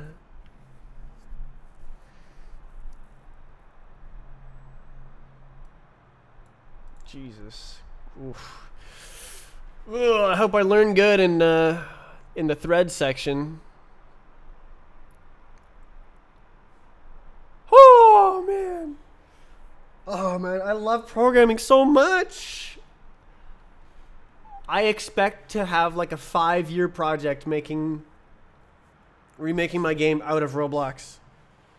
At least. Got to be at least a 5-year project. Oh. Blah, blah, blah. Tried to run it. 16 vCPU. No way. When? 2019? Lole.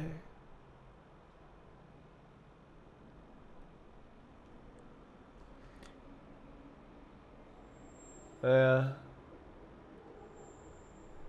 15 threads. 2 threads. It just goes up. Very funny. How many numbers is he doing?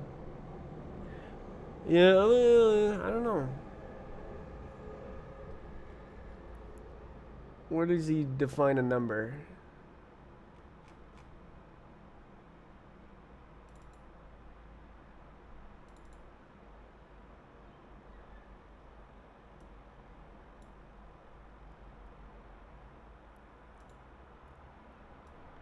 $10?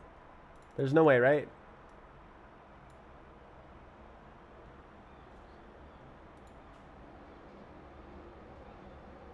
There's no way this guy's doing it for 10, right? Factorial of 10.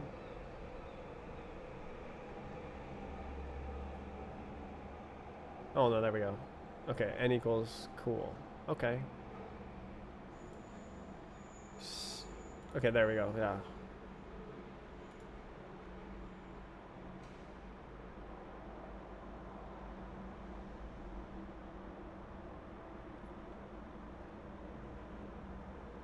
Is this because of hyperthreading? Final thing, multiplying the largest factors. Parallel iterator product.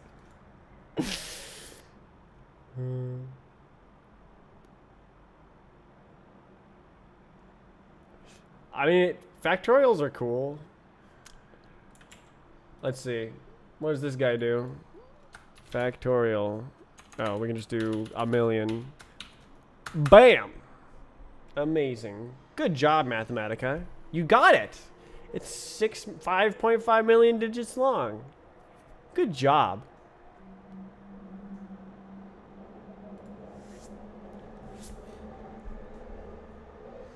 Casually computing factorial of 1 million.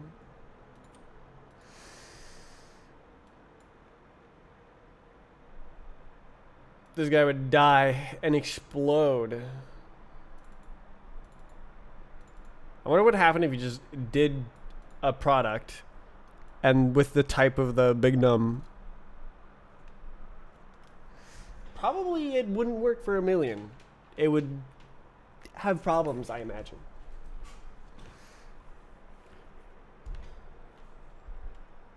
Okay, moving on.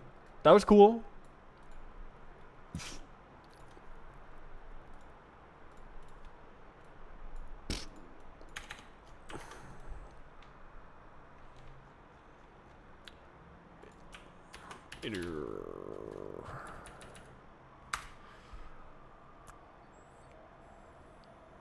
What?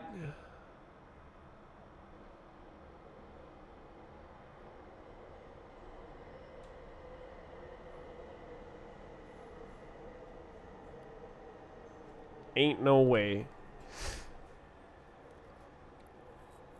I mean, I guess it makes sense if you're making exercises. Part of your exercise is the making of the exercises. You just look over to the side and see an apple. Shakespeare was eating a apple. In this exercise, we will be making exercise counters.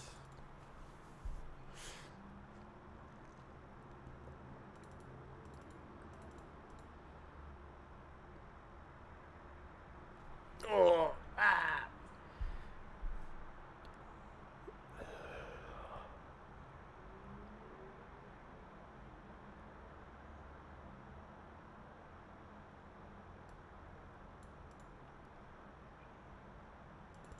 Count iterator, count collection iterator.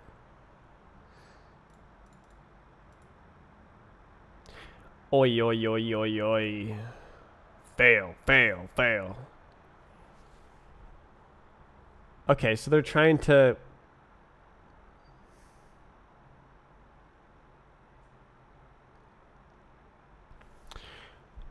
Okay, I see. It's like you're trying to do this, but better.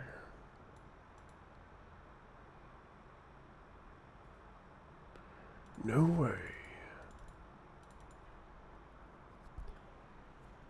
Progress values? So what, like this one is number 5?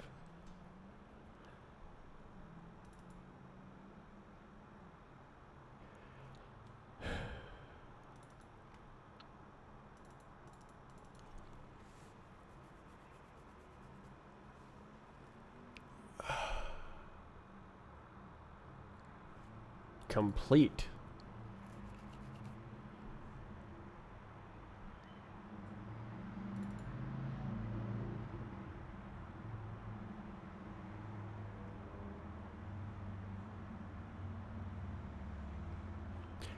What are we trying to do?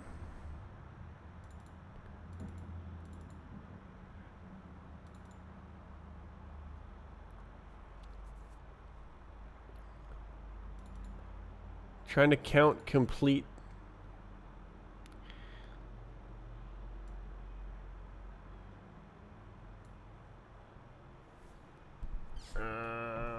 What, so...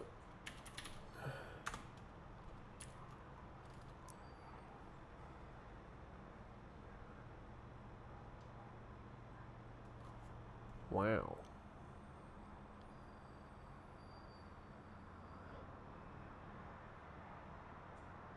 Select?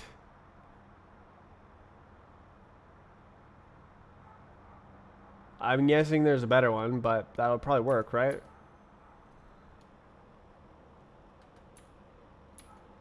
Oh.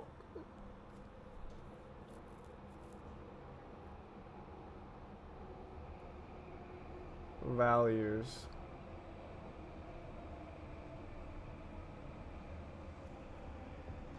Oh my god, bro.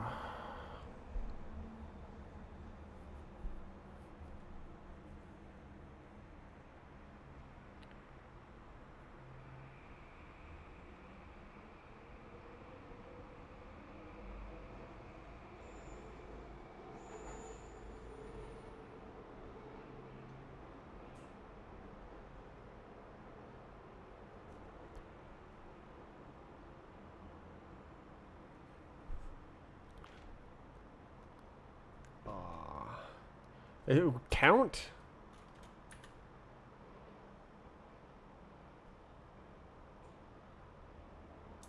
Is there inside stuff? No. It's probably like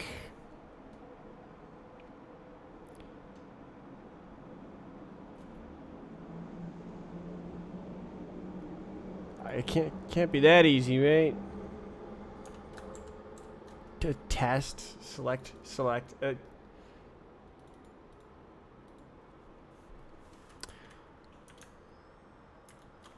Test.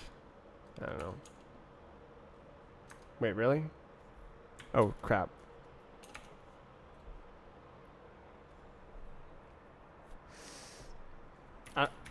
I feel like that would do something. And then you got a dude.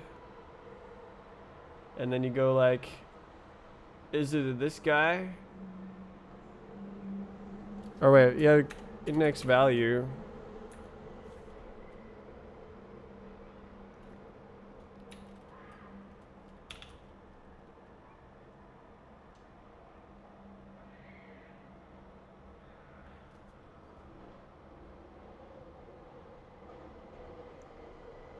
Oh, I see. Okay, there it is. I don't think select is real. Yeah.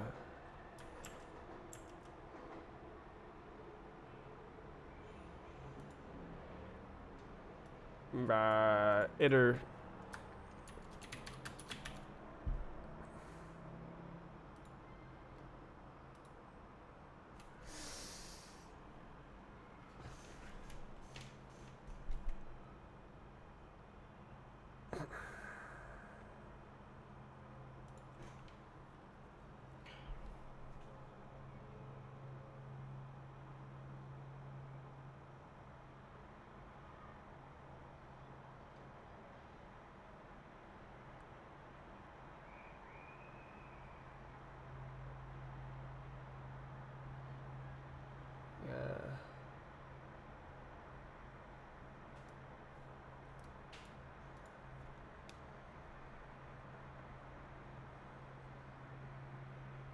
So this filter. Yeah. Yeah. Yeah.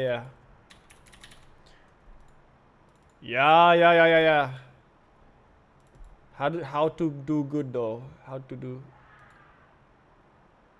filter item? Does that give it? Oh, is it like? Maybe it works. Is it like this? We'll see. All right, what you say? Okay, we'll try like that.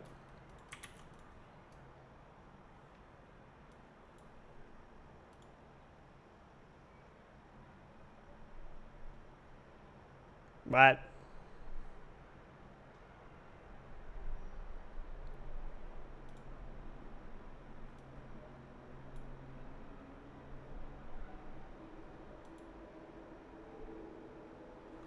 Huh?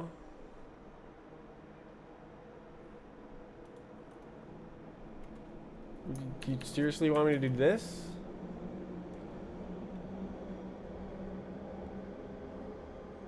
Okay, what? Okay, how is it made? Get map. Huh?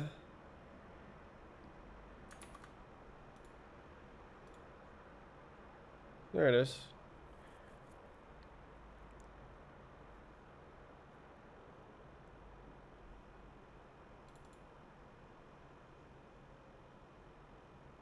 Just puts it in, and then it's there. Why is it the double pointer thingy? Reference? I don't know what it is.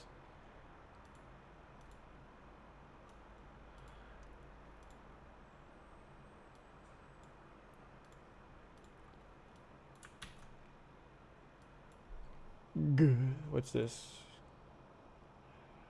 Count collection. What is this?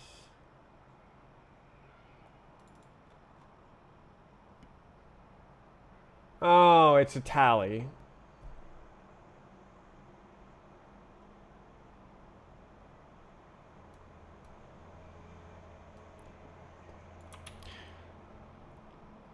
Is there another one?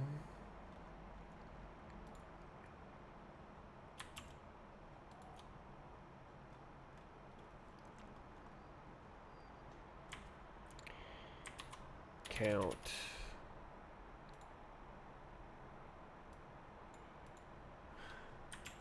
Oh, okay, so what's this?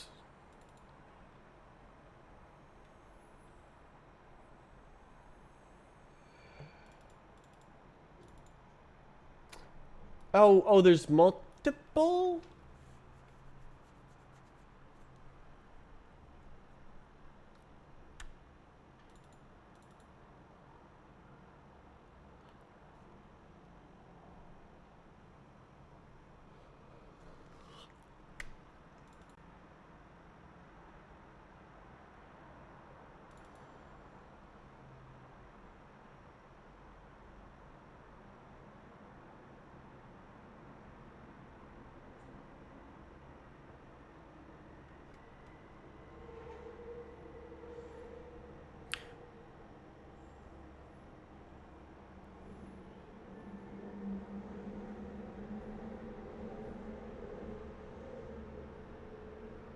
It's just like a list. What? Oh, it's another stupid function. Okay.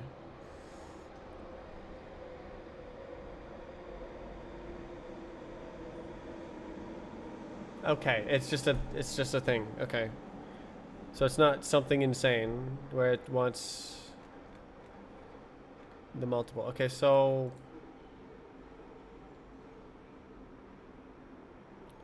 it's just do both.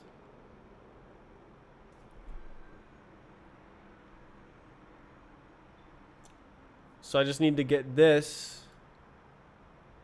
to run on both of them.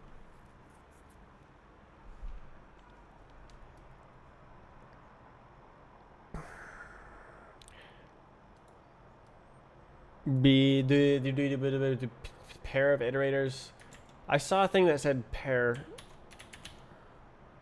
zip.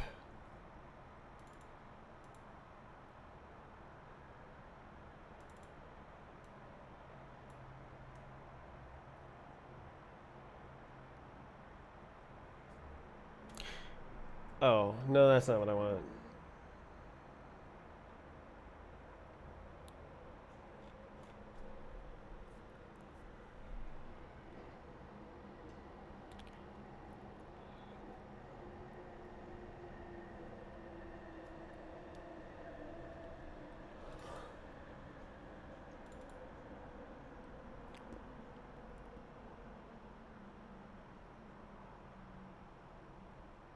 Double loop. All right. Rust iterator double loop.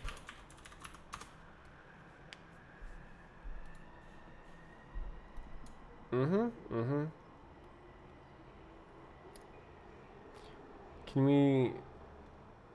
we see like iterators?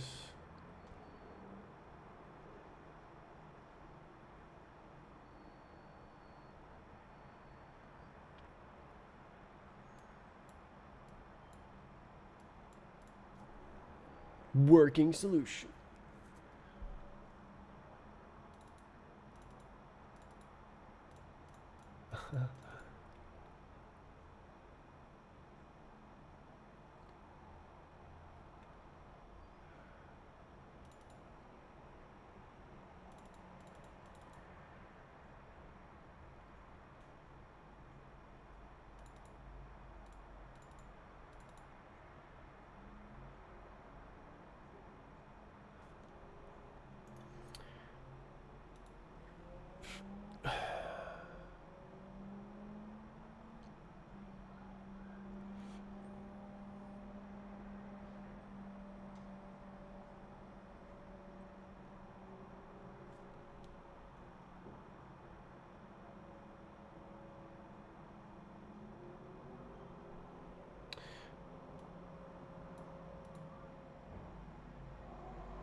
parallel.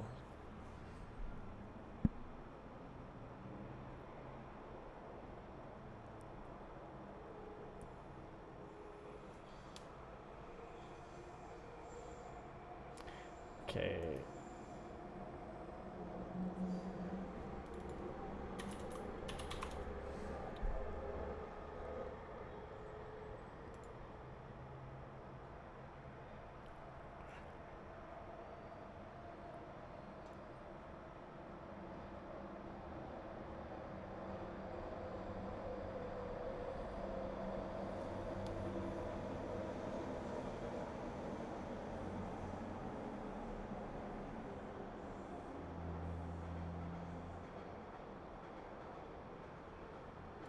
What?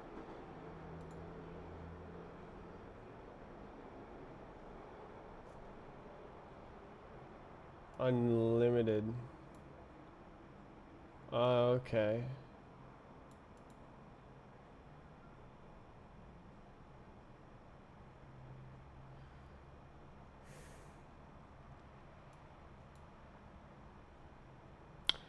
Okay, so I'm summing a sum. Okay. Well, I guess that's easy. So this is the inner one, so I grab the doodad. I go like, hi, I want an iterator. And then no filter, it just sum.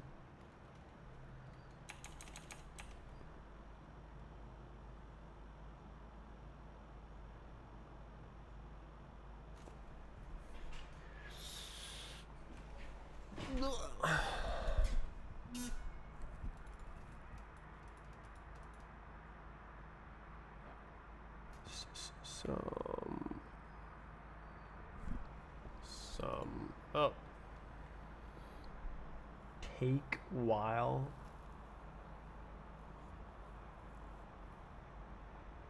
Take? Is there a take?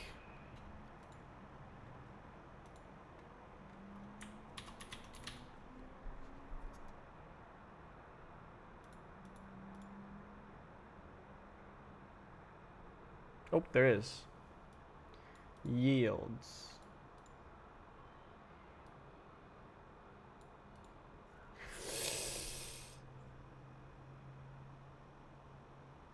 Oh.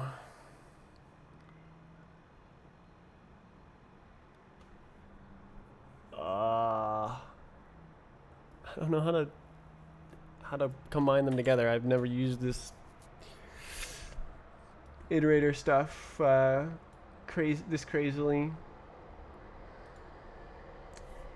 I just want to like do this with the maps inside, and then done. Dot sum.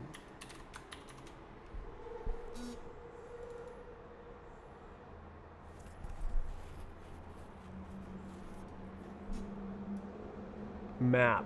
What is that? Was it?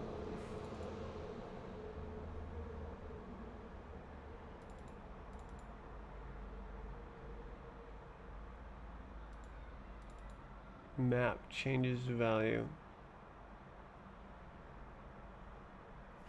Is that it? Real? Oh my god, I thought I was using GNOME. Yes! Okay, so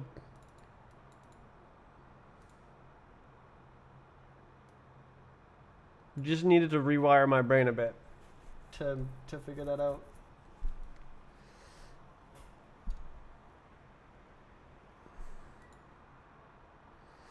Why don't you use count iterator?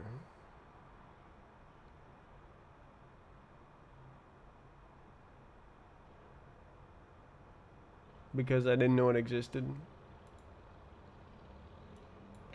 Why do I need to do this? Why is it a double goddamn dereference doodad?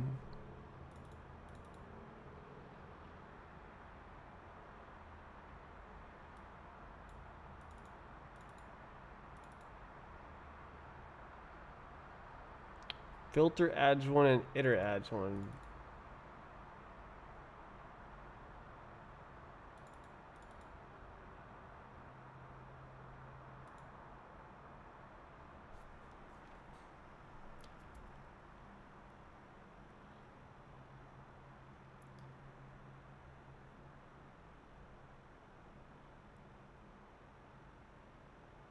Is there like a tally?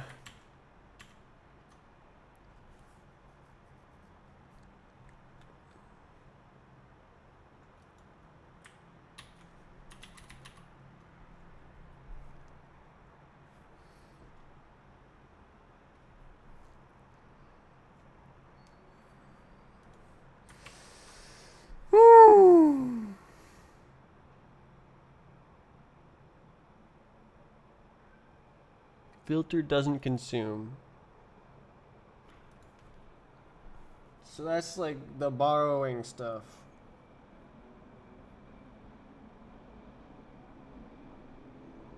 Yeah, I don't get that 100% yet.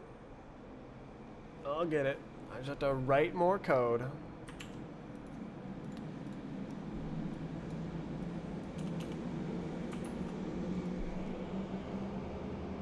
Threads, oh no. I'm probably gonna quit. What? Move?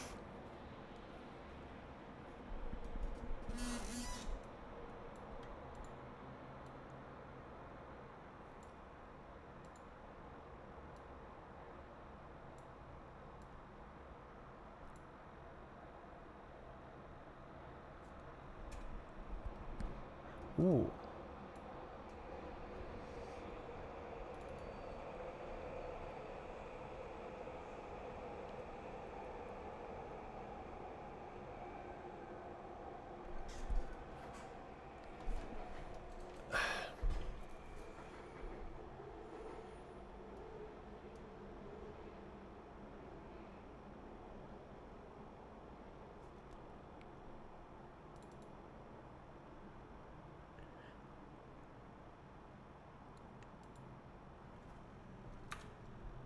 Ooh.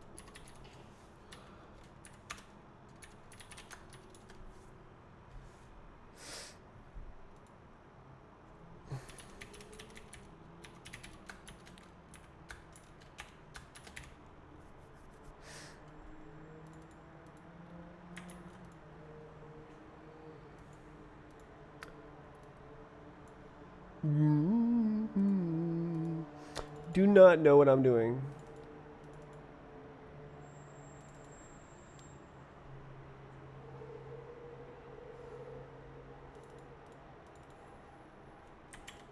Okay, let's look at thread. I'm gonna try and look at things before I see what I'm trying to do. Thread.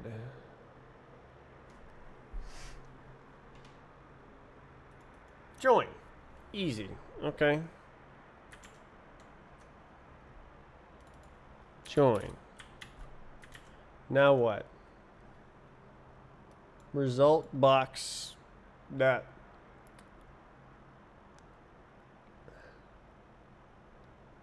Result box. Okay, so it's because it's.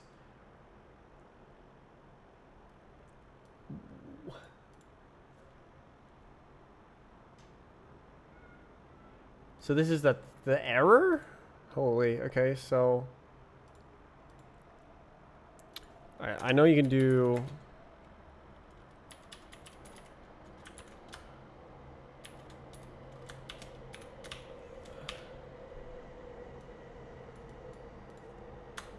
Something.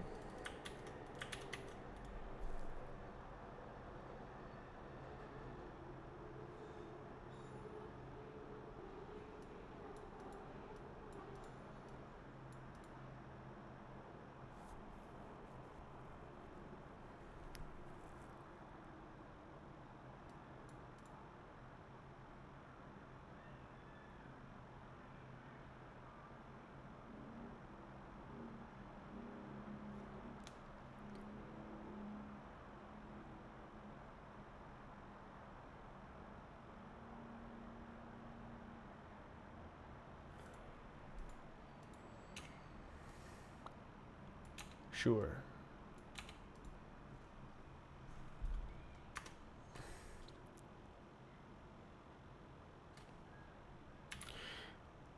I just don't know how to do it.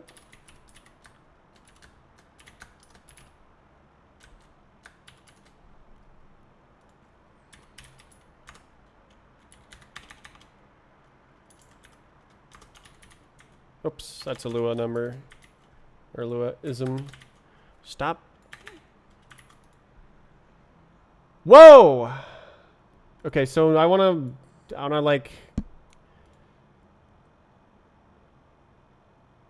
Right, okay, you need the function to have that, to do that. Right. And so the function has to return it to use the question mark.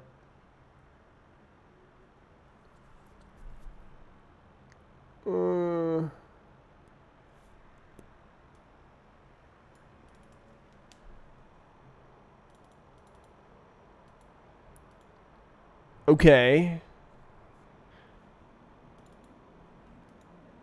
Fleetwood Mac.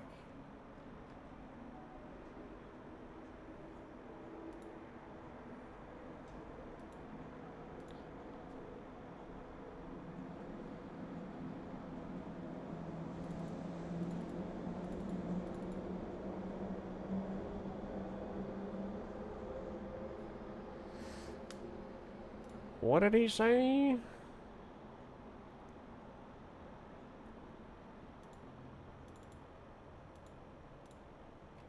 Print. Sheesh.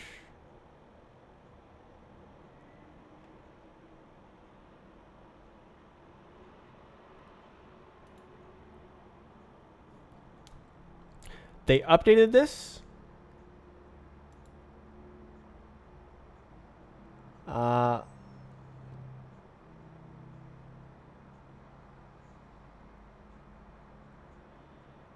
Count, iterate. Oh, I see. You're saying like same function.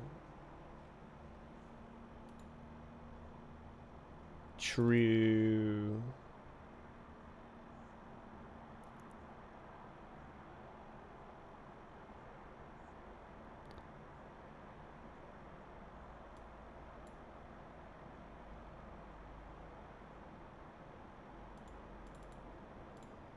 Yeah. Let's try that. Value.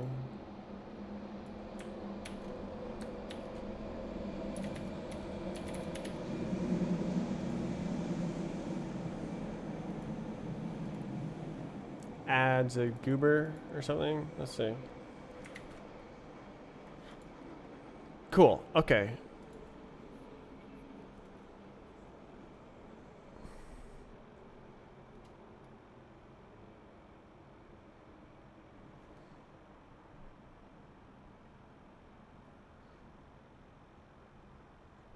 Good suggestion.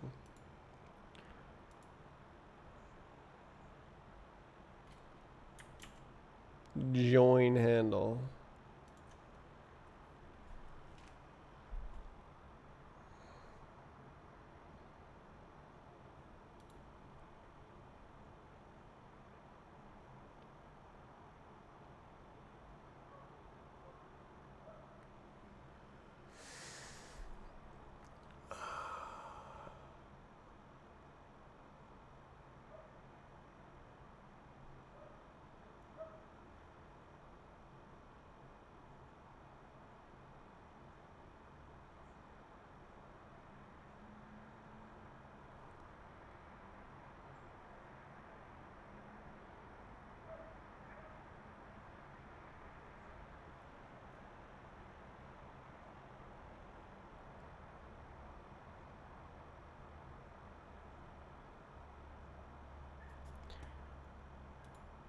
Oh.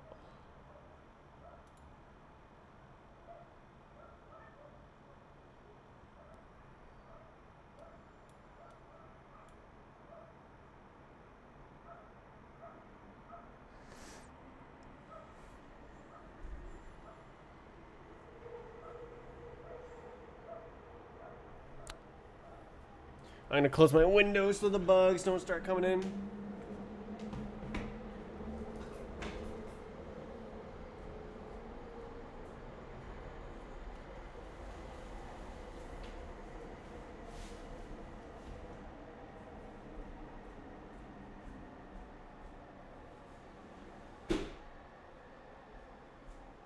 The bug did it.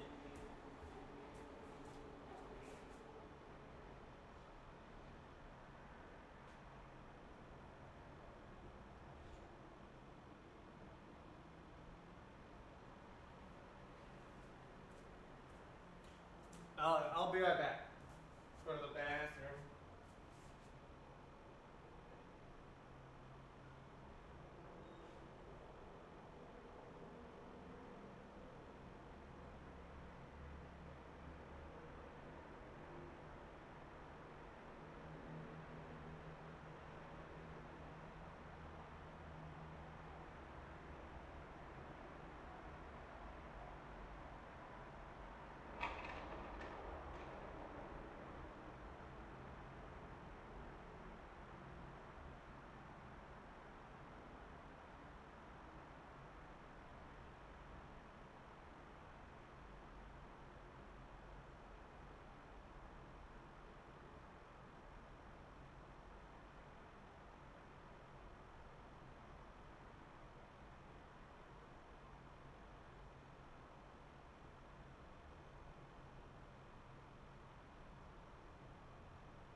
I think I'm gonna make some salmon.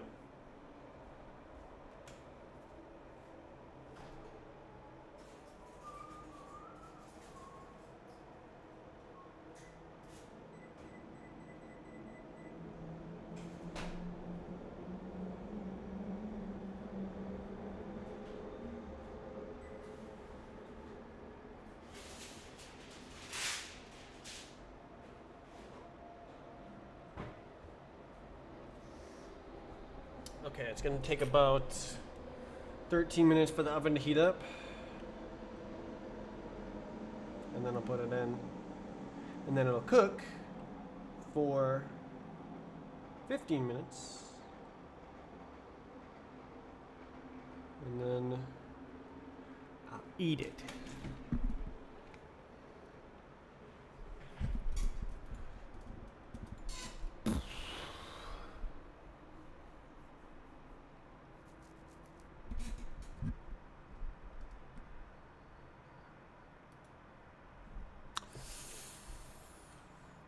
This handles looks really wrapped up neatly in a box. The threads.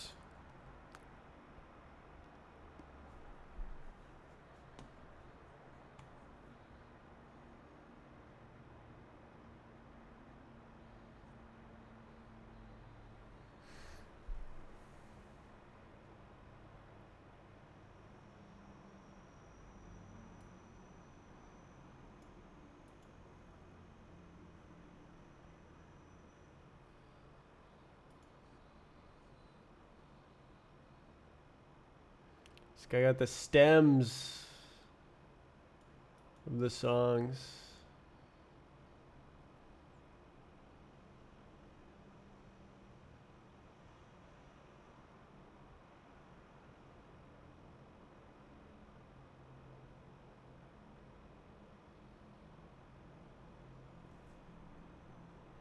Now we're in disco.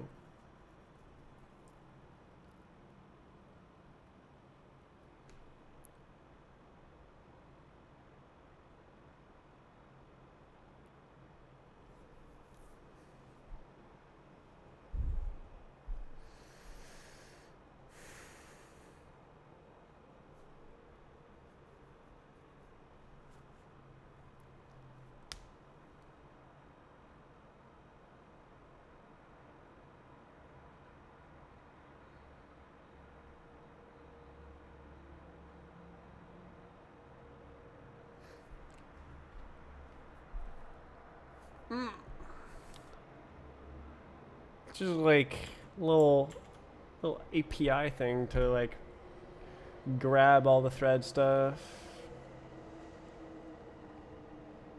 Make the thread do this. Is the thread done doing this? Did the thread do that?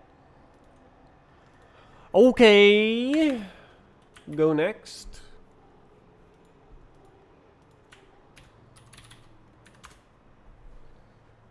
Arc. We got those arcs. Atomic reference counter.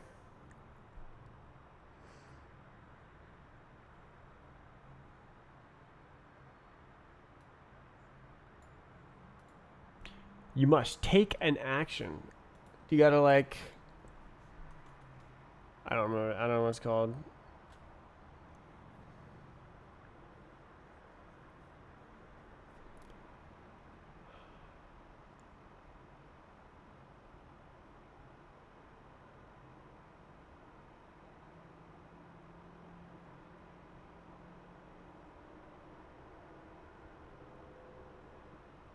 I don't remember what the word is called in the. Okay, we gotta.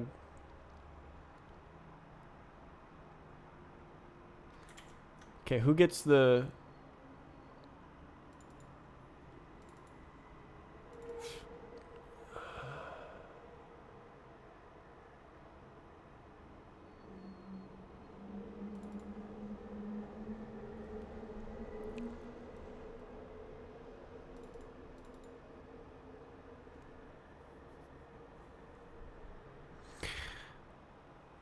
Take an action.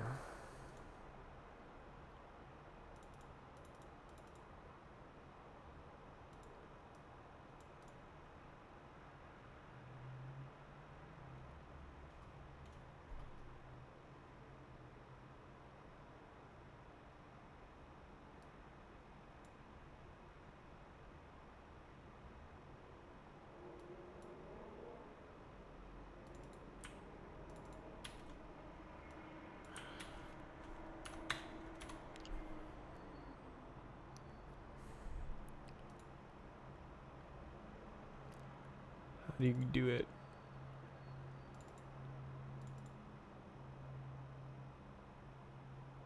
Wow. That's nice. Okay, I don't know what I have to do here. How about thread? Is it double, Goober? Park.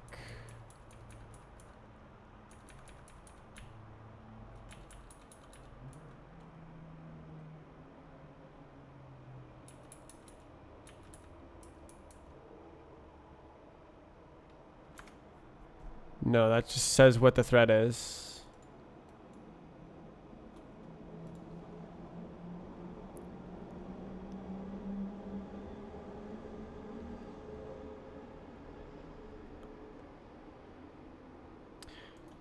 Thread.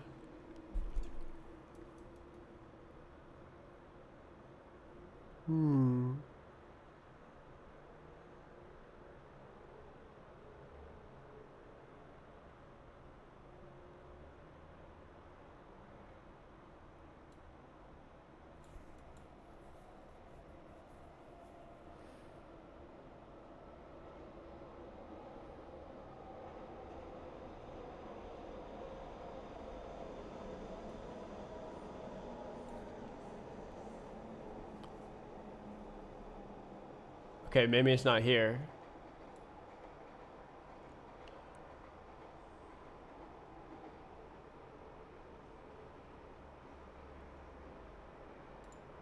I have no idea.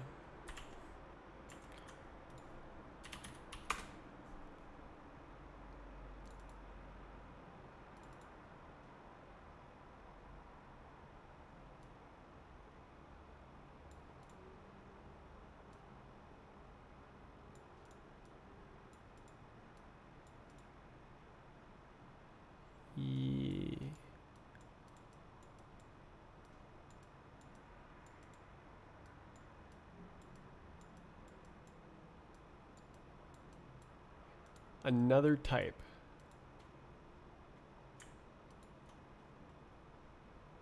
ArcT.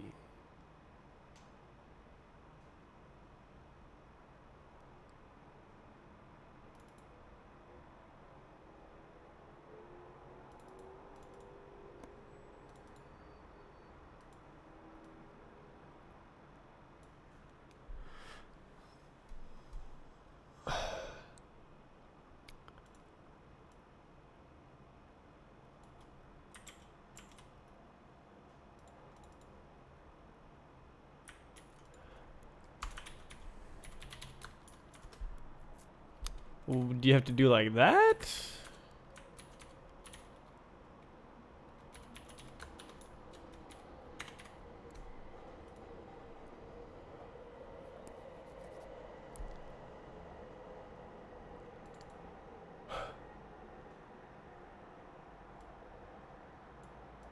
I just okay.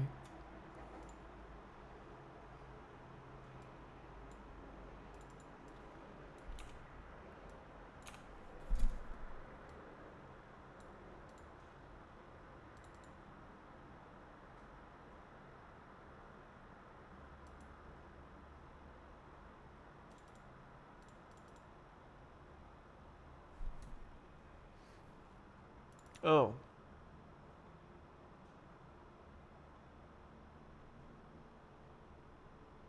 Do they really expect me to do that?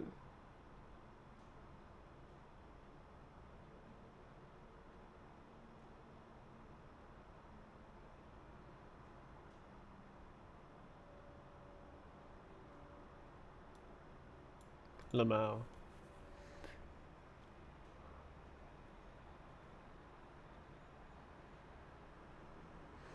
Memory League.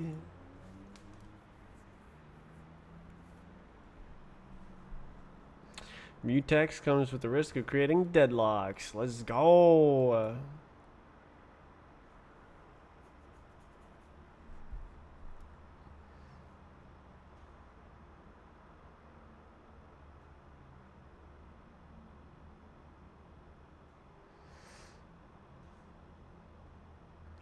Yeah, I got no idea what it's trying to get me to do here. You must do something. Yeah, there's no Mutex lock.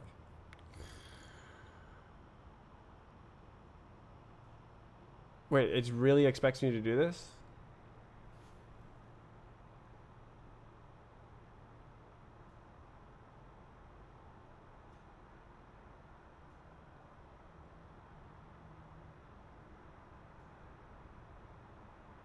Okay, what happens?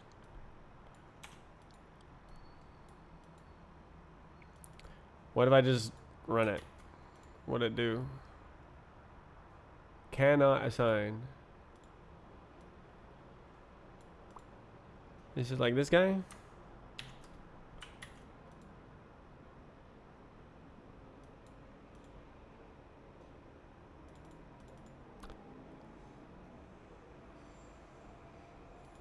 Hmm.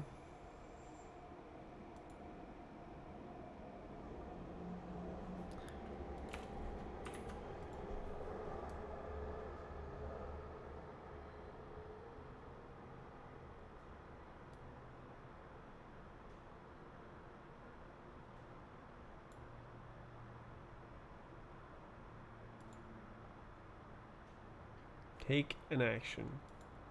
Does it really expect me to blast the mutex into each of these and like add it to this?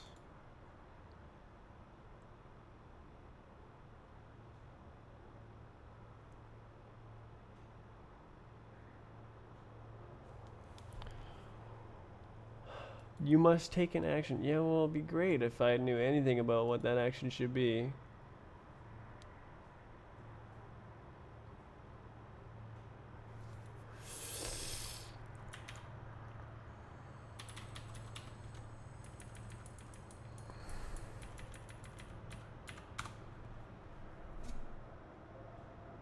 Dining philosophers.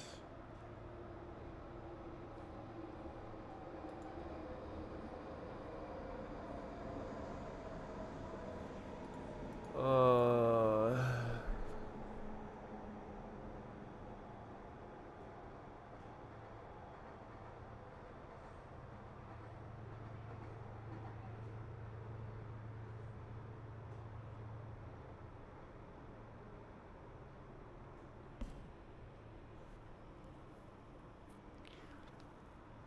fearless concurrency. The hell?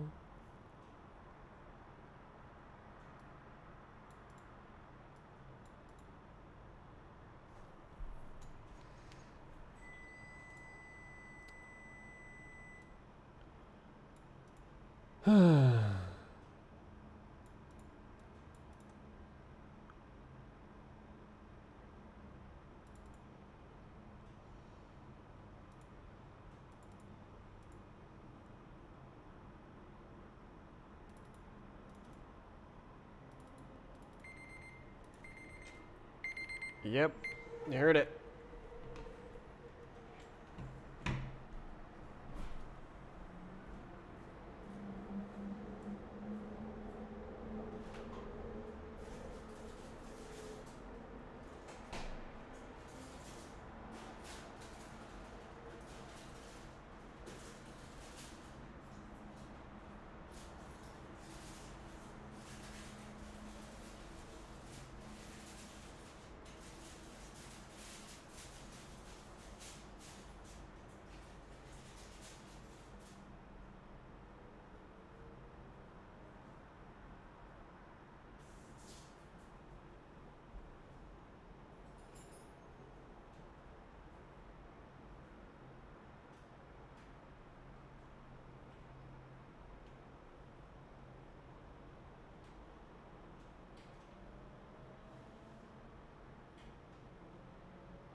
I'm gonna consume the fish oils in 15 minutes.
I knew Threads would blow my mind.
Last time I made salmon, I got distracted.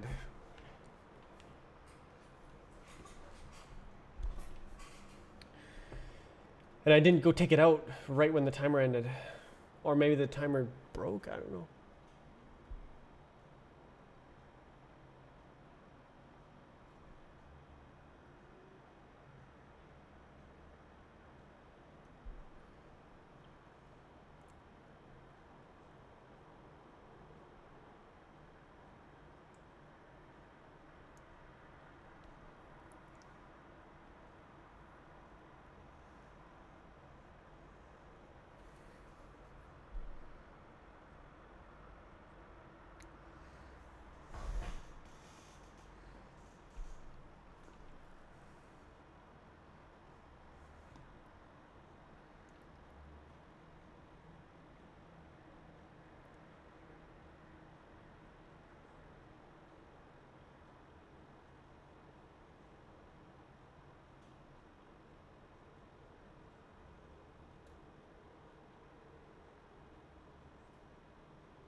Am I really supposed to do that?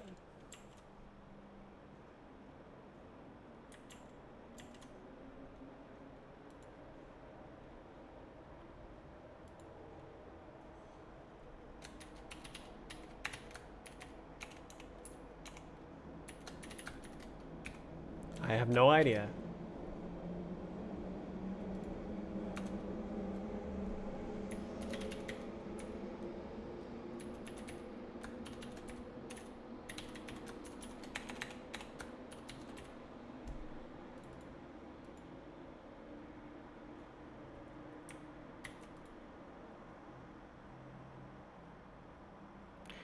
Yeah.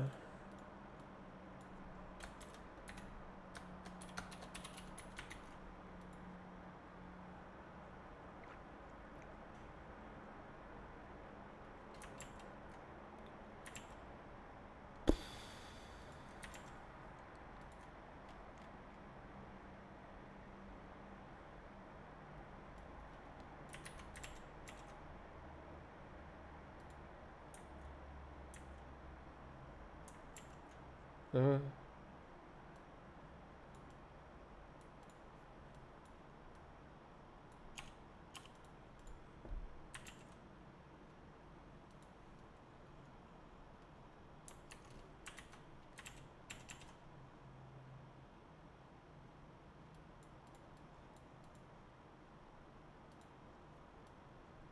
Fair.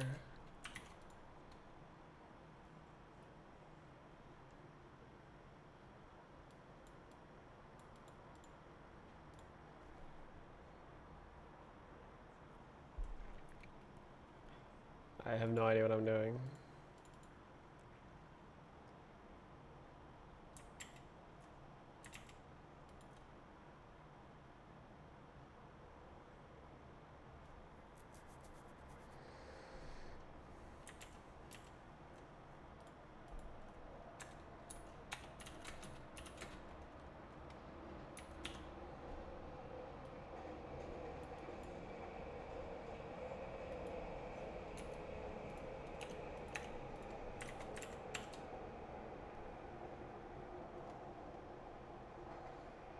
Did I not just... Oh.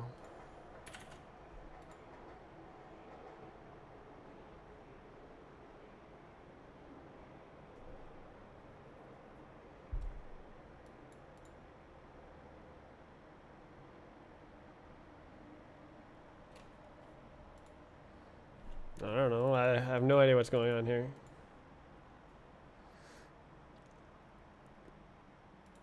Can I just do it like this?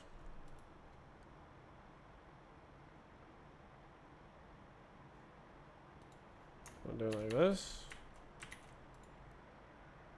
I have no idea. I have no idea what this wants from me.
No idea. We'll have to use another type. So it's supposed to do this from the beginning? No idea. Ow. Well, that was idiotic.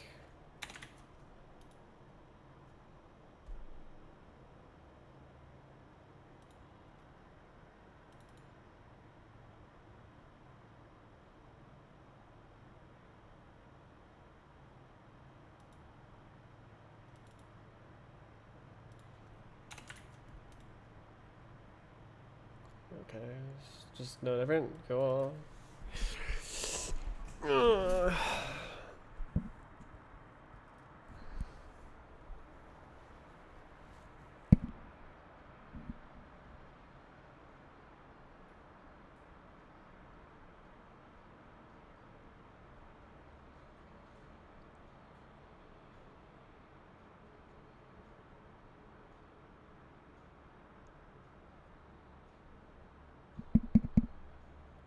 I don't know.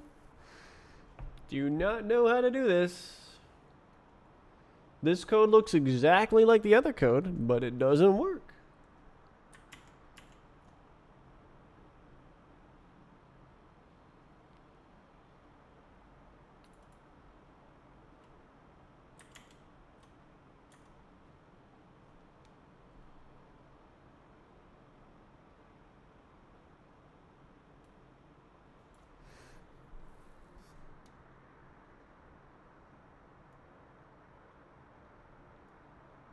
Wow.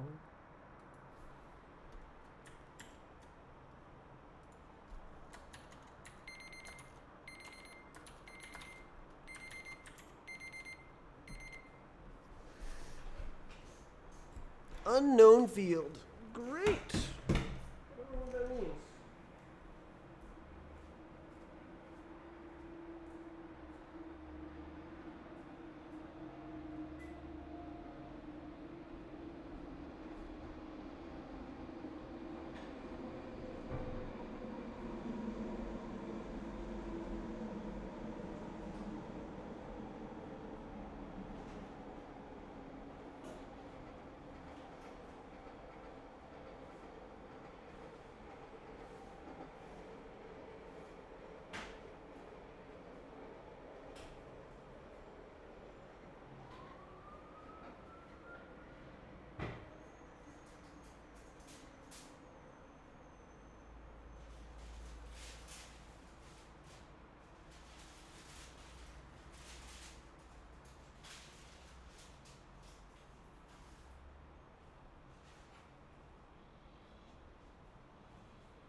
Ah.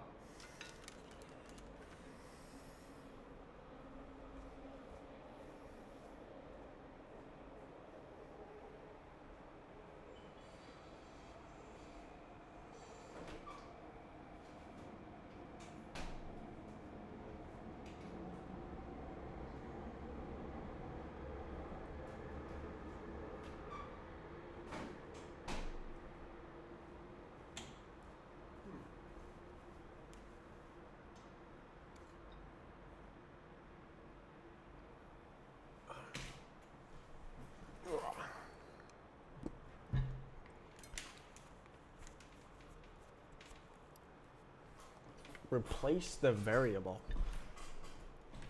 Oh, wait. Oh, it's that one. Oh.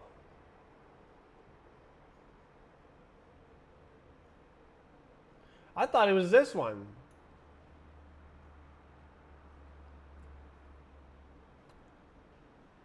Okay, so I'm just dumb.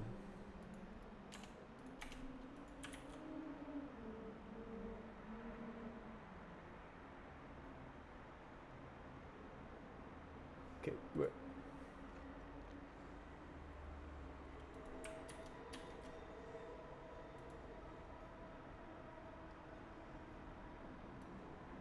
So, I was right, but I didn't realize it.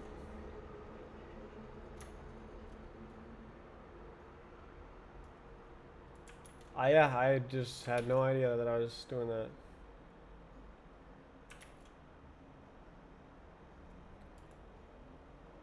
Huh. Huh. I forgot that I pasted that code there. Wrongly and knowingly. Knowingly that it was wrong to do it later. And then I forgot. Cool. Thank you.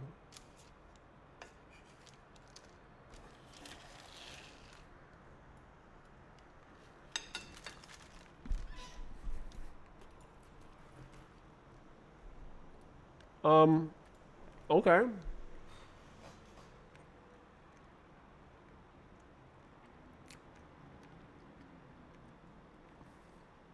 So I literally was supposed to do this? That seems a bit wild.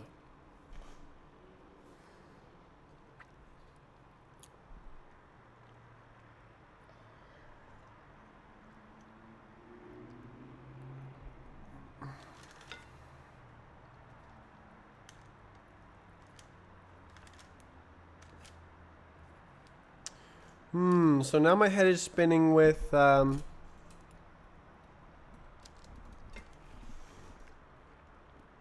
what if I have data that is created once and then should be visible from a lot of threads? Is that just normal and easy? And you just like access it like it's local or something? I have no idea.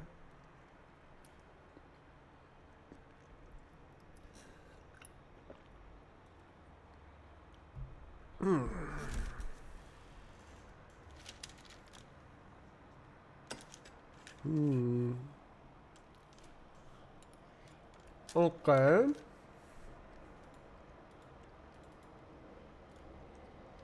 Weird. Why would they make you do this?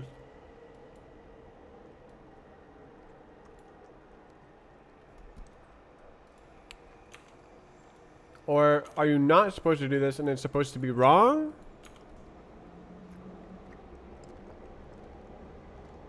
And then I do like this.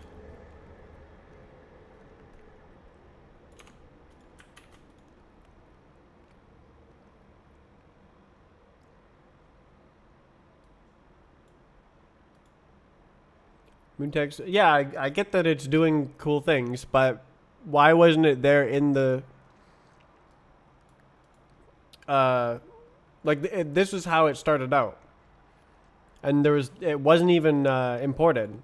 So I'm wondering if the whole point of this exercise was to watch it fail without a mutex thing.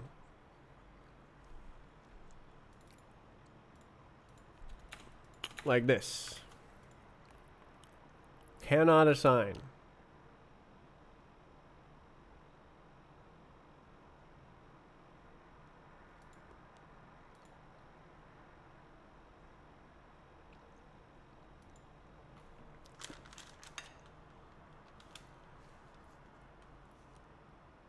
Okay, what's the next one?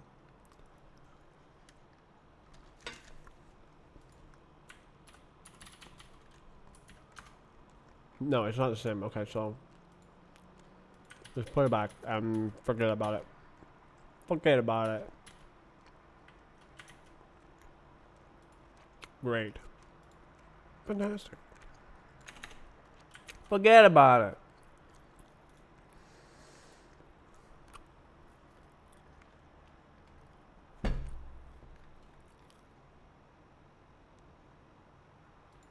There's nothing. Okay. I feel like I'm done for today. My eyes hurt. Like, why is there... Okay.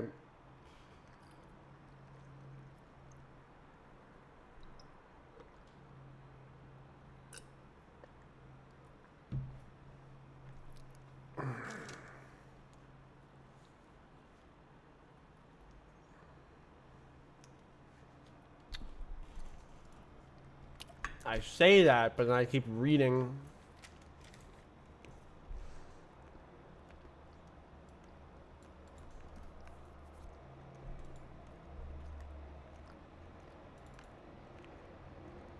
Oh, look.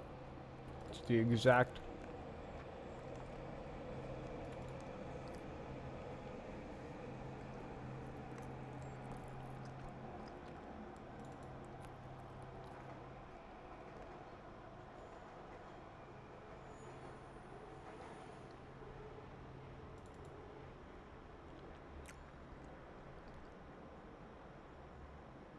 Time is it?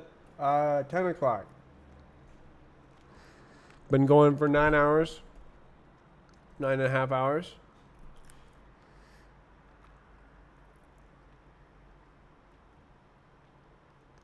9 p.m. 10 p.m.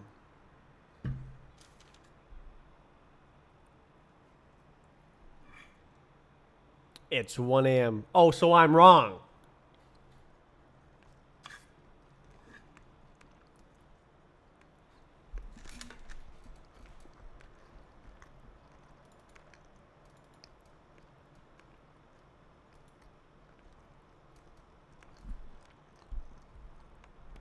Like this is so weird because like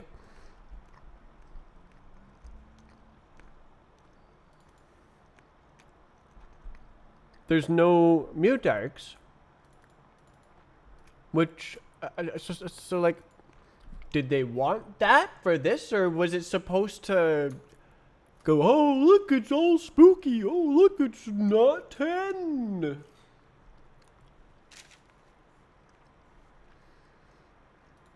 What do you want from me?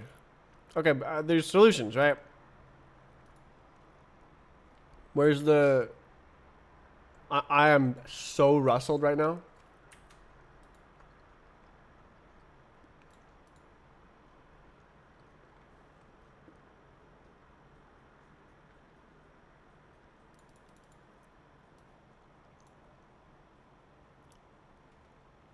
Where's the?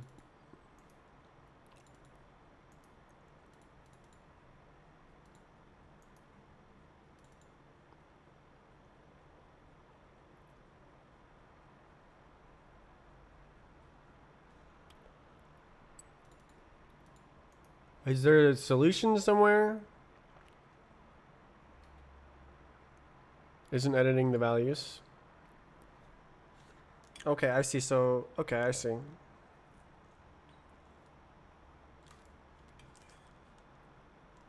That's a very important distinction. When did I did not realize? I realized that the RC is for single thread look at things, reference count, and then the AR arc is for multi-thread reference things. But then the mutex is for multi-thread look at things, edit things.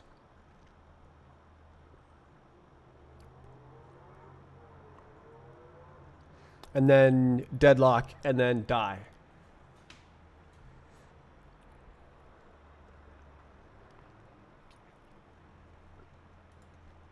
I can't wait for my first deadlock.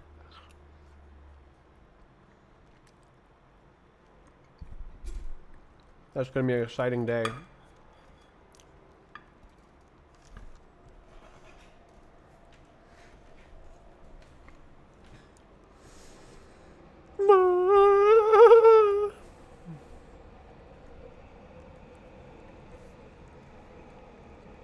So this doodad is doing all the work now. Are you serious? And then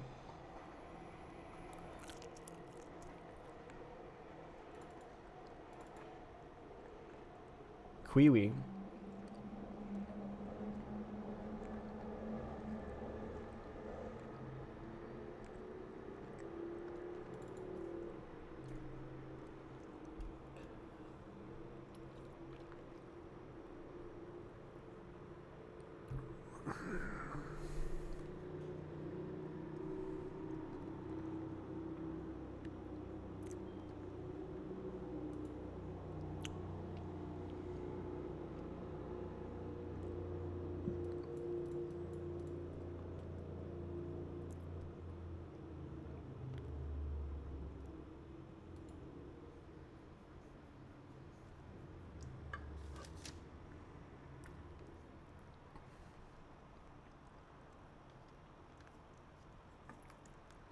"20th Century Fox" was a saying?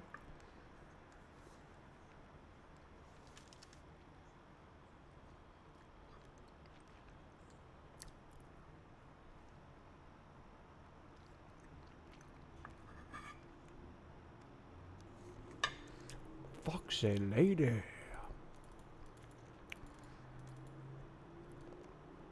So weird. People said fox is sexy. Just not what people do today. What a bunch of weirdos.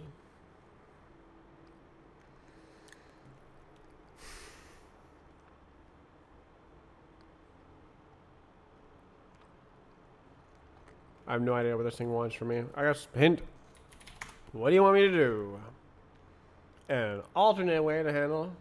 Okay.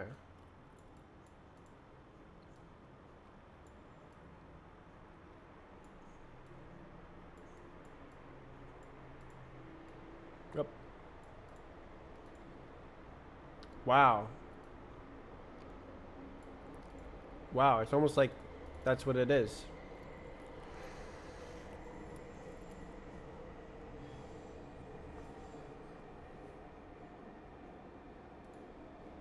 Am I supposed to go like this or something? Reference. No idea.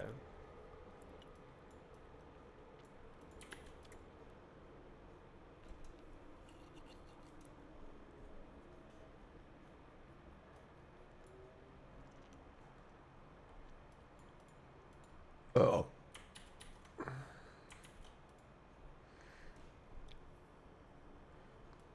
Consider. Oh, did I freaking. So. Oh my god, bro.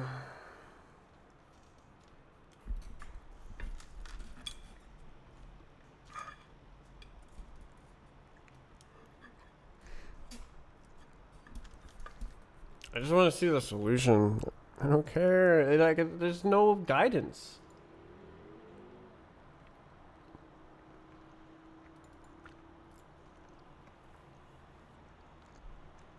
There's no commentary.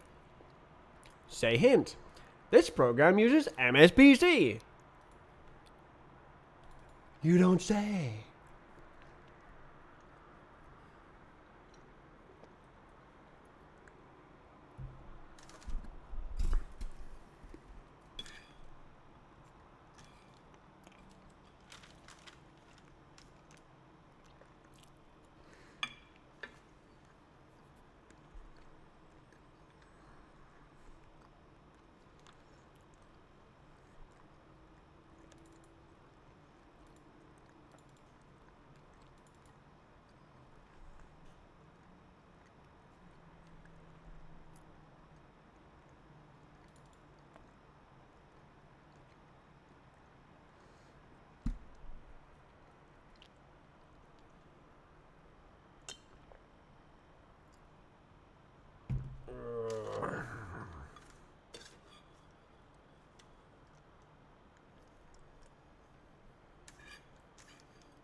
Fish oil.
Hmm.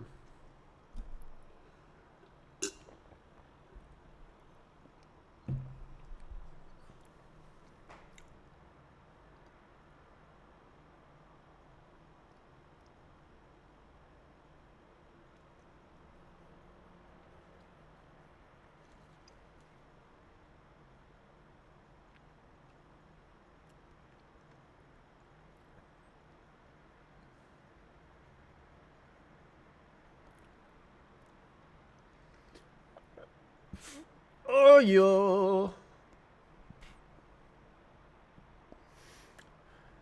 Woo.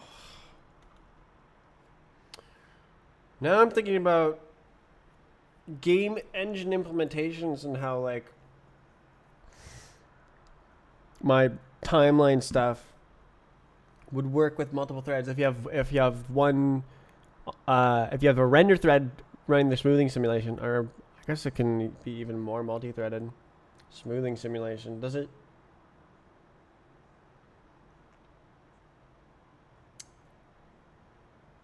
And then you have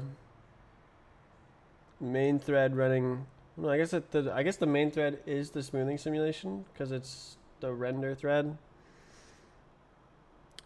The chapter the hint showed. I think I started there.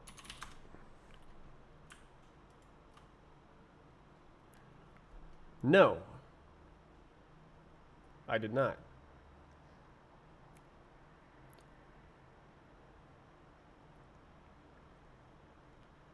But I had been to it already.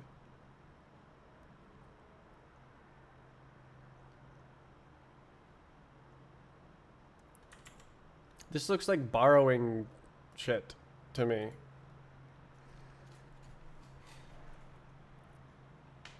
Oh, wait.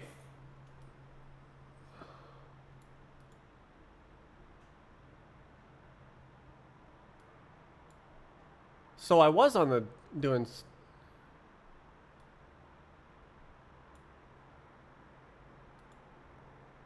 Okay.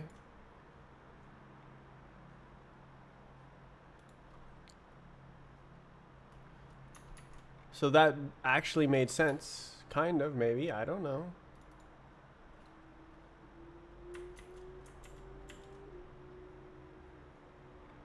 Consider remove. Oh, yeah.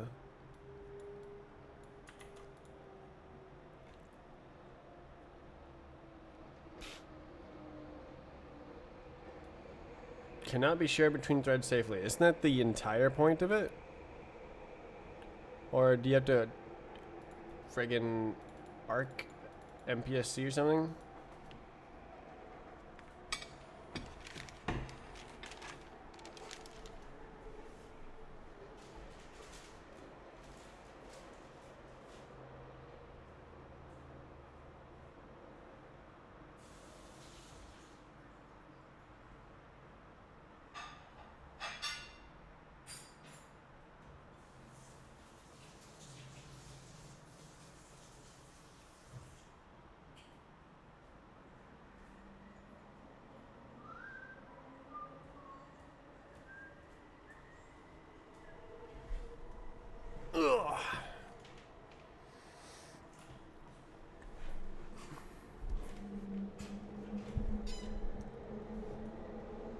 Sync. No way! No, no, no, no!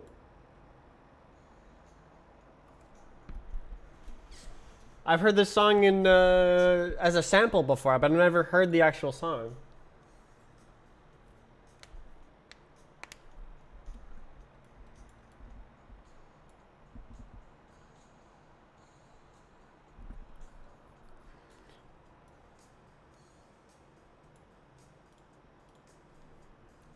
Have you been talking to yourself for 7 hours? No, I've been talking to myself for nearly 10 hours. Who are you talking to? Twitch chat. Does it not say that in the video description?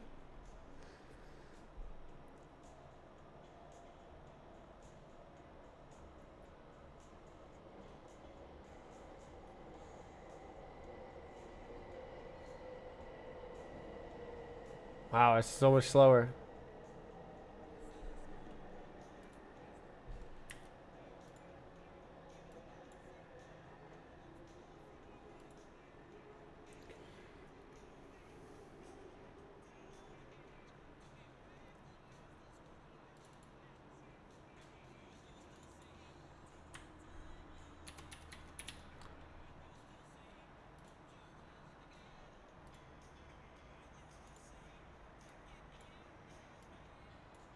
This one.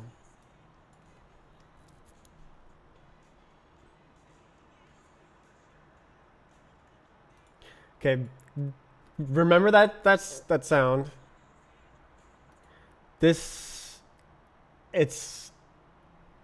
made from that song.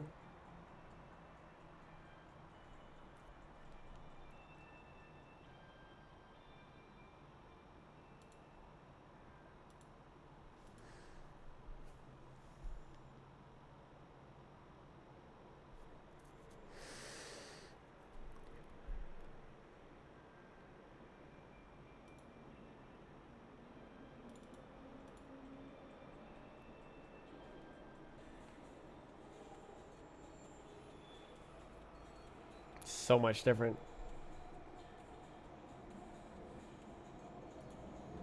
So much more bouncy.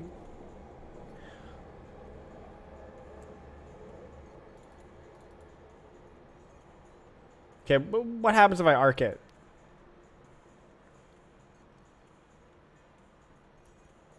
That doesn't make sense, right? Isn't it supposed to be used like this?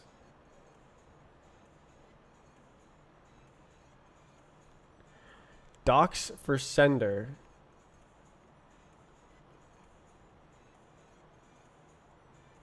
Example of how to do it. But why would they?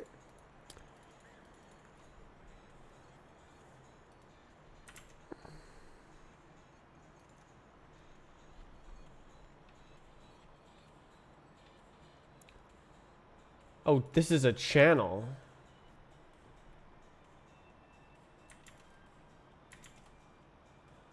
But this, because okay, the passing it to another function is the problem here.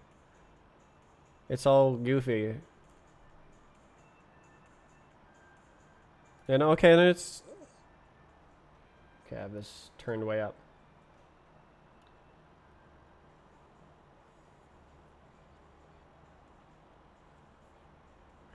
Well, it's cool, but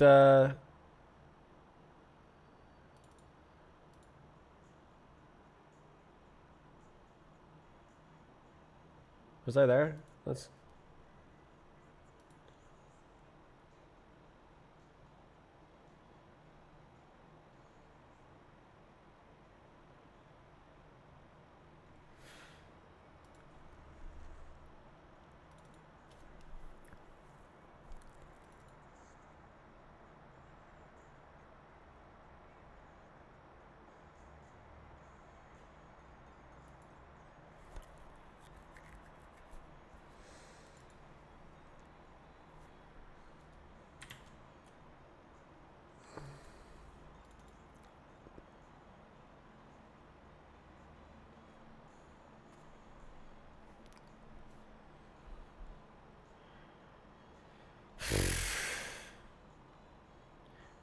Why would it not be? Is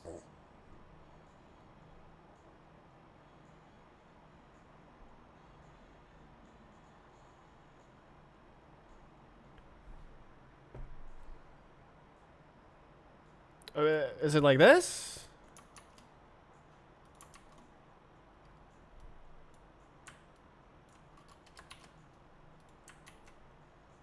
No clue.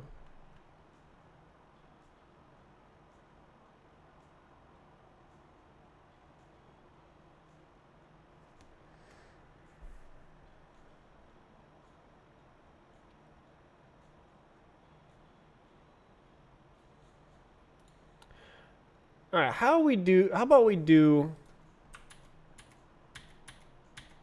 undo all that and we go like this. Goodbye.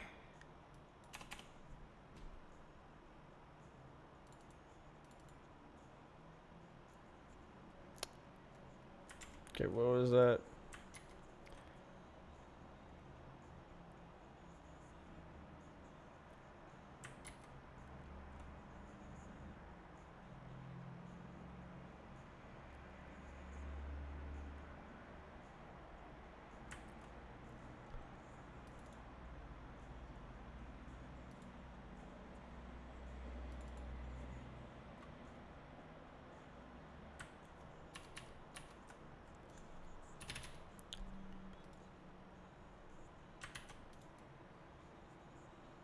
Okay, so it still says the same thing.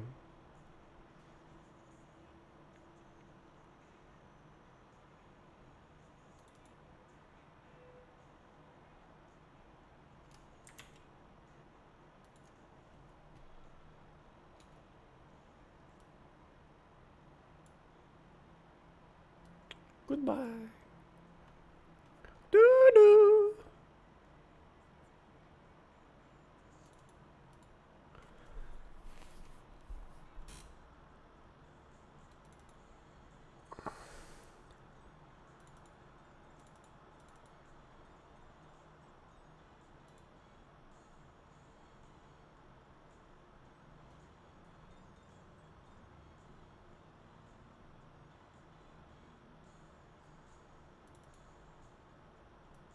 It just looks exactly the same.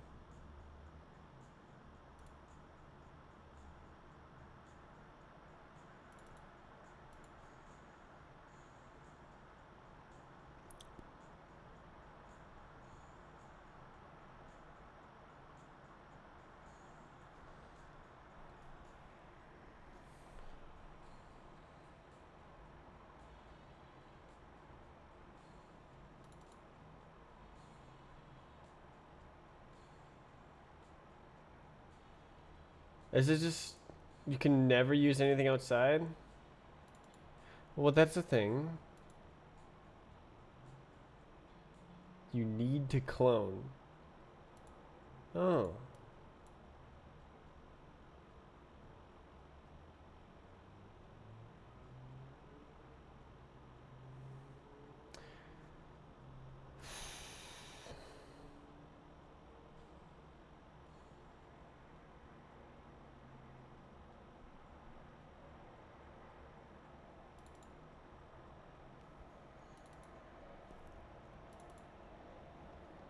Does this work? You have like, oh, you can use one of it, the original, but then also use this.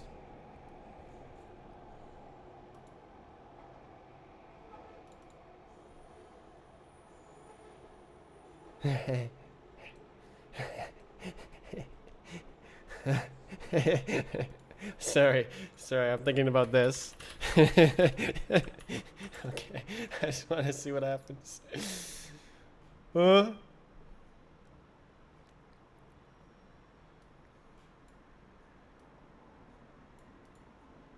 It's not going to work. You can't just clone it every time. Clone it outside. Okay, so it's the reference?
First instead of second? That's the problem?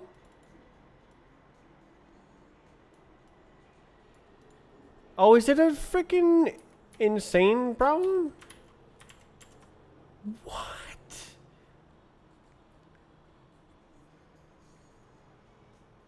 Okay, it's a borrow checker problem? So it's moved to this scope.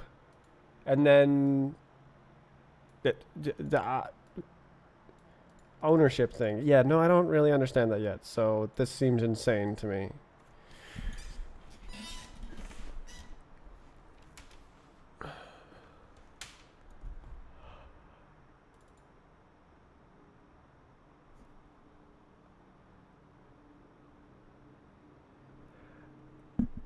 Oh, is it because it's a thread?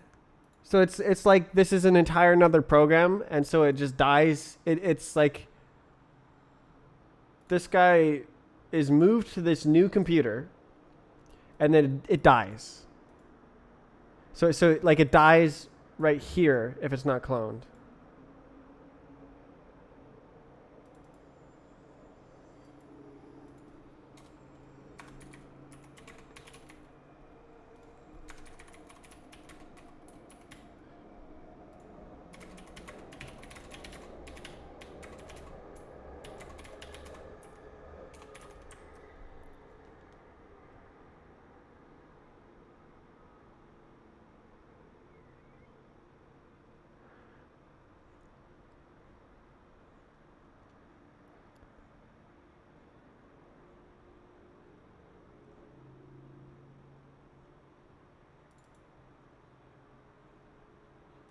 What is this?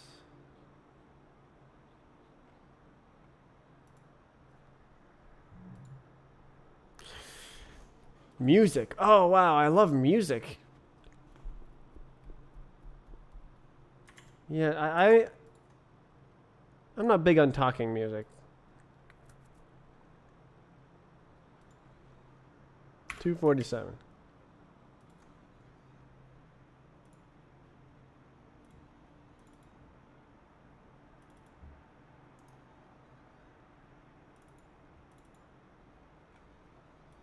Number 247.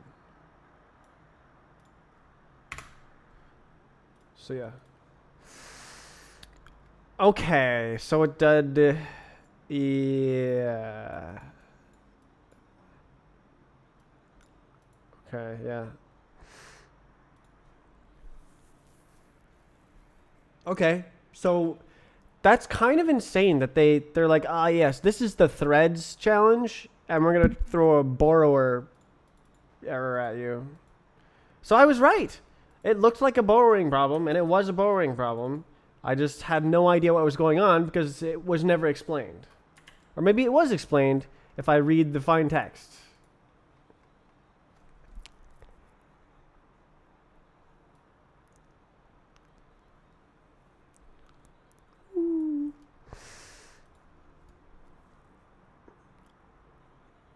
When you have move closures, it tells. Okay, I see. So that's why you isolate it like this to pass it through the thread. That's a good. Thank you for pointing that out. So everything that's used in here is stolen. So this guy is gone. If I try to go like print.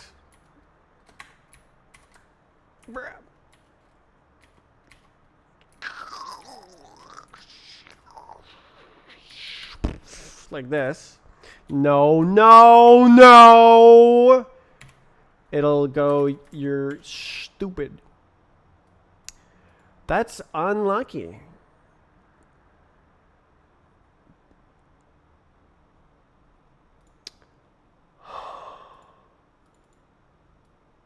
How do I use the value without printing it?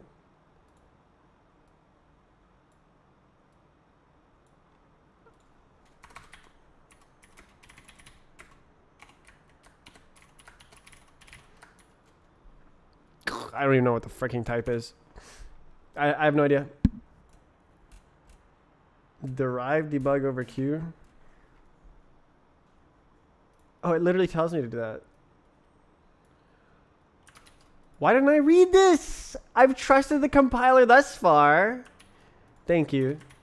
Okay, and now it's a... Yes. I understand.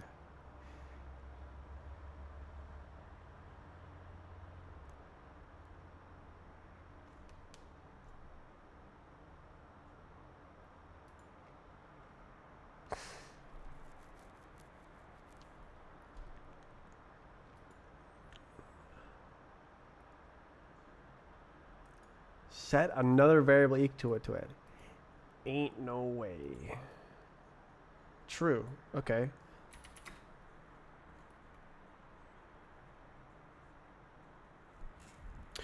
Okay, it's just a variable name.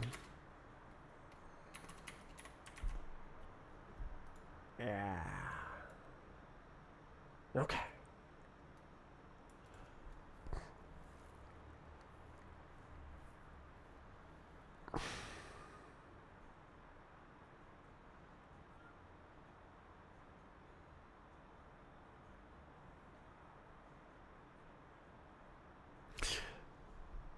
Okay, let's do that original error. What say you? Okay, so it was telling me this, but I wasn't listening. But also, like, there's all of this as well. So it wasn't obvious that this is like...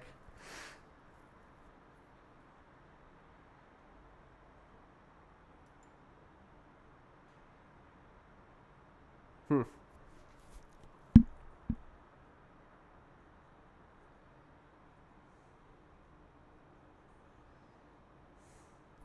Thank you for the help. I had no idea. It's a very small part of that program. The little clone thing. It was there. Whoop, but it's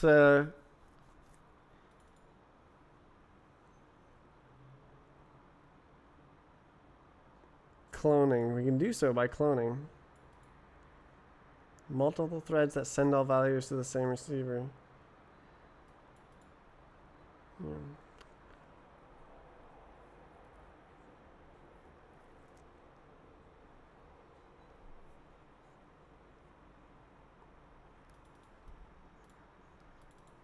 Okay, that's why you have QC1 and QC2. So this is kind of a hint, but once again I wasn't paying attention to it. I was like, great, good job. What happens if you don't move? Does it go like, you can't do that?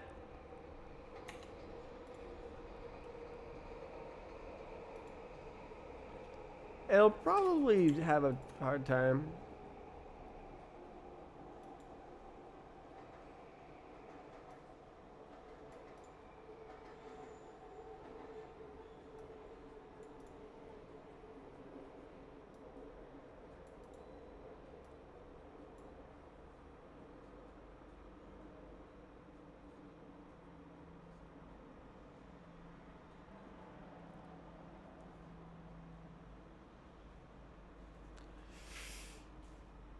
If you don't move, then it uses references.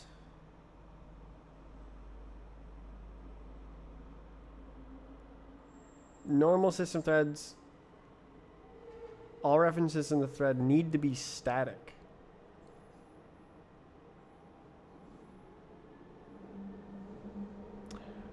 I did go through the lifetimes thing, but definitely I'm not a lifetimes master. Okay, what if we clone it? Like clone, but then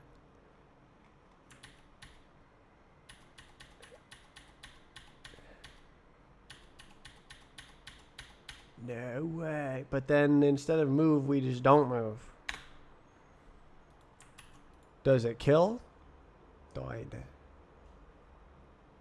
Does it help? So this is building code, right? Yes. Good. And then what? And then this is not building code.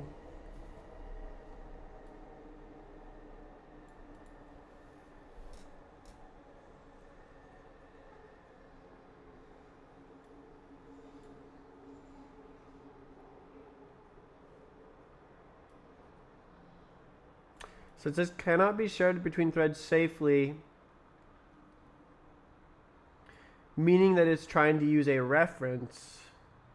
It doesn't explicitly say, hey, move this.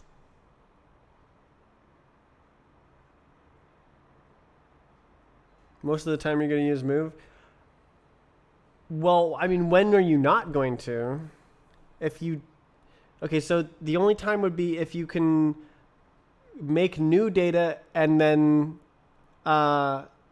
only export, maybe? Which, why would you not pre-compute that?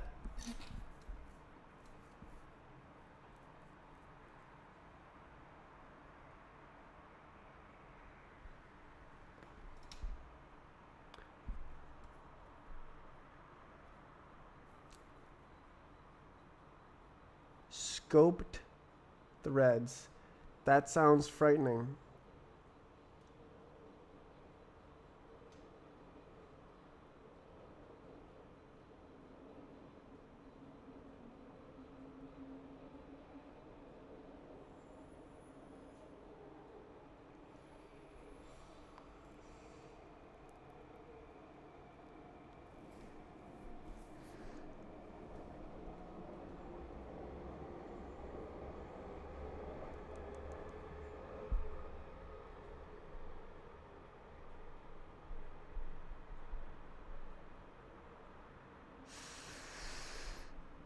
Okay, well,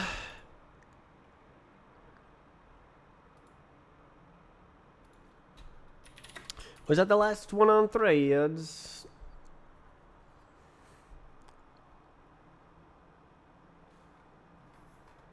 Because I'm a bit on the weak side. Box! We're going to box. Put the box. You see? What you need here is a box.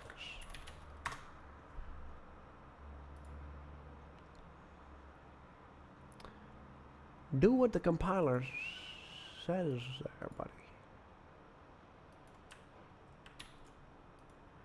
Compiler says to do this. Okay, so what does it say? You say recursive without indirection. Uh-huh. Cons.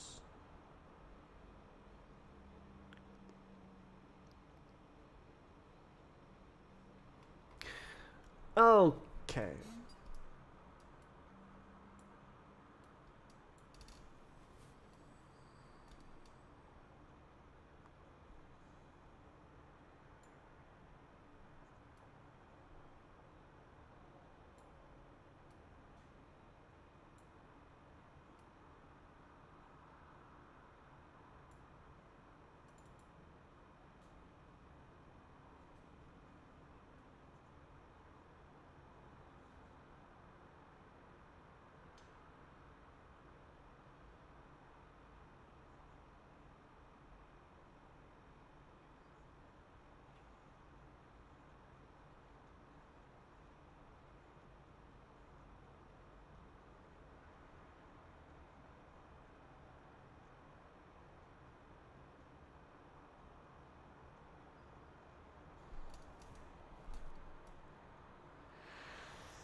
I don't know how to make enums. Wait. Is it like that?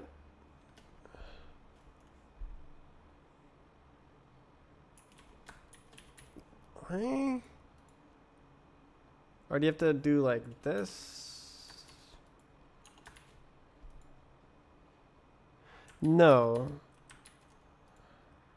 I have no idea.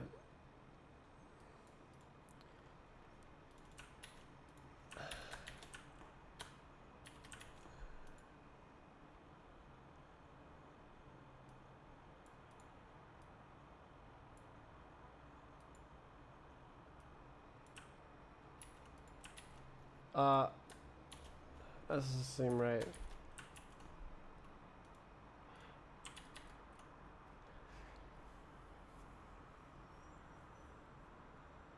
A shelf. Do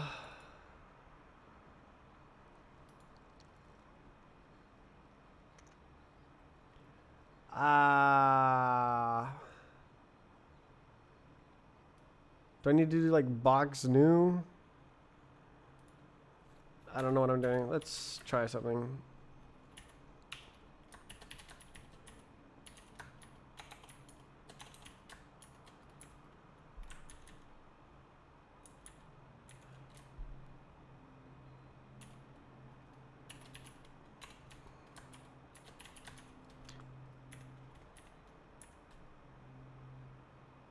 Yeah, I really don't know what I'm doing.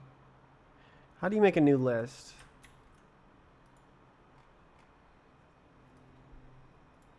Oh, that's handy.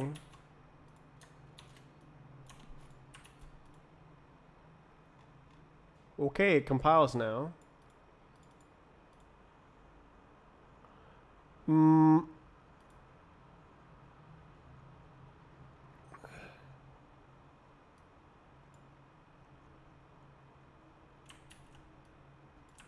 Non-empty.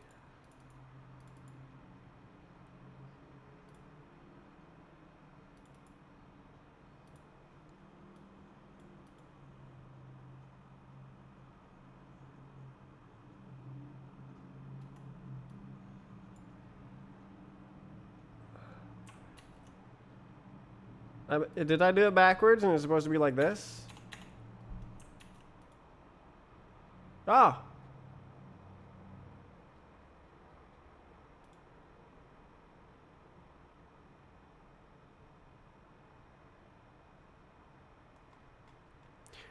I have never heard of this before. The functional programming language, each item is a cons list. I don't know what a cons list is.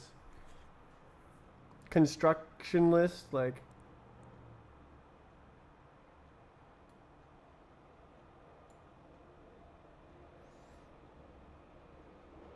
It's just a linked list.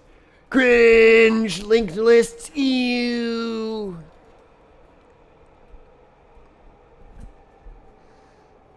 Singly linked list.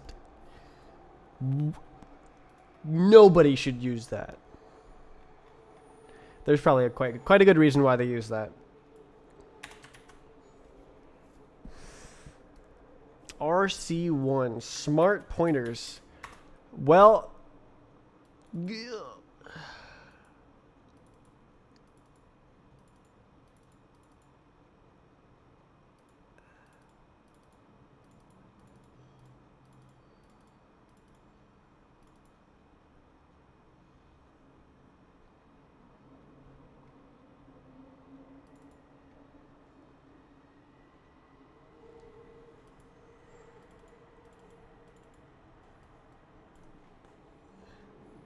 struct.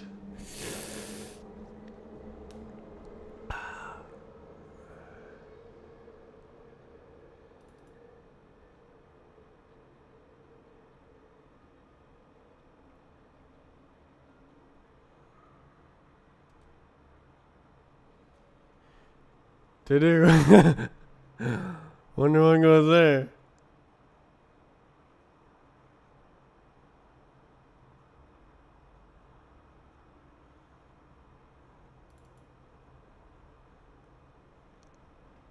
Okay, what is it saying? In this exercise, we want to express the concept of multiple owners.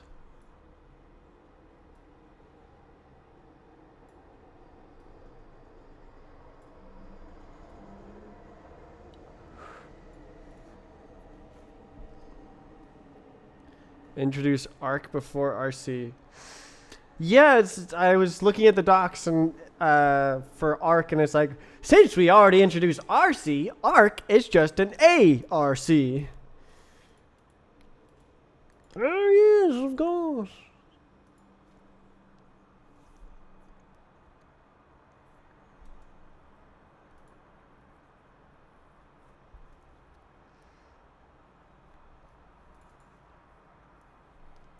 Thread safety machinery. Safe.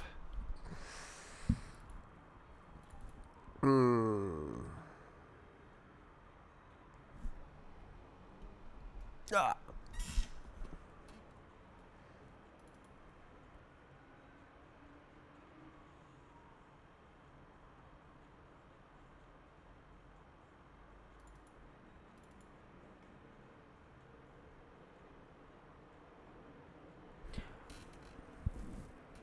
Surely though. Oh, Saturn. Wait.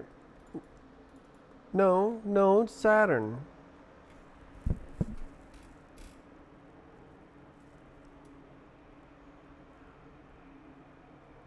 Did they really expect me to copy paste? Like.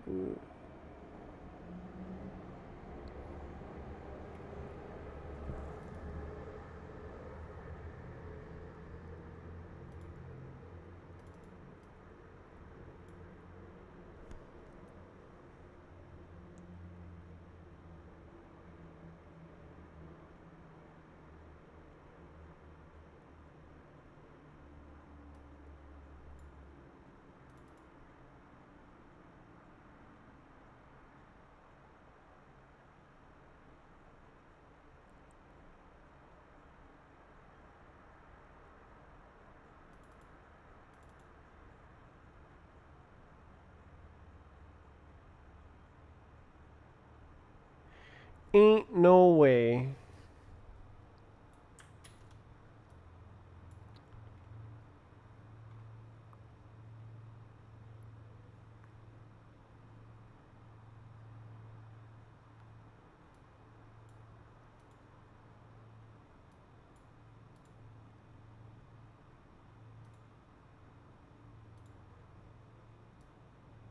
Real? Okay, what are these guys called? Oh, it's backwards. Okay, Mars.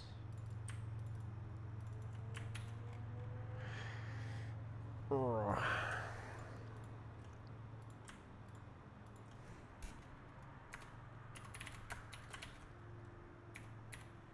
Real?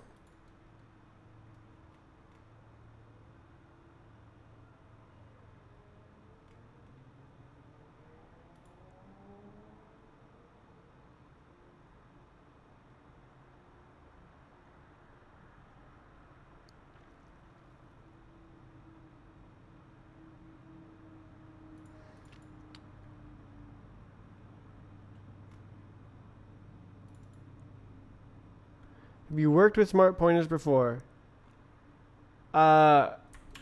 Indirectly, I would imagine. I'm a Lua goober.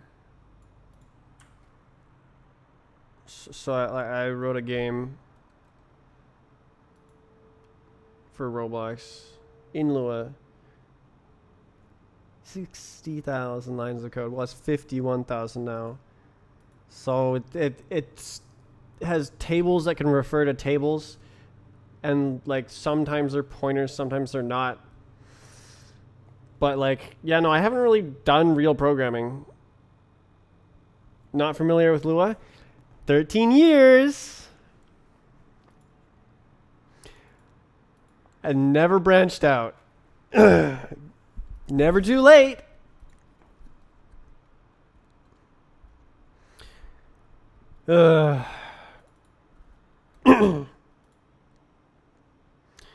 You chose Rust as your branch out point. I mean, so far it looks really cool.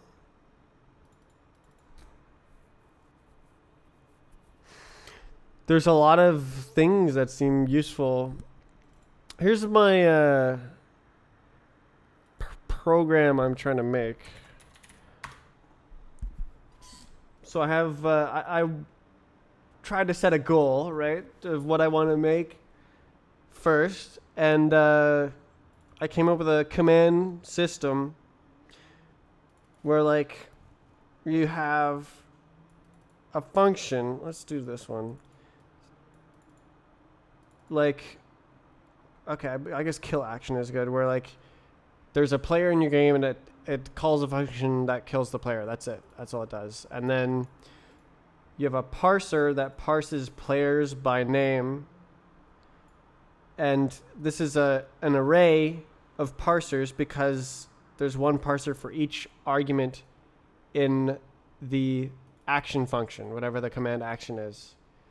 And then so it would take input with a command, with a slash or whatever, and then parse out each of the arguments and then call the function with those arguments. But in Rust, the functions are like have crazy types where they are typed based on their arguments and everything. It's insane. Harder to learn other languages? Well, I'll just take a longer time. It seems I'm interested in the memory safety because Lua is a garbage collected language and I still manage to write memory leaks. So hand holding with a memory safe language sounds like a good idea. The compiler just rejects bad code, just like Mac hard drives reject viruses. Yep. That's how it works. The real reason is that I think or I've seen that it's quite ultimate, and so I like sort of carry an idea to its logical conclusion. So I want to do Rust Vulkan and make a game engine and standalone game. It's my game. Like this project has got to take at least 5 years. There's no way that it's gonna be something I can do fast. I don't know Rust. I don't know Vulkan. But I have written GLSL shaders. I've used Love 2D, which is Lua and GLSL. So like at a high level, I can have ideas. I just don't know how to implement anything.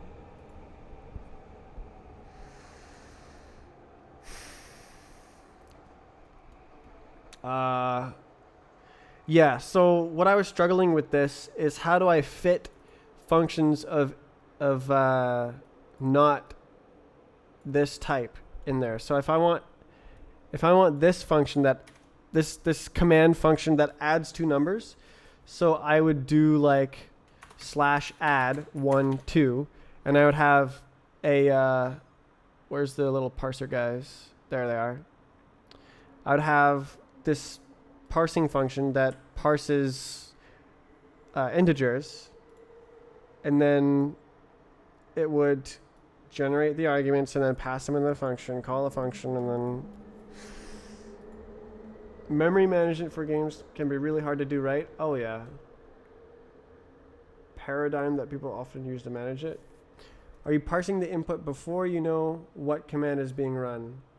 Parsing the input. No. So here I read the command character, and then here I find the first space, and then here I grab an action from the actions hash map. And so if any argument functions were allowed in this hash map, then I could read the arguments that the argument types, or well, no, that's a bad idea. I could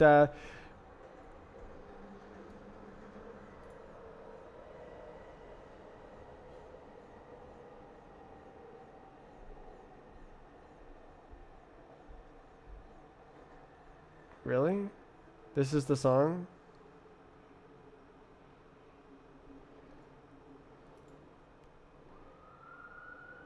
So it'll have some sort of beginning of the command, and then I was going to grab the information, like what parsers it wants to use. So does it want to parse players by name? Does it want to parse players by ID? Does it want to there's going to be 7 trillion parsers. Entity component system. So like just like a tree of stuff, like that's classes with parents and stuff. Let's see, what does it say?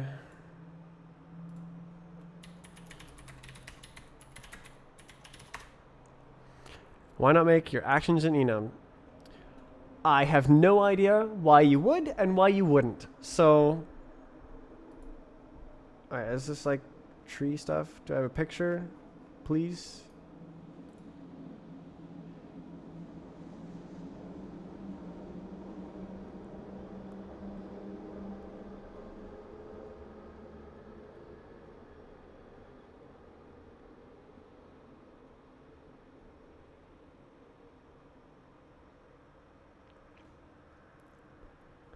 Whee!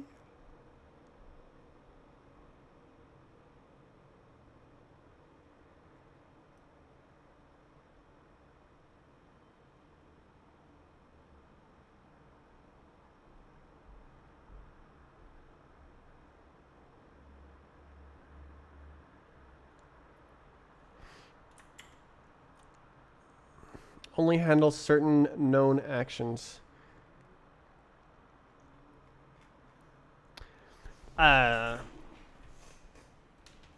Yes, so there'll be a lot of known actions, and then each action has a different set of like it's literally just a function, and it could have any argument types.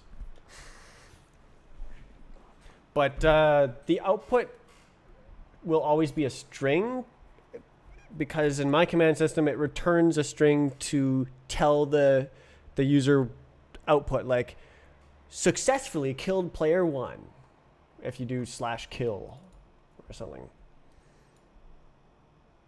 So and then it could also return nothing, I guess. So that's fine. Have an enum represent the possible actions that your system currently supports. Let's see. Let's look at this. Sounds like something I haven't thought of before. So awesome. Enum.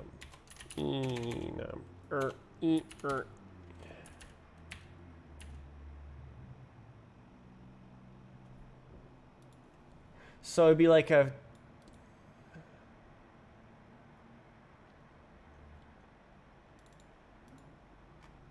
okay, let's how to do this. Actions. So enum. So each action is a different enum, and then they implement traits instead of the hash map. What?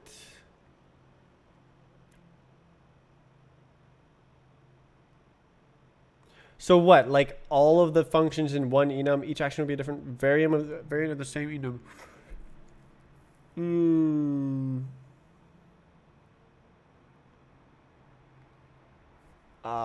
Action. Tell double add.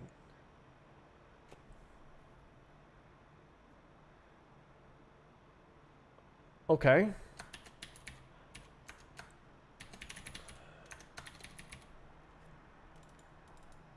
And then it would be like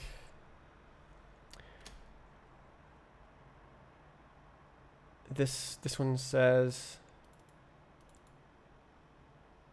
like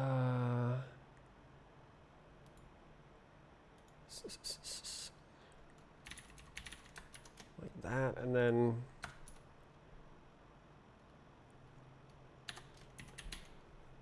do we need a lifetime here?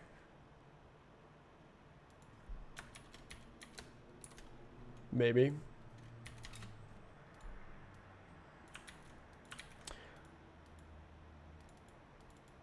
And then do I just define the function inside? I don't know. So implement state.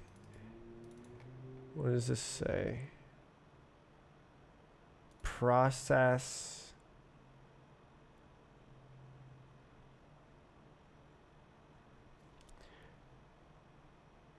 Going the extra mile. Huh? Oh, with the lifetime thing? I have no idea. You don't have to have even your arguments as part of the enum.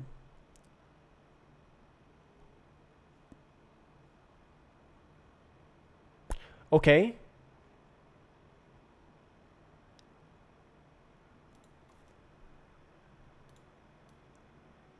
We'll call it add to. That's fine. Okay, so it's so what is each function the implement thing? No.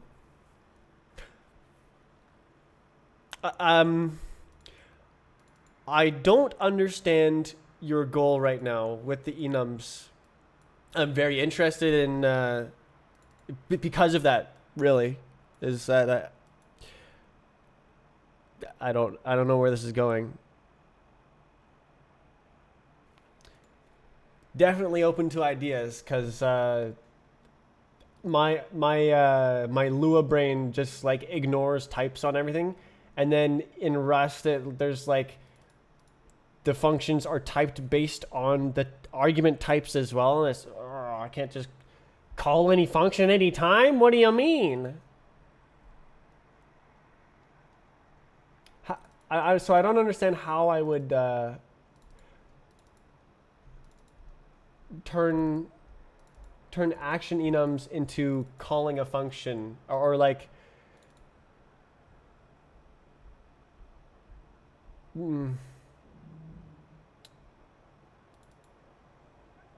uh,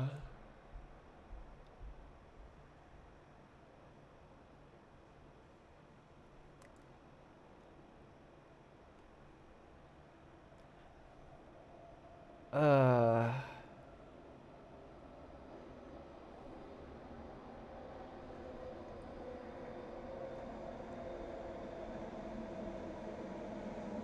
if else? No, it can't be that.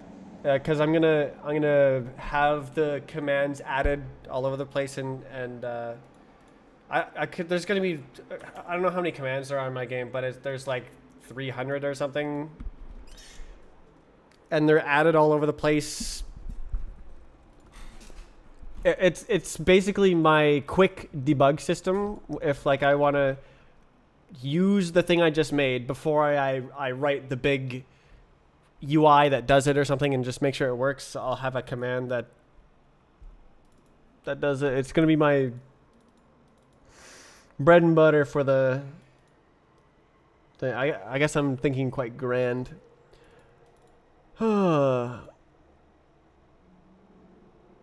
If else.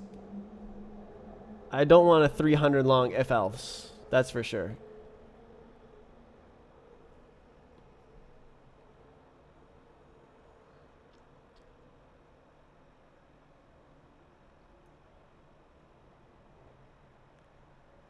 The idea is to be able to, okay, here, I'll show you a thing in my code stuff. Bot commands, how about? So this is a type definition. I define them by a string, and then it returns a value if it successfully parses the type. So the input, this is a string, and this is the player who is calling the command, who is commanding. And so it'll take a section of the input, see if it can generate this type, and then return that type. So then a command definition looks like, oh, there is none.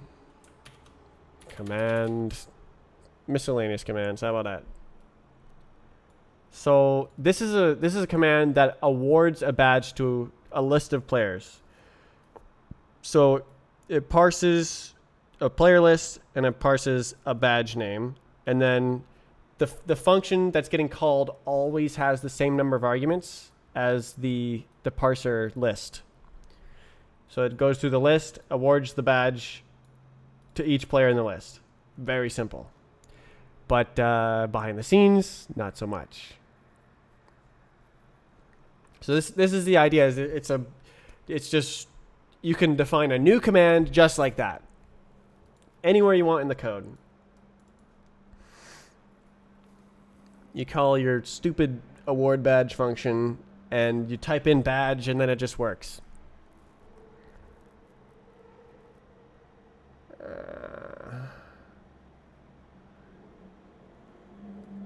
Yeah. So I was brainstorming on this, and I thought that instead of defining parsers by a string, I would avoid strings at all cost and have parser enums or functions or something. Are these commands dynamically managed, or is the command hash essentially just built once? It's built once when the game starts up. All the different in this game, all the different files run, and then they've built their commands, and there's no new commands added after the game starts up.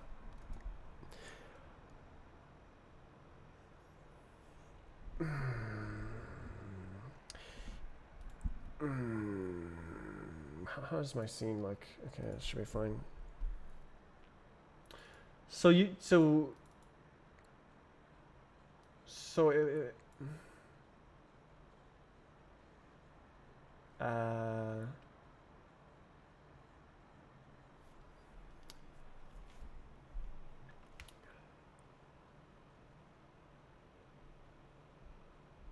you were just thinking of using these to tell it apart. That's more or less what the command aliases are for.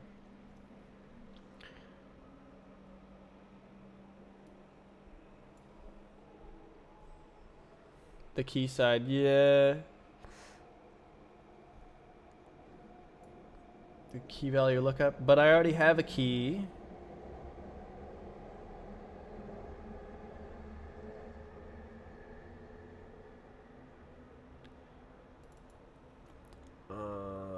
Okay, I'm gonna look at the enums again,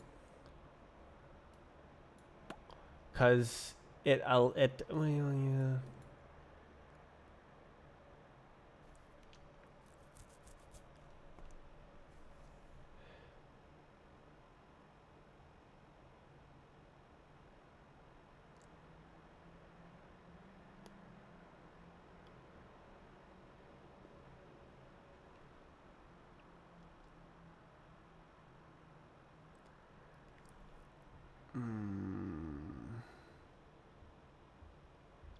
Porting logic from other languages. I have received this warning, specifically working showing the code on the little command system thing.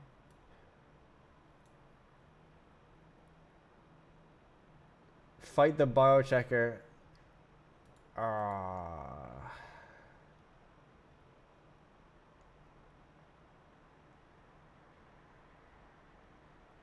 Yeah, I can see that. Yep. The very bad, very very bad.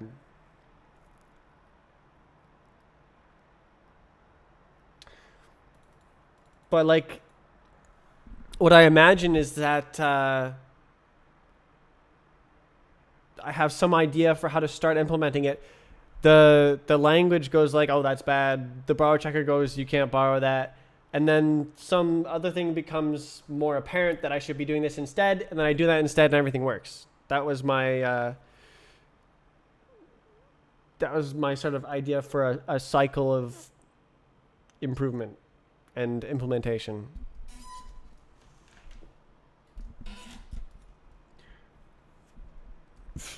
So like, implementations, sure, but ideas of having the functionality, that should not be impossible in Rust, right? Borrow checker leads you in a circle. God damn it.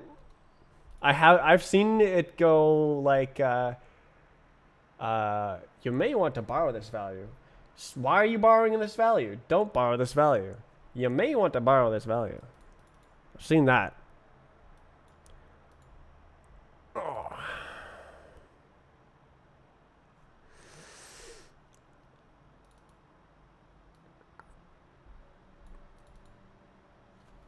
Dark path.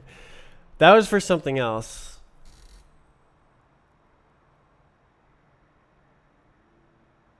Dark path.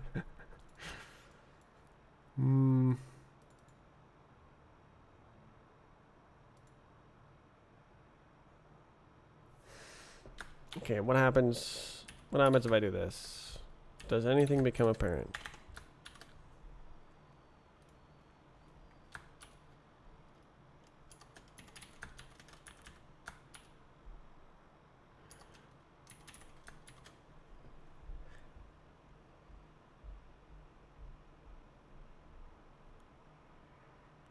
It fits into the table better, right?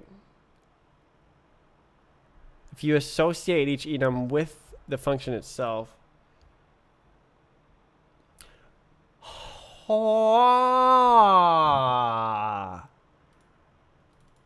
What if I do this? and this is the type. Is the function? Does that make any sense? How do I like do that?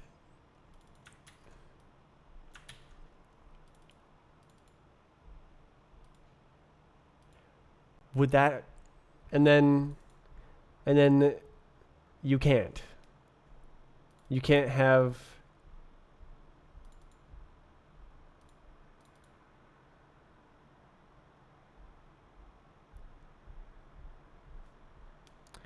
Structs that represent those functions.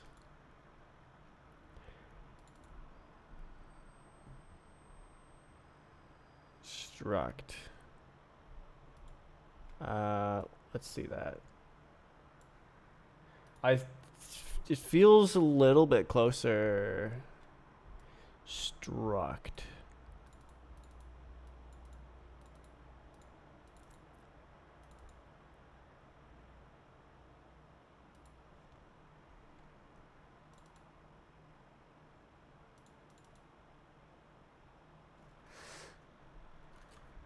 All right.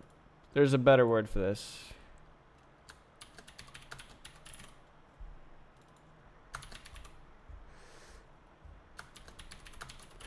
Oh, right. We use better things, don't we? Okay, this is okay, so echo action can then be struct. Echo action.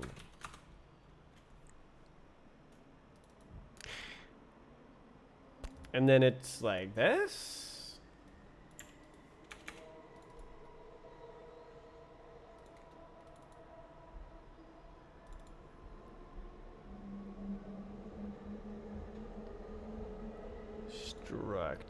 Struct.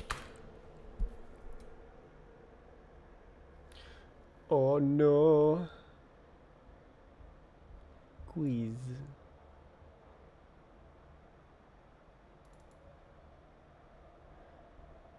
Implement.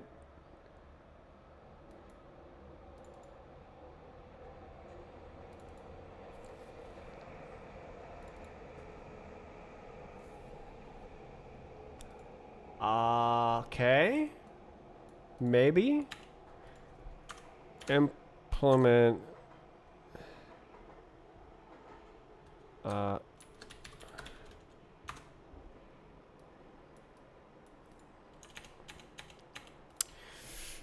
Action. Okay. And then it's like that. Is that the jumping hoops? This seems like a dark path to me, if I'm being honest.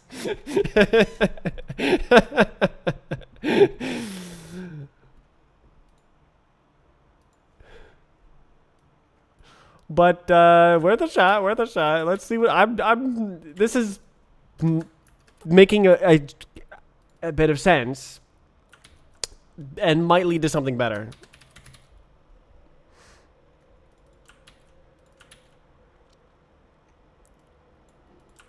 No. Action.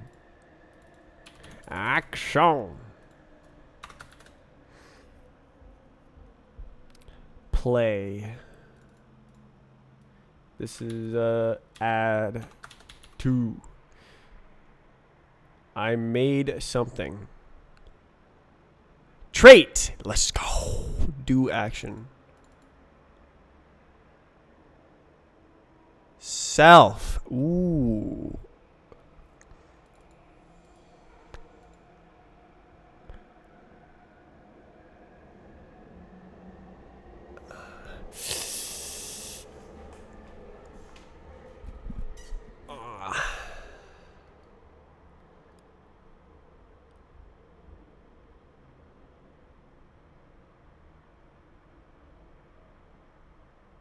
Allow dead code. I see. Trait. Let's go.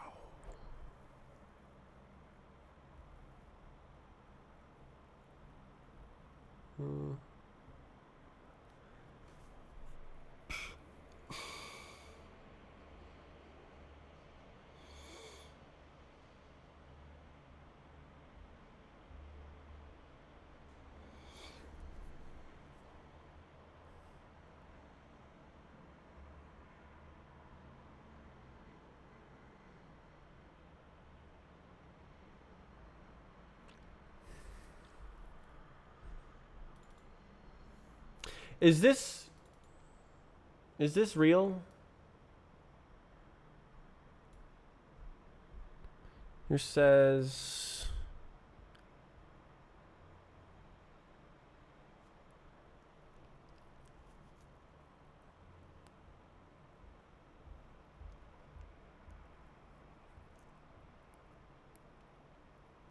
okay, so then instead of this garbage, it would be what the hell is this called? Action. And then this is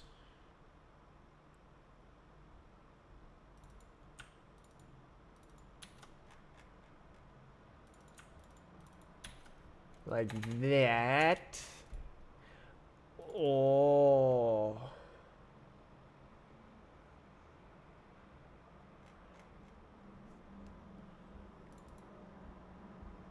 And then now we have a this, and then there's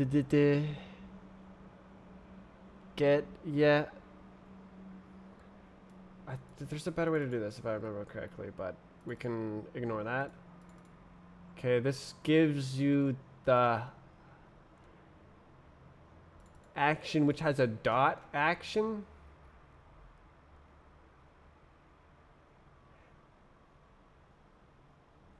And then I have to actually parse the input.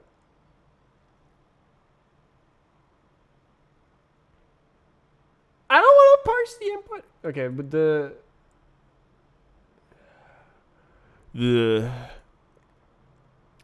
want the fields of the struct to have the arguments so you can just call action.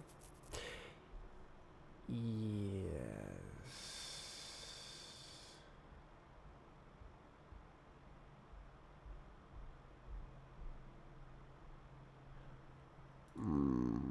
Fields of the struct. That's the self bit.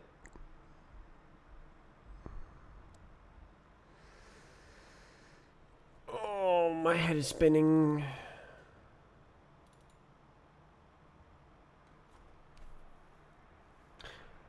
Okay, let's ignore these guys. Ignored. And then we'll just look at this guy. And then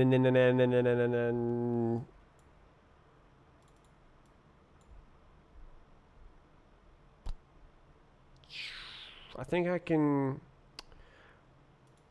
can do this. Split. Why did my S key not work? So how do we do this? Look it up.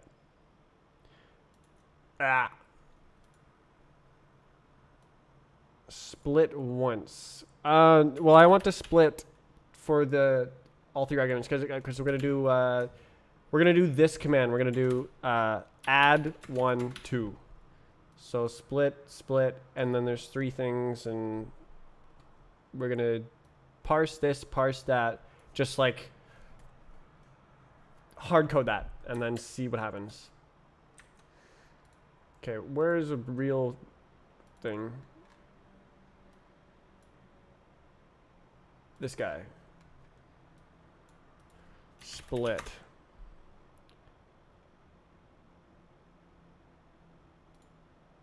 Parse the command, then parse the arguments for it. That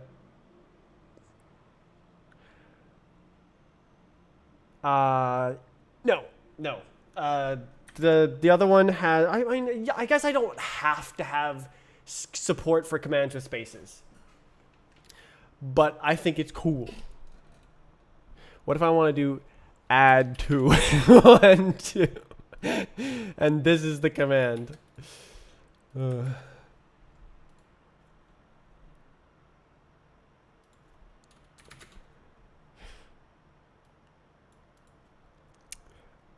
I thought that was very cool, sunglasses on sort of thing to support spaces in your command. You control the protocol if that's what you really want. Yeah. I have fun. What is that? Oh, that's nothing real. Okay, cool. Split, collect, vec. Cool.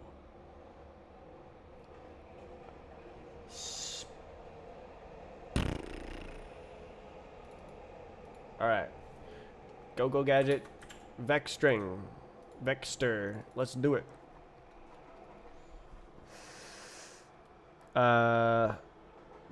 It's called split. It equals that. Can you do more than char? Pattern can be a stir, char, slice of chars. All right. Great. Okay. Great.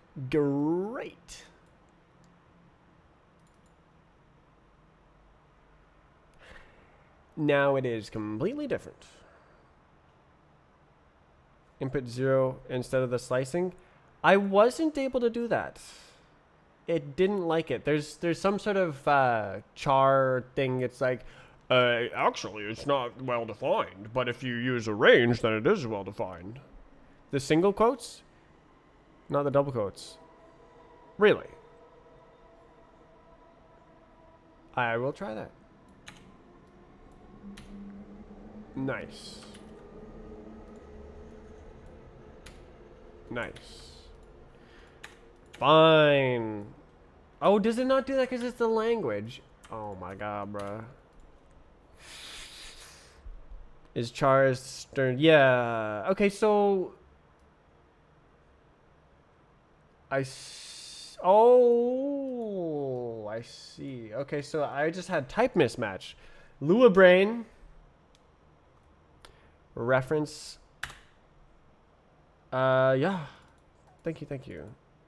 Very good. So just getting into the new line.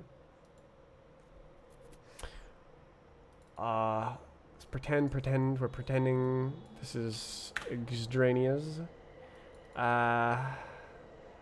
This is now number 0.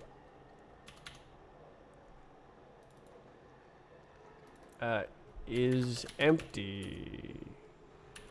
Woo. Wait, there's no space, hold on. Cool. Okay, so can it be empty?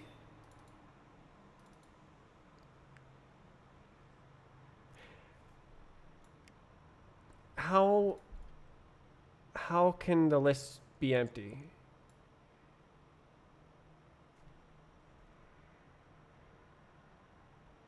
Shouldn't it always have one guy? Well, that gets rid of a case. Okay. So, has at least one item. It appears that way. Okay, so grand is none. Yes, good. And then there's only the one guy. It's nah. So parse type. Like that, and then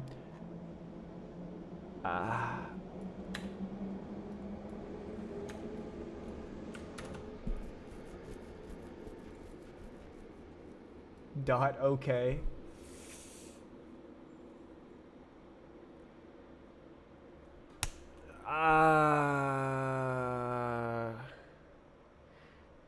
Okay, how do you turn a result into an option? Oh, it's okay. That's how you do it. Okay, that is right. Okay.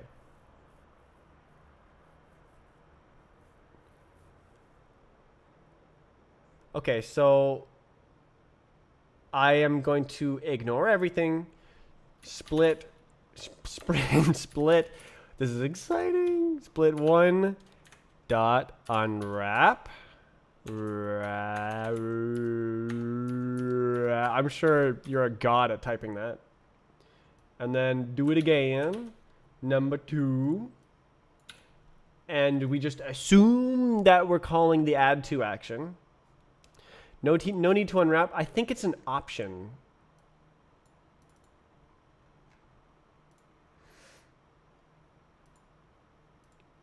And then now we have a string.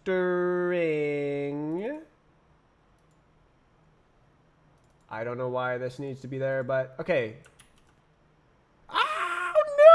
What is all this? What happened? No. Oh. What do you want?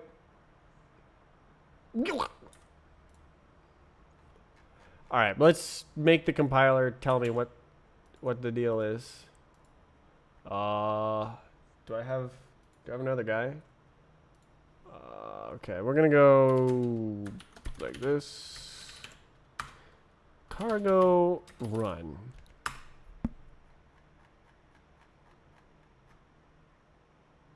Ah.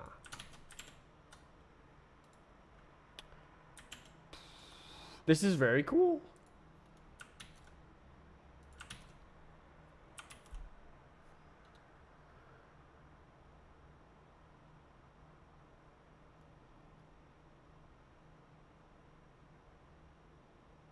Expected function. Okay. Shh. I don't know what I'm doing. Cargo check. Really? So it just tells you all the errors without running it? Because you know there's errors or what? Ooh. Where's the guy? Probably that's what we want. Very nice, very nice. Cannot find in the scope. So I need to do like, oh, okay, oops. Oh, am I stupid? Hold on. It has to be action add to, okay. Brr. Can we just do like this?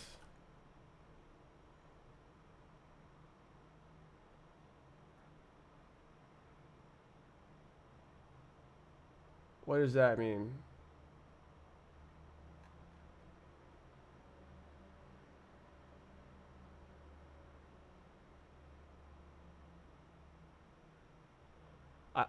Using if else. Hold on. I'm gonna look at your cool code and see if I can convert my goober code into cool code.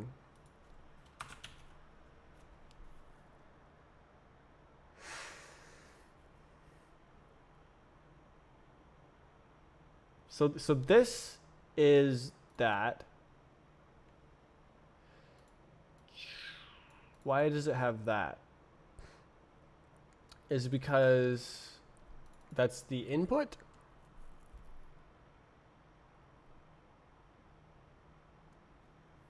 String is a field of tail. So it would be like, we would do like add to.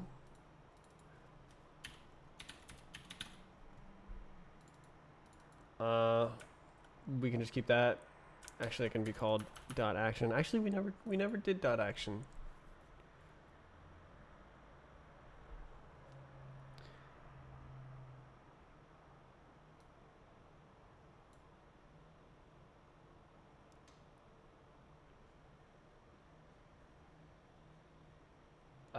Now what? Is this where the function goes?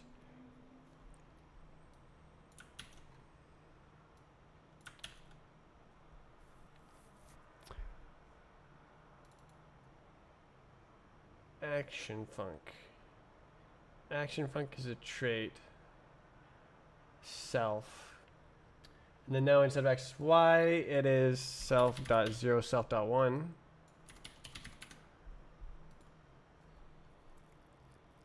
You said what I said verbatim. All right, on the right track. And now we, this guy is add to.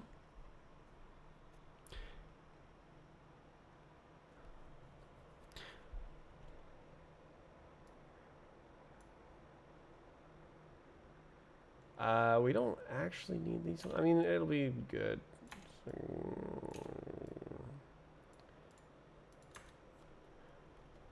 Okay, this guy, not a real person. This, whatever. Yeah, yeah. Good idea. Okay. What happened? String cannot be indexed by integer. String cannot be indexed by integer. Keep using the map. I mean, it's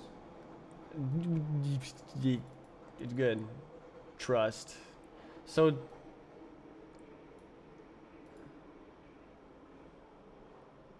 the type is wrong. All right, let's see what the guy says. Hey, man. Call expression requires function. Unlucky.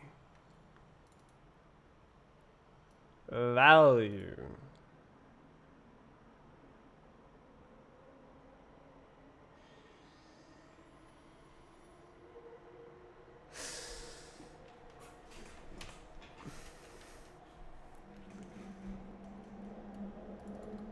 Did I make it stupid?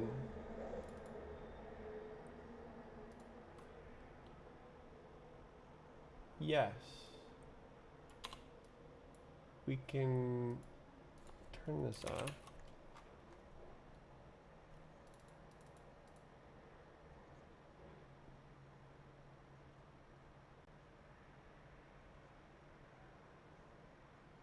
Actions?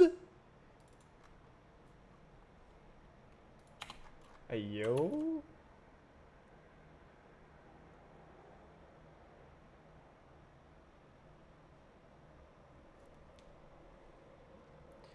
You need a thing called dynamic dispatch. Oh, box? I saw that in the in the, what is this saying? Expected trait. So it implements the action func. Yeah? Func. No.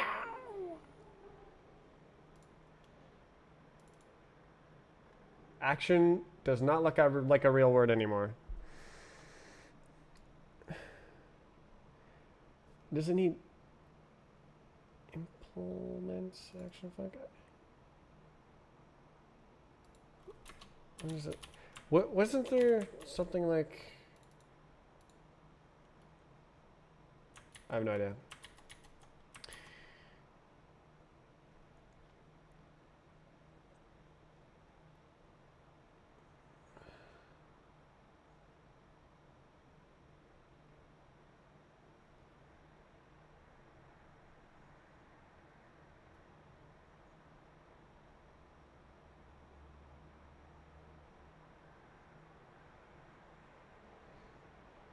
What about like this?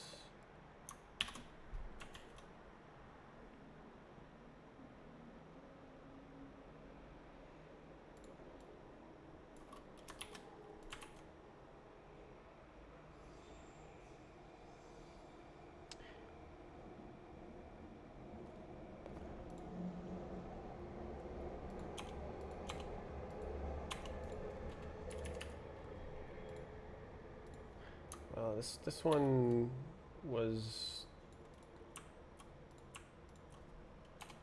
working. Get rid of the type annotation altogether? What, like goodbye? Ha!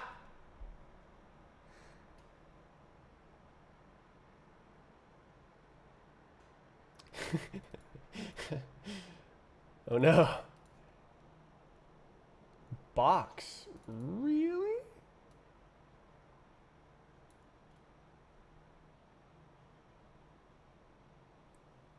This function takes one argument. Oh, so this is going to be a action add 2 or something.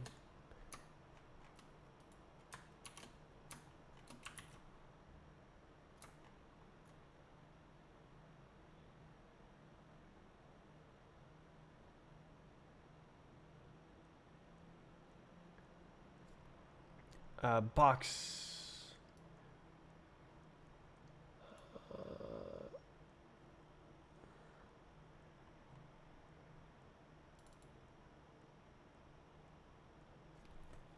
What does the box do again? Rust.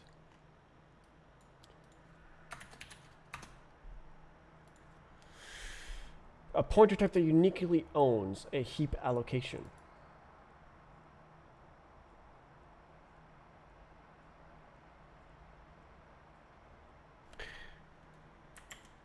Mm.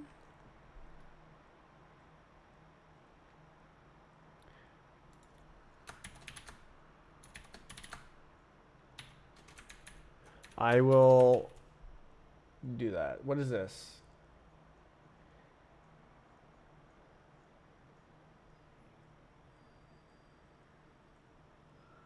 Split. Okay, just do it. Okay, and then this. How do I? Char. How is this implemented? Oops.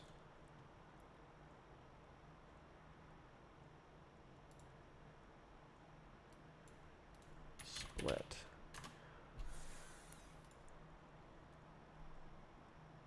Dot collect. Okay. Oops.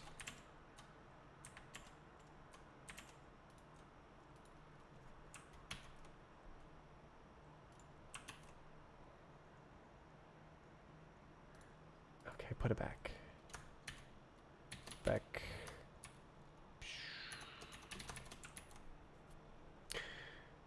Now what do you want? This. It's totally wrong. No idea. Nah. Takes one argument. Is it just a tuple? Yeah. What do I have? Boxes? Box.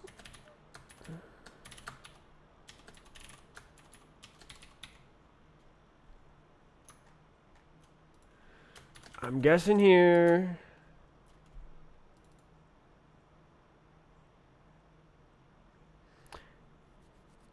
The map isn't correct.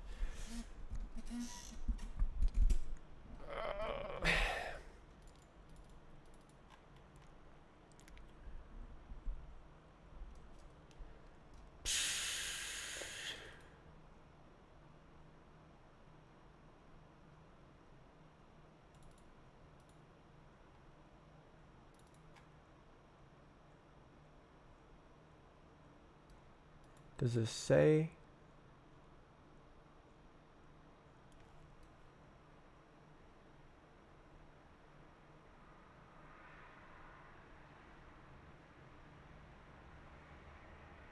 So I probably need the box.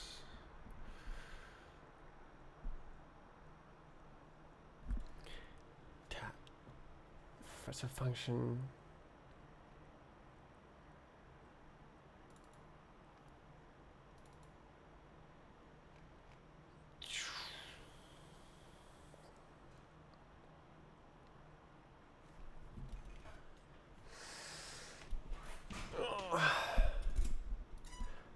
Whatever. Okay, so let's do this just to make it shorter.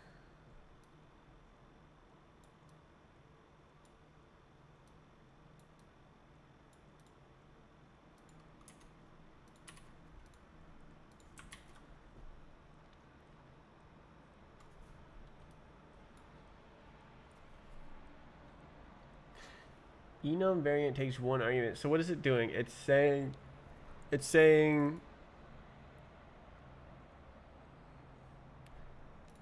struct. It's a struct add to.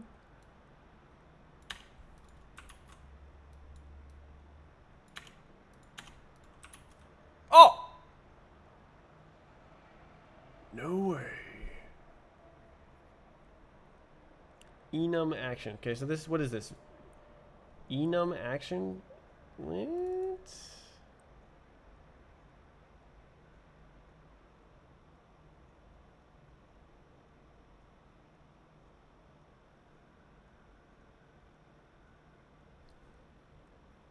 That's not right. That should be an option string. Dot action? Wait, hold up. This is action. This is action unwrapped. So it's getting an action. How does it do? What does that do? That gives. That gives. That. Add to. Dot. Action.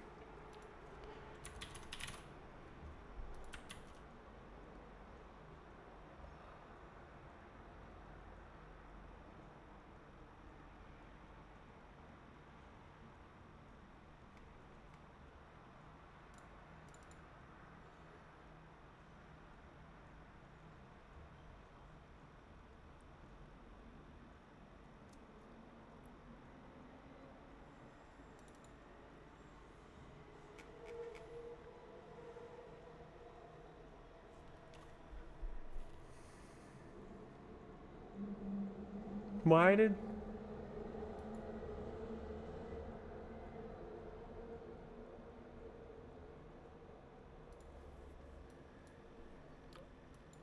Okay, what is this? It's a box. So we dereference the box.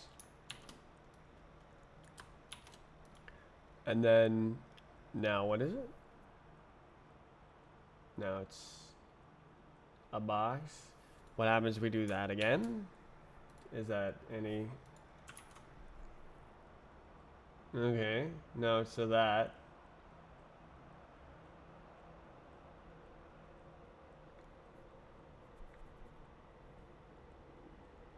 And now it goes like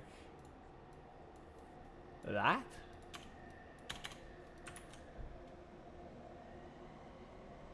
How do you make the trait happen?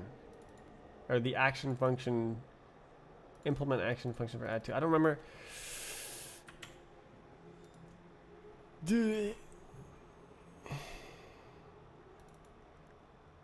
Oh, well, this says not for over here. Then how does this dot print? So this is just says implement report card print.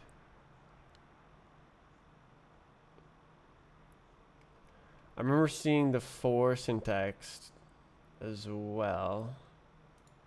Let's do trait. Yeah. Okay. So what does this say here? Implement do for da. So it's just s dot append bar. Because it is a string. And then so over here, if it is a add to, so now this guy is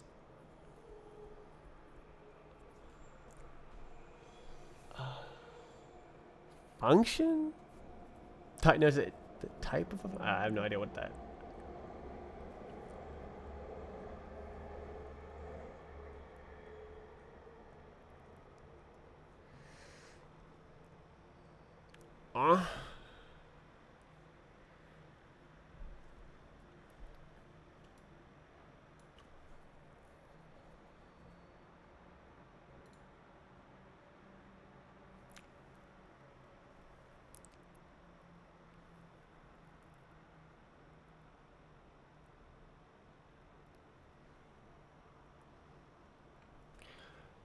I don't know how to use a box. What does it say?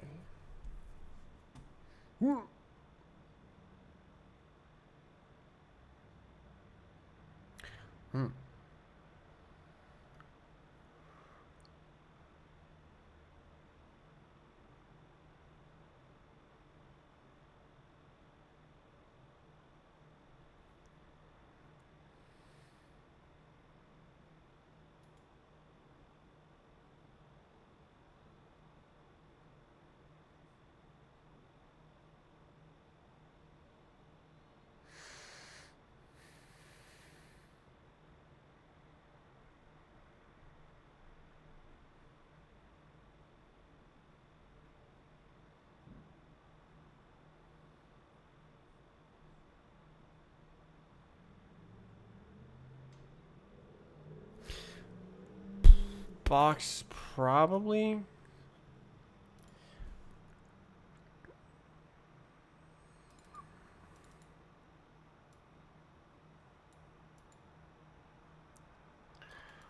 Why can't we do this? So now we have this.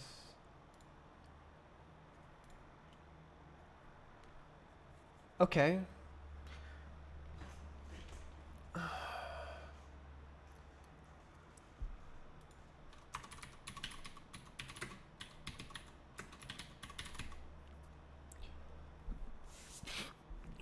Why is that R underscored? What a hell?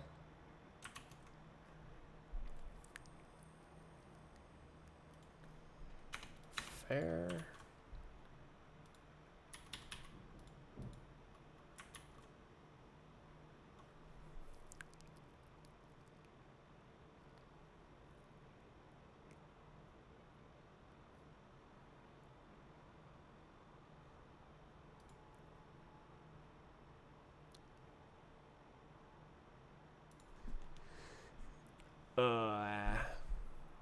Stuck.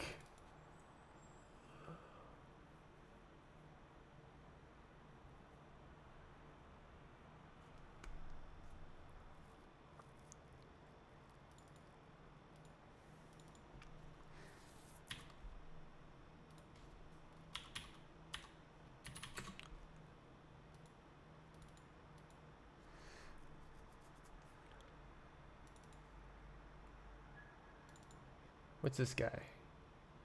Option. What?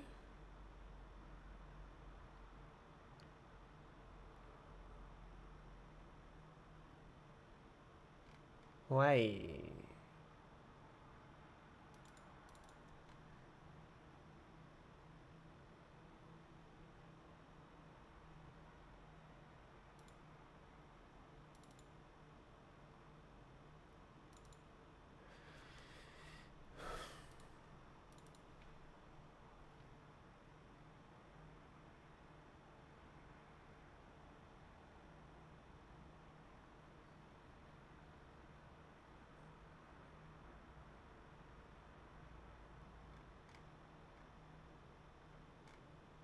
Uh.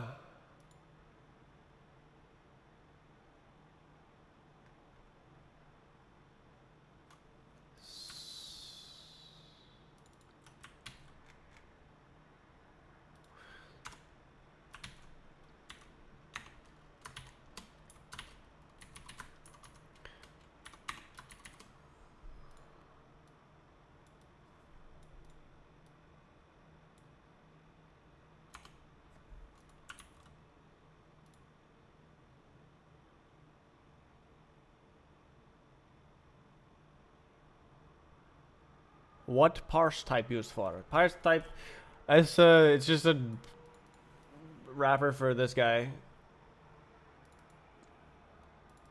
String parse. It was just from fooling around with what is this music? Fooling around with how to parse things, and I made a useless function that just turns it into a okay. But like that's how the parsers are gonna work, is they're gonna say yay or nay. I guess they could error. That's probably not the greatest. Importing a parsing library. Yeah, this is my parsing library. 3 lines, let's go. Parses any type. Any type that implements something. So I'm down to a last little guy here. So I'm trying to stuff something into the hash table that I can then get and then call without having to be insanely pedantic, or I guess call it with like different types of argument things. I want to, so I grab the action and then I build or parse the arguments and then call the action. So I don't know if this is code that Confused SC sent for as for how to put a thing in the hash table and then get the thing from the hash table and then use it to call a function.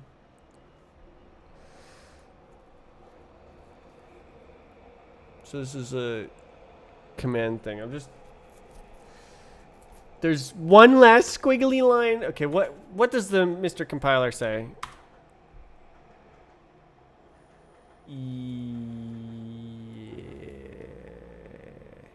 Wait, it's a function. Hold up.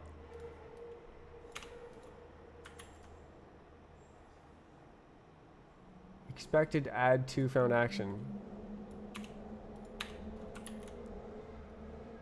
Who's this? Action? Why is it action?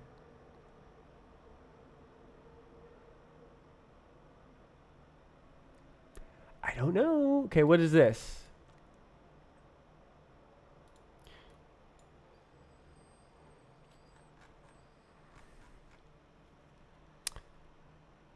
Action func.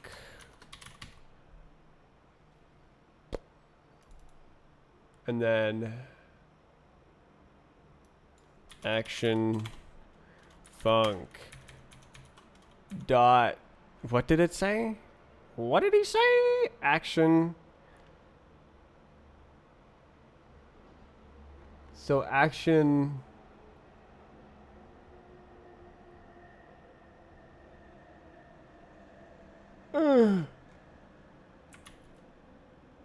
I forgot what I was about to do. Call?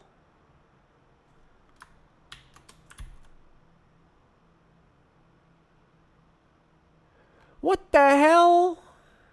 Why is this? No, my brain was about to do something and then I stopped. Okay, what's dot action? Oh, okay, what is, oh, failed action on type. Okay, so then who does have that? Type action. No way.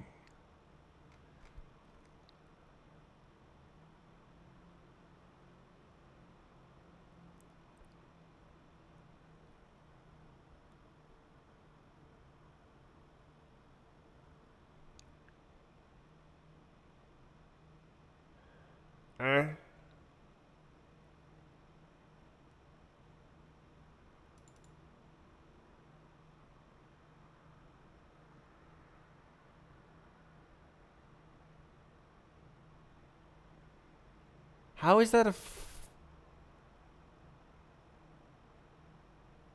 is this supposed to go like this?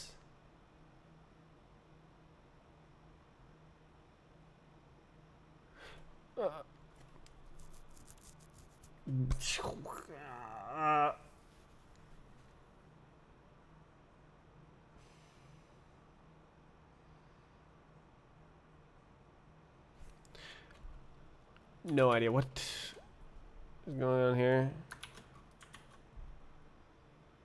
No,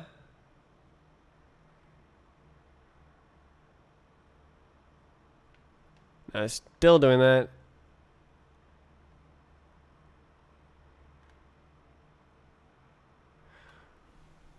Oh man, I have no idea what I'm doing. I'm trying to get it to call this. Just run it, man. Why doesn't it have a little dot action?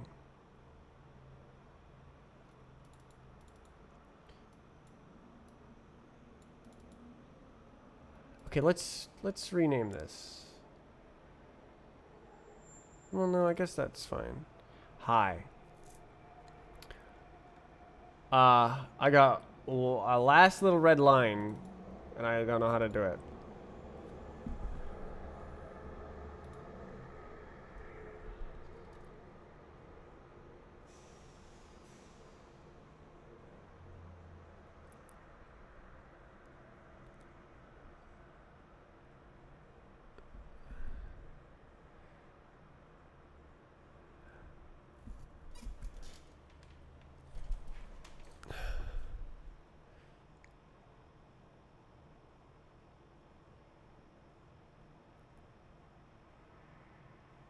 parse actions. Implement from string.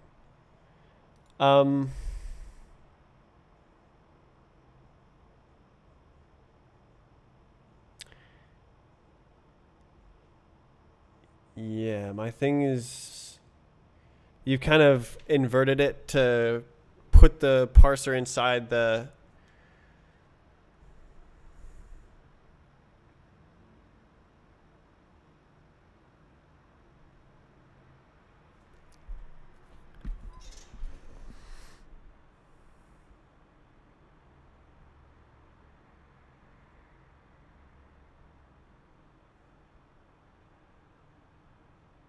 Hmm.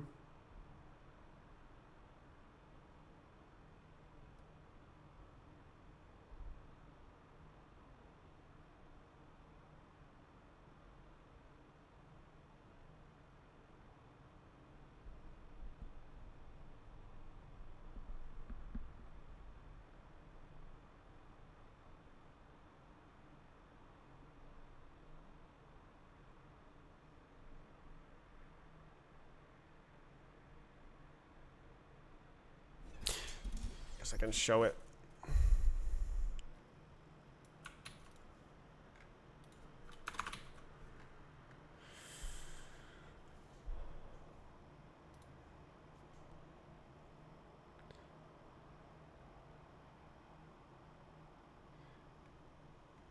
Yeah, this is parse. This is the boilerplate that I'm trying to avoid, where you parse inside the argument thing. I'm trying to have individual parsers that take a string and turn it into a specific type, and then you can have multiple of those parsers, and you specify which. It's complicated beyond reason. Action parse error. Holy.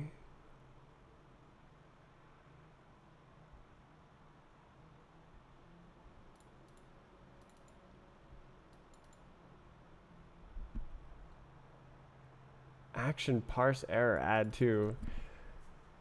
You're going in on the errors. Oh.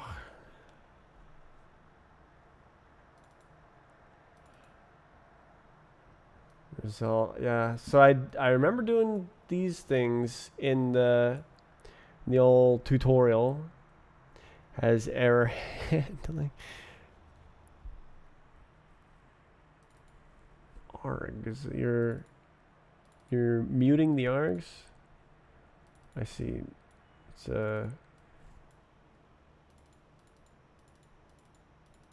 it's an iterator. Okay. Okay.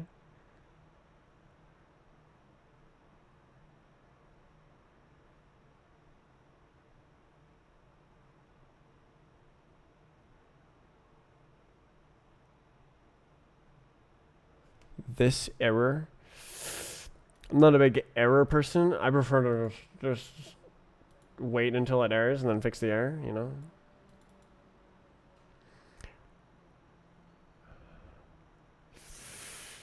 Yeah, you got your big code lump right here.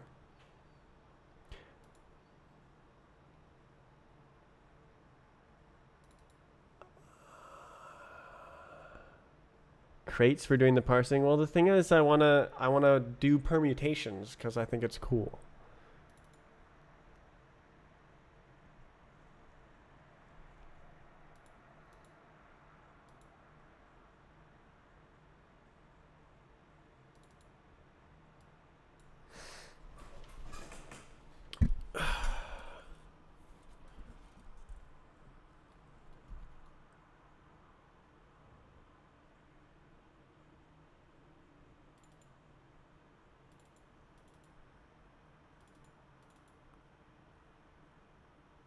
So you implement a parsing.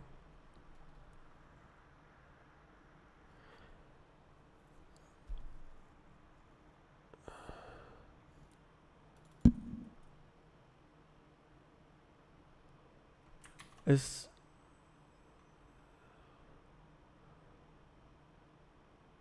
how what How does this work? Why does this say like this? But then in your code, it just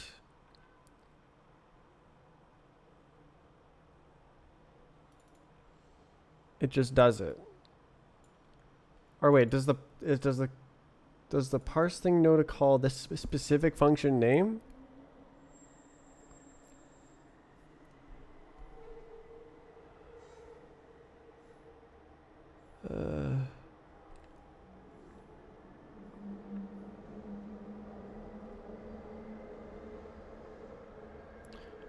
Well, yeah, I know that from string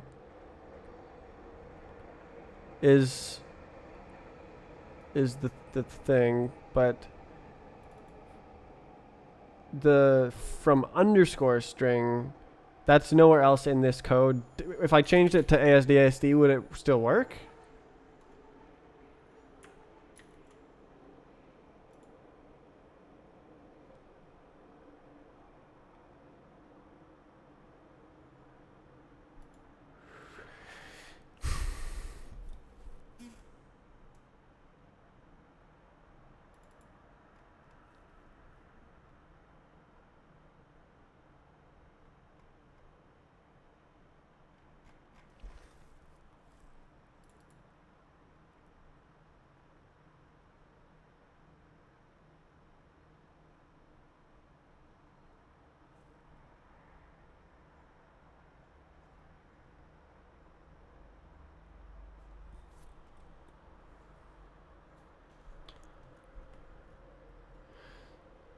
So for every trait with capitalization, there's a corresponding function, named function with lower, what is it, snake case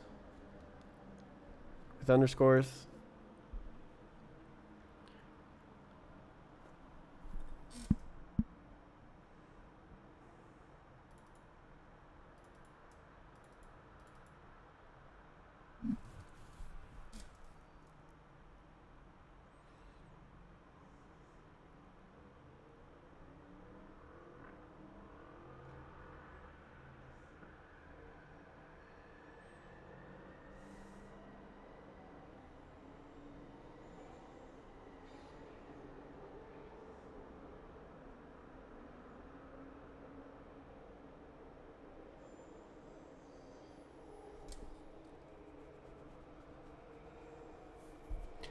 Oh, okay. Would it? So if I change this to something else, it wouldn't. It would say that from string is not implemented, and it would not compile this.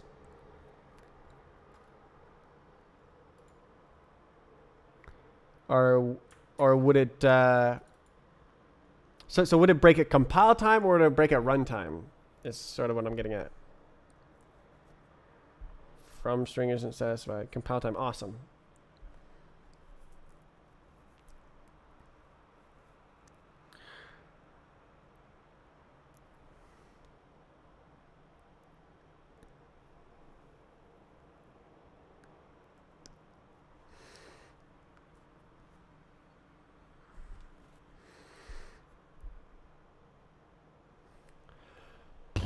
So verbose.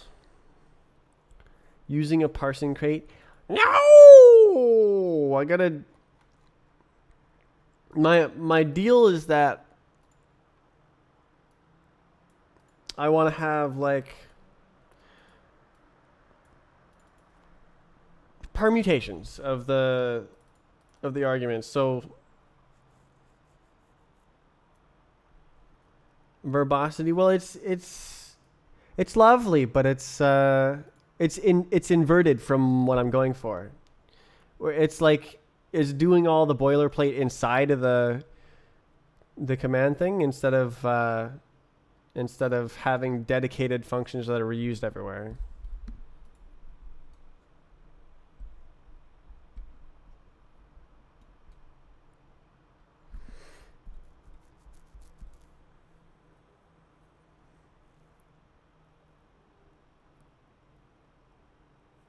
Well, the idea that would be that I wouldn't do any of this. It would just be like, it'd be a thing that says, what is this? It'd be like I-32, and then like this whole thing is just this.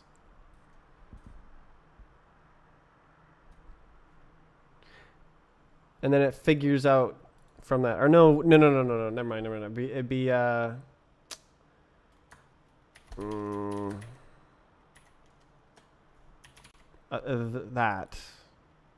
Maybe no, it's better to not do that. So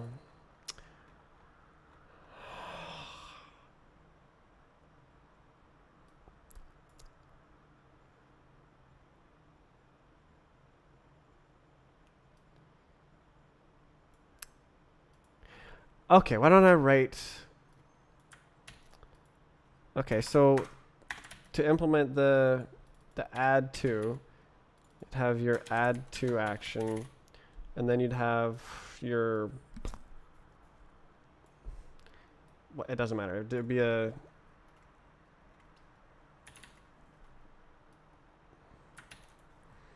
like that. This is how I want to define the commands. Make a macro to create the parsing functions. Let's go!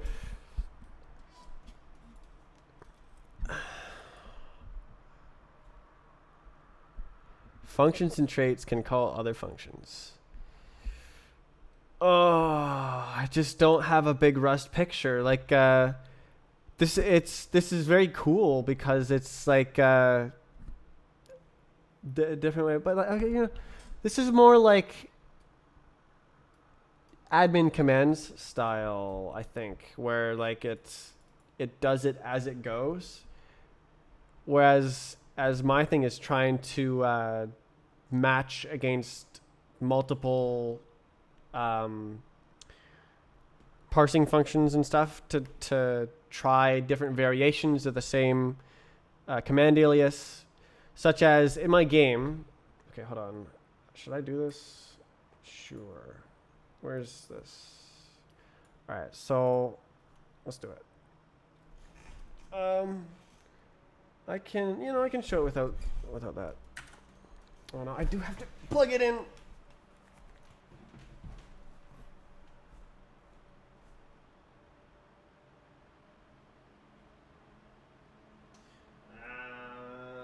No, don't do that.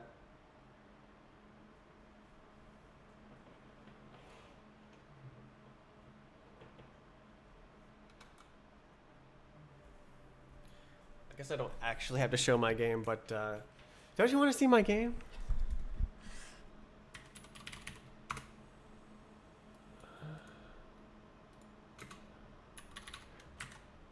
Alright, I guess we're seeing... Oop.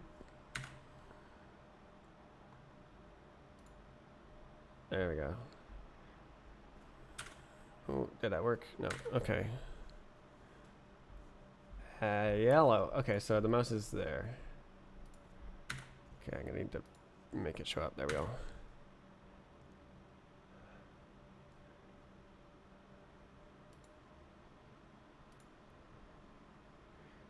Derived bucket creates functions that print your custom variable types. Does that?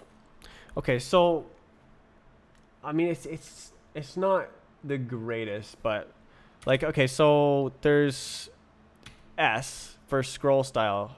Why don't I GUI scale 2? We'll go big. So I can do S, and now it switches my style down here to scroll, and that's /S. But then there's also practice, and then oh my god, and then there's S2 that teleports me to spawn 2. So it does something else because the arguments are different.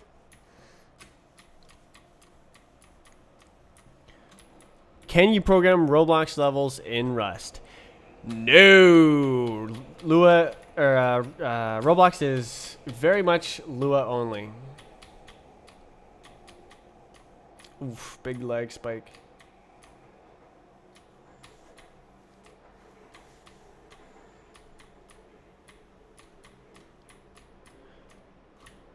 Does Lua have a CFFI?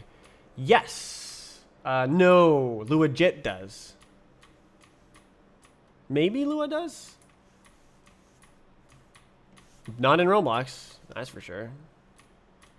I know that Lua Jit does because I've used it. I made a complex number library with it. It's pretty cool.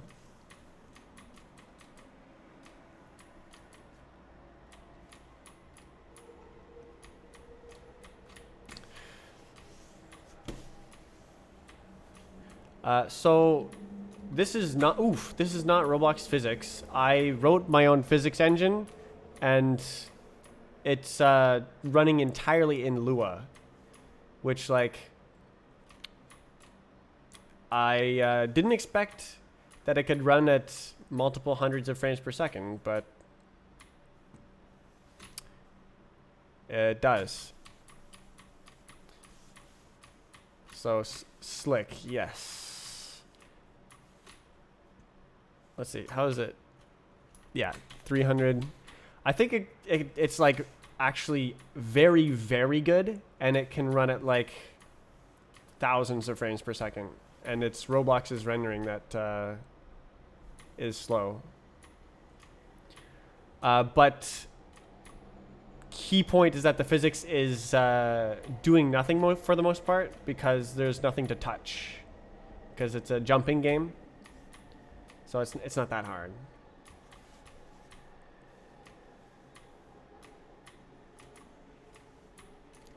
Oh, I made that. Ooh, your run was invalidated by anti-cheat. I was in practice mode.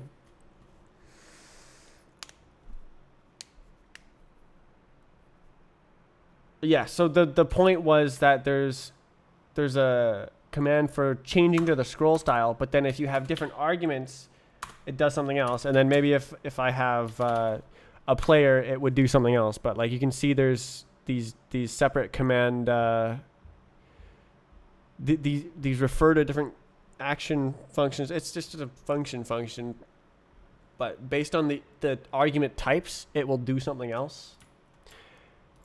Which, if you mix it too much, is not actually that great of design, but I think it's fun. I do a lot of programming for fun. Oh, oof.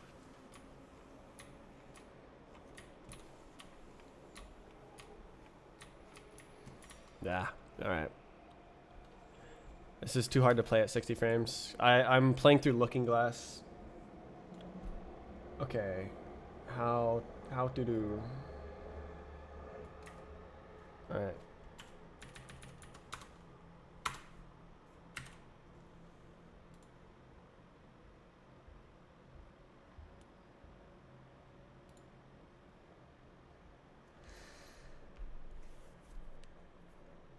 The parse